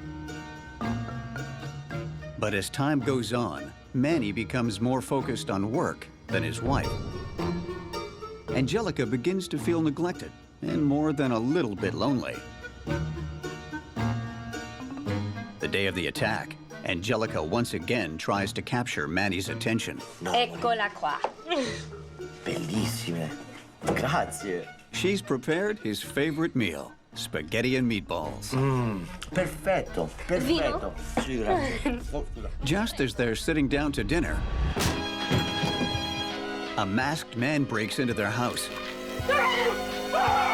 and throws a bottle of acid right in Manny's face. Over the course of my career, I've seen very few cases where acid is used as a weapon.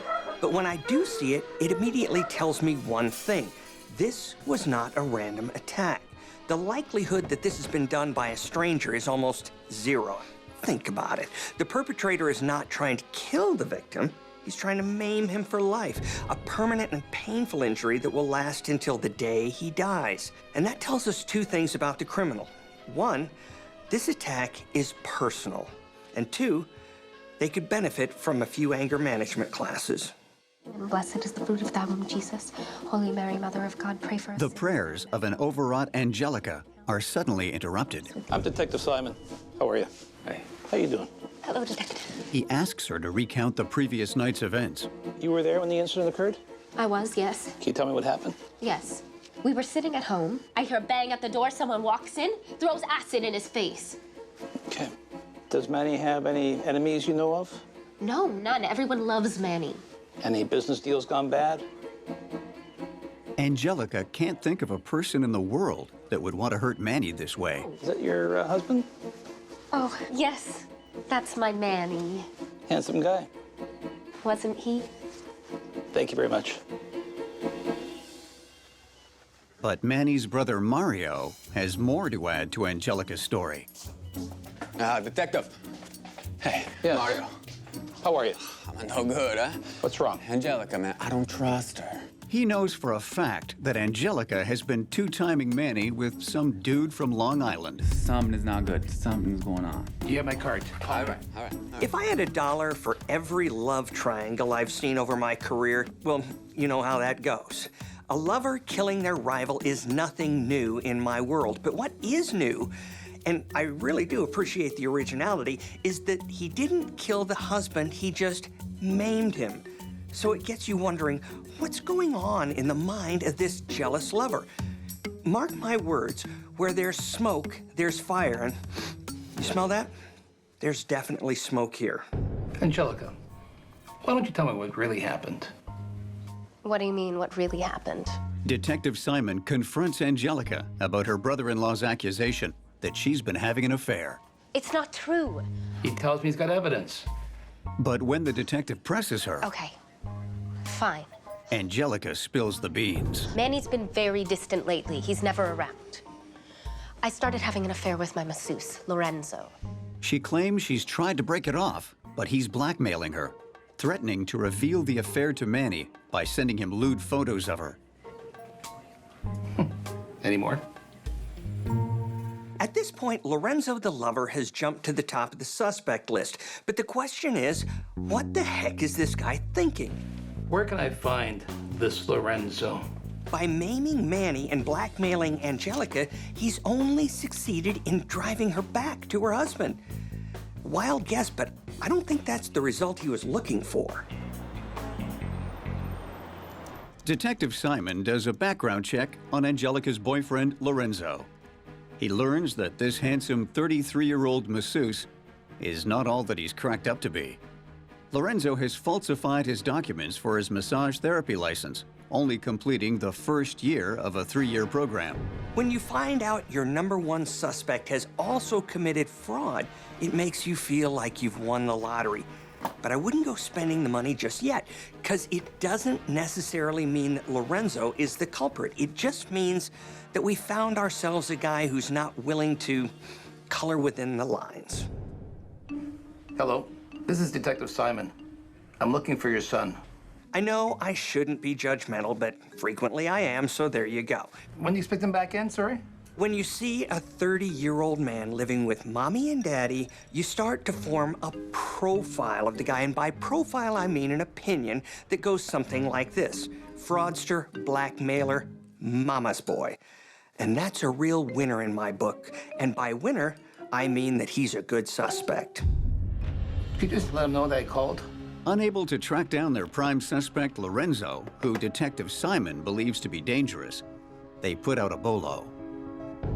BOLO stands for Be on the Lookout. Basically, Lorenzo's a wanted man, and every cop in the state is now looking for him. And the only way he's getting away is if he's 10 times smarter than the cops. And, well, listen, if you flunk out of massage school, I think we both know Lorenzo's odds. Brother, you get thirsty, yeah? Let's get a drink. Angelica and Mario face off at Manny's bedside, both believing they have his best interests at heart. All right, easy. Watch his face. He's got acid all over it. Ah, spaghetti and meatballs. Coming to make your favorite meal, eh? Oh, brother, look at this. All right, you can tell me how good it is, huh? You ready? Want a bite? I can't eat that. I'm a vegetarian. This guy still got a sense of humor, huh? I'm serious. I can't eat that. The problem here, and you can see it, is that Manny just refused his favorite dish in the world. So it kind of begs the question, how did this manly meat eater suddenly change his culinary tune? When Manny refuses his favorite dish, I can't eat that. Mario has a hunch that something isn't right. What's wrong with your voice, huh? I read about this in a book. He experienced trauma while he was eating the meatballs. Now he has meat phobia. He has a meat phobia now. Yeah, he's not gonna eat meatballs anymore. He has a phobia of them. Meat phobia, and it affects the way your voice sounds too, right? Detective Simon, it's Mario. I need to talk to you about my brother. Sensing something's very wrong, Mario urgently contacts Detective Simon to let him know what happened. I'm telling you, my brother is not a vegetarian. Nona would be turning in her grave right now. Detective Simon returns to the hospital to take Manny's fingerprints. He tells Angelica it's a routine procedure they need for their files. It's not called lying when you're a detective. It's called a ruse. It's called being a smart investigator. Because if you give away your hand, you run the risk of losing the entire game. Sometimes the key to good detective work is keeping your cards very close to your chest. Because Manny works as a real estate agent, his fingerprints are on file. They run his prints through the system and check them against his employment records. What they find sends the case in a whole new direction. Wait a second. They aren't Manny's fingerprints. Okay, hold the phone, people. It's not Manny in the hospital bed. Oh, shoot. Now, this is a game changer because Angelica has been caught red-handed in a lie. So the burning question is this: what's she holding back? And more to the point, who's the dude with third-degree burns all over his face pretending to be Angelica's hubby? Stick around. I guarantee you'll be amused, or horrified, or both. Angelica, tell me exactly what happened. Like I said, we were sitting down for dinner about 6:30. Angelica is interrogated for hours, but she sticks to her story. It doesn't sound realistic. Well, I don't know what to tell you. Then tell me the truth. I have all day.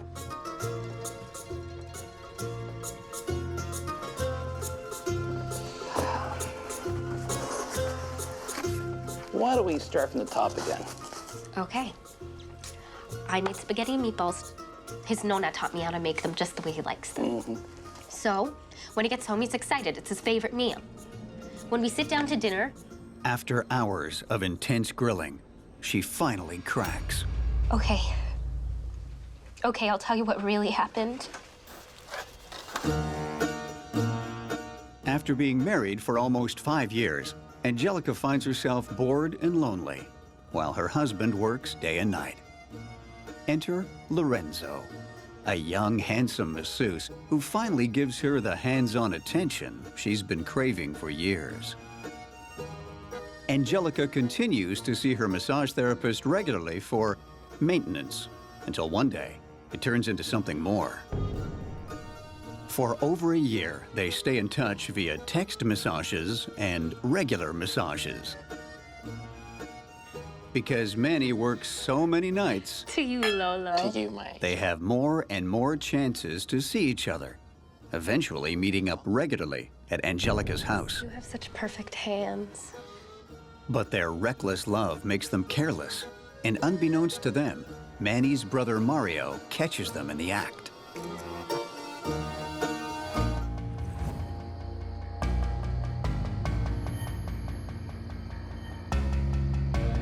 What's this? How could you do this to us? To me? Why, Angelica, why? Armed with the news that his wife is having an affair, Manny confronts Angelica. I see two mouths attached. No, No, what? No, That's what just is this? Donald. It's Donald. It's Donald? Yes. It's Donald. It's Tabitha's brother. Tabitha, my best friend. Okay. She denies everything and insists Mario must have seen her with her best friend's brother, planning a wedding shower for her, and have been spending a lot of time together. He was trying to see the pamphlet we're choosing her wedding cake. Look, it's true.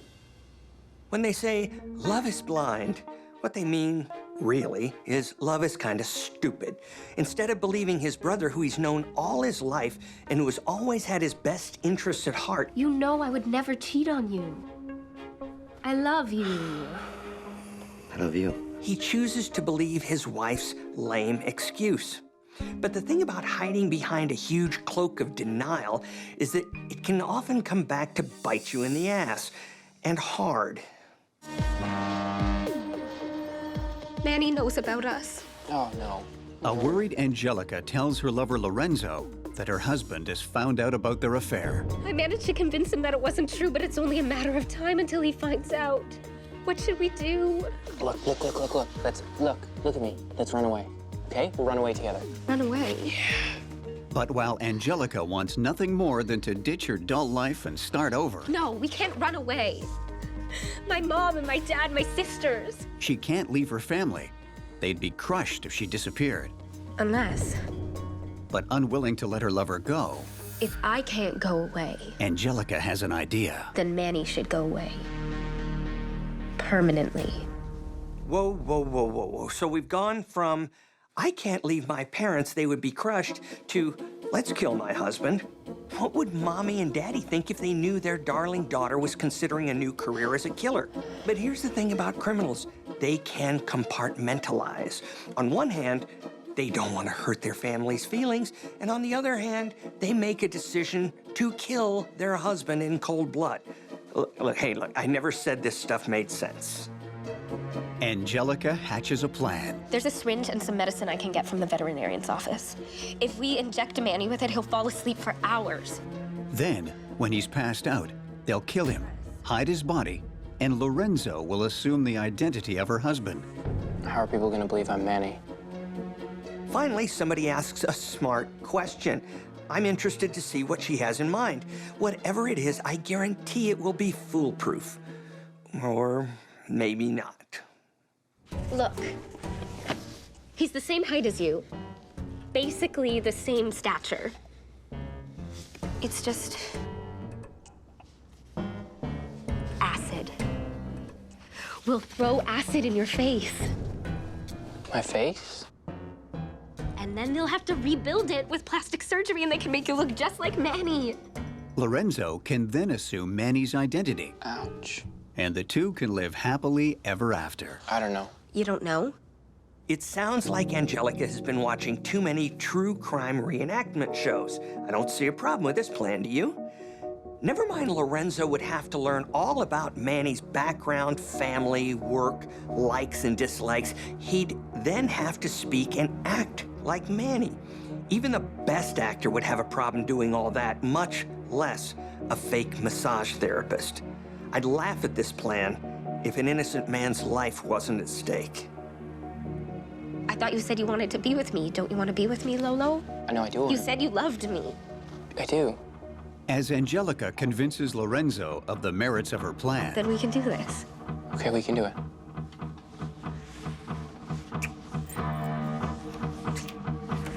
Hi, Annie, I'm home. Manny arrives home unexpectedly. Honey.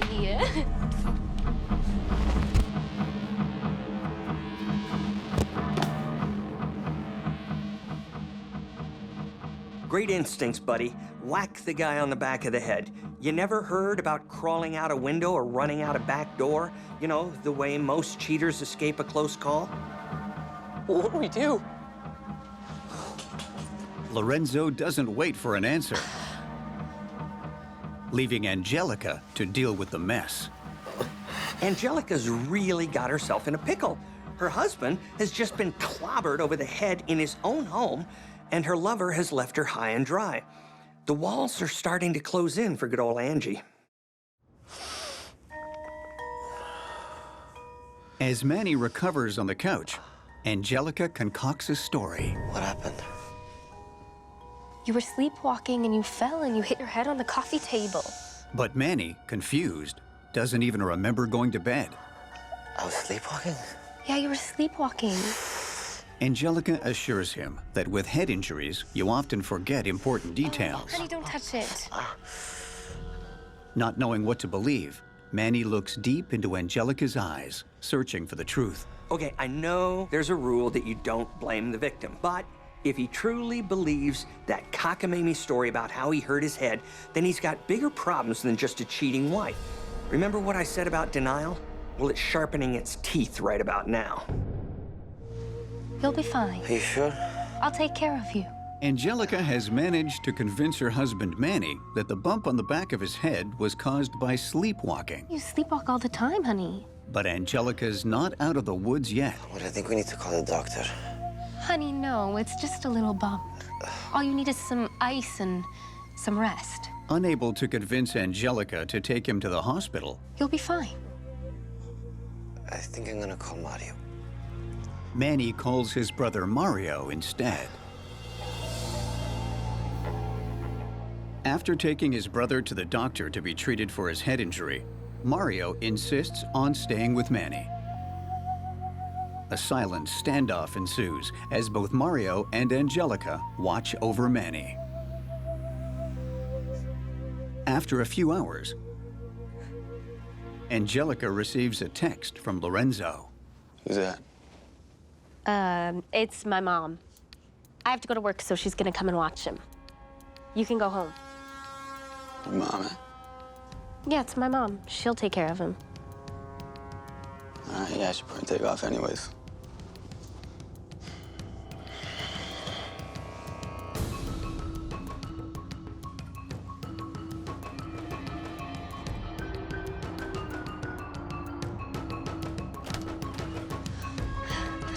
Come on. As Angelica and Lorenzo reunite, Manny begins to stir. Angelica rushes to her purse and pulls out the needle she stole from the veterinary's office where she works. Then, she plunges the needle into Manny's arm, filling his veins with a potent anesthesia. Get the poker. Okay. Okay. Hit him. Okay. Give that to me.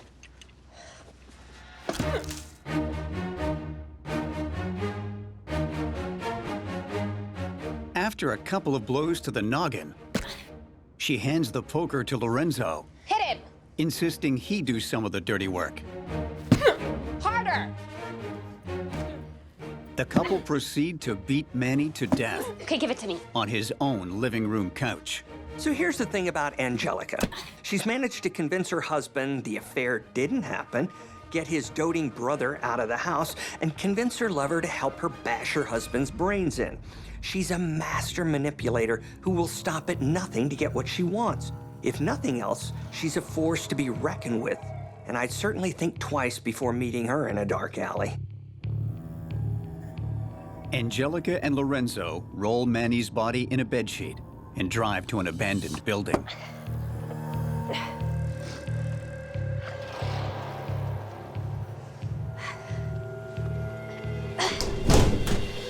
Ow. Oh, mi amor. And yeah, a little deeper. There you go. Yeah, that's it. That feels good. Yeah? Yeah. As an afterthought, they throw the syringe and the fire poker in the dumpster. So in case you haven't noticed, I'd like to point out a couple of genius moments here. One, who stops in the middle of disposing a body to get a neck massage? And two, who plants the murder weapon with the body? Good old Bonnie and Clyde here. You can't get nothing by them. Will you be my Manny? I do. I mean, I will. The dumpster. Angelica and Lorenzo return to the house Are you ready? I guess so. and put the next phase of their plan into action.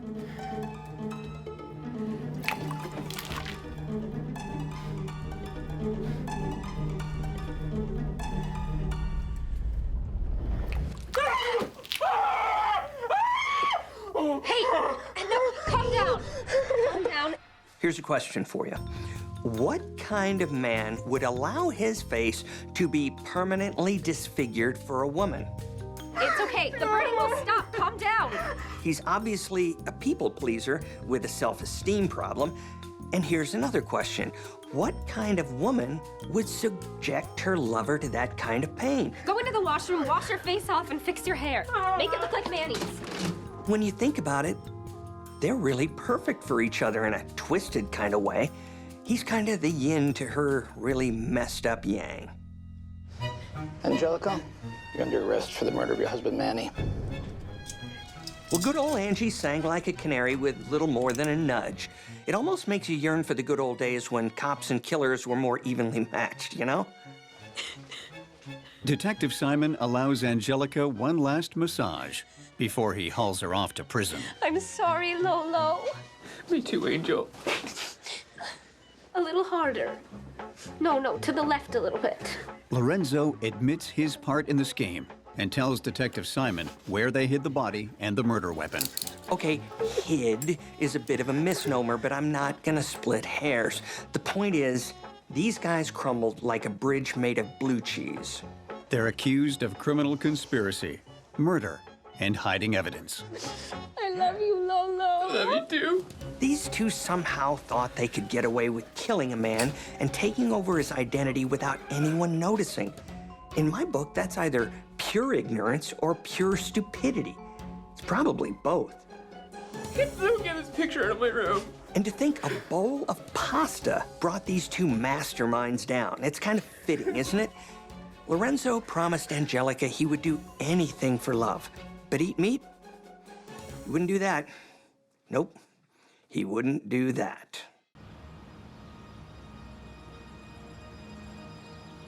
Francine? Francine?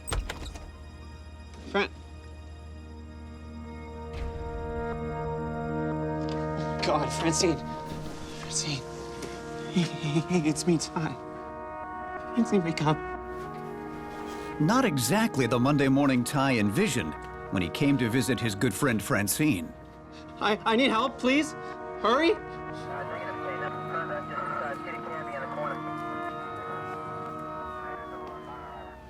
When lead investigator Detective Lopez arrives at the crime scene, he notices Francine has been beaten to death with a sex paddle. Over the hundreds of cases I worked with the FBI, I learned that whenever you see something like a victim killed by a bedroom toy or in a state of undress, you have to at least consider the possibility that you're looking at a sex game that went wrong. If that's the case, Francine's killer would have had sexual contact with her, and that means the best option for finding him is to pull DNA from something he left behind. Oh, come on, let's just say it. I'm talking about semen. And looking at the state of this bed, there's a lot to choose from. Still less than most hotel rooms, though, seriously. After years of seeing hotel rooms checked with UV light, I would never sleep on those sheets, which is how I've ended up as that weird old guy who travels around with his own linens.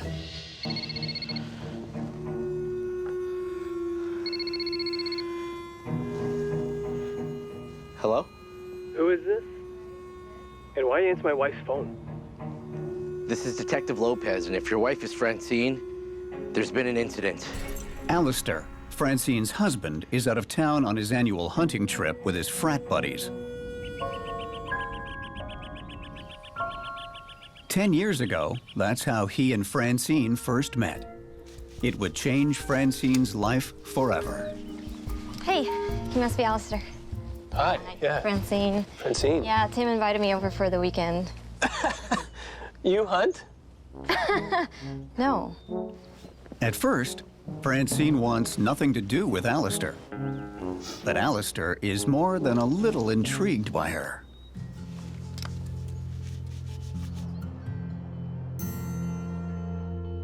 Back at university, he works hard to win her over, and the two soon become friends, with benefits. Looks great, babe. You should try to sell it. Oh, no one would buy my stuff. Of course they would. You're a great designer. Oh, thank you. You're so sweet.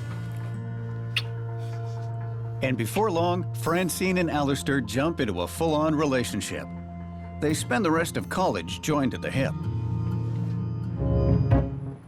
When they graduate, they tie the knot. Okay, wait, you can put it down. The newlyweds work hard to build a life together and make their dreams come true. I love you. I love you too. Francine launches a high-end lingerie line, while Alistair decides to write the next great American novel. At first, Francine and Alistair are young and in love. But over the years, their lives become less Leave It to Beaver and more Desperate Housewives. When Francine hits the big time and there's still no novel in sight, Alistair's fragile man ego is shattered. He decides the best thing to do is enjoy Francine's underwear and the big bucks it brings into their bank account. Babe, leave me your credit card. There's this awesome jet ski we want to check out. Really? The motorcycle wasn't enough? Well, Francine spends long hours running her company. Gotta go.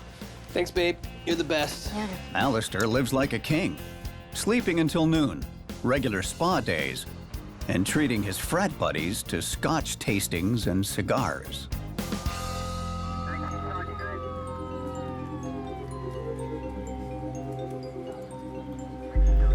As Alistair rushes back to the city, Detective Lopez turns to Francine's body for answers about when she got her deadly paddling.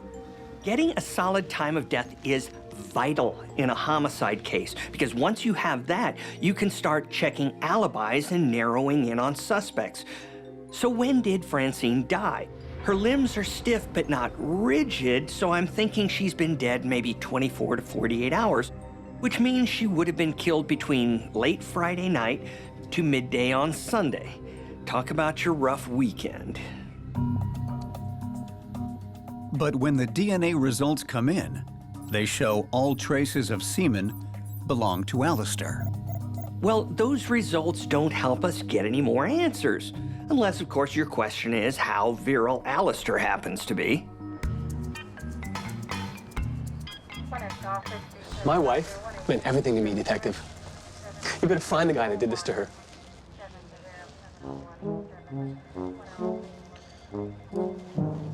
Here. Thanks. No problem.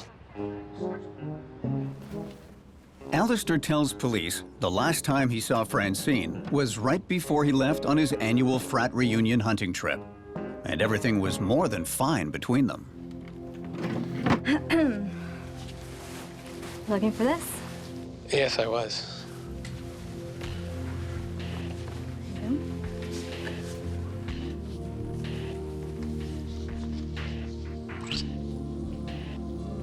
I love you.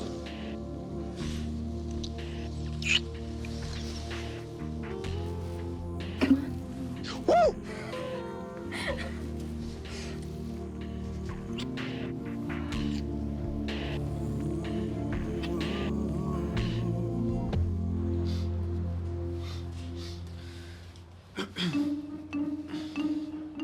Instead of wasting your time talking to me, you should be interviewing Ty.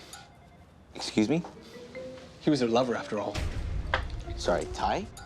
Okay, we've got lingerie, a sex paddle, and now a lover. Is this a case or an episode of Dynasty? Alistair reveals to police that his wife Francine was having a fling with her friend Ty. I've been slaving since September with my nose to a book. I missed 100 mamacitas cause I ain't got time to look. So when my bros called me up, I didn't have But while Francine was seeing Ty on the side, she wasn't cheating. They were all part of a swingers club. Drop your keys in the fishbowl and pick up anybody else's you want to go home with.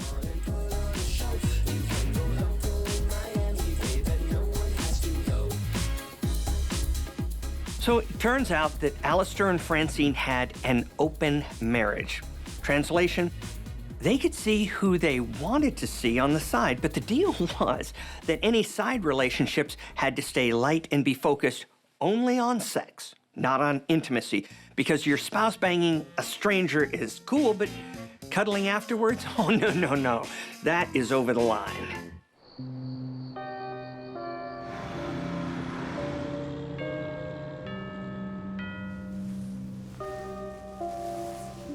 Over the years, Francine has developed a whole set of rules for their engagements, but Alistair is less than willing to follow them. I get that rules are supposed to protect against jealousy, but you really can't control emotions like that. At least, I don't think you can. I mean, it's not like I have first-hand experience swinging. I mean, clearly, I'm way too straight-laced for that. I mean, I'm blushing just talking about all this. Are we done? Hey, babe.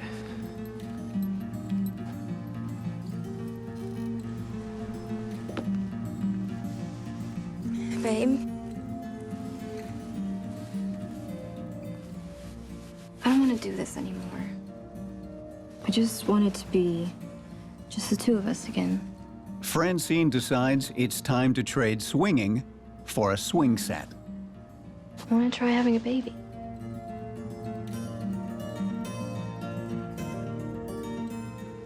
Of course, honey. Anything for you. You know that.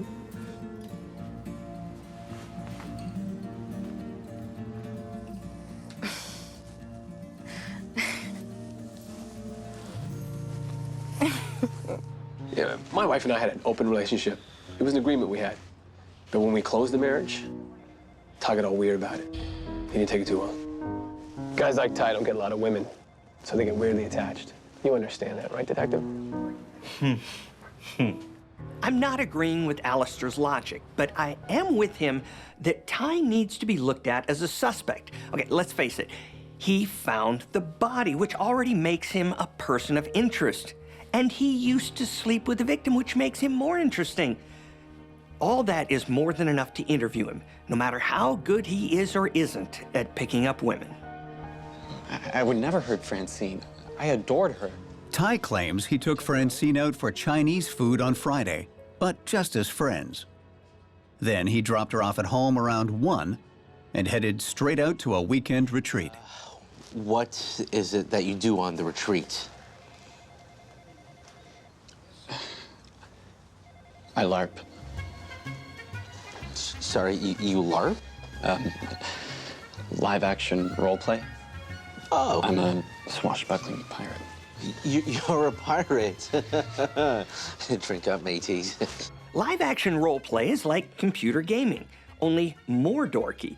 Players create characters, then get together to portray them for hours or weekends at a time, all in the hope of gaining fake acclaim and admiration. So it's like The Suburbs, but with dragons instead of nosy neighbors. How did you make out? Well, I was very close to getting the bounty chest, but Stubby Pete, my friend, got there before I did. Sorry, your friend Stubby Pete? Yeah, he has a peg leg. Oh, Stubby Pete? The alibi may be odd, but it's solid. With over 50 people at the event, including site security, there's very little chance that Ty could sneak away to kill Francine. With Ty ruled out as a suspect, and the images of the scratches on Alistair's neck still fresh in his mind, Detective Lopez looks more closely at Alistair's alibi. I'm just following up on an investigation on your dad's friend, Alistair. He questions Vanessa, daughter of Alistair's frat buddy Tim, who was hosting the hunting trip weekend. He said he was here recently? Yeah. Alistair was up at the cabin with my dad and their friends like all weekend. He came over, he was here on Friday and they drove up together. Friday now. Do you remember specifically what time on Friday? Like around 5:30. I remember because he was making this big deal out of a movie that was on TV. Hey, we're gonna leave now. Okay, bye then. I'm gonna let off last. All right. Icebox. Great movie. I caught this one last night. Detective Lopez finally gets a break from the most unexpected source. But you know what was super weird about that movie? What's that? So the whole thing was about this husband who kills his wife, and like a few days later, Francine is dead. I don't know if I'd call that weird, and I certainly don't believe in coincidences. What I do believe in is good police work, and I'd be chasing down this connection because it could prove to be a solid lead.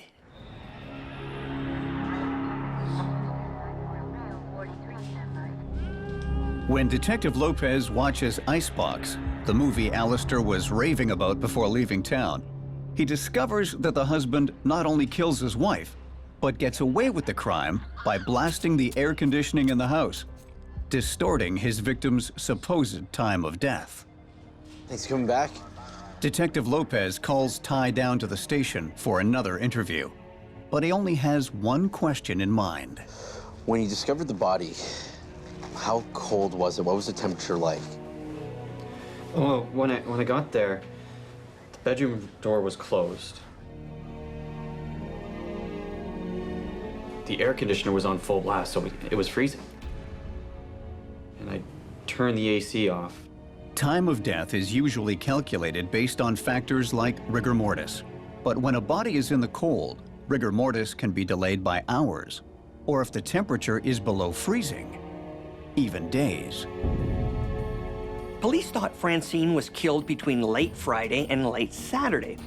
But once you factor in the temperature of the room, you have to roll the time of death back. And we know she had lunch with Ty at 1 on Friday. But any time after that is in play. Now the question is, was she killed before Alistair left town, making him a viable suspect or not? Detective Lopez comes up with an unorthodox way to ascertain Francine's true time of death. Most people don't realize that the stomach stops working almost immediately after a victim dies. So whatever they just ate is basically preserved in their stomachs after death.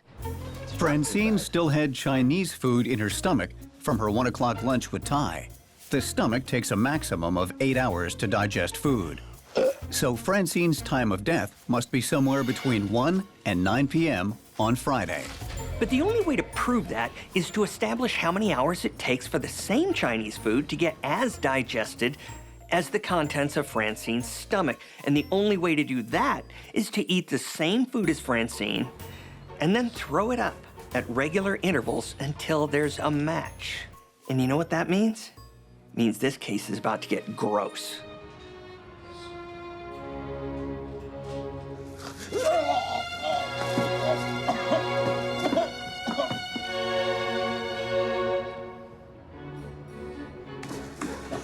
And that right there is why criminals should never underestimate law enforcement, because we'll do whatever it takes to crack a case.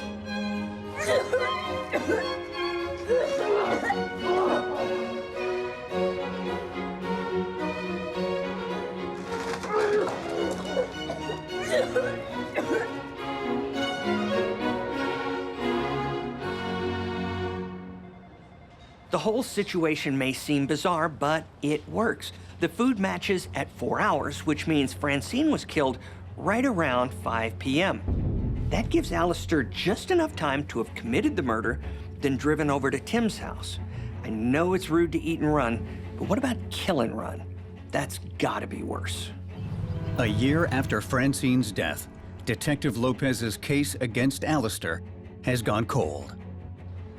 But then, Tim's daughter comes forward So, the night that Alistair came over? with a confession that cracks the case wide open.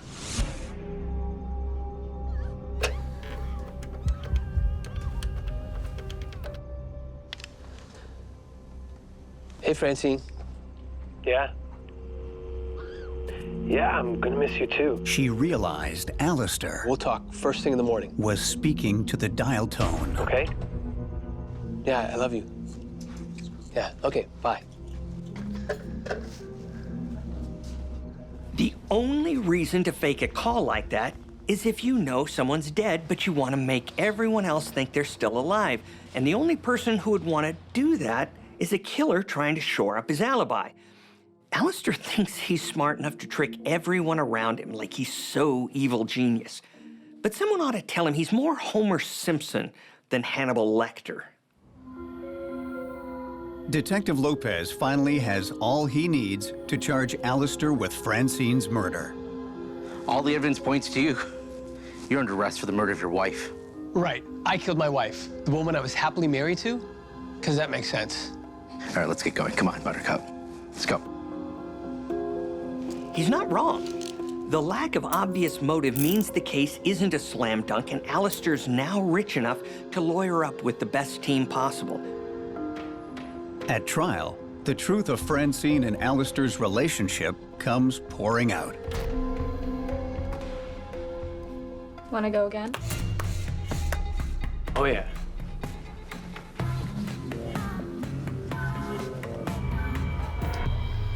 Get out of my house. Get out!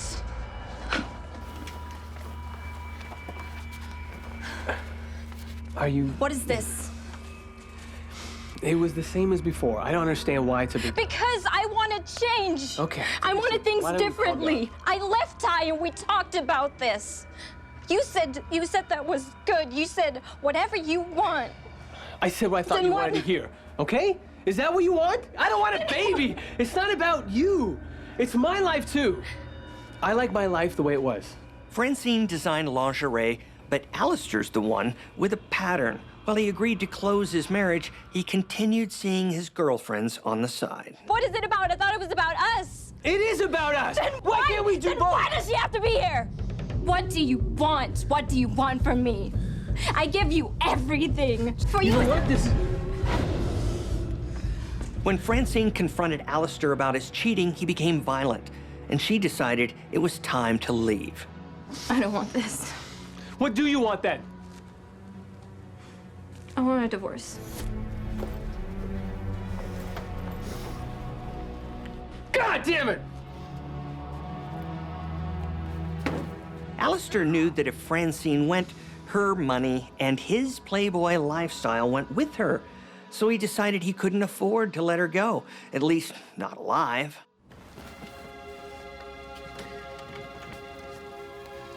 Get my shirt. What are you wearing that for? Don't worry, it's not for you.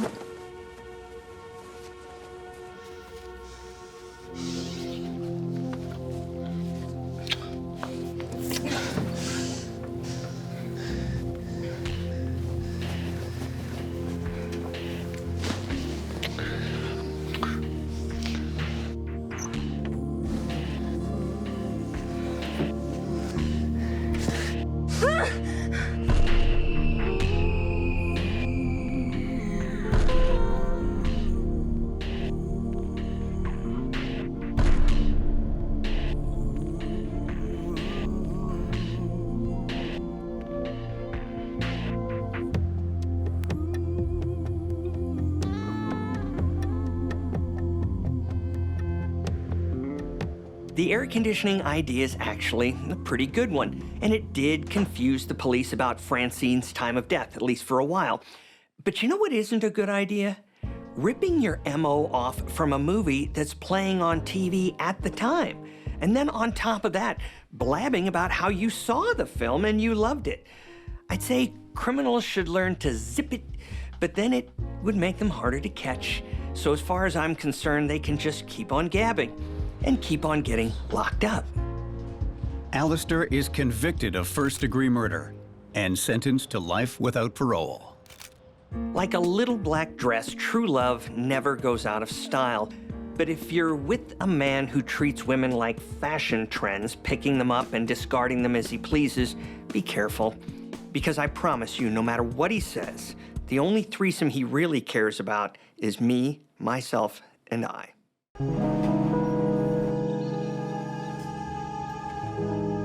Three days ago, Jennifer admitted herself to the hospital.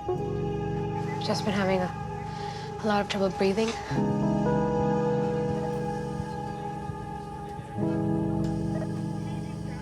Within a day, she'd fallen into a coma. Jennifer's nervous system is shutting down, and the doctors don't know why. It'll be okay, baby. Jennifer's live-in boyfriend, Tyler, never leaves her side. As Jennifer's body shuts down, doctors make an unexpected discovery. She's ingested a toxin that occurs naturally in a highly poisonous plant called hemlock. You might have heard of hemlock. It's a pretty plant, but you don't want it in a bouquet. It's seriously toxic. The Greek philosopher Socrates famously committed suicide by drinking a potion made from the stuff. And boy, is it an awful way to go. Paralysis sets in, and you can feel yourself suffocating, but you can't do anything about it. It's brutal. And it gets worse. There's no antidote to hemlock poisoning. Even a small dose, less than 1/10 of a gram, can be fatal. Jennifer's ingested twice that. It's only a matter of time before Jennifer stops being able to breathe altogether. Considering the huge dose of hemlock in Jennifer's system, you don't have to be Sherlock Holmes to figure out that she's consumed something that was deliberately laced with the hemlock toxin. As a cop, that ain't something you see every day.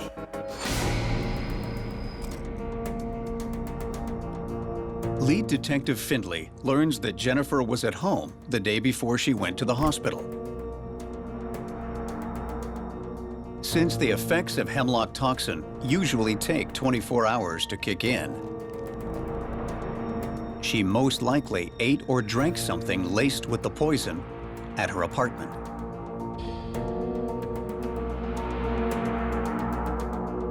There's an old movie called DOA that begins with a man reporting a murder. The cops ask him who got killed. I did, he says.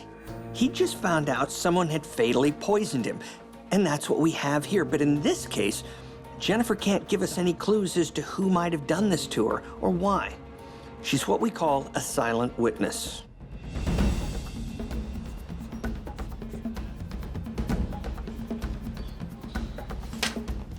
Lab results reveal that a bottle of milk found in the fridge contains the residue of hemlock powder. For Detective Findlay, this is now a case of attempted murder. Getting the hemlock into a sealed bottle without making it look tampered with is harder than it looks.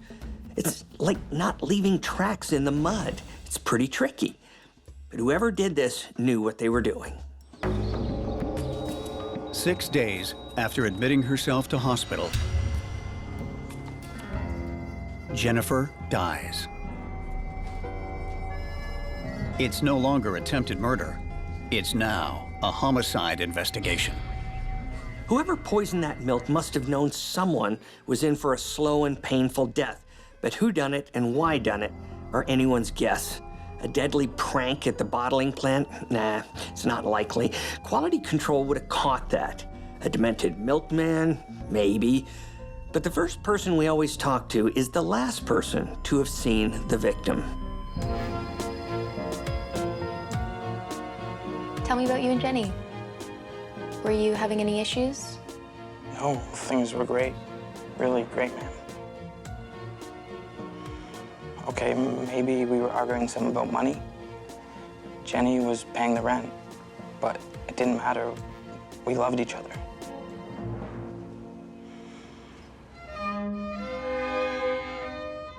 Hey, babe. What are you doing? Oh my God. Babe, will you make me the happiest man alive? Yes, yes, yes, yes, yes!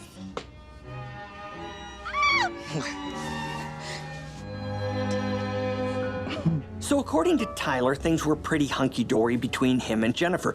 But think about it. Jennifer was poisoned when she drank milk from her own fridge.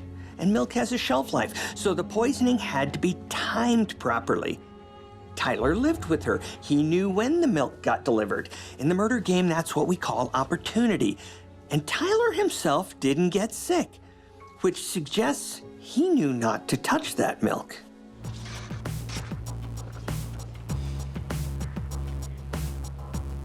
Look familiar? The hemlock the doctors told you about? It was found in the milk in your fridge. Jeez, well, how did it get in there? Surprising your suspect, maybe with a photograph or some information. It's an old trick, and it's a good one. As every poker player knows, we all have a tell. It's not proof of anything, but it can scare the hell out of a guilty suspect. And that's a good thing. Things aren't looking good for Tyler. But if he did poison Jennifer, Detective Findlay needs some hard evidence to connect him to the crime. Without that, she's forced to let him go. For now. Jennifer's apartment is now a crime scene. While looking for evidence that could tie Tyler directly to the poisoning, investigators find something unusual. Looks like someone's been sending death threats to these two harmless kids from the sticks, telling them it's either time to move out or get rubbed out. And now Jenny's dead. It's hard to know if it's all some practical joke gone seriously wrong or if it's something downright evil. Could these letters hold the key to tracking down a killer?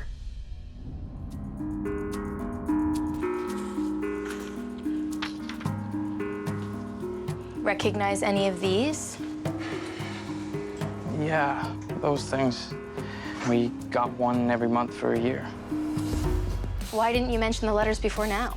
Jeez, I don't know, we just figured it was some sort of prank, like some big city thing. We collected them for fun, but we didn't get one this month, so we threw them in the trash. And I guess I forgot about them. Did Jennifer have any enemies? Old boyfriends that stalked her? No, I'm the only guy she's ever dated.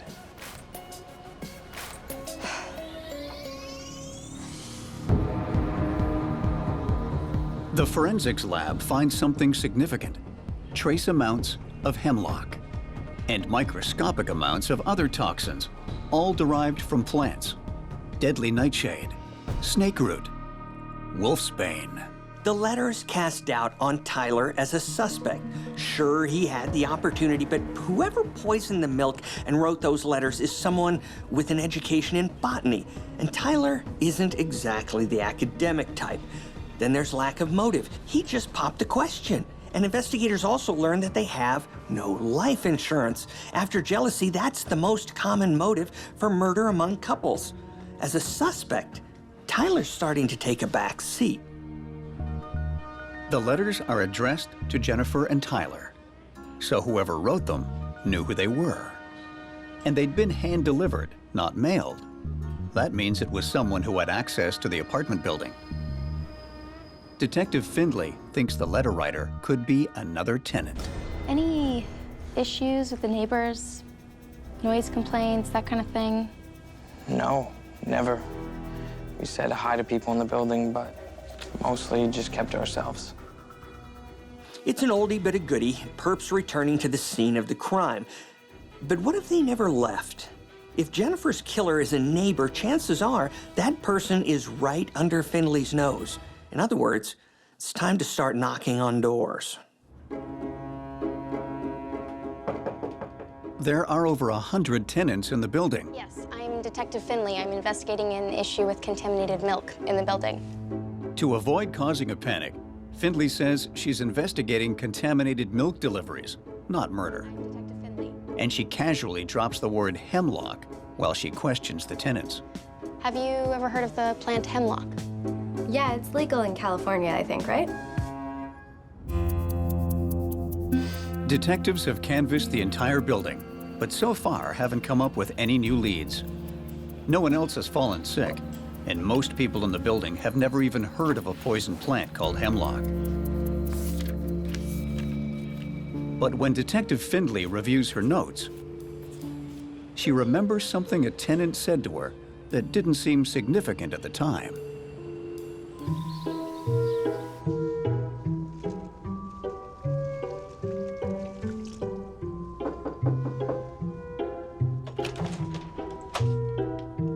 Hello.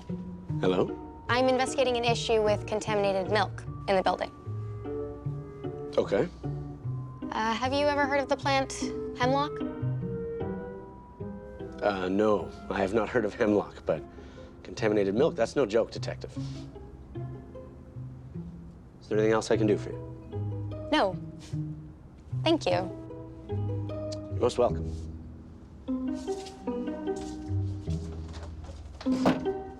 The phrase, "no joke," rings a bell with Detective Findlay. As it happens, the tenant's apartment is next door to Tyler and Jennifer's. His name is Charles, and he's lived in the building for 15 years.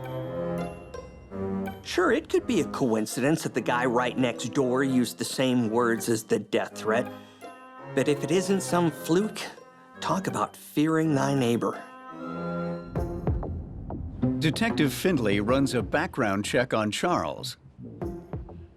It turns out, Charles has a criminal record. Looks like back in college days, Charles liked to earn while he learned. He got tossed out for growing marijuana plants in his dorm room and did a stint in the big house for it. His major? An advanced degree in botany.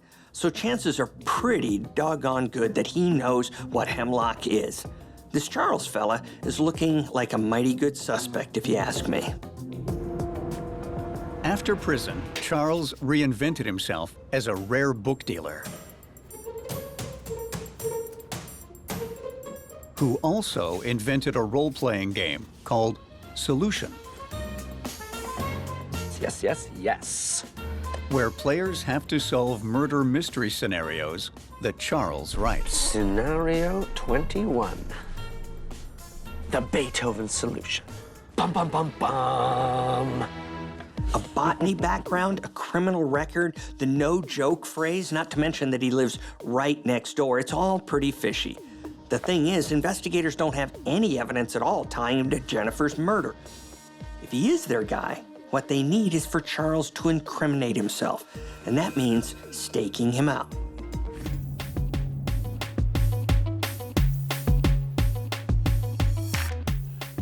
Detective Findley's plan is simple. Posing as someone who's inherited a rare book collection. She'll befriend Charles and hopefully get him to trust her.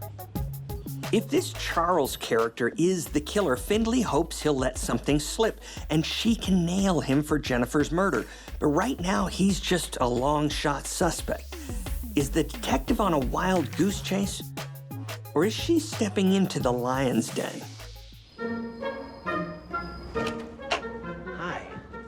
Hi, I'm Phoebe. I emailed you about this book. Yes. It's a pleasure to meet you, Phoebe. Do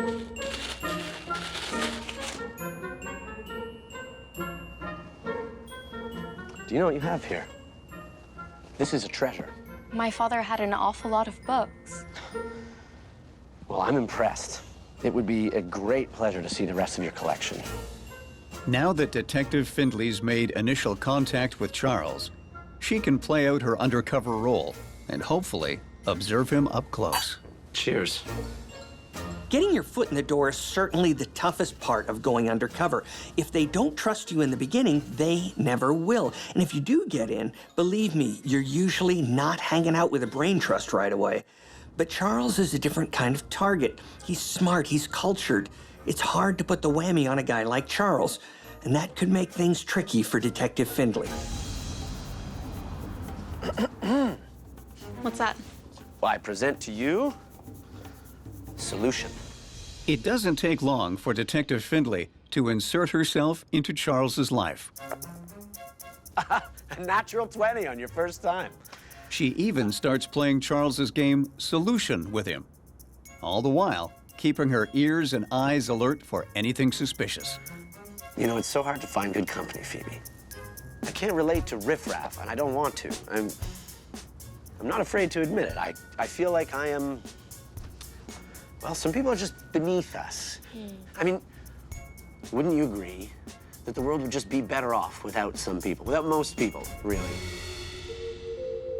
Yes. Not you and I, come on.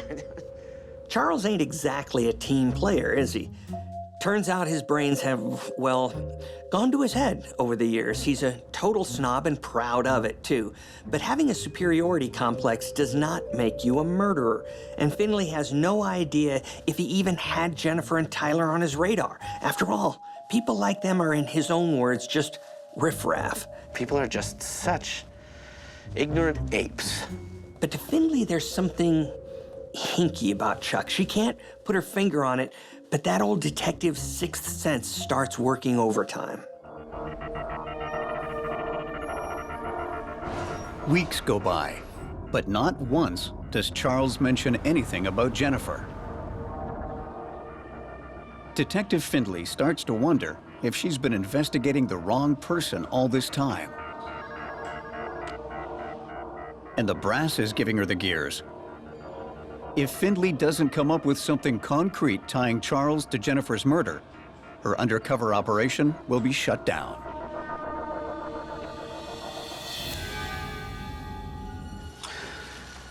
You are obviously a very intelligent woman, Phoebe, but, well, let's see if you're smart enough to figure out this one. Let's. I call this the Socrates connection, inspired by a true story from ancient Greece.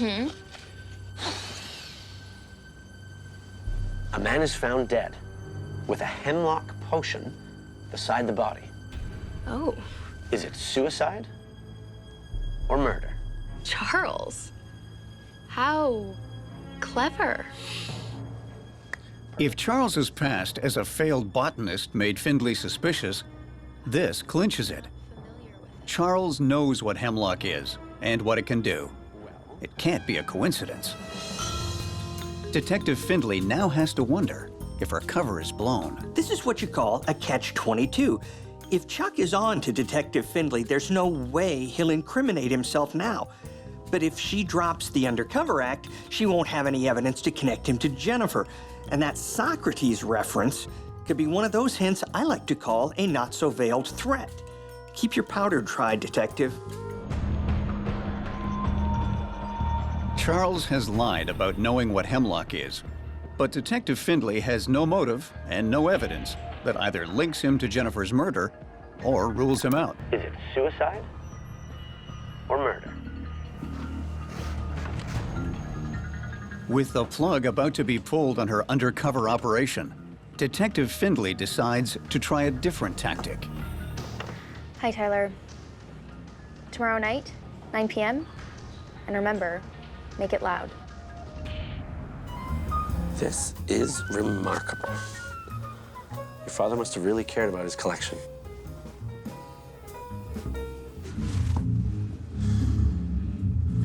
Are your neighbors always so loud? I haven't heard them before. Those bumpkins? Not lately, no. I went next door and asked them to turn it down, told them they were being rude, and well, they desisted. But I suppose they couldn't live without their crude rock music for long. Getting Tyler to blast that music was some nice sleight of hand, Detective. Looks like Charles just slipped up. Remember, Tyler told investigators that no one had ever complained about their music, but Charles said he had complained. I guess he needed to explain why Findlay had never heard loud music before. Now she knows that Charles was aware of Jennifer and Tyler, even if they weren't aware of him. They're such ignoramuses. And he obviously doesn't like them. Not one bit.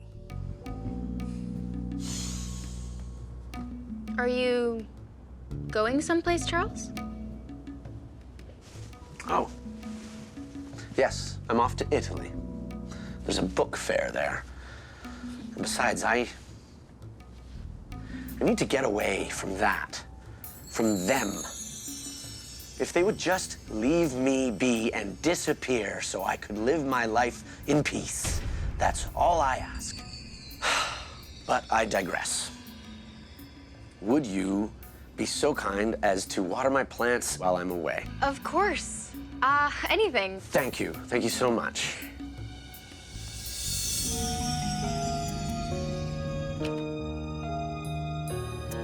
It's the perfect opportunity. When Charles is out of town, Detective Findlay can sweep his apartment for possible evidence.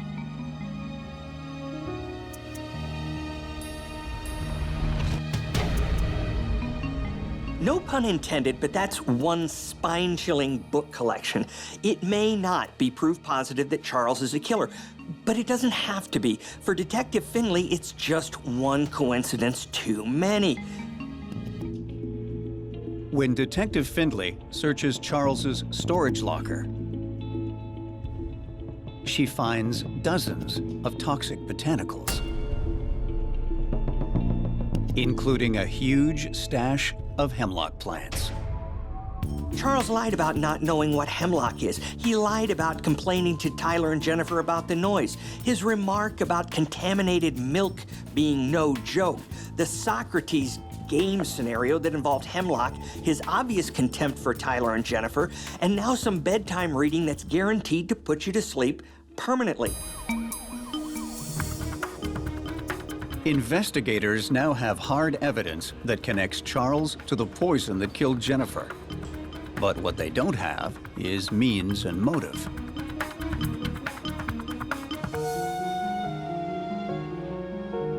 Charles's journals reveal that Jennifer and Tyler had unknowingly annoyed and offended him ever since they'd moved in.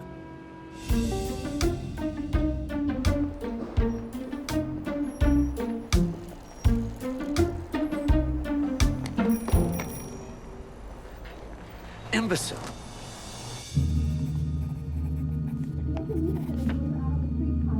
I can't live like this.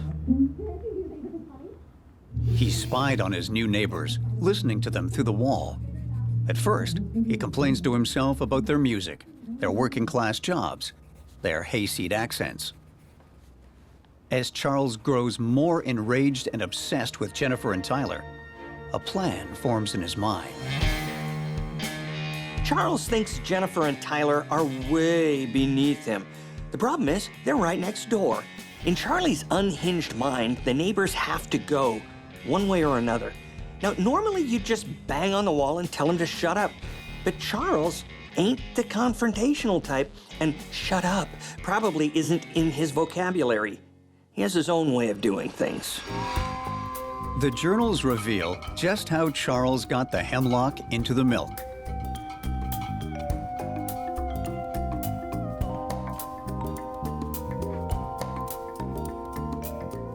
He even boasts of the plan's simplicity.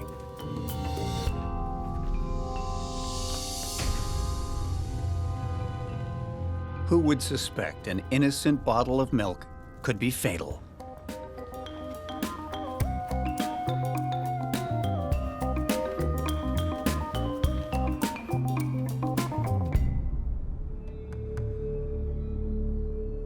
The dates in the journals also explain why Tyler didn't get sick. The day Charles poisoned the milk, Tyler was playing a gig.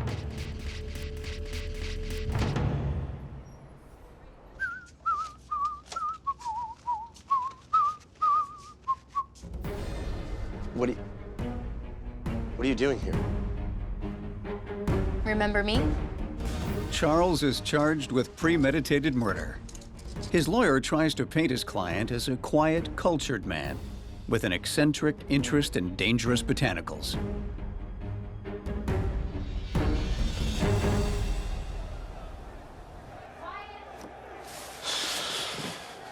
Imbeciles.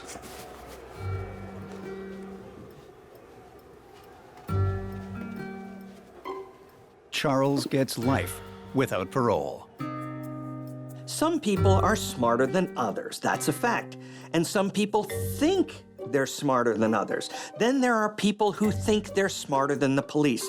And that is a big mistake, but it's a common mistake. What's not so common is murdering somebody with a rare toxin like hemlock and thinking you'll get away with it. Here's some advice for the Charlies of the world. If you're going to spike someone, don't use something that only you would know about, because that kind of narrows things down. Better yet, don't poison anyone at all. And if your neighbors are getting on your nerves, call the super.